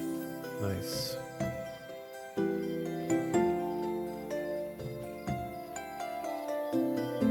Can I buy some water?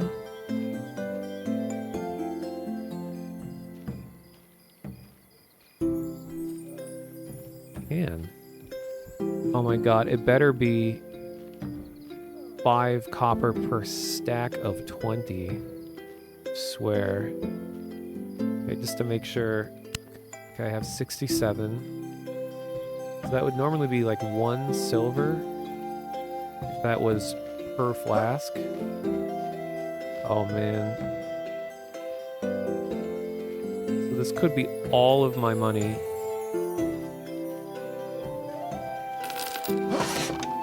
It was all of my money. Alright, well. I need to drink water anyway, so I'm gonna be out of food pretty soon as well. I think that will help my ailments. I think that's why all these people are here. Like if you go AFK here. Oh, do I have to wait until it says that I'm rested? It says I'm tired.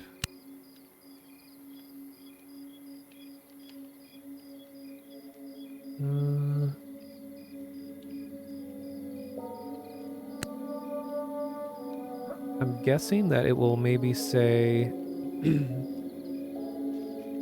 you know, it says you feel tired. Maybe it will say you feel well rested or something.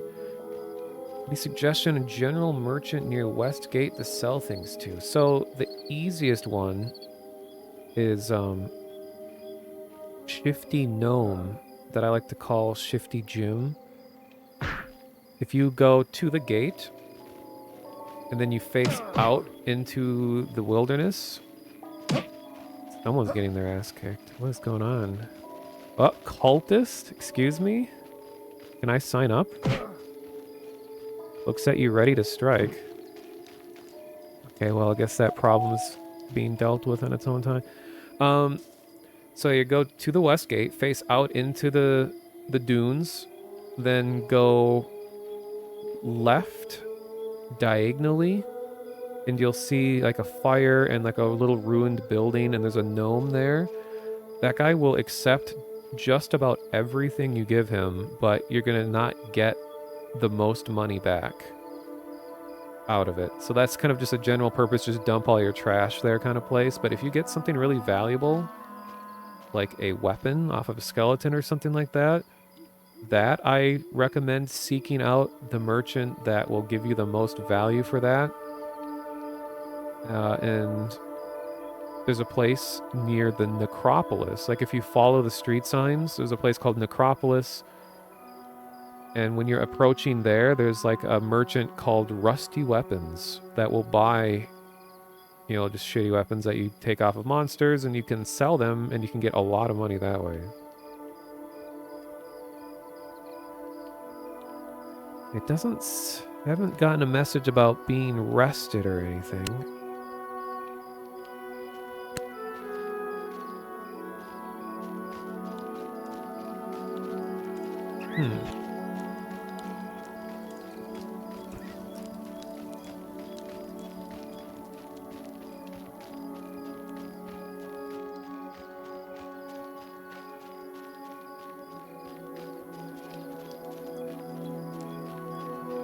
Is there a number on my attributes? Well, there's these, you know, strength, stamina. I don't see any modifier around there. Starving and nothing to eat. Well, I can make a campfire. Yeah, I don't see any modification to those stats. Like, usually it would be, like, red. No, the blue bar in the XP is, if this is following the same thing as EverQuest, this is how much is left per bubble. Like, this is so...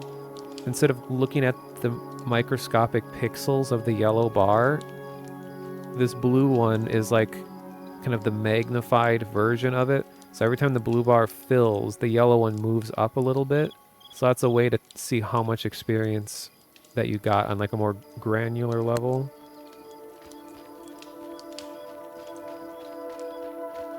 Okay, I'm gonna go smoke some meats with sweet baby rays. Just smoke some meats.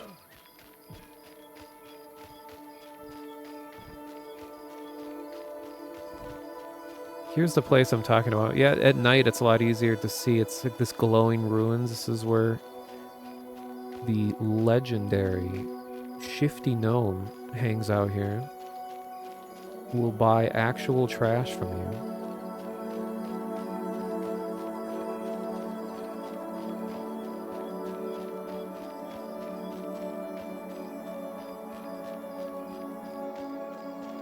Didn't want bone chips. Bone chips are good things to hang on to. I don't think you're going to get much from selling them. Even if you find a merchant that takes them, it'll just be like a couple copper. I think food-oriented merchants will buy them. But bone chips, you know, necromancers love them because they need them to make pets. And paladins need them for an introduction quest. I just collect them out of habit, and then I just give them to a nearby necromancer. Oh, that's right, I need to make a campfire first. Because this one here is decorative.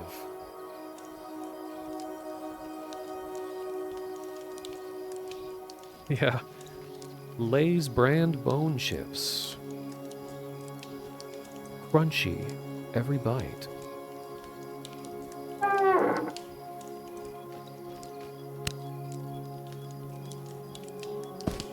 Some delicious beetle meat.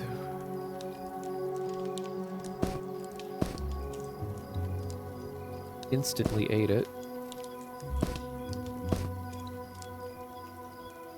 Now we're eating bat meat.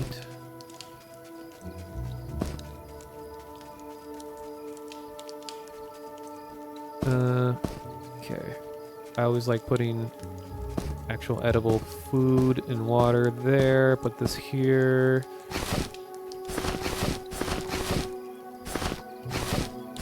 Alright.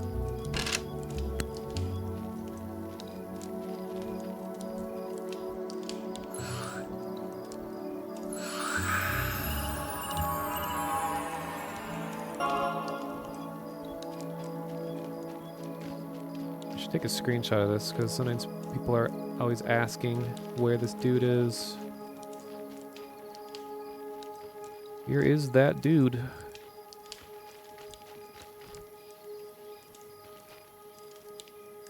So Lamau boat, is there specific things you need from your quest? Or if you got it handled, or I don't know, I'm just gonna be fighting everything in this area just to get experience.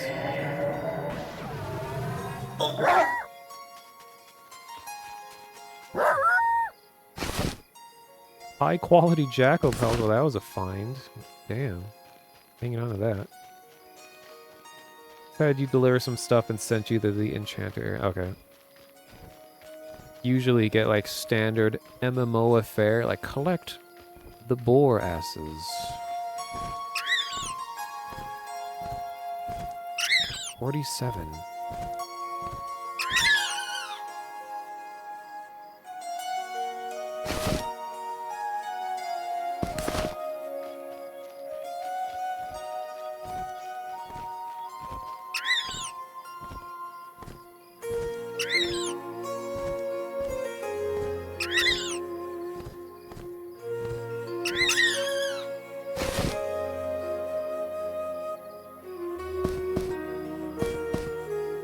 Was a secret teleport to the enchanter place? Oh, that's cool. The enchanters are all about deception, tricks of the mind. Basically the David Blaine of EverQuest.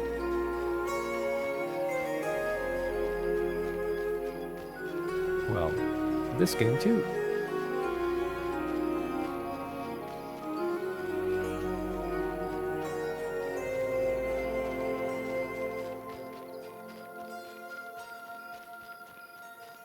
Like how in EverCraft Online, which is another EverQuest-inspired MMO that's in development, that they have their Necromancer guild is like you have to climb down an empty well, just like spooky cavern. Because I love secret entrances to hideouts like that. Diseased. Okay. I'm gonna fight this diseased jackal because I have cure disease. So if we get diseased, I can heal it. The massive glowing green building, secret glowing building. All right, I'm gonna pull a yellow. It's probably red to you.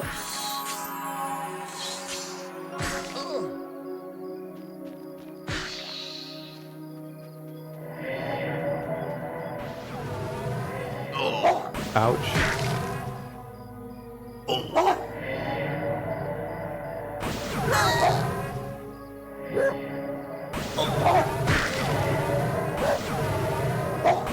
You're nuking this guy. Nice.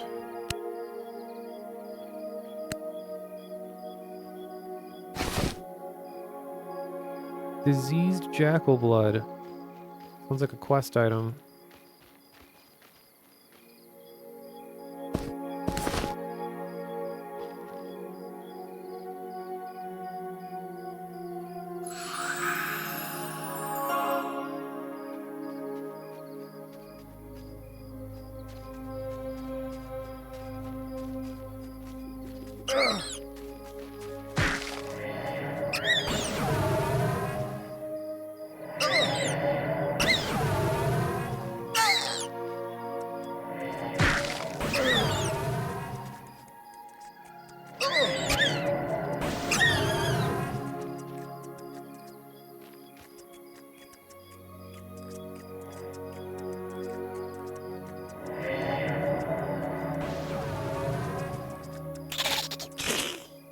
I'm just kind of alternating looting. You could just like trade off, I guess.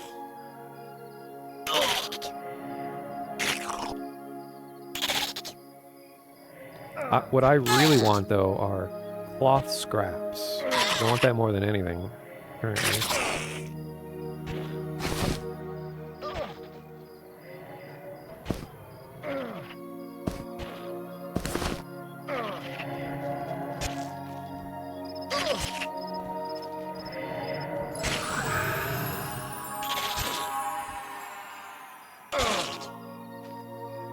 Okay, I need to med.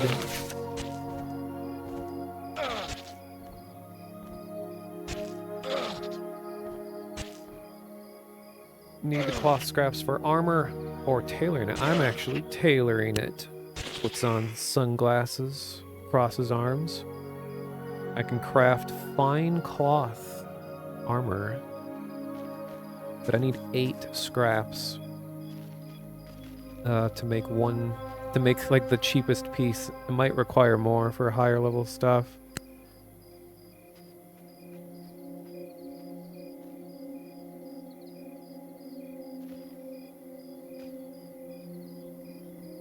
I could open a business, be like, hey, you guys get me cloth scraps, and I don't know, 10, like 30 copper and cloth scraps, I'll craft a piece of fine cloth armor. I don't know. I'd have to figure out the details. Yeah, or I could just give everything to Fishwife.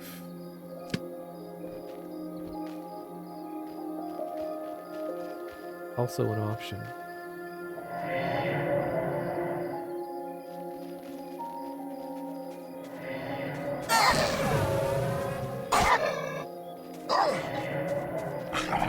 What flavors are these M&Ms? They are monstrous and memory flavored.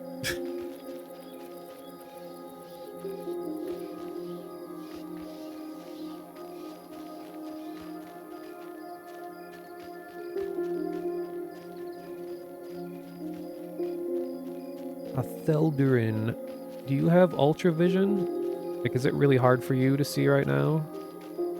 I keep forgetting that other people can't see as well as I can here. I keep like running off into the darkness.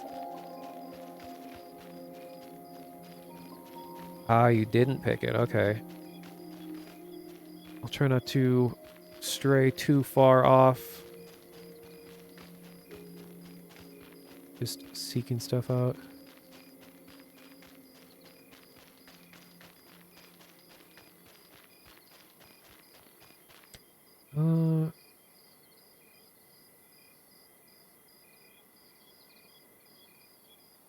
Checking something real quick. Checking out why I have like 10 alerts on Discord. What's this about? I'm not that important. Why would I have that many? Oh, it's all from like VR chat event notifications. Oh well. You got stuck 5 minutes in and had to unstuck already. Nice. Ooh, skeleton. Sweet.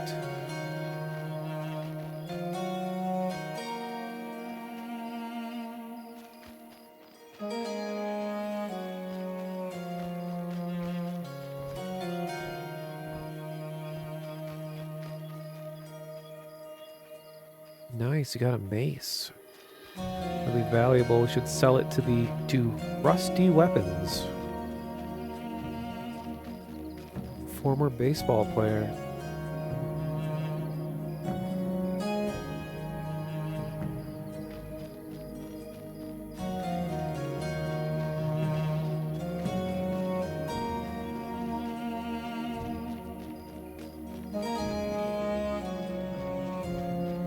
I wonder if there's like a higher density mob zone nearby. If we go beyond this wall, I know there's a zone over past the wall. I wonder if it could be more experience-giving dudes there.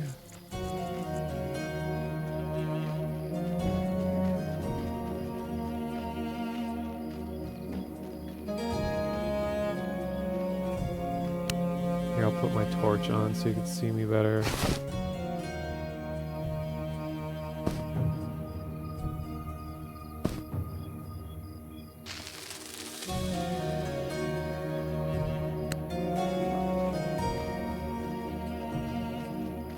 Actually, I'm gonna sell my garbage real quick, and then I'm gonna check out what's beyond that wall, see if we can get some more mobs.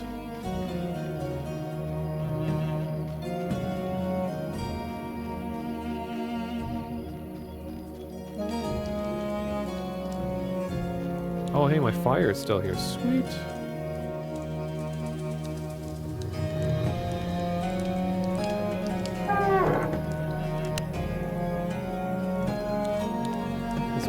And a rat in the tree. There was a lot of weird stuff hiding in the tree, I noticed. There's like diseased things.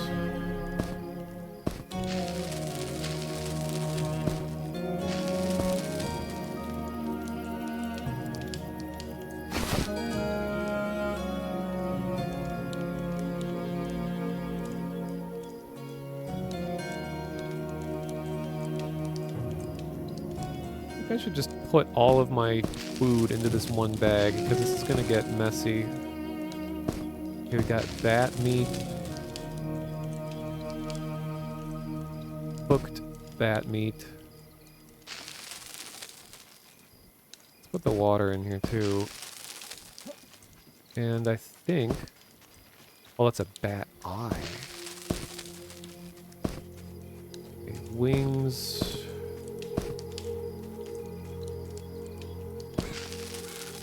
Alright, and then I'll sell the other stuff.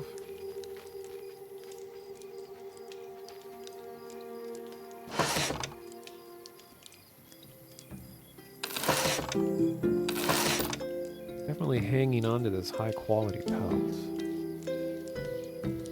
Put that in the bank. Yeah, we're over here making COVID-23, eating all this bat meat.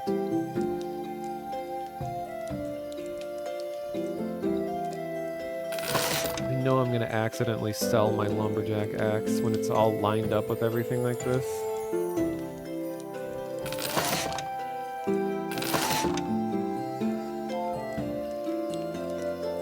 Whoa, diseased jackal blood sells for 60 copper? Oh my god.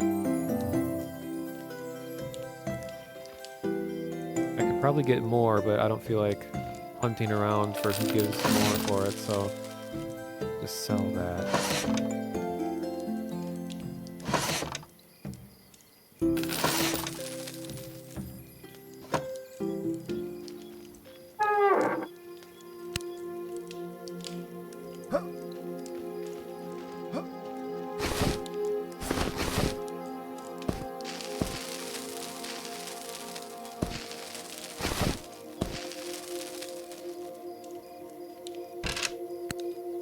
All right.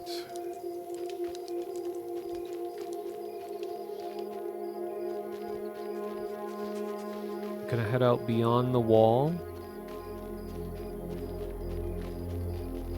Welcome to join me if you want.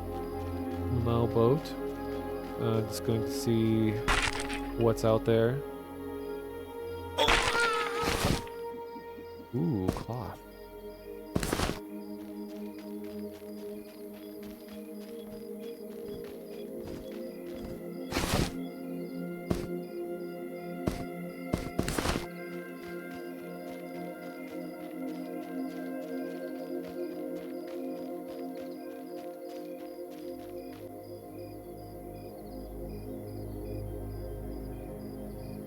While this is loading, I can go get a drink real quick. I'll be right back.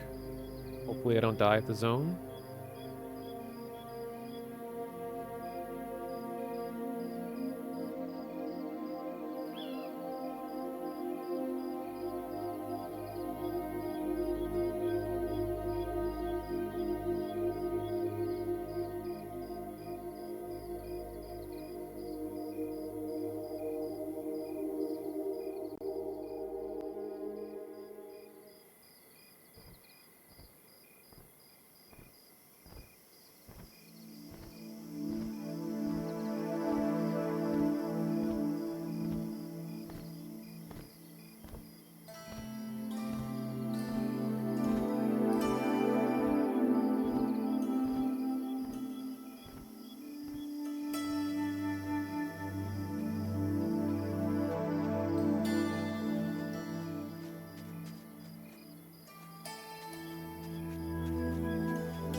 Alright.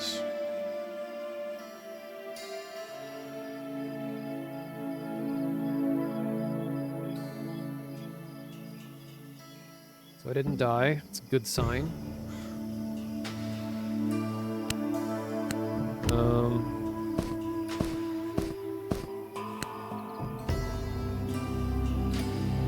I love like the direction that my window faces. You get to watch the sunrise. It's just some, you know, some innate human thing to just really enjoy watching the sunrise. Makes me feel human. Makes me feel like a resident of this planet.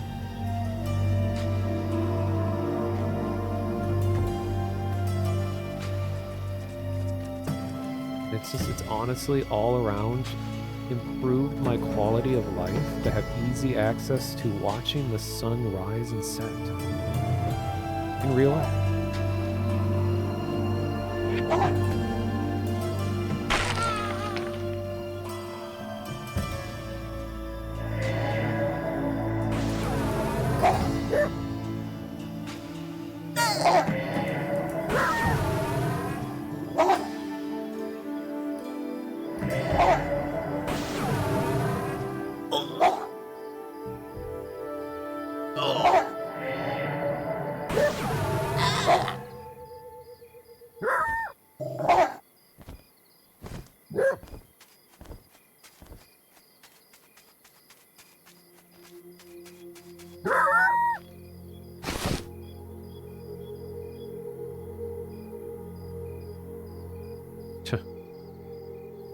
A sharp canine taken from another sharp canine, the jackal. Unfortunately, its intelligence could not save it. Sounds valuable if it has lore.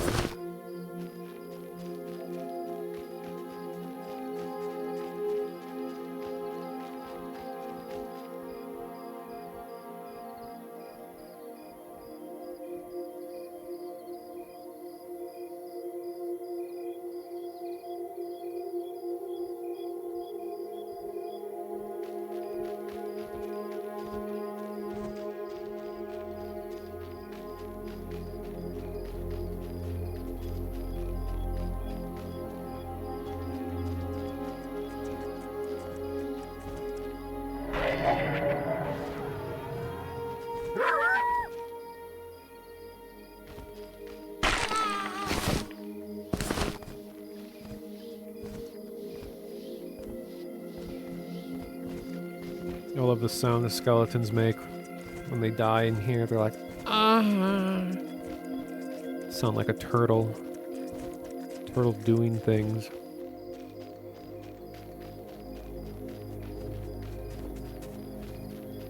It's oddly griffin-like.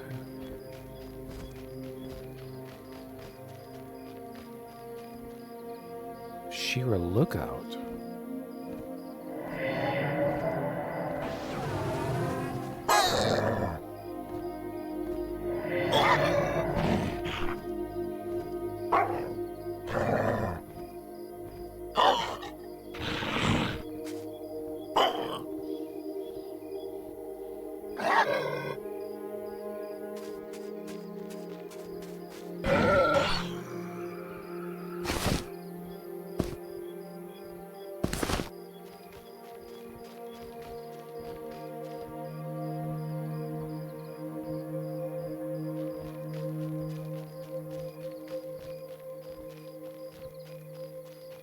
I really like how you can see a point of interest way on the horizon. Gives that sense of adventure that much more meaning. Look at that. See the beautiful night harbor on the horizon this way. You look the other way and whatever that is on the other side. The game still thinks Moz is in our party. Huh. I don't know why I just noticed that.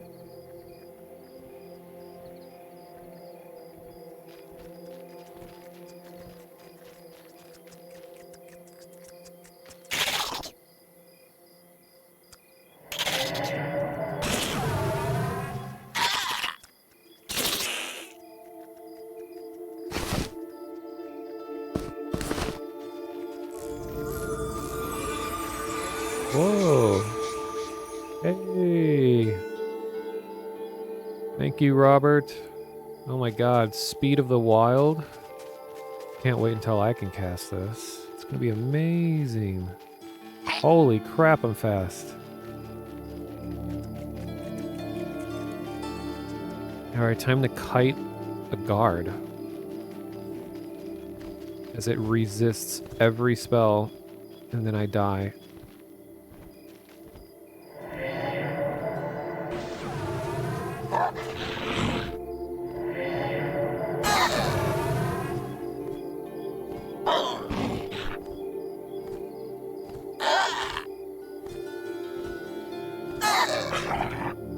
Also, I was going to say, Lamau boat, if you're looking for experience, it's definitely worth going beyond the wall outside the city, because there's way fewer people here and a lot more mobs to rapidly kill.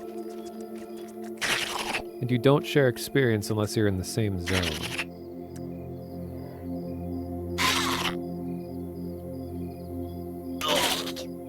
Oh, you just got your starting spells. Nice.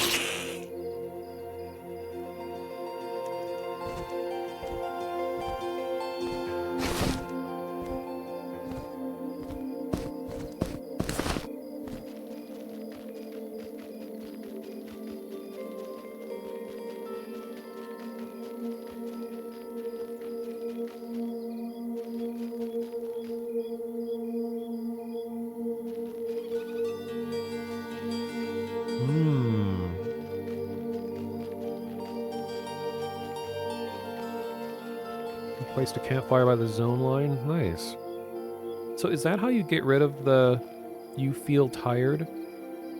Like, do I have to be there for a certain amount of time before I untired? Or how does that work? So good to know this camp is here. This is... I would definitely get a bigger group.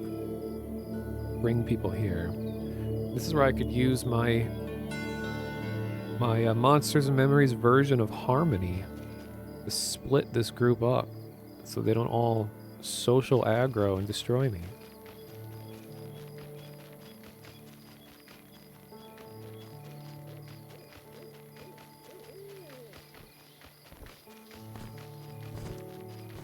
Man, movement speed makes such a difference.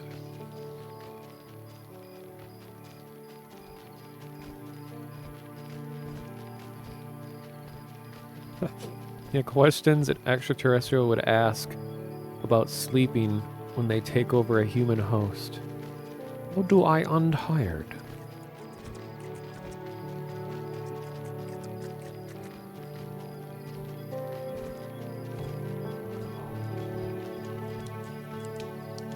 Nice.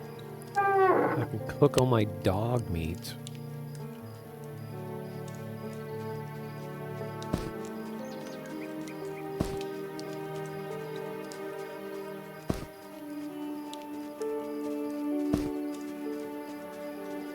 There's my food bag. Shovel. As I have a bag just full of just dripping meat. That is a really goblin thing to have, though. Just like a bag of disgusting meat that you just reach into, grab a handful of nondescript flesh, and consume. Wait, why are fire beetle legs in here? I don't want that.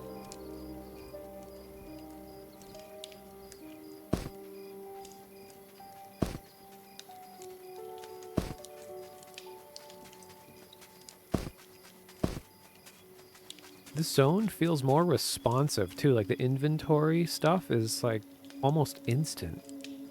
When it was lagging before, it would be like a half-second delay after clicking for it to respond.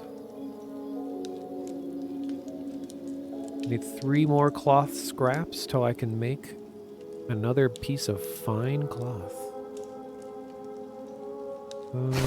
What else? Nice. Oh shoot, I should have been sitting this whole time.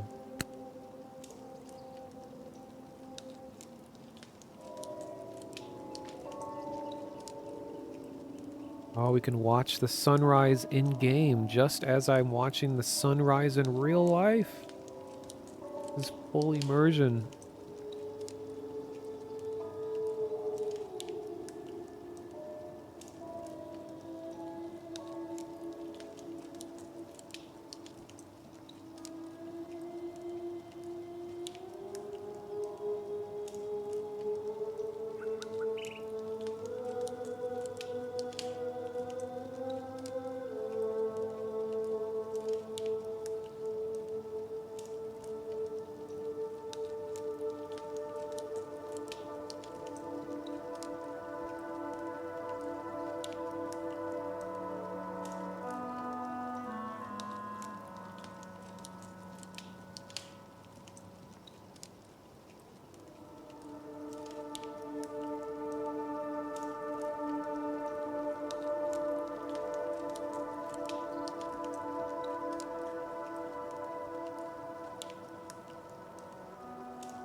Ooh.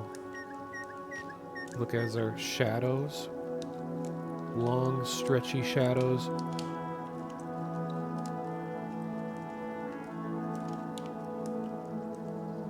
Look directly into the sun.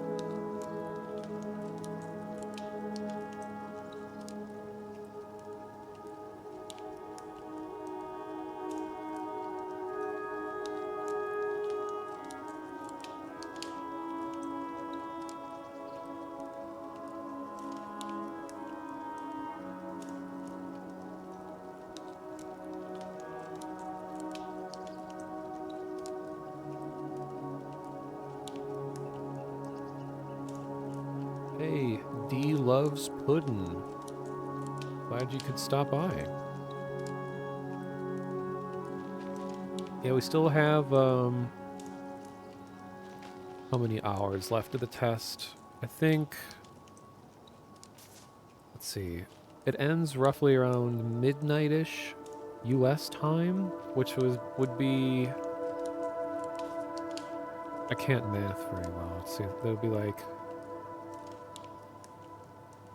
6, so 12, 30, 40, about 18 hours left of this weekend test.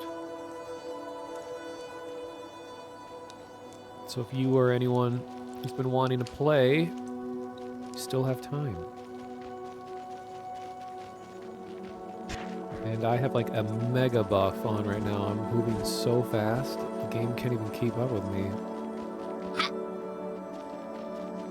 If only you could bunny hop, that'd be hilarious.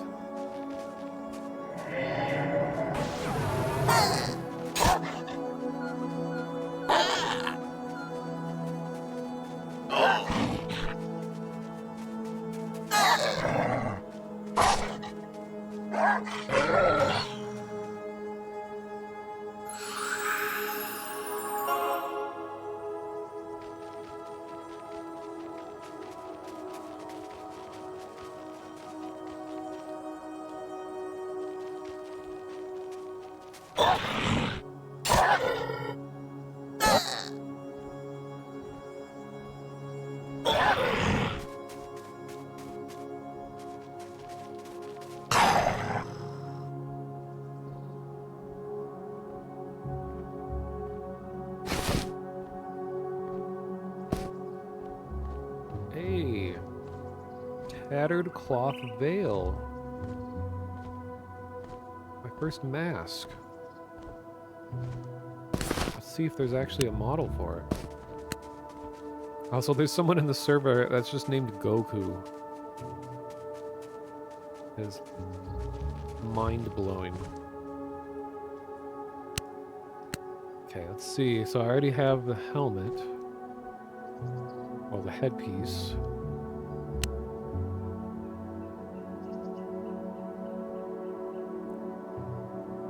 Posted a screenshot in the Discord of enjoying the sunrise. Oh, thank you. I very much do enjoy just light. Especially when a lot of attention to it is put into a game.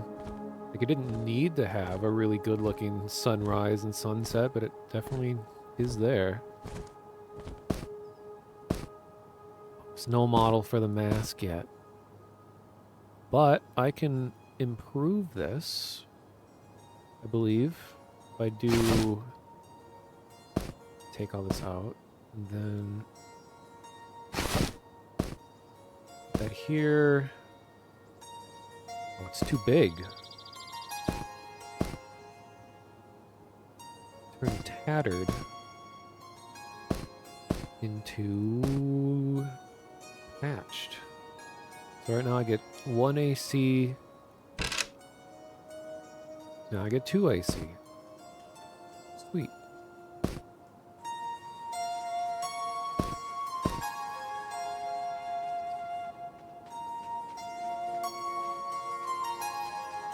What do I got here? Cooked, cooked, cooked. This bag is now for cooked meat only.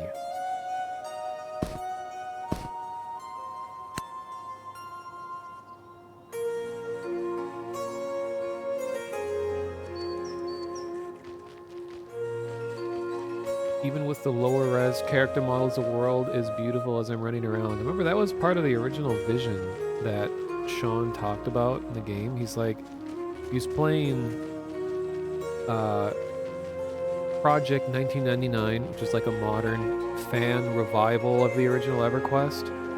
And there were some mods or some kind of things that allow real-time shadows to work and improve the lighting. And he just really liked the way that lower fidelity graphics look with good lighting put on them. It's like a weird contrast that works out well. It's kind of like looking at little toys in a real sandbox or something like that. It's a nice combination.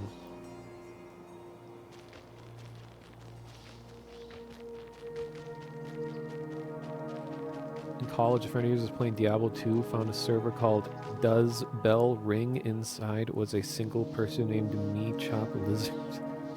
There's some people that are so crazy dedicated to games, even long after nobody plays them anymore, and they're just like the local cryptid or something that can be heard still playing these games long after they've died. Okay, is he gonna take this bat? Or can I take it? Oh, no, that guy got it. I haven't seen a lot of these armor before. It looks cool. It's like a tunic-looking thing.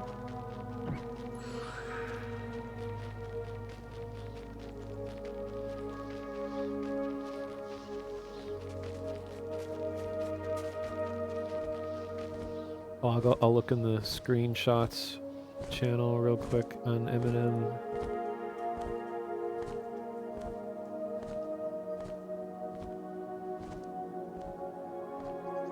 Oh, I've seen a lot of people posting some nice screenshots in here.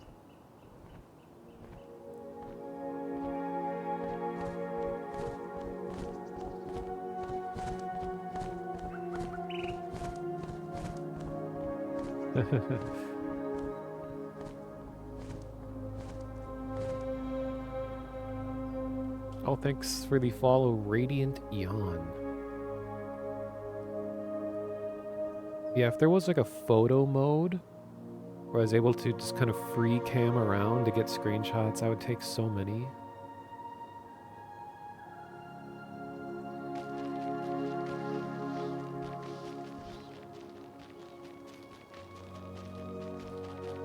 Can't get over how much I'm zooming right now.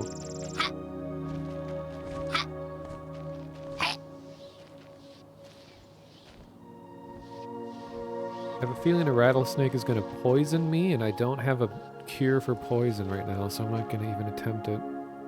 But I will attempt this very risky yellow con. Shira warrior. I think I can do it. Got my fire dot. My fire nuke.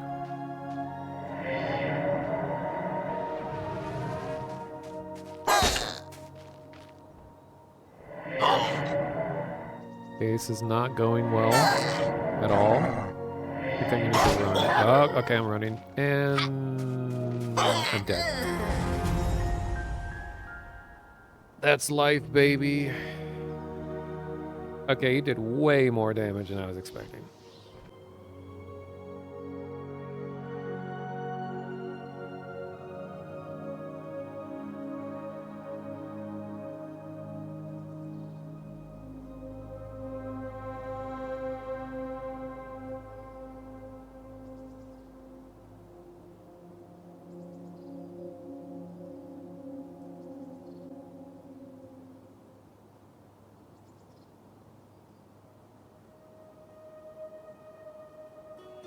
I've joined the death orgy with someone named Finger Blast.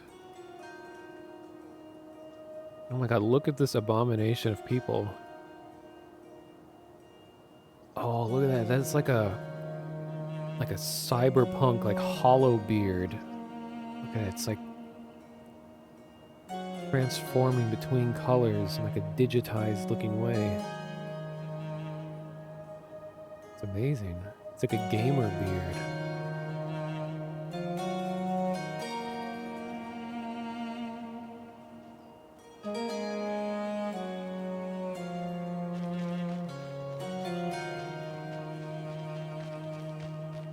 I'm so alone and afraid. Naked little goblin. Okay, I'm gonna memorize all my stuff again real quick. Oh, that's right, I have to go pick up the book to get my spells. So scratch that, I just need to run.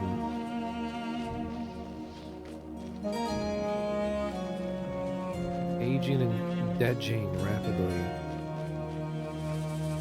What's this? Ooh.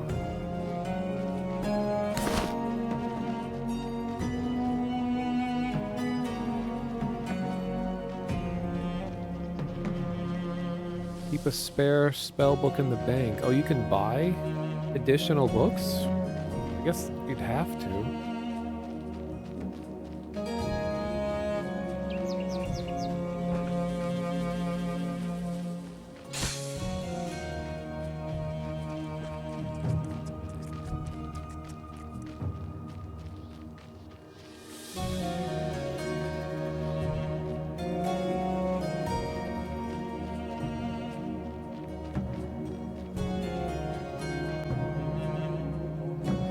remember Sean was commenting on saying that these loading times are a lot longer than they usually were. So something's up with these loading times. They shouldn't be this long normally. This is on an SSD too, so I don't think it's anything on my end causing this. Yeah, the music is fantastic. Yeah, usually in games, after a while, after you've kind of heard the loop of background music, it gets a little tiring, but this just does just enough blending and use of like atmospheric sounds and stuff that it doesn't get old. Oh, thank you. Now to find my body. I think it was over here. You seem to crash every now and then. Weird. Yeah, I've heard some other people getting crashes as well.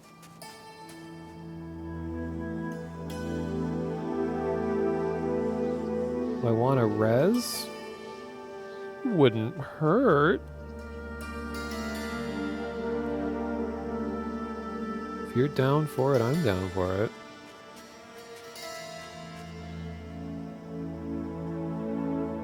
Sitting right here next to my body. Yeah, Quotzel. If you haven't figured it out already, if you right-click on the UI, you can go to unlock. Where it is, and then you can drag it around, and then in the chat window, the top right corner, this gray square, you can click and drag to resize those windows. And also the reason that why on my stream, why the UI in general looks a lot bigger is because I'm playing in a window on my monitor. Like everything is kind of scaled down. I'm invisible right now, but I'm here.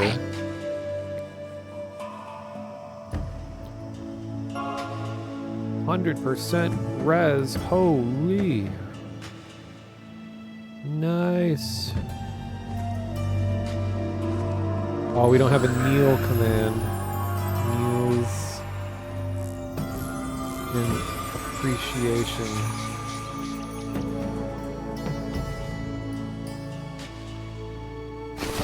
Thank you.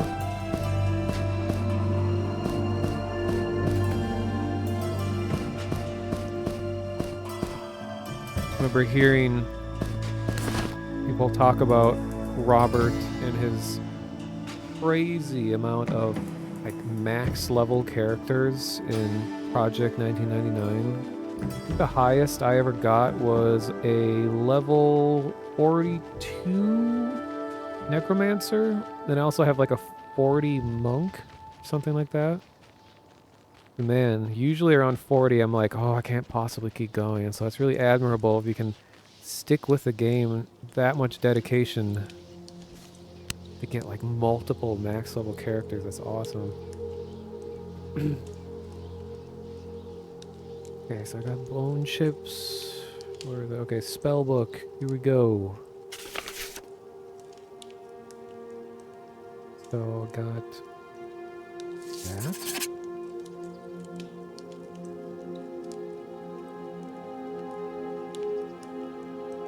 Damn. D-Love's putting you also, you have 6 level 60s? My god.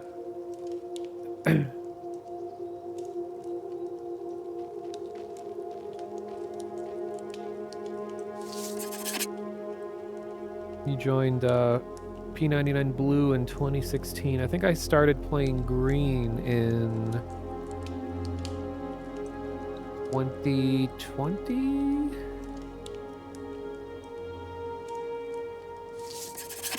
But like MMOs, like I always say on stream, like MMOs aren't really my type of game, so it's really weird that I'm even playing this. But it's just something about EverQuest and EverQuest inspired things just like speaks to me a little more than this genre normally does.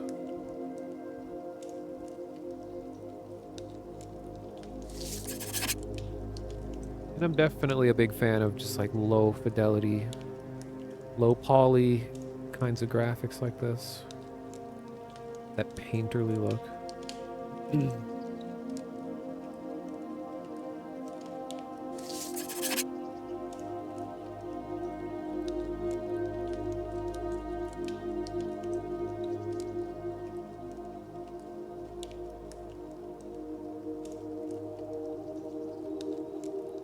Remember Sean was saying that, Robert, that you have a laptop with you between shows, like when you're touring, and you go and you log into P99 between shows and stuff like that. It's awesome. Like, I've never done any raids or anything before. I remember reading about it, watching videos of people. This raid stuff wasn't always my thing. Because I like the early stages of games when you're just kind of, everyone has really basic spell setups and you're just kind of slowly discovering the simple parts of the world. Even with like my necromancer, who's like 42 or whatever, that I was in a group at, God, what is that place called? This is before they had Kunark. It was like the most popular zone. I think it's called like, it's the one that has that weird, baby, earthy looking god that has no face. And there's like a small version of it there. And it's like, it has a, what is this zone? I think is it OT? God, I can't even remember this zone. But it's one that has the big maze, and there's like a wizard teleport destination in this maze, and then there's a giant like temple that has canals with like crocodiles in it and stuff. But that was like, you know, the zone when you're in your 40s, level 40, to be. But anyway, my memory was just that going there, and there was so much like camp drama. No, it wasn't over there. It was whatever that temple is with all the... It's by the ogre starting area. It's in the jungle place with all the lizard people. Yo, are these cloth scraps? Oh, thank you. Kazakhthul, CT. Oh my god, I don't know why I was thinking OT. Yes, CT. But there was so much camp drama there that my group was in there, and I'd never been there before. I was just like following along, doing whatever the group lead said. And we are like, okay, well, we're gonna wait here for a while. Okay, I'm talking to the group leader. No, he says that they were here first, and we gotta move over here, and this mob is technically this camp, and blah blah blah. And then someone dies. Like, all right, I'm gonna log on to my cleric real quick, and I'm gonna res you, and we're gonna come back, and we're gonna wait, but we can't leave the camp because when we leave the camp, it's gonna technically we don't have the camp anymore. It's just like, oh my god. So I'm glad when Kunark was added, it really spread people around more, so we weren't just all crowded into Kazakhthul.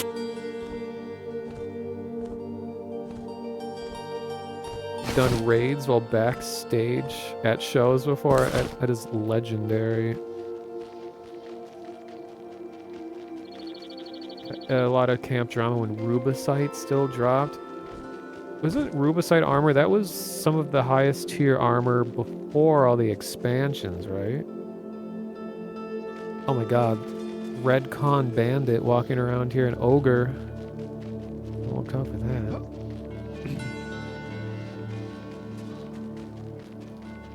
And I never managed to get J boots. And I feel like that's kind of like a rite of passage. Like everyone at some point waits in line all day to get your J boots quest. But I never got to that point. I ended up just buying Sao potions instead.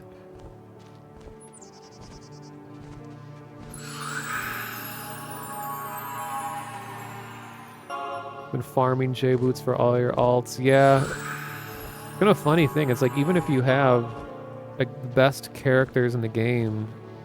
I mean, like the highest level decked out characters. Like you still gotta wait in line just like everyone else. I mean, I guess you could what multi-quest or whatever that's called to simplify it a little bit easier. Get a little easier.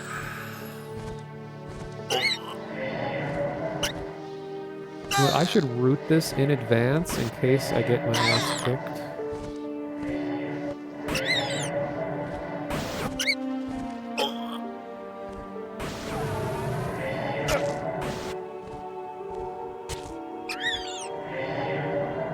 Okay, that root did not last very long.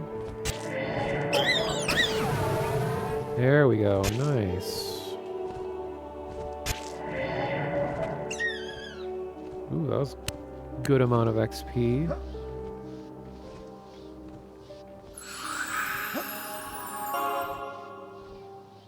And I am out of mana. I don't know if it's a good idea to med here, but I'll keep my eyes open. Just buying J-Boots is easier.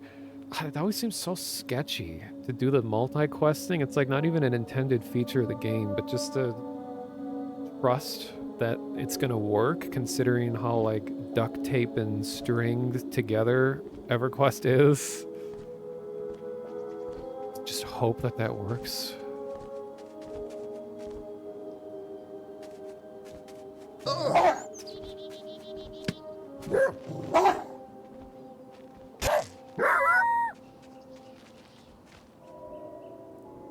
My guy that was here earlier that raided Great Sphinx, he's a big EverQuest fan, and he was getting ready to get J-Boots, and he was gonna like wait in line to do the whole ancient Cyclops thing and all that, and he just happened to log on at like a weird time where there's just nobody there. There was like one person in front of him, and then they immediately got the item that you need, and then he just went and get it, and then he was there for like an hour or something, got it right away, and it's just no problem at all. So sometimes you could just like subvert the whole system just by being online at the right time.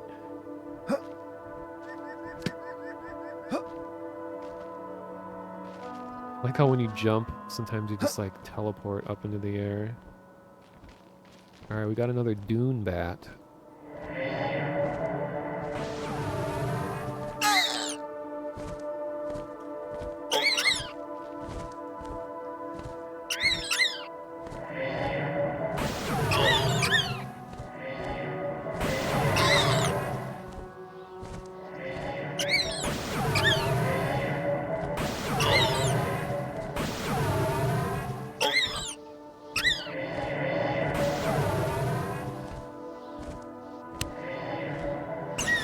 Oh, that is a lot of XP, wow. I was even looking.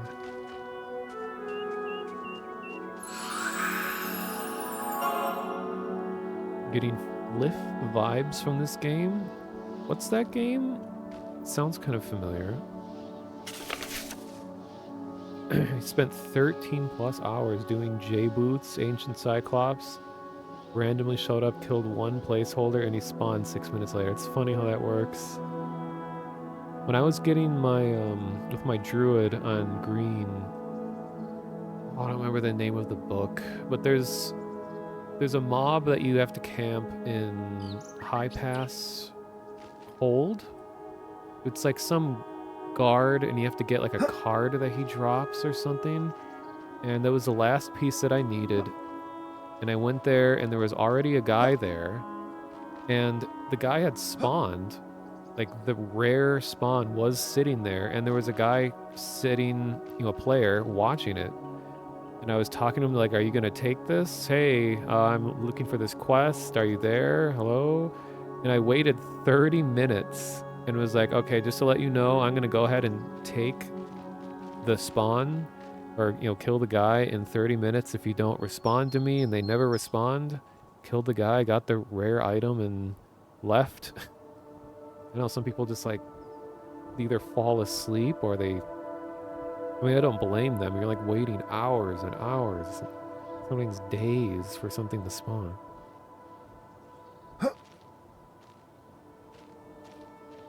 Fliff stands for fly for fun. It's like WoW was Korean and ran on an N64. It's a good description.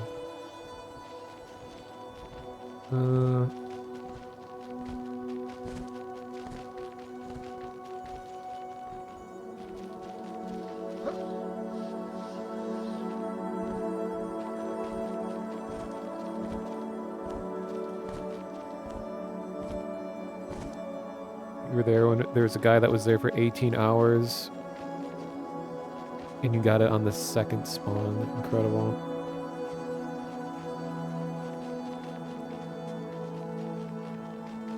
I feel really bad that one time, and this is all fairly low level stuff, but I was getting the Book of Darkness from my necromancer, and one of the pieces was in permafrost, which, as you know, permafrost is just a nightmare of a zone, especially if you're by yourself, because there's so many mobs in like a tiny space, and almost no one is there ever.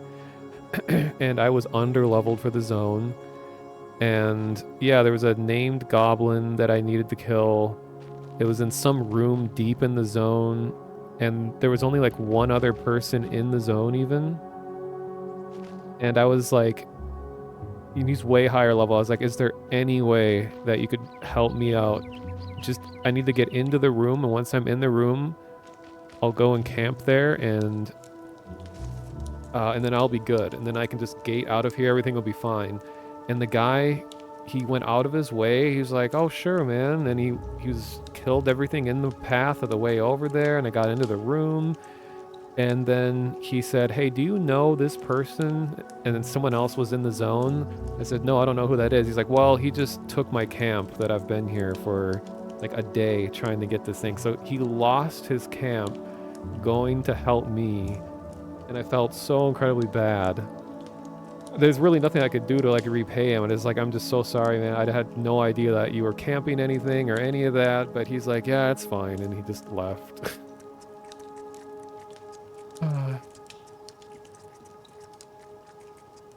But I got the Book of Darkness, and it's a really cool book because it has a clicky effect of skeleton form.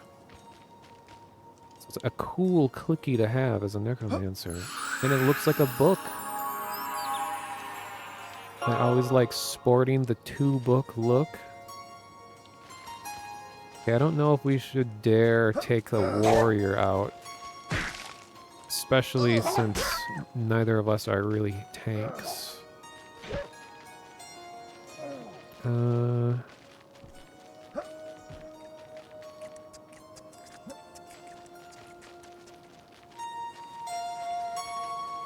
was hoping more of these large bats would spawn.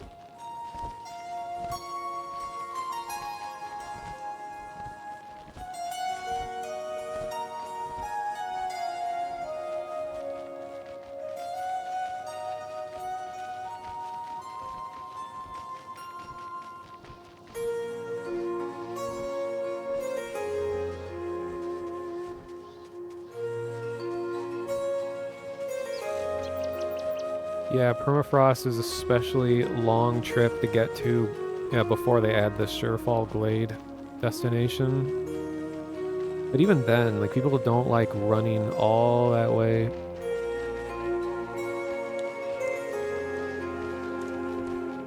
But what's really fun, when I was much lower level,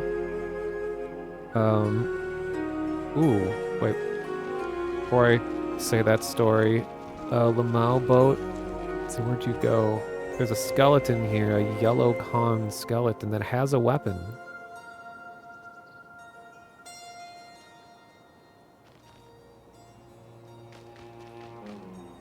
I know I'm kind of off to the side here. I guess I could pull it over to you. That might be easier since I have like mega sow. Sow. Well, here's a weak skeleton in the meantime.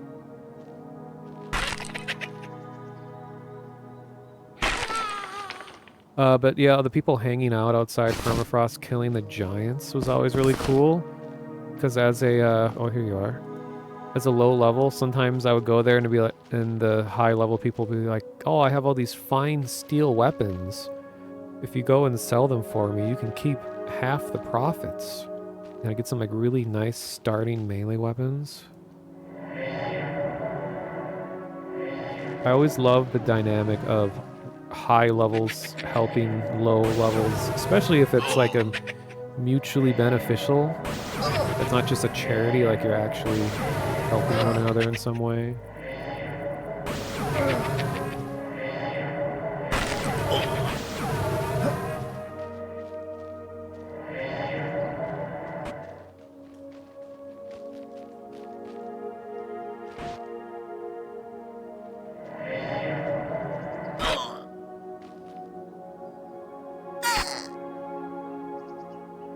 This isn't looking so good. Uh-oh. No! And it's gonna keep flipping into eternity. Keep forgetting that it slows you down as you get near the end of your life. Kind of like real life.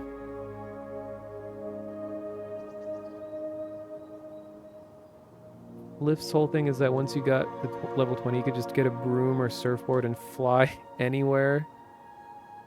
Outside of dungeons anytime. Wasn't WoW kind of like that for a while?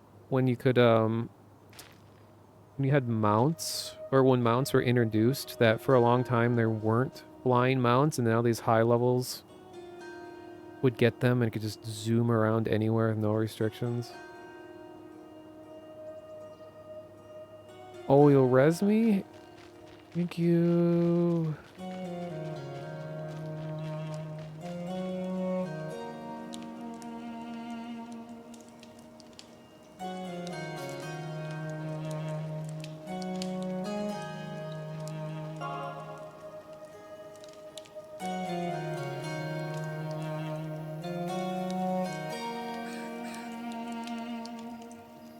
Yeah.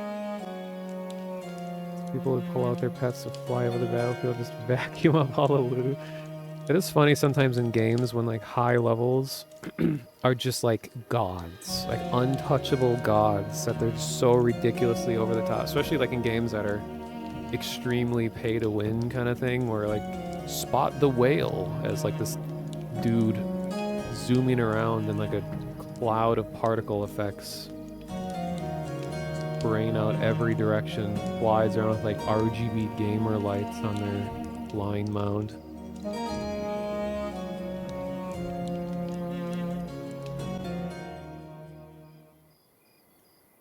Yay!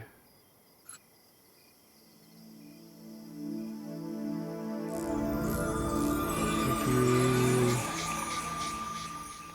Now I'm gonna die as I sit here looting.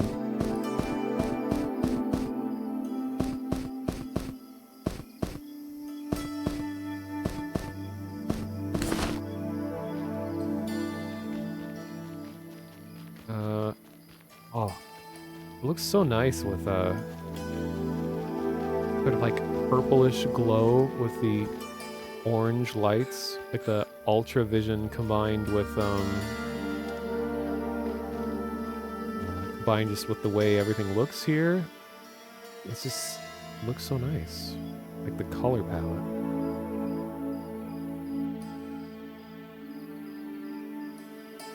Basically how Warframe is.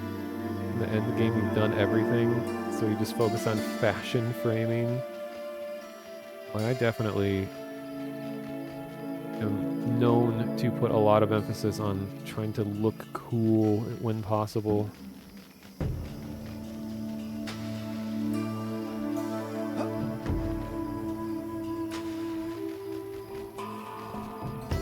Oh god, is this same skeleton is still running around fighting people? Did I unleash a menace into the zone? Oh, I didn't have to memorize my spells.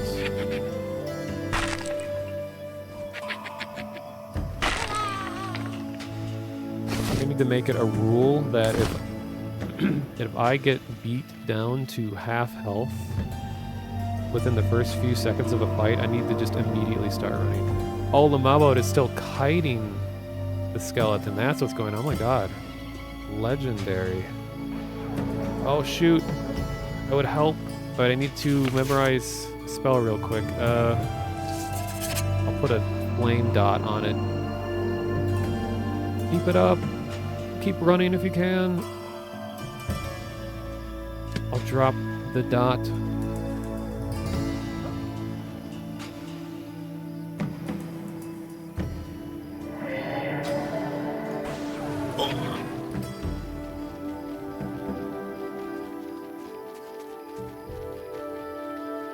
At least I have my movement speed sped up quite a bit. And it's only like 3 damage every tick. So this is gonna take a while. But hey, this is EverQuest gameplay, baby. Really slowly grinding down the health of something as you run away. I really need to get Snare. That will be very helpful.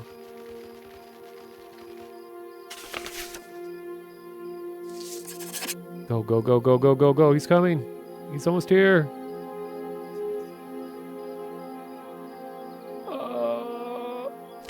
Oh, I think we got him.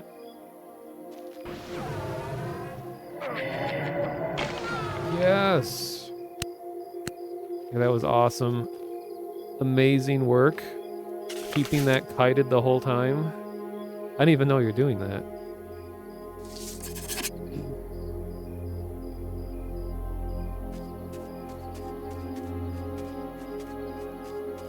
Okay, get all these spells back.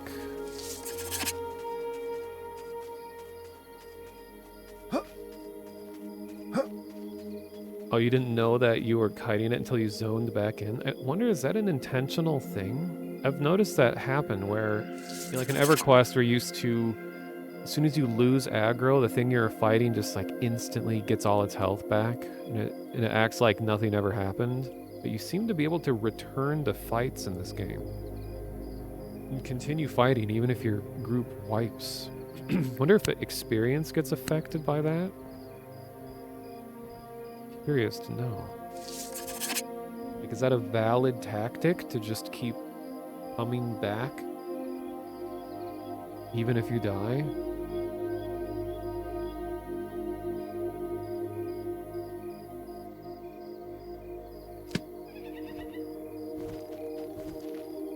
Gotta get into the habit of sitting in front of fires. Right here I have a lot of wood. Or I thought I did. That's... Oh, that's resin. Oops. Okay, never mind.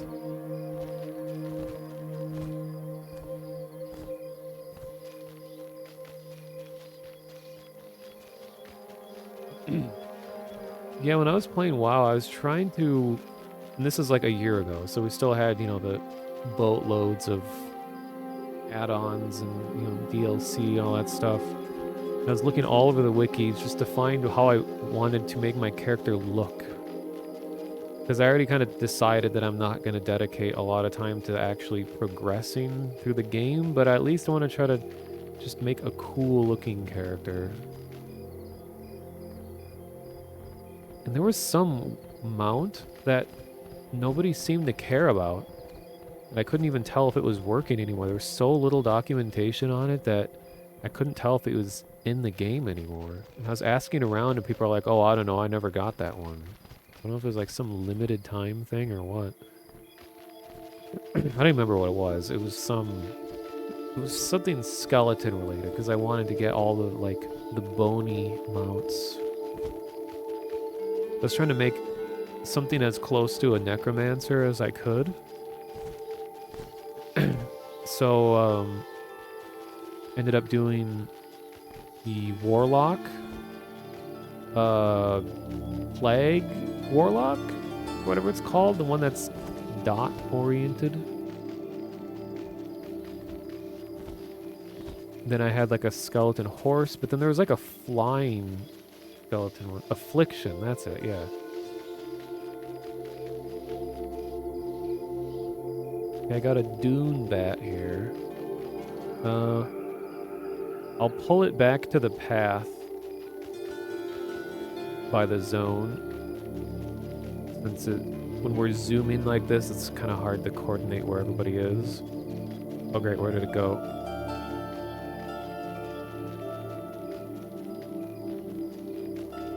Here we go.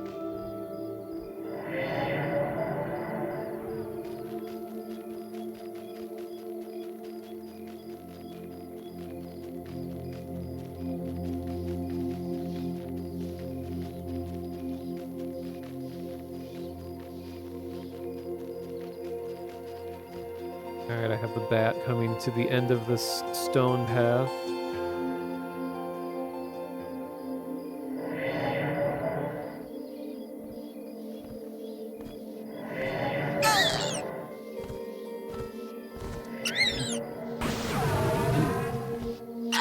Something about the combination of my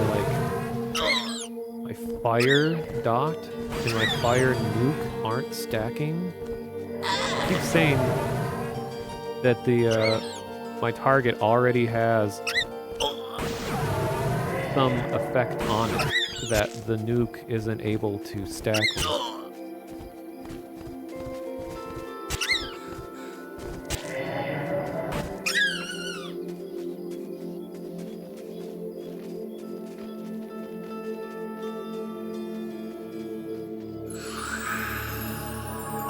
Enfeeble, let's see.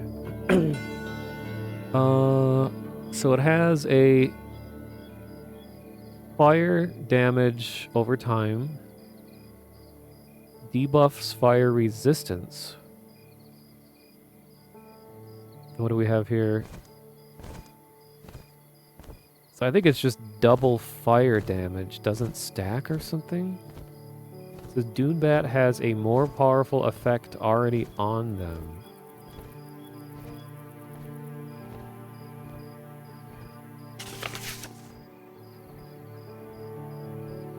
Unless, Lamaubot, are you putting some kind of like fire dot on it at the same time that's just better than mine and that's why it's not stacking?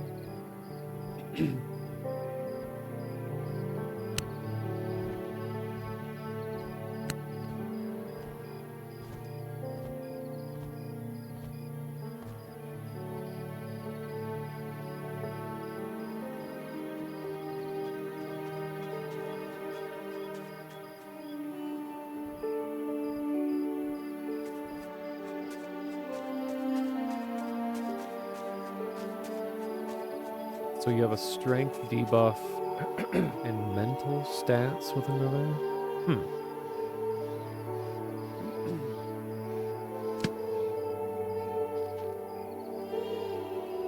Oh, this looks so good. Just a combination of ultra vision with all of the lighting of this area. This looks so cool.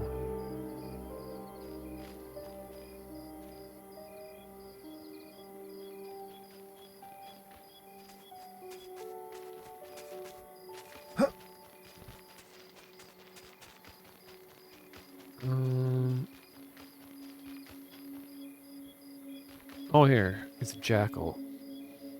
I think this guy's got it. Yeah.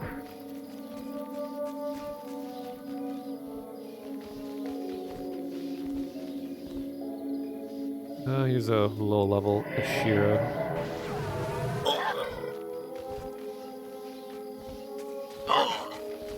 Oh my god, running backwards with speed up looks hilarious.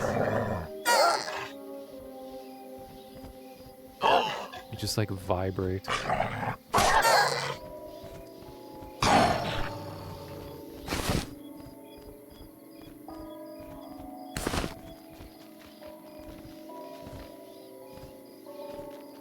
If the spawning works anything like it does in EQ, I'm guessing we're gonna have to kill a lot of these placeholders in order to get higher level stuff to spawn.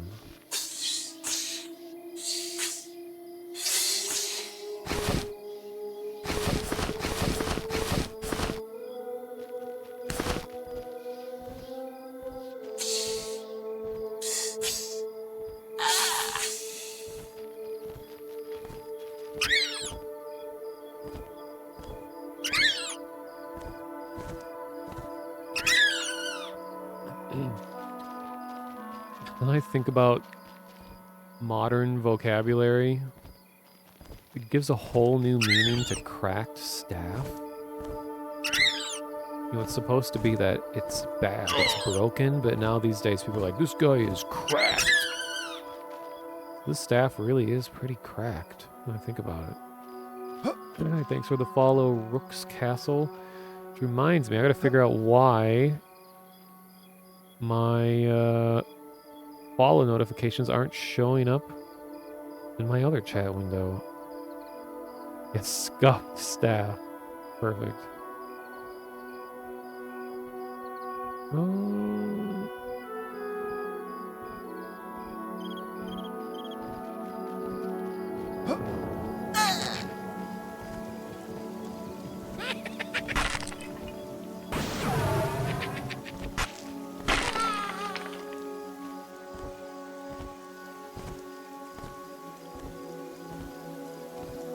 Okay, how do I...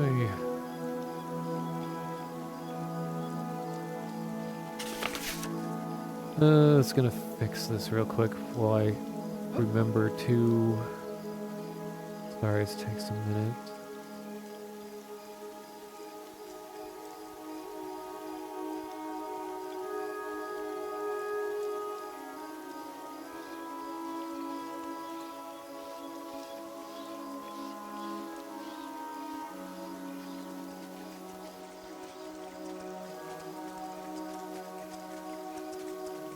Okay, I think I have it going now.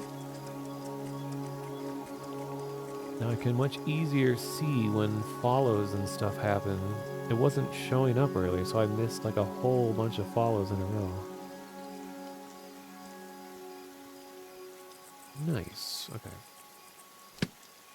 For anyone that uses OBS to stream, I really recommend updating it to version 3.0 as it allows you to pop out different panels. So you can have like your audio levels just in a tiny window on your main monitor, so you don't have to like move the huge OBS window around anymore. You could just have a tiny audio level monitor, which is really handy. Whoa, this guy's got a cloth armor set. I love seeing skeletons wearing armor. It's so great.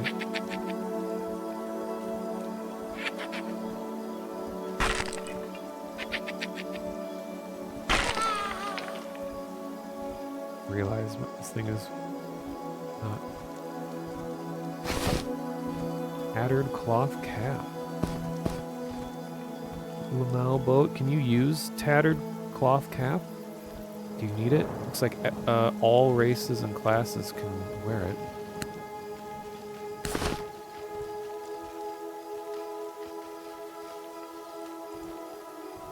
Dune bat.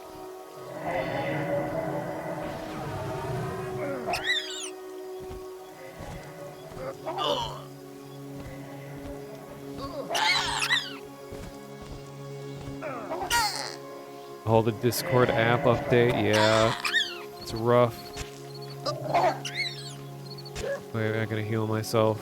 See, I learned to run when I get down to half health, so I'm not dead. Might be speaking too soon, though. Let me heal myself. Ah, yes.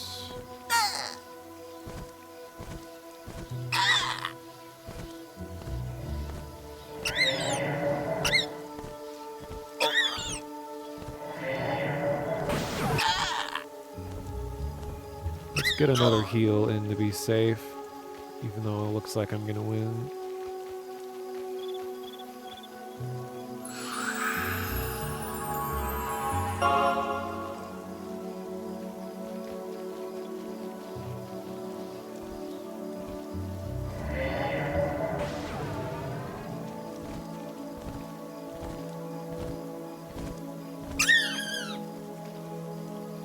I like how the dead body moves around on its own.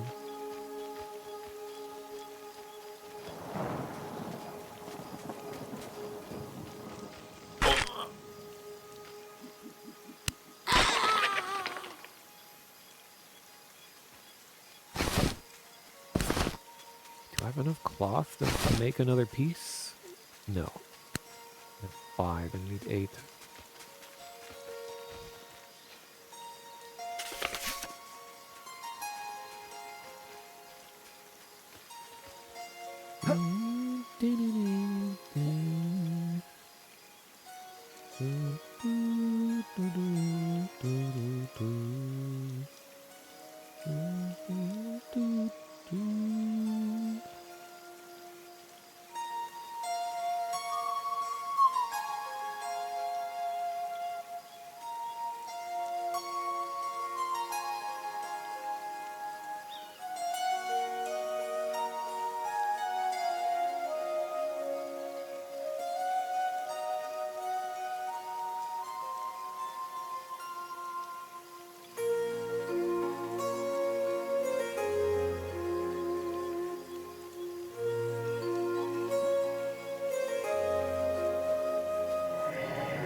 Whoa.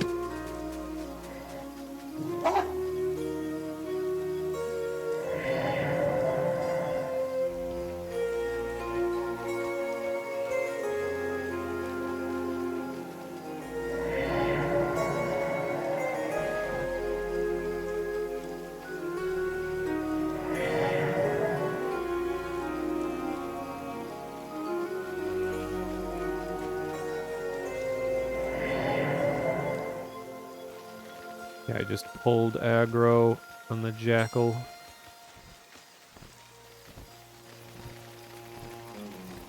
My god, running backwards looks so funny when you're running this fast. Just imagining like Gary's mod. Ragdoll flapping noises.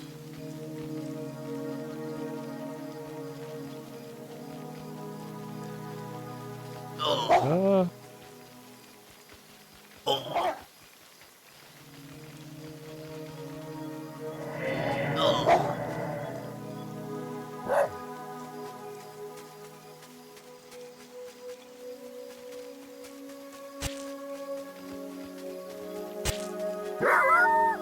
Alright.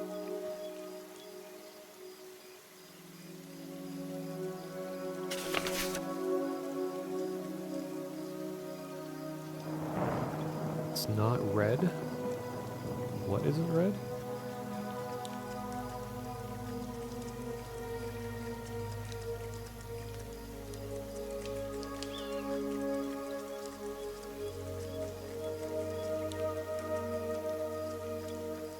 Oh, the jackal. Ha ha ha ha.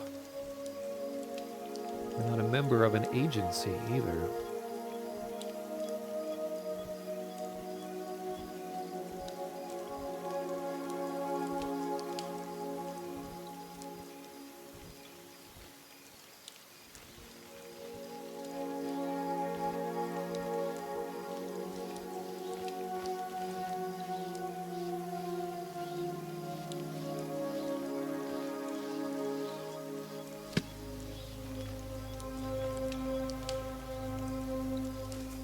I feel like the tired thing just never seems to go away.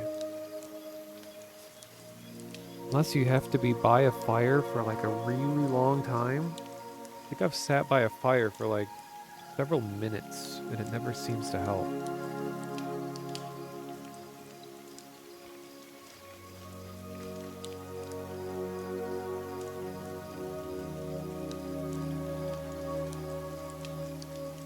Yeah, just like real life. Guide says 20 minutes to an hour? Oh. They want you to just straight up go AFK. But I guess if the buff is a 25% experience increase, that's a pretty big deal.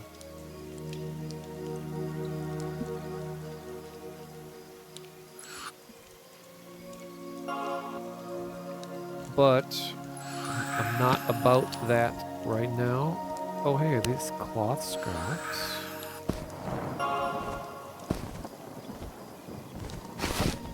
Oh, did I just take your food? I don't know if you're giving that to me or not.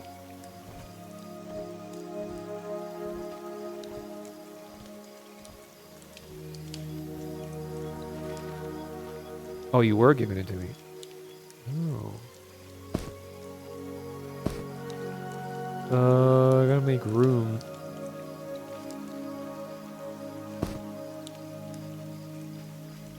Wait, how did everything get so messed up? My inventory.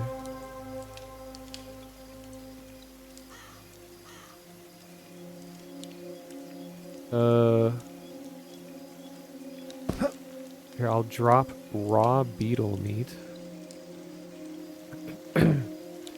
Oh, I actually do have enough scraps to craft another piece.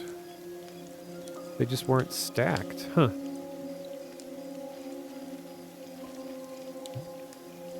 Okay, so jackal meat back here.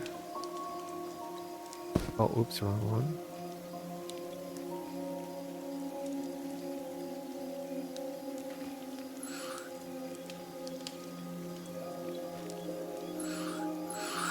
Alright, I got that. Ours is taking a sec. Gonna move this here.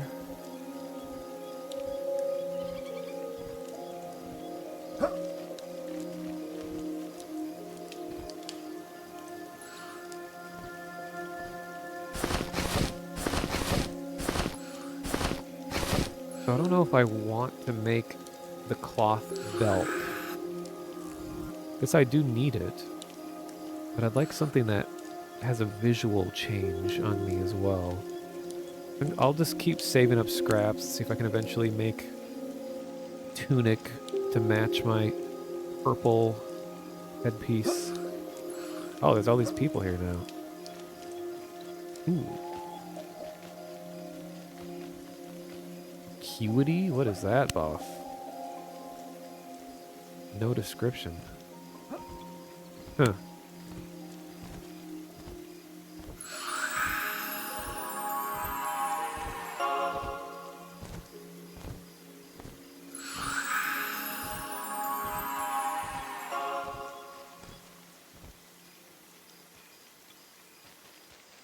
Yeah, fire really brings all the boys to the yard.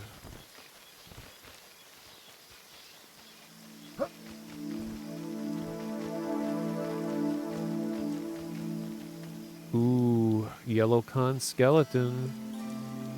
Want to go for this again? We did it last time.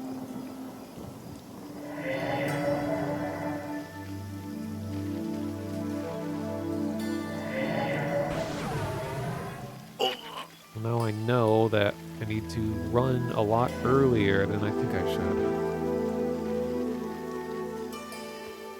We'll just like play tug of war, dragging it back and forth.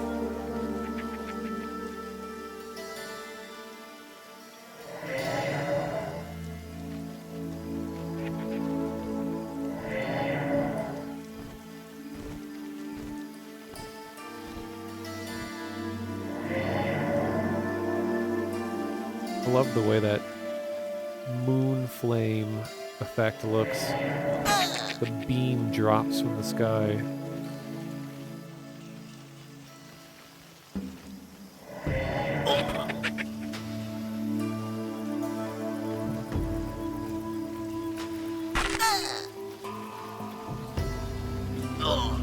Uh-oh.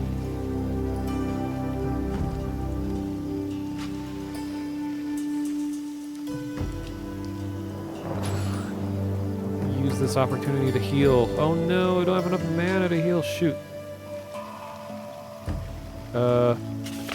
Keep pulling for a little bit longer.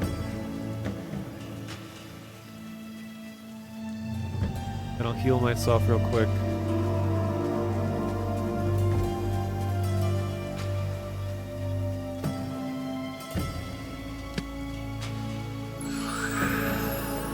There we go. Okay.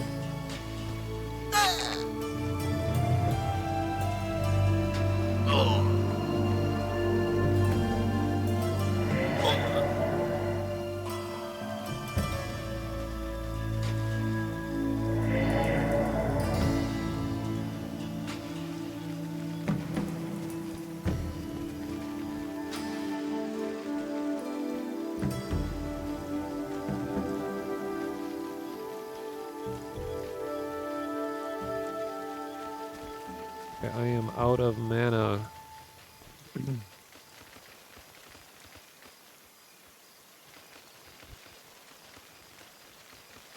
I'm also really glad that this game shows your group members' mana levels as well.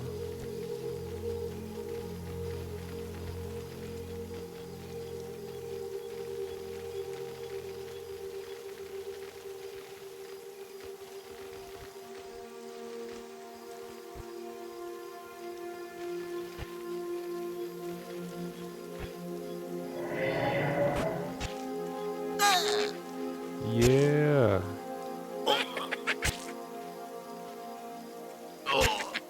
Oh, I swear to God, if it killed me...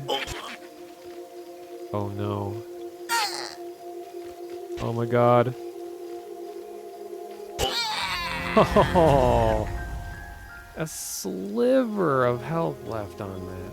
Oh.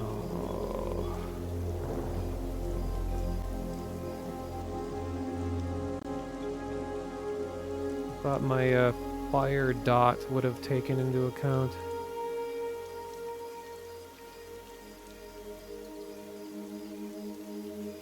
Zoned out by accident. I don't know, it seems to kind of...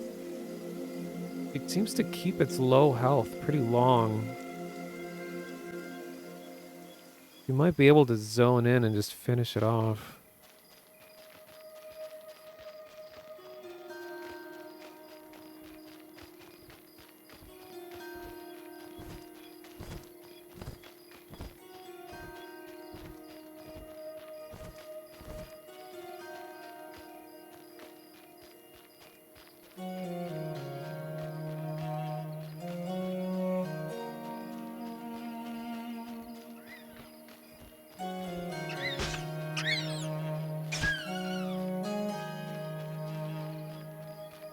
Have to get my little purple hat back.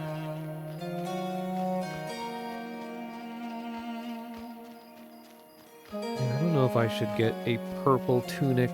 It's like my only druid identifying color is my green shirt. But its stats are really bad. I guess that's the age-old struggle.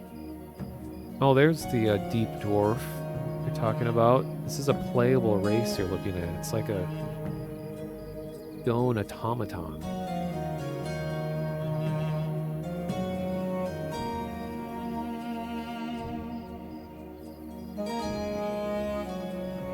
There's more of Goblin's art, I'm pretty sure, who was here earlier. Yeah, they're like robotic, like dwarven stone robot kinds of things that you can play as, or will be able to eventually, as like a race.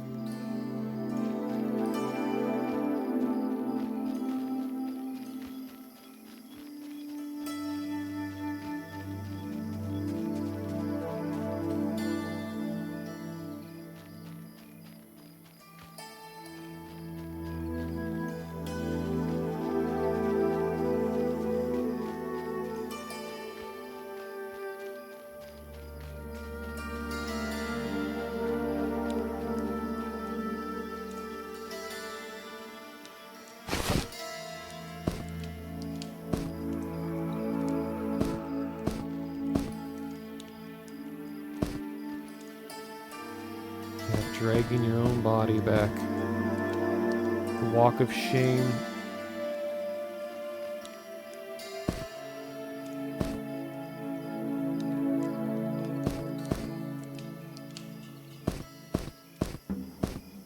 I'll leave one item on you just in case.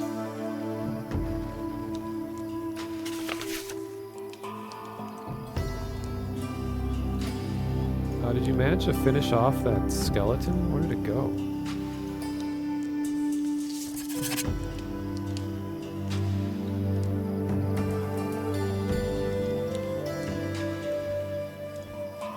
Not sure, but you found a dead skeleton. Oh.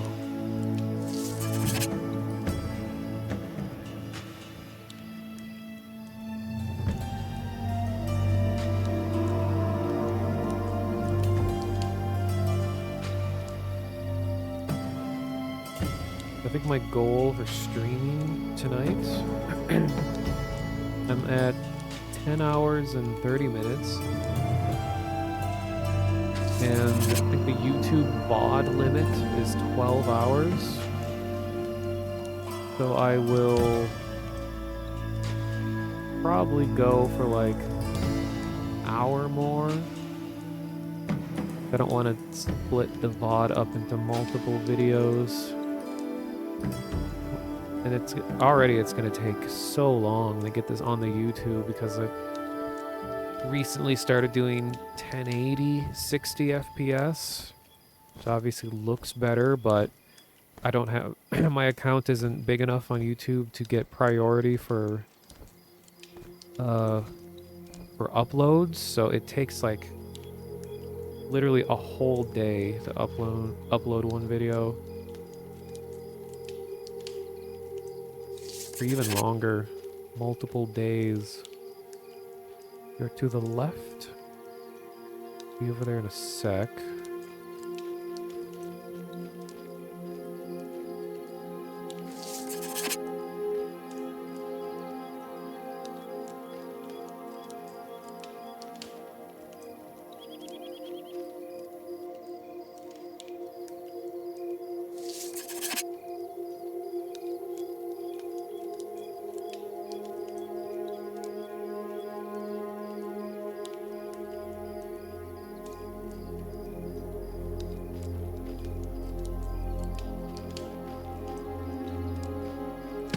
Oh, it just had bone chips.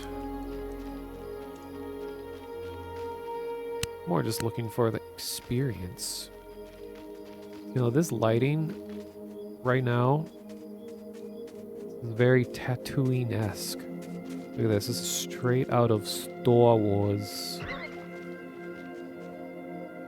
I love that fade of like the orange and yellows on the horizon. Fades to sort of a pale, desaturated blue in the skies with like the foggy, dust-covered moon in the distance. Yeah, salt and vinegar flavored bone chips. Yeah, they're pretty good.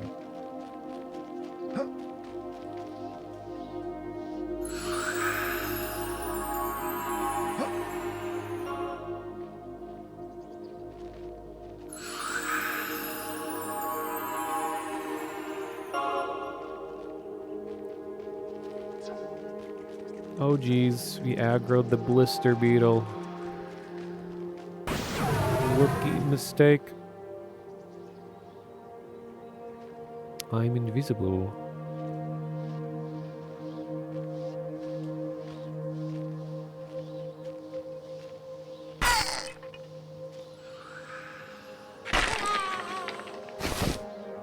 Ooh. Oh, I thought that was all cloth. Never mind. Wake up and I'm still streaming. Yeah, that's the life of a late night streamer. People go to sleep watching the stream and they wake up to it too. It's like an inverse stream. Instead of waking up, watching a stream, and then going to sleep, you go to sleep at the beginning of the stream and then you wake up at the end. It's not night though. Well, you know. Really, really late is technically really, really early morning.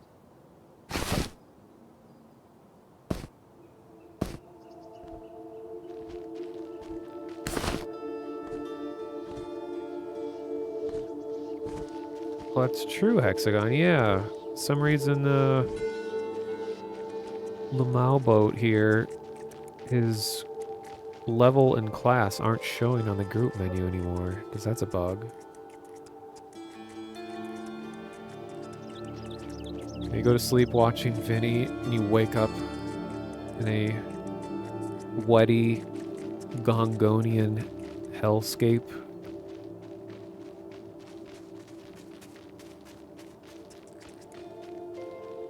What's the symbol above your stats in the journal? Oh, this symbol here? This is the druid symbol, apparently. This is usually the space where, like, whatever your class is, it has some, like, special art to represent it. Like, this whole thing is very reminiscent of how EverQuest does this layout. Normally, and I assume this is their plan in the future, that there's going to be a 3D version of, or like, your avatar is going to be visible here in 3D, front facing, so like you can get a better idea of what you look like, regardless of the lighting conditions.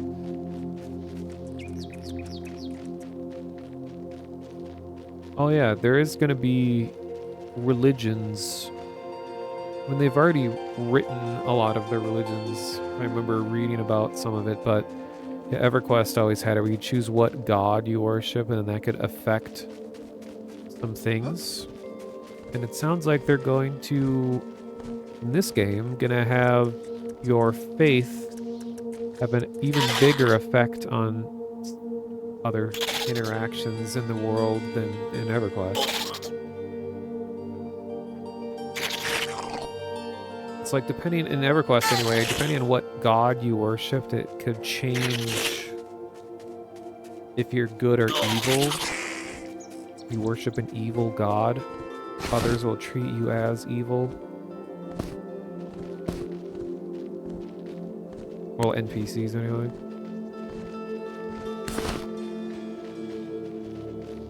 Yeah, we can create the Varun. Starfield's Varun. Bring them into Monsters and Memories. We can worship a space snake.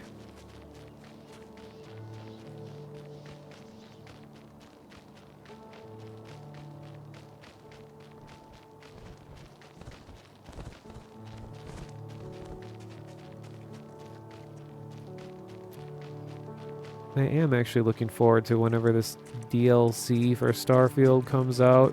I will definitely stream it. But considering how really long it's taking for even just like tiny patches to the game to come out, I feel like this DLC probably isn't going to be out till like late 2024 or something. Like it took them months to put an FOV slider in the game. I'm sure there's something going on behind the scenes that makes it more complicated than like, isn't it, like, why is it so hard to just put a slider in? I don't know.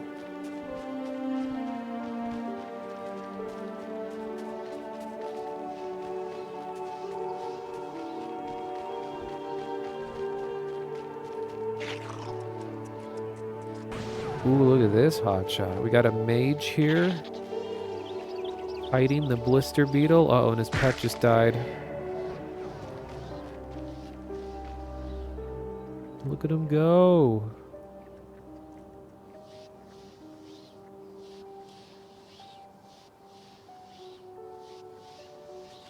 Let's see who's winning.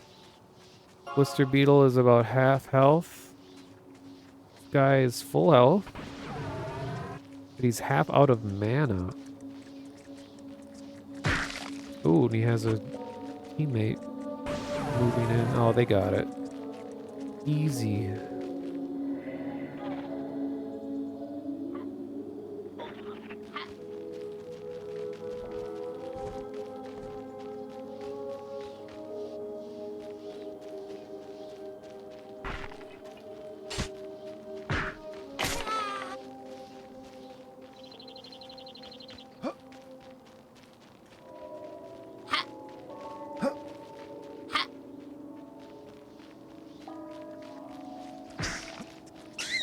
Until it's getting to be the morning, a lot more EU folks logging in. Let's see, how many people are in the zone now? Oh, I forgot this is kind of one of the outer zones, but 31 people. There's just like 5 of us here a couple hours ago.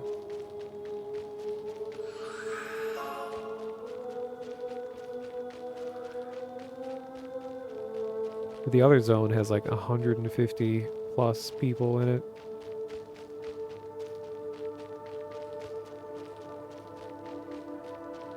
I don't know if it's gonna happen, but my goal before the this weekend's playtest is over is to reach level 8, which I don't think is gonna happen. Probably get to like level 6. Oh, hey, I don't know if you guys can hear it, but my crow friends have showed up on my balcony. My blinds are more open than they usually are, so now the crow is like looking directly at me through the window, kind of panicked. So I think it's scary that I'm sitting right here while he's going to eat peanuts. If I had my webcam hitched up, I would definitely show you guys the crow hanging out. I love feeding crows, they're so cool. He's gotten less scared of me. Previously, if I was anywhere near the window, he just like wouldn't even land here.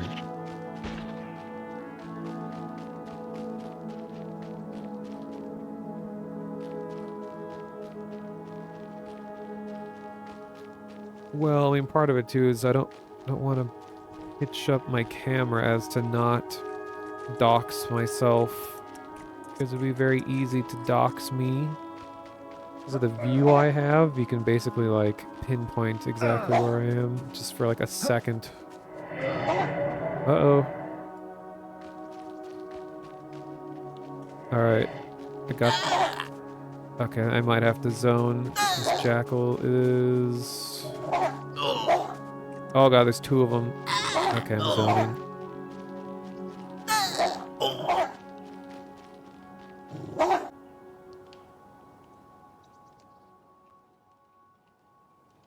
Put food on my windowsill. It's actually a whole full-on balcony, like a walkout space.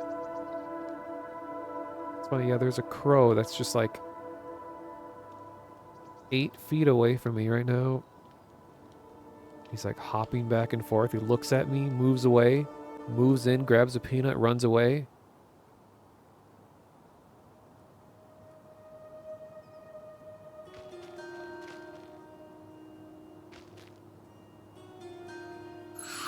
Oops.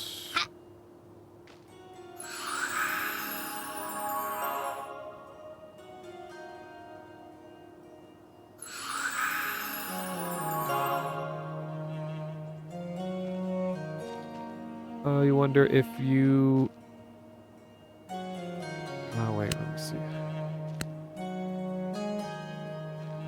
If you log off at a tavern and come back, if you log back in, will you have the buff? That's a good question. It'd be cool if it did that. Encourage people to start and end their sessions at a tavern. Be a good way of like when you log in to find people to group with, because you'd all already be at the tavern. Oh, there's a crow I don't recognize is there now. He's really puffy, like bulky boy. I don't know why I said that, but like he's just very puffed out. I don't recognize him. It's funny, the crows have been showing up long enough that I can kind of distinguish them from one another. There's a really skinny one that's been here most of the time and is also like the most flighty, where like I'll just barely move and it's just like falls over, stumbles, flies away in a panic. And then there's this like badass that I assume is probably like a male, because he was here with a much smaller one before, so it might be like a couple, which is adorable. But this like male shows up, just does not give a fuck. Like he is not afraid of me at all, which is cool. Just slams down onto the balcony. I mean, like, you know, lands kind of rough, goes in, like eats all the food, like single-handed, single-beakedly shovels all the peanuts down and just leaves. this is mine.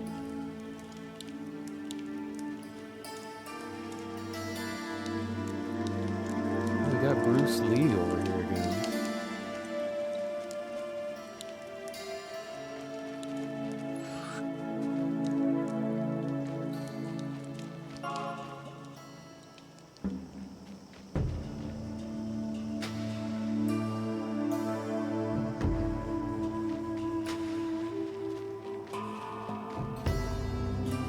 Check to see if any other streamers have woken up. Oh yeah, there's like 3 other streams going. Monsters and Memories. I'm not leaving quite yet, but I'm just curious. I don't know if we're all on the same server. I'm on US East 1.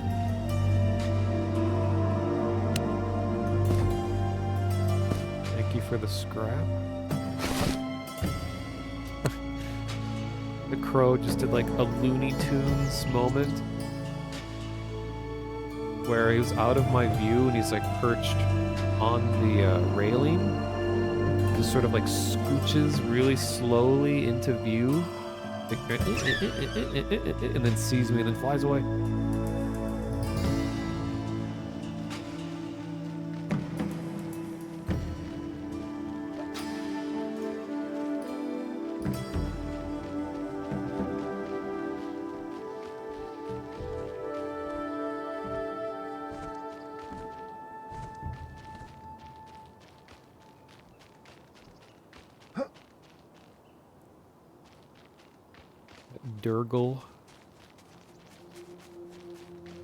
Durgle the halfling.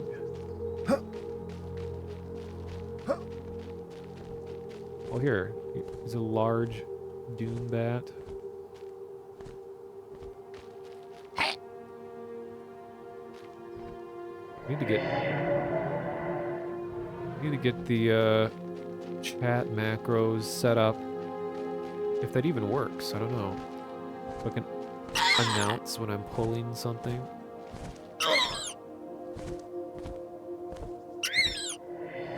Let's see if that works.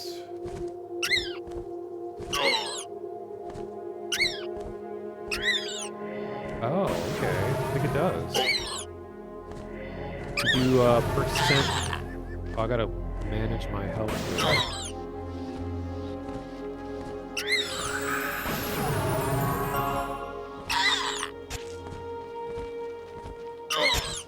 If you do %T, it will autofill what your target is,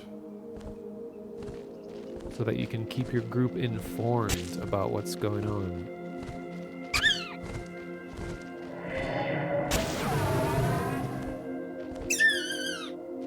Then you can set up a macro so that you can just click a button and it does it automatically. Well, not automatically, but fills most of it in for you.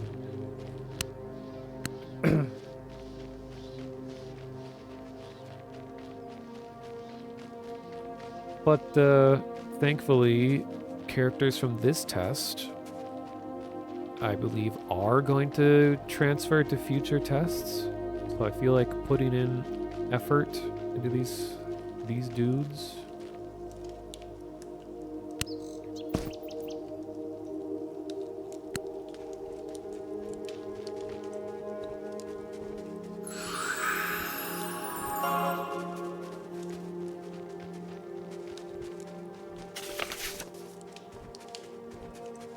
Alright, well, I have downtime to write up a little macro.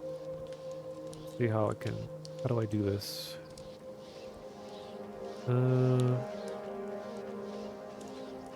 Accidentally started doing it earlier.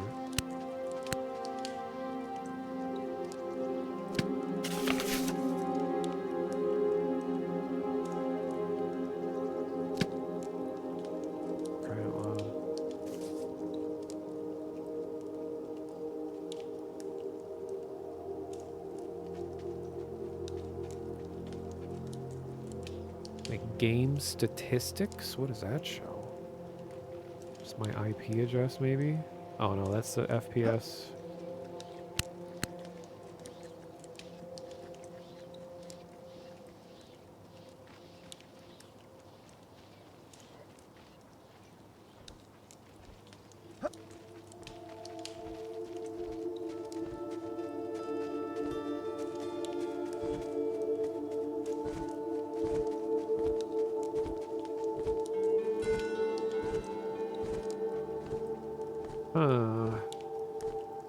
Brought it up by accident before.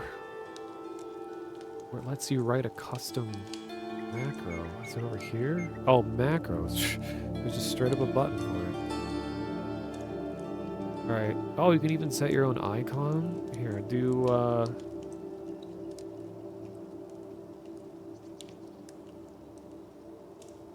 pulling.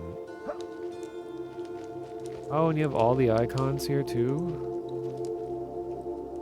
What would be a good icon for pull?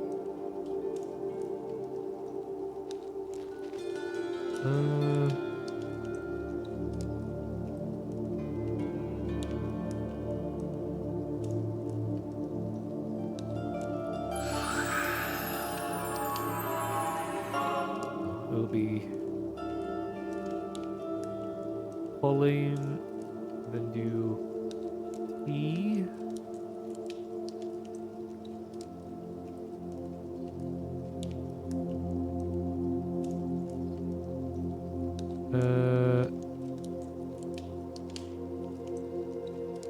Sorry, it's just taking a sec.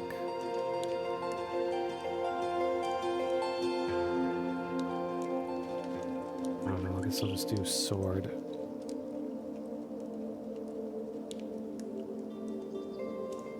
So then I can take this, put it here.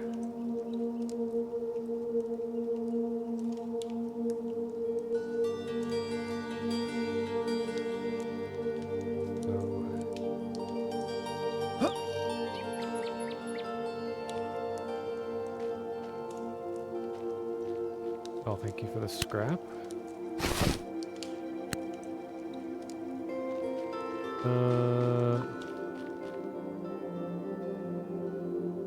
Okay, pulling a large rat. Sweet. So I can do B. I see.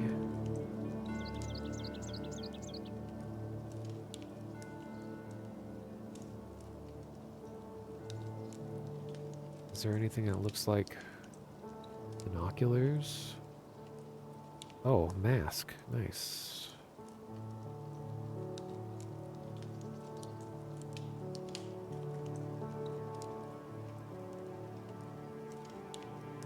Then finally, the last one I'll make is...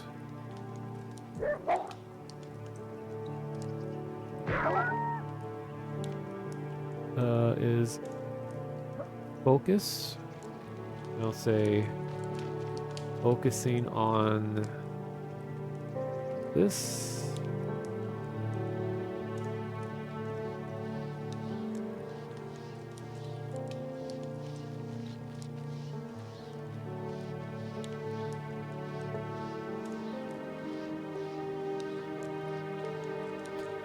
Oh. Close enough. All right. Hopefully all of that saves.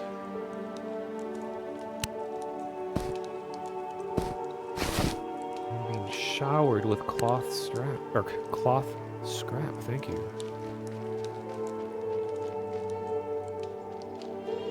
Anyway.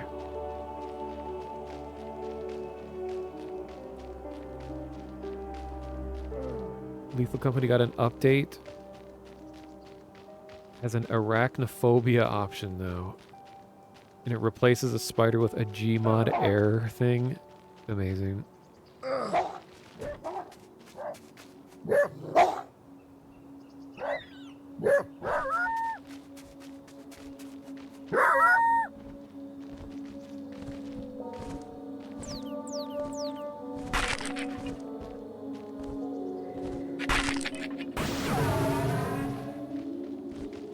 Oh, that's right. They added spray paint too.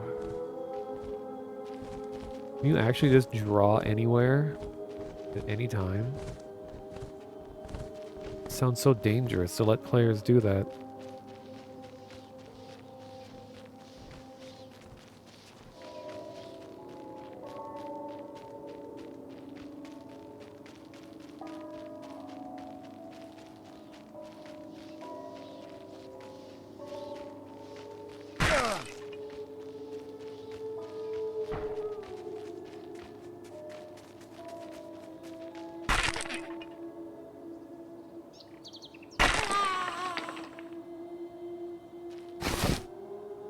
Just use it to draw a dot on doors after you pass through them. Yeah, that sounds useful.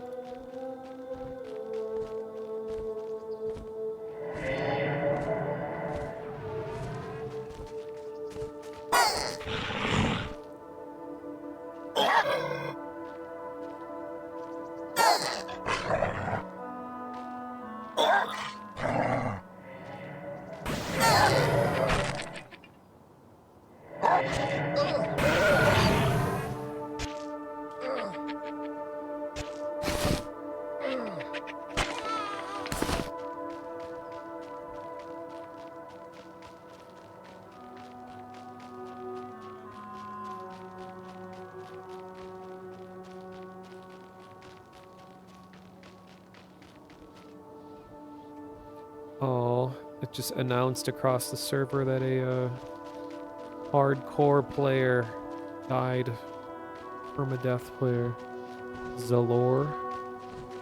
Didn't say what level they were and stuff. To get an idea of how hardcore they are.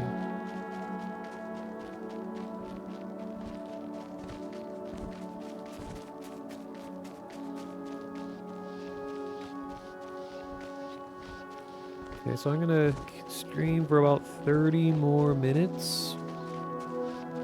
I'm looking at the clock. So at the top of the hour.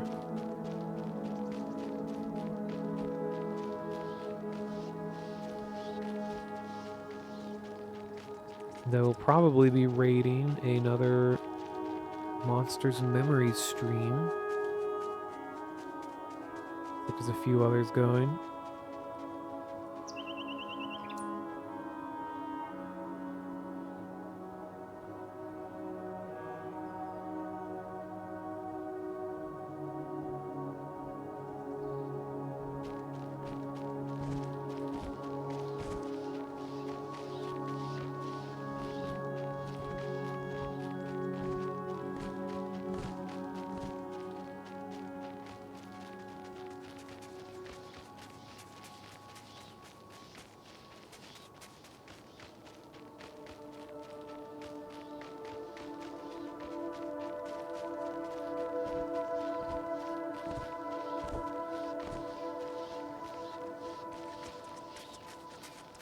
Guess I just have to start filling placeholders.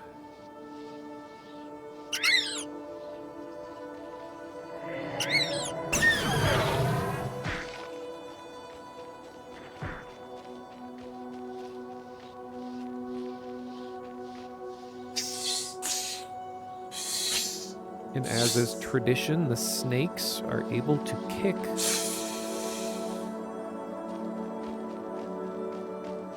The rat is loaded.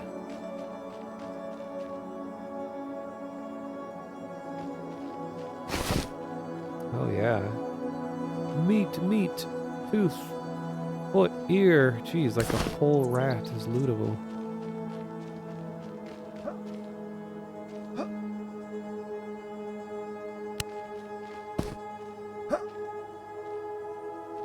Bat meat. It's got my old meat sack. I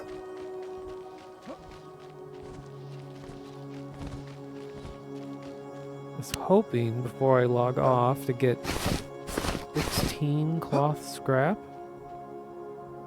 At 13. Then I'll be able to craft 2 more. pieces of fine cloth armor before I go. Yeah, when you subscribe to Meat Sack, you'll never grow hungry again.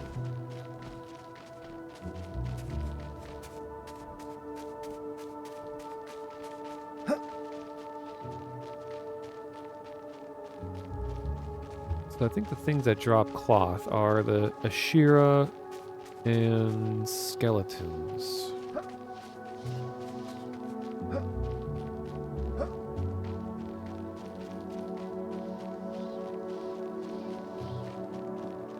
Of course, there's like none around.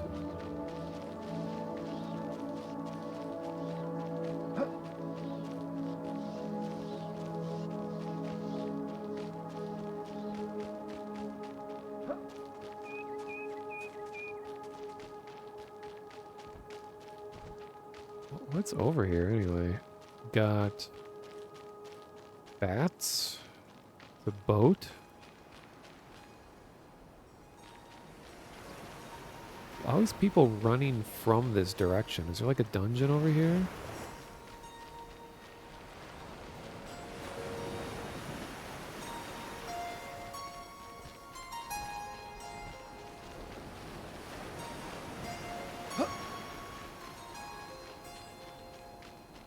Oh, here's an Ashira. Oh, the warrior. But it's an even con. For me, I think we could probably take this one. We're really far from the zone, but see how it goes.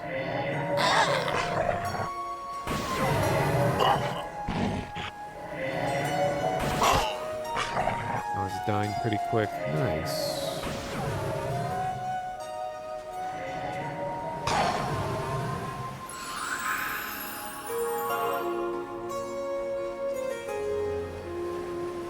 Oh, nothing. Uh-oh. Oh, I forgot it. By default, animals love me, because I'm a druid. It says the jackal looks your way warmly. And to think I've been killing them all this time.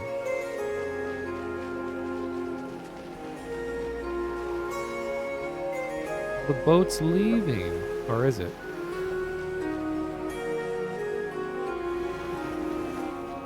Sort of rubber banding around. Oh my god, crocodiles?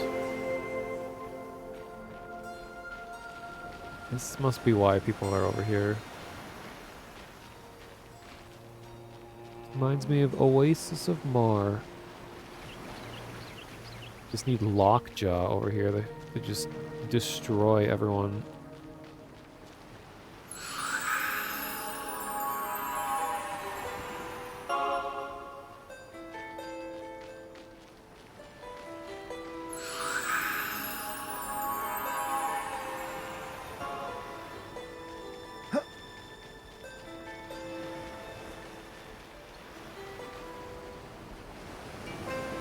A little worried. What's in these tents? Oh, fishing supplies. Hey.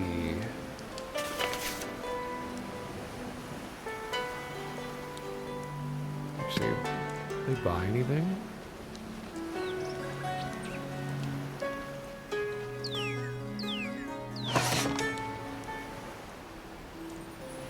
They just sell fishing pole and grub. I'll worry about fishing later.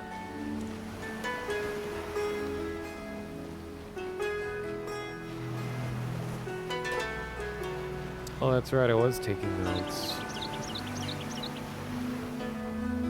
I haven't gotten a new level yet, so the token thing isn't useful.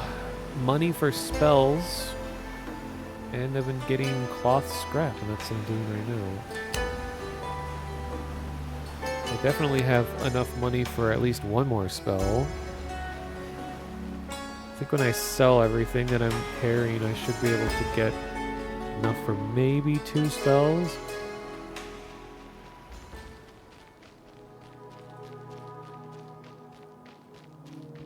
Thinking I should get Gate.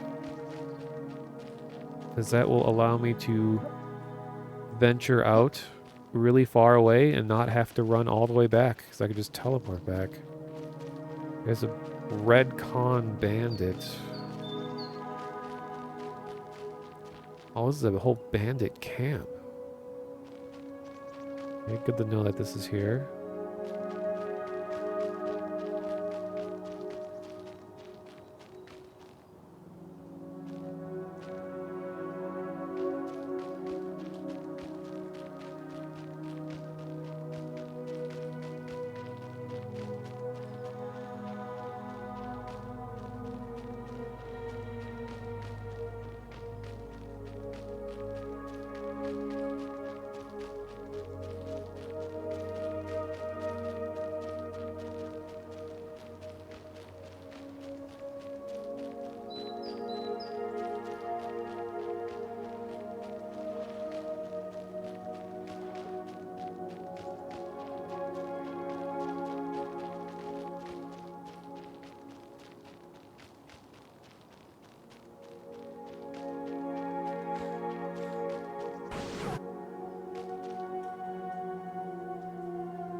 You going in there invisible? Seems risky. Oh god, there's a lot of them here.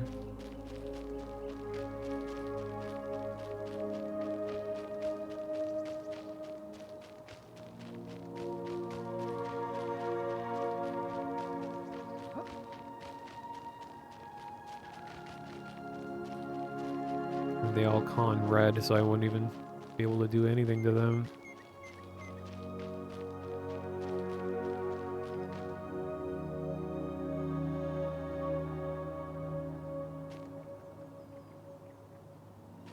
Big bug.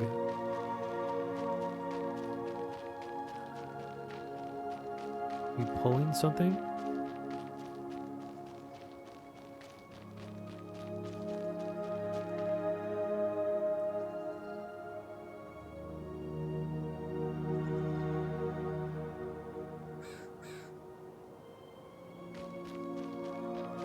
Towards a spawn? Do you mean like over by the zone line?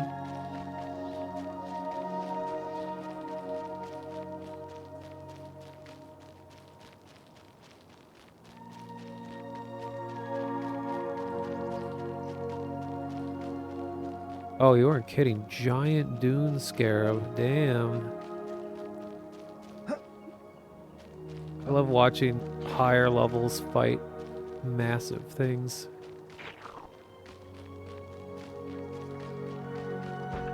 Go, goblin, go. What level is this guy? Can't even click him. He's so swift. So small. Turmoil. Good name.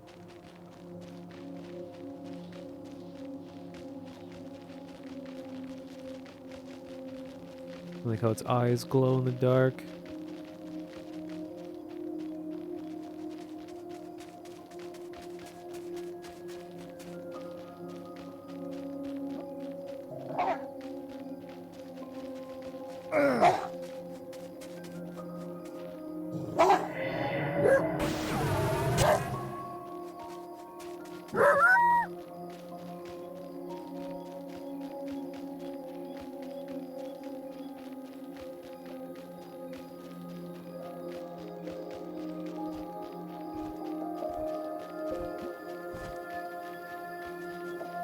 Ooh, Ashira. And someone else grabbed it. Oh, you got it.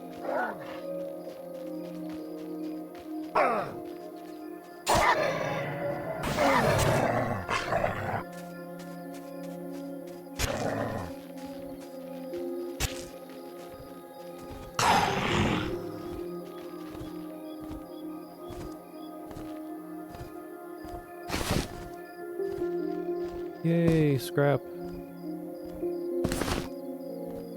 How many do I have now? 2 more. At least satisfied.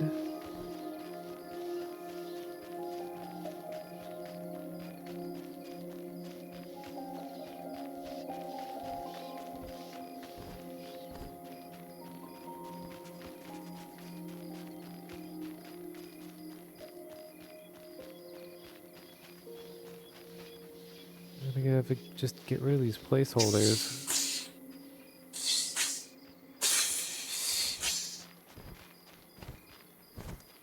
Ooh, look at the hardcore folks running through.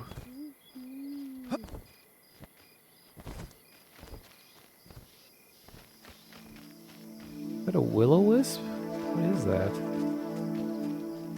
Oh, it's a water elemental. A glowing blue light.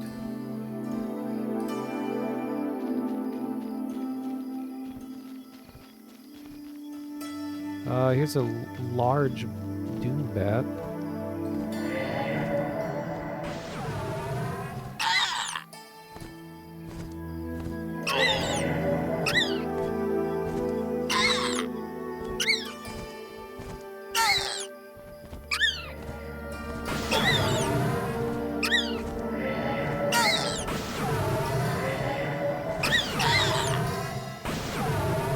Not taking any chances, I'm healing.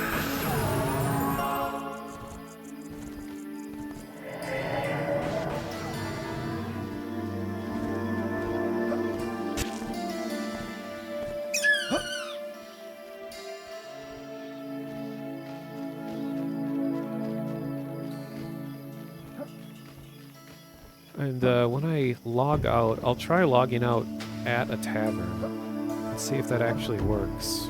Like if it can detect that you've been away from the game for the needed amount of time, but you're in a tavern. So it should give you the XP buff.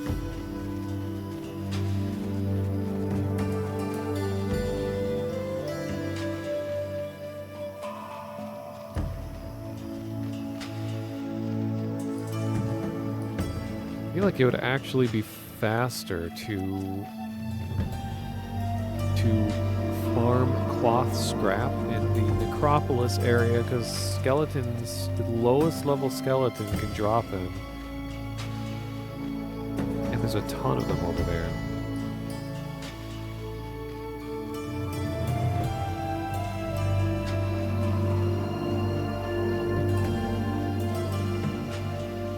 Yeah, there's multiple moons. So we got a big main one, and then there's a smaller one.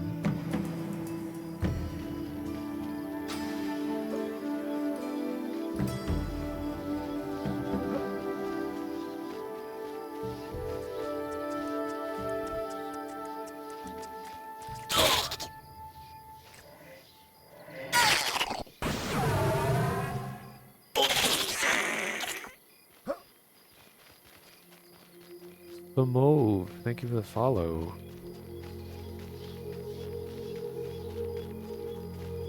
Mauve is a pretty cool color.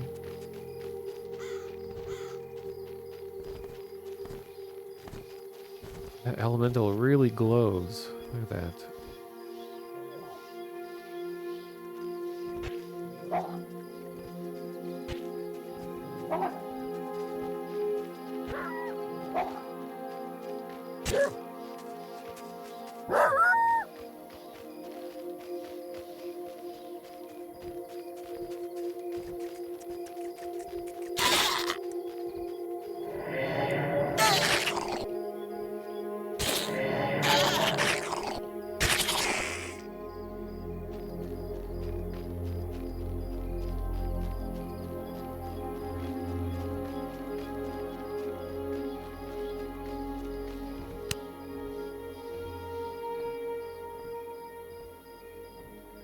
Part of me would say, oh, I'll just keep going until I get to level 5. I'm close enough. And then hours will pass and I'm not level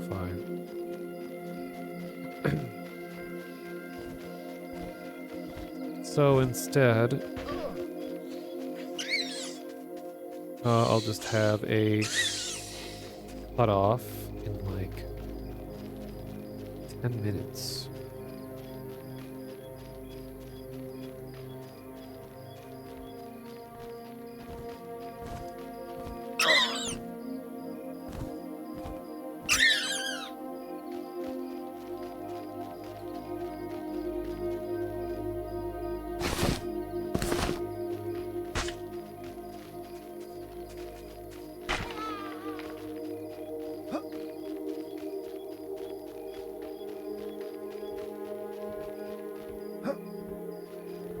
Actually, I think I should head back to the city really soon. My VOD is getting close to 12 hours, which YouTube has a limit, 12 hours, and I don't want this to be split up into multiple videos.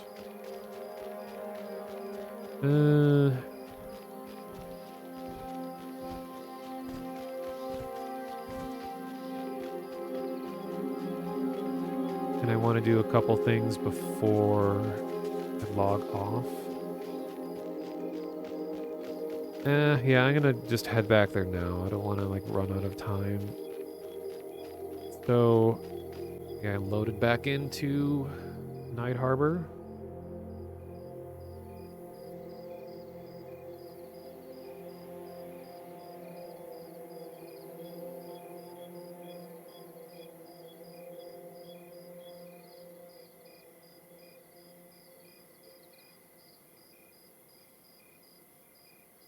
As it was snowing here yesterday, my balcony has a bunch of pro footprints all over the snow.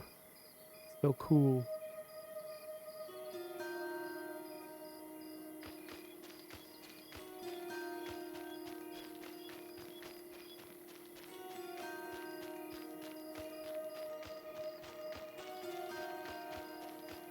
Here we go. Maybe I'll get cloth on the way back. There'll be plenty of low-level skeletons.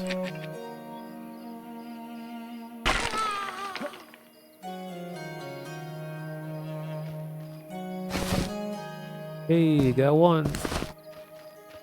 There's one more.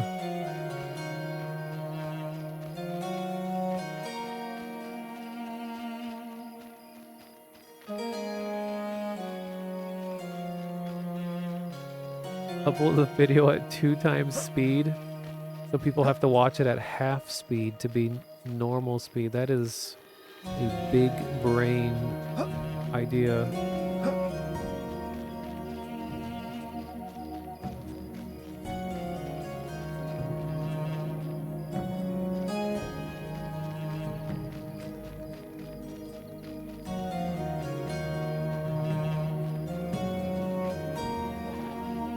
Funny, when you've been away from a city in a game like this for a while, and you like return after being gone for hours, it's like, oh yeah, this place.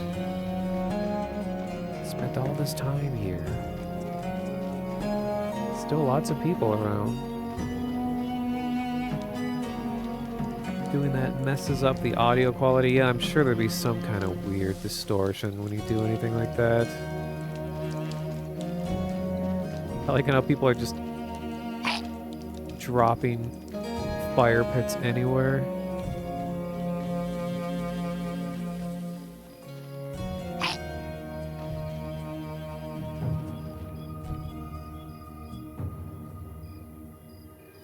Wait. Someone's trying to sell cloth scrap. I would buy it, but I need to save her spells too. Oh, thanks for the follow. It's Nene. Nine.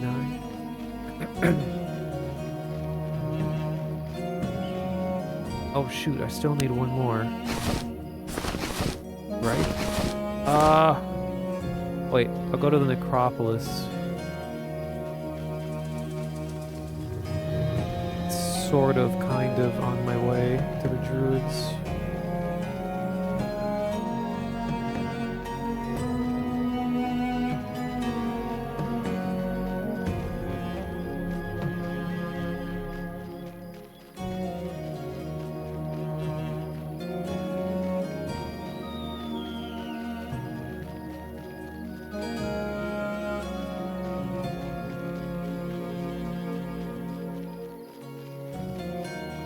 Going on my druid key.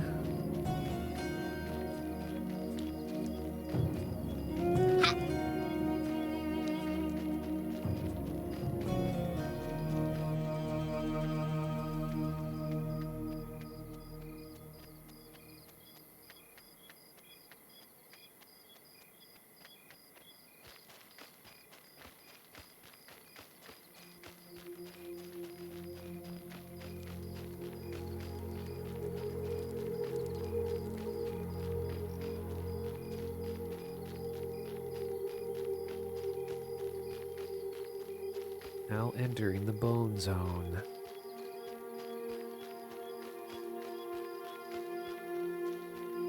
Hey, Crow's back.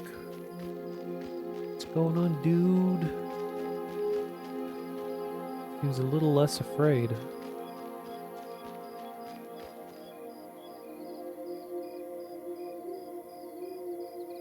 Should turn off my noise filter so you guys could hear the crow. Or she's gonna just like not make any sound now that I turn it off.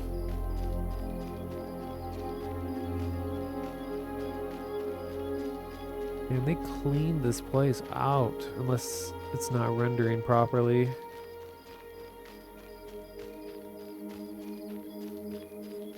Whoa, I was just invited to join only goblins? Whoa, whoa. Sounds like a commitment.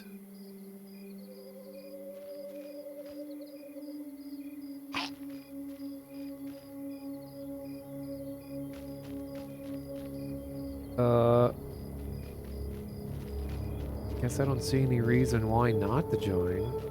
I am a goblin, after all.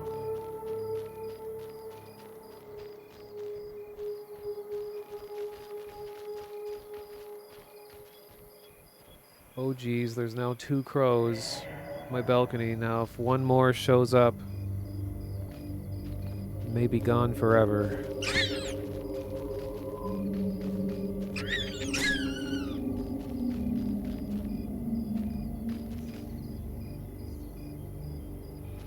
Yeah, how do I even accept a guild invite? Let me check. Oh, guild invitation expired. The Alt G opens guild window.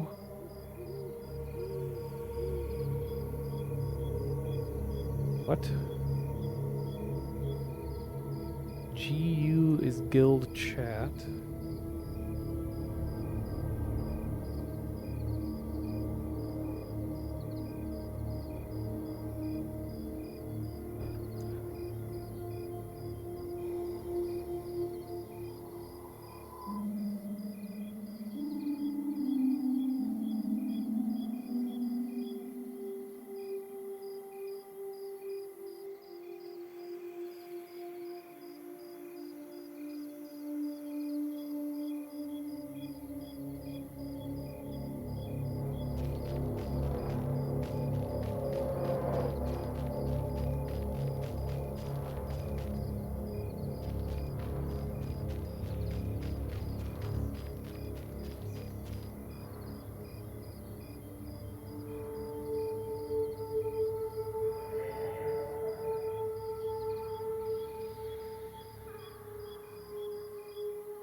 Hey, thanks for the follow. 4-2.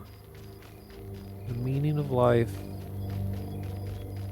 Oh, there was an update that added ability to accept guild invites.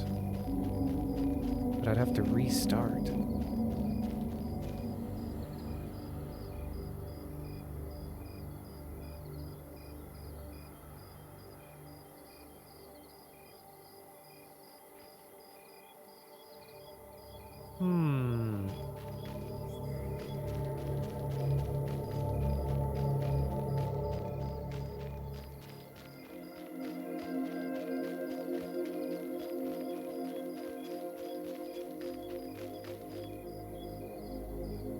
Oh wow, the crows are just hanging out now. They're not even looking for food, they're just chilling.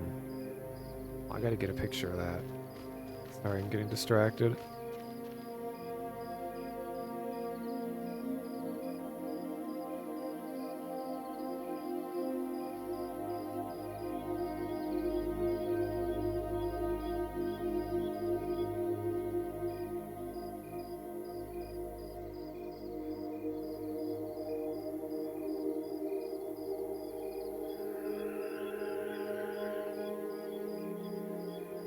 Yeah, crows just want to be goblins too.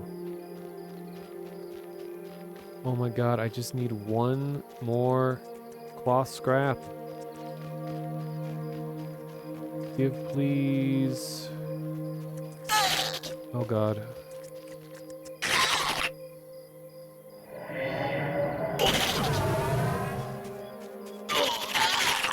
Uh-oh. These are the things that moths warned me about. These aggro happy scarabs.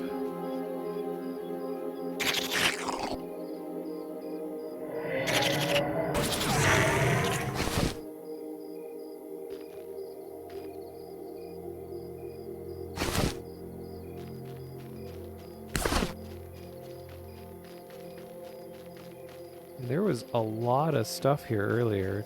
Are they just not spawning? I think like the server needs to be restarted or something. I can't remember what causes this.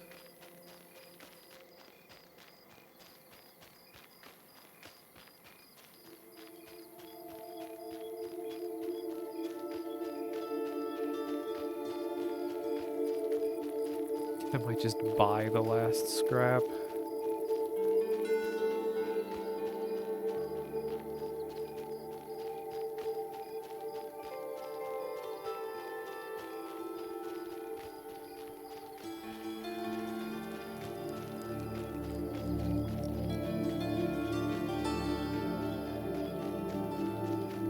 Well, as long as I'm here, I'm gonna buy gate. That'll make it easier for me to get around town with less running.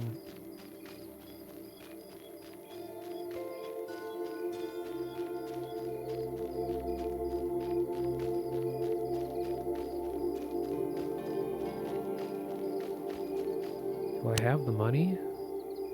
I could barely have enough.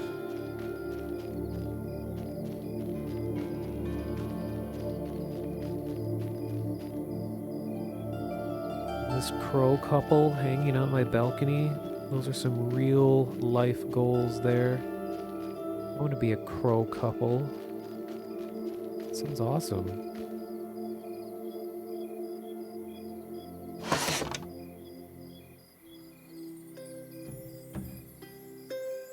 Here we got... Gate is 140 copper, and I have 180. Make sure this is what I think it is.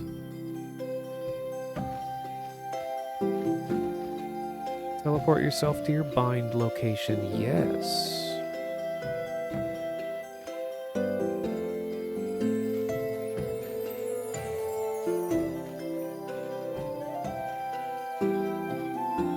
Oh, I even have a stronger nuke I could buy.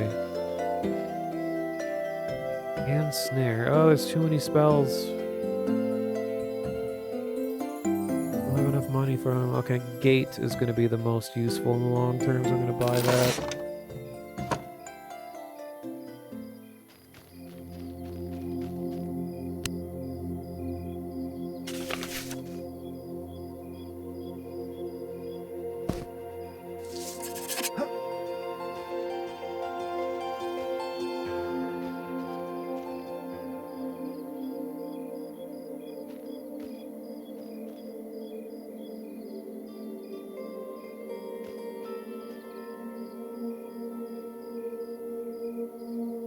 Ooh, the icon for gate looks pretty badass.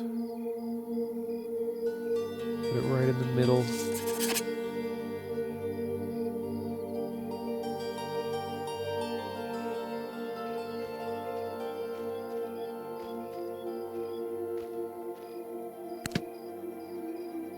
This guy's buying chainmail? Is he just rolling in money or what?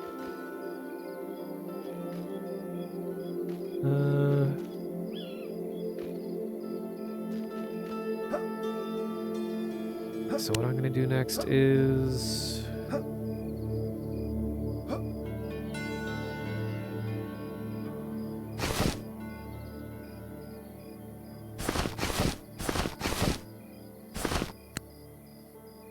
Oh, you dropped cloth? Oh, thank you. Exactly what I need. Sweet. Much appreciated. Okay, so I'm gonna gate back. I'm gonna sell my garbage. Then I'm going to craft new cloth items, and then I'll end the stream. So let's see what gate looks like when you use it in this game. Ooh. Whoa! Wow, uses a lot of mana.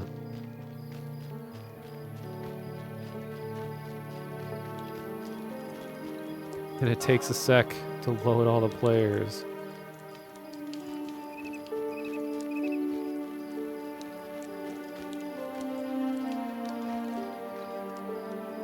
I think I'll have to get my only goblins invite later in the stream. I don't want to restart everything and have to find the guy again and all that. I'm sure only goblins will be around for a while.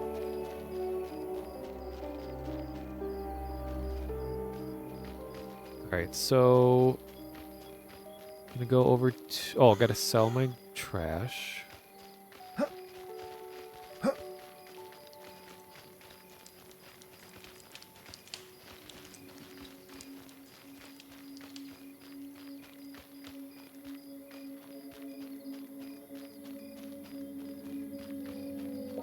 Oh man, I'm getting invited. But apparently I don't have the right patch, so I can't accept the invite. So thank you for the invite, but I don't think I can get it here yet. At least according to that one guy, he said I have to update the game, and I'm trying to end the stream here.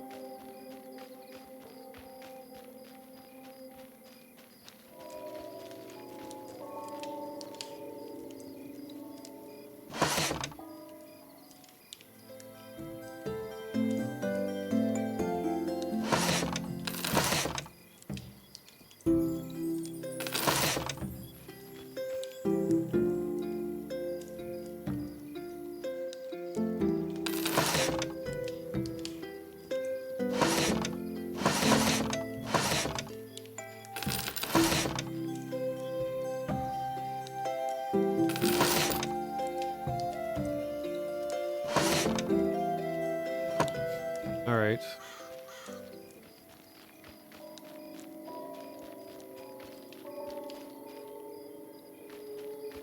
These like weird spooky noises I keep hearing.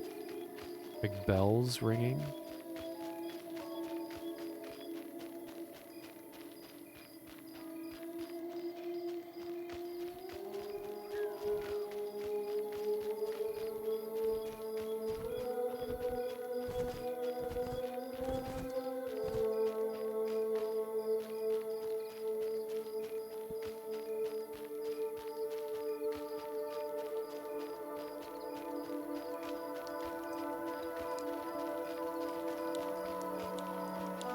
Oh, look at this stylish ogre. His like purple tunic thing. Looks good.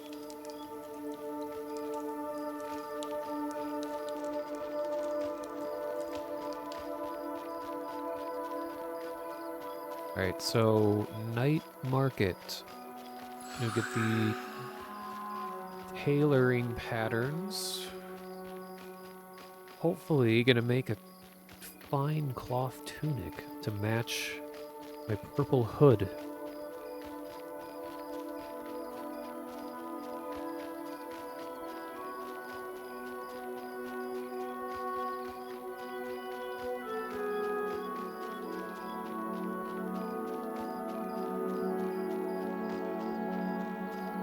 Oh my god, I always miss the entrance.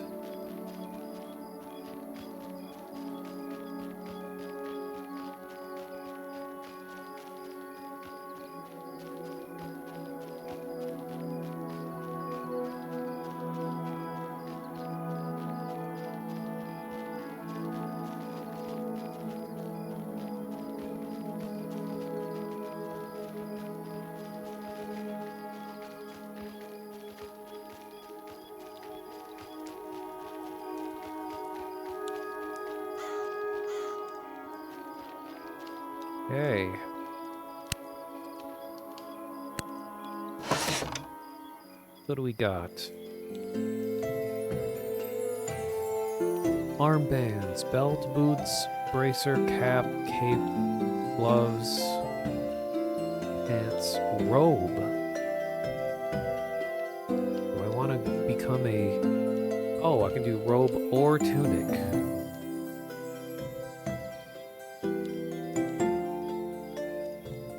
Don't think druids can wear robes, so I'll get... Guess I'll go for tunic and pants.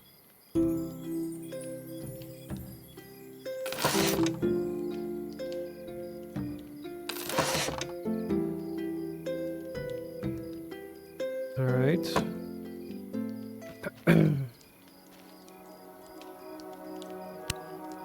I'll just watch as you need like 16 for one.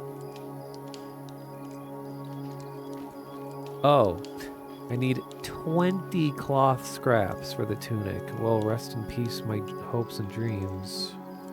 Oh, 16 for pants. So maybe I'll just get the pants.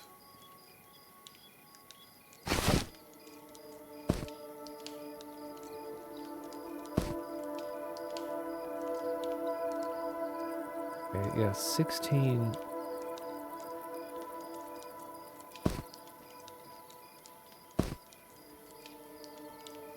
Oops.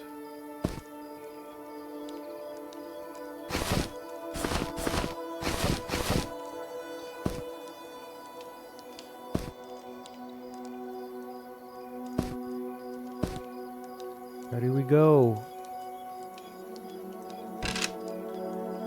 Oh, crafting failed. Oh, so I just lost everything.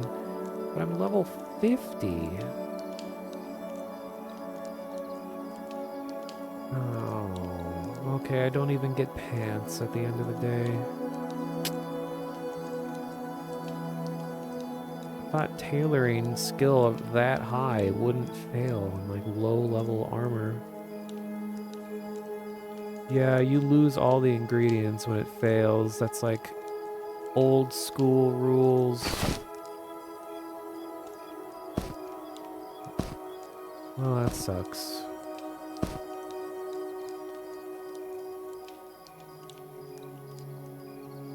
Gonna have to find a better source of cloth scraps. I wonder if there is like a tool that lets you tear apart other items.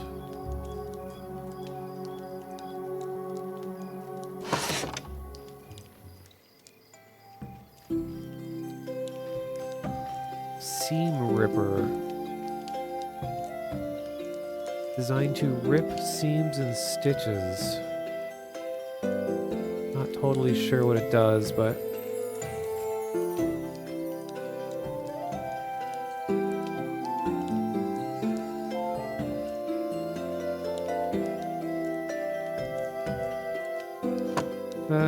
oh well.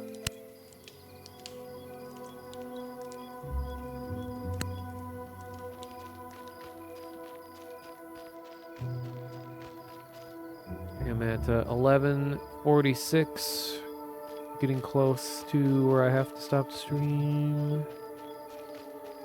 Thanks for the follow, Forbin. Engage.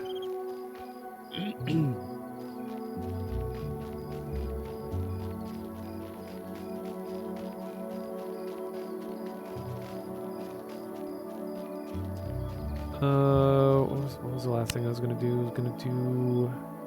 Oh, I was gonna sell this high quality pelts.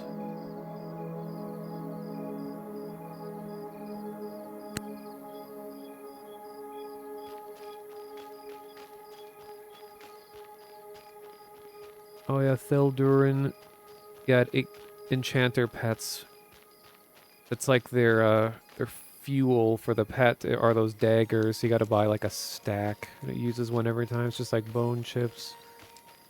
This game looks like it has a lot of potential. Will the graphics be updated more later?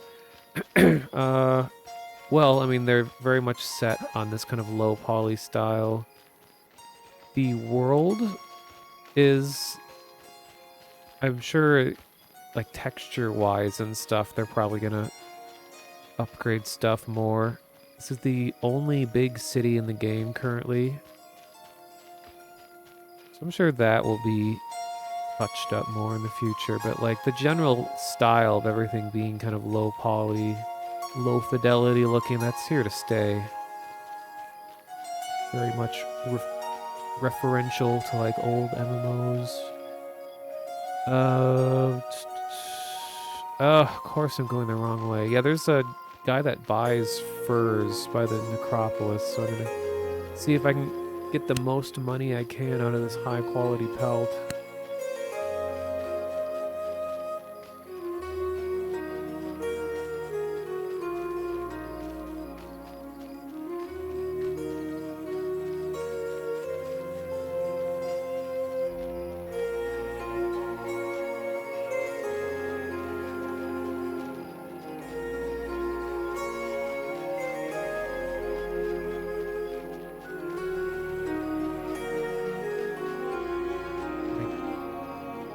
Does the diagonal trick work in this game?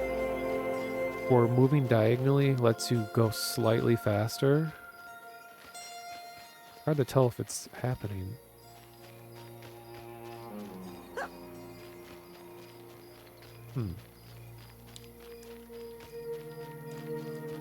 So do level tailoring by paying teachers and failing lots. I think that's pretty much how crafting usually works. I mean, I heard that they're wanting to kind of do their own take on it. It's an EverQuest that's exactly how it is in EverQuest, but I think they might do something a little different, or at least I hope they do. Because as you can see, it is a huge disappointment when you spend hours getting the materials for something and then all of it's gone. If you fail, I really think it should at least give you like half of your materials back or something. Especially considering my tailoring level is pretty high. It's 50 out of 100, so I'm halfway to max level to it, and I failed a really low level item craft. Oops, I missed the dude. You lost 200 copper bars by failing? Oh my god. Is that with like blacksmithing?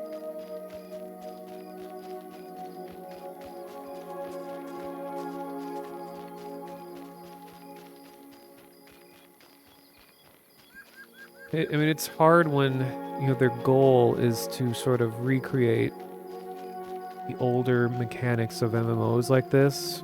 That if you, like, you know, the biggest complaint that they'll always get is like, oh, this is too punishing, this is too hard. So if you bring forward the idea that something might be too punishing, you know, it's going to be met with a lot of counter criticism.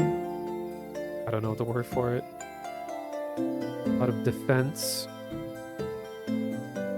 Okay, so I get 15 more copper selling this pelt to the fur vendor. I'm sure you can probably craft with it at some point too, but I'm nowhere near that level, I'm guessing.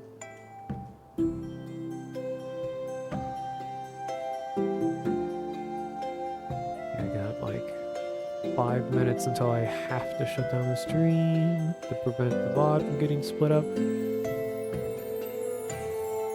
Oh yikes, these prices are insane. 20 copper for one bat fur that normally sells for like 2 copper.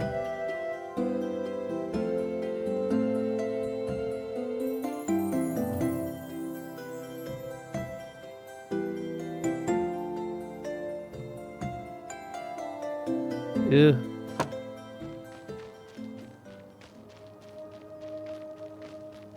Okay, is that all I was gonna do?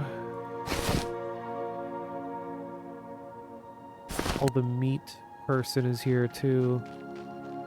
See if they're gonna give me anything decent.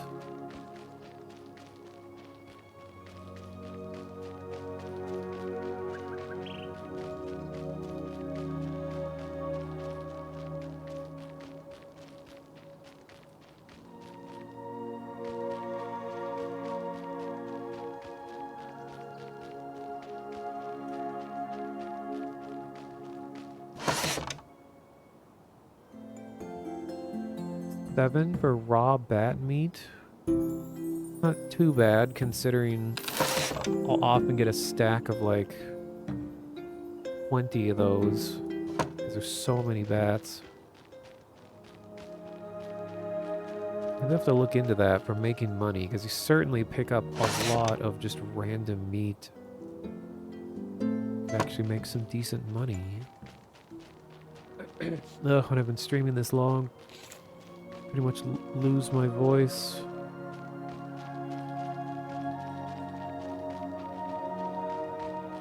Alright, I'm gonna gate back.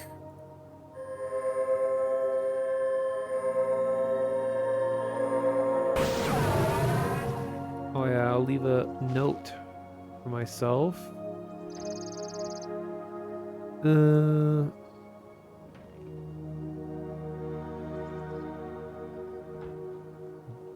Raw bat meat, 7 CP in Necropolis area.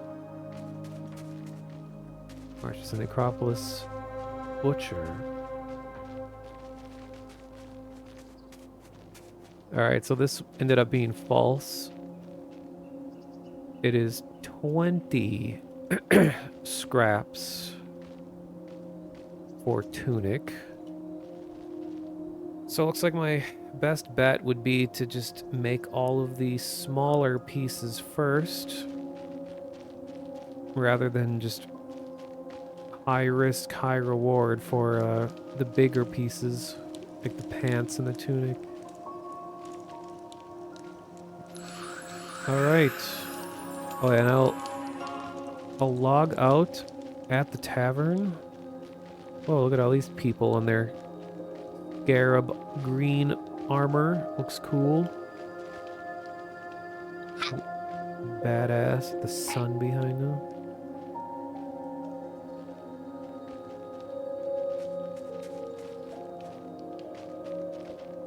Meanwhile, I'm just green. I don't need armor to be green.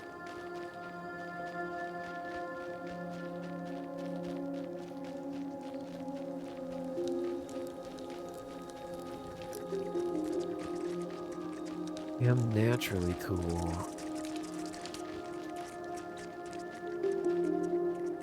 Alright, so...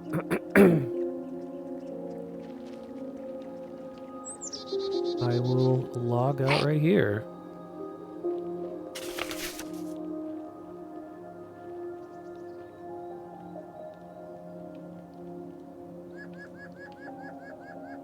I think all the cool kids just like Alt F4 when they log out, but I like to do the whole deal where you actually wait 30 seconds. Because the game doesn't want you to like escape consequences. Like if you're being attacked, they want people to be able to just leave the game. Because technically if you Alt F4, your character persists in the world for like a full minute after you're gone. And you can be killed when you're not even at your computer anymore. So it's best to not do the Alt F4 method. Cool art.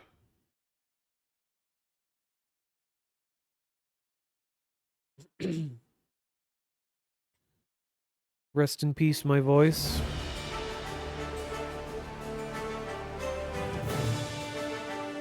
Alright, so I have, oh geez, so like 3 minutes, wrap up the stream. Yeah, thank you all for watching. This has been nearly 12-hour stream, a lot of raids. The devs stopped by. A lot of different devs. Sean was here, kind of the head of the project. Robert was here, the composer. Goblin, the like concept artist for the game, texture maker. Gail Ignato's here. There's also Hidden Tree dev, the programmers on Evercraft Online. Cool person. It's also making an EverQuest inspired game, you should check out. But this test for this game is still going on until around midnight US time tonight. So if you want to log in and give this a try for free, it's eventually going to be a paid thing, but it's still very early in development, so all the tests are free. There's a link in chat. Monsters and memories. Check out the stream category for this game because a lot of the devs will also stream. And you can watch them work on stuff and talk about the making of the game.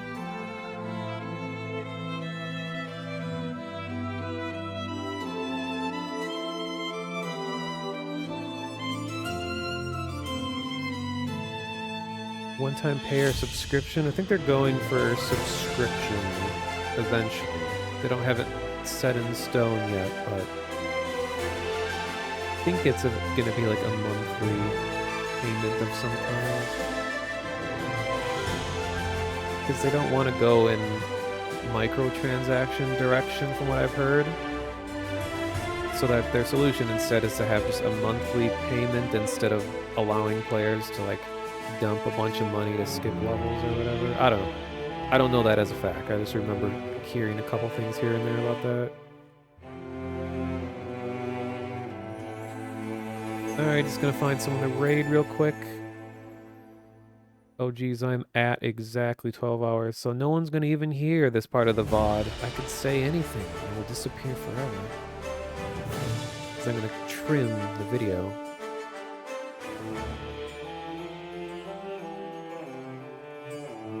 So take a look at other people playing Monsters and Memories. We got so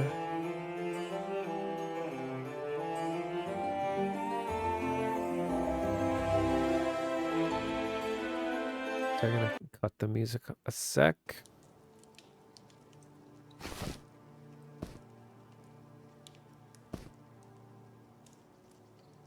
Okay.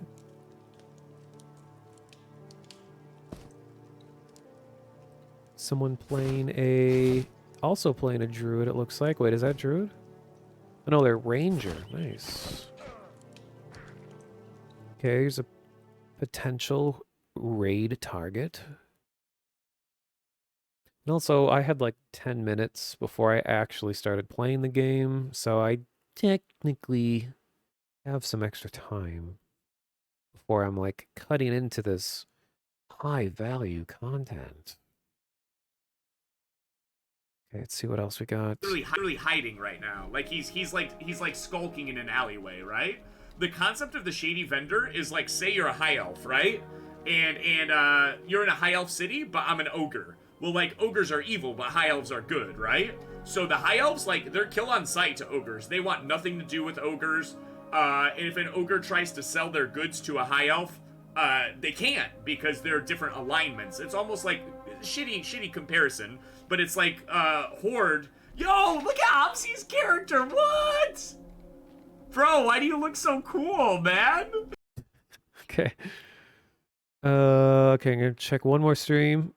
Geico makes car insurance easy as as getting personal with Playmates. Trying to find a match in energy level. Block, you can't bench 350 super sweep. But I can bench 350. Find someone who sounds name. like Okay, myself, I have a play name then. It's who called Double sounds Pump like Fake. they're half I'm stronger asleep than you. all the I time. can bench 350, and I'm a good tackle. That's Oh god, these ads.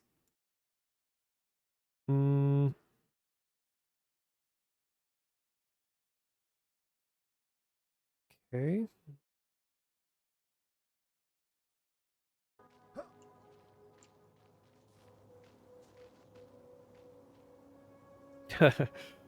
Moths arrives just in time for me to go offline. Moz, are you planning on starting the stream right now? Because if so, I would definitely raid you. Or are you still doing it later, or oh, you're not home yet? Okay. Thought I got shoes, right? It just doesn't. Yeah, I'd like to raid someone who's playing the game. Otherwise, I would raid Lugnut-O, but in situations like this, I want to keep it within the community, within the game community. You are starving and have nothing to eat.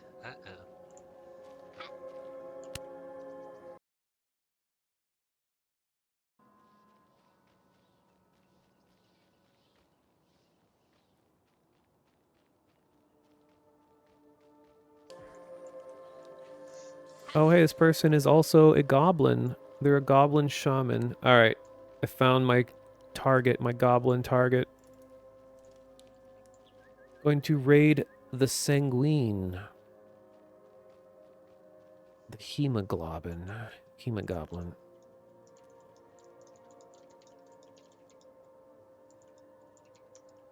How do I do this? We do type that. Alright, enjoy more monsters and memories and more goblin-oriented content. Thank you, everyone. Have a good night/day, whatever it is.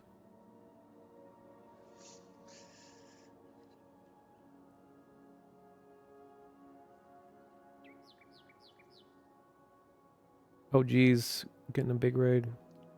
100 people. Cool.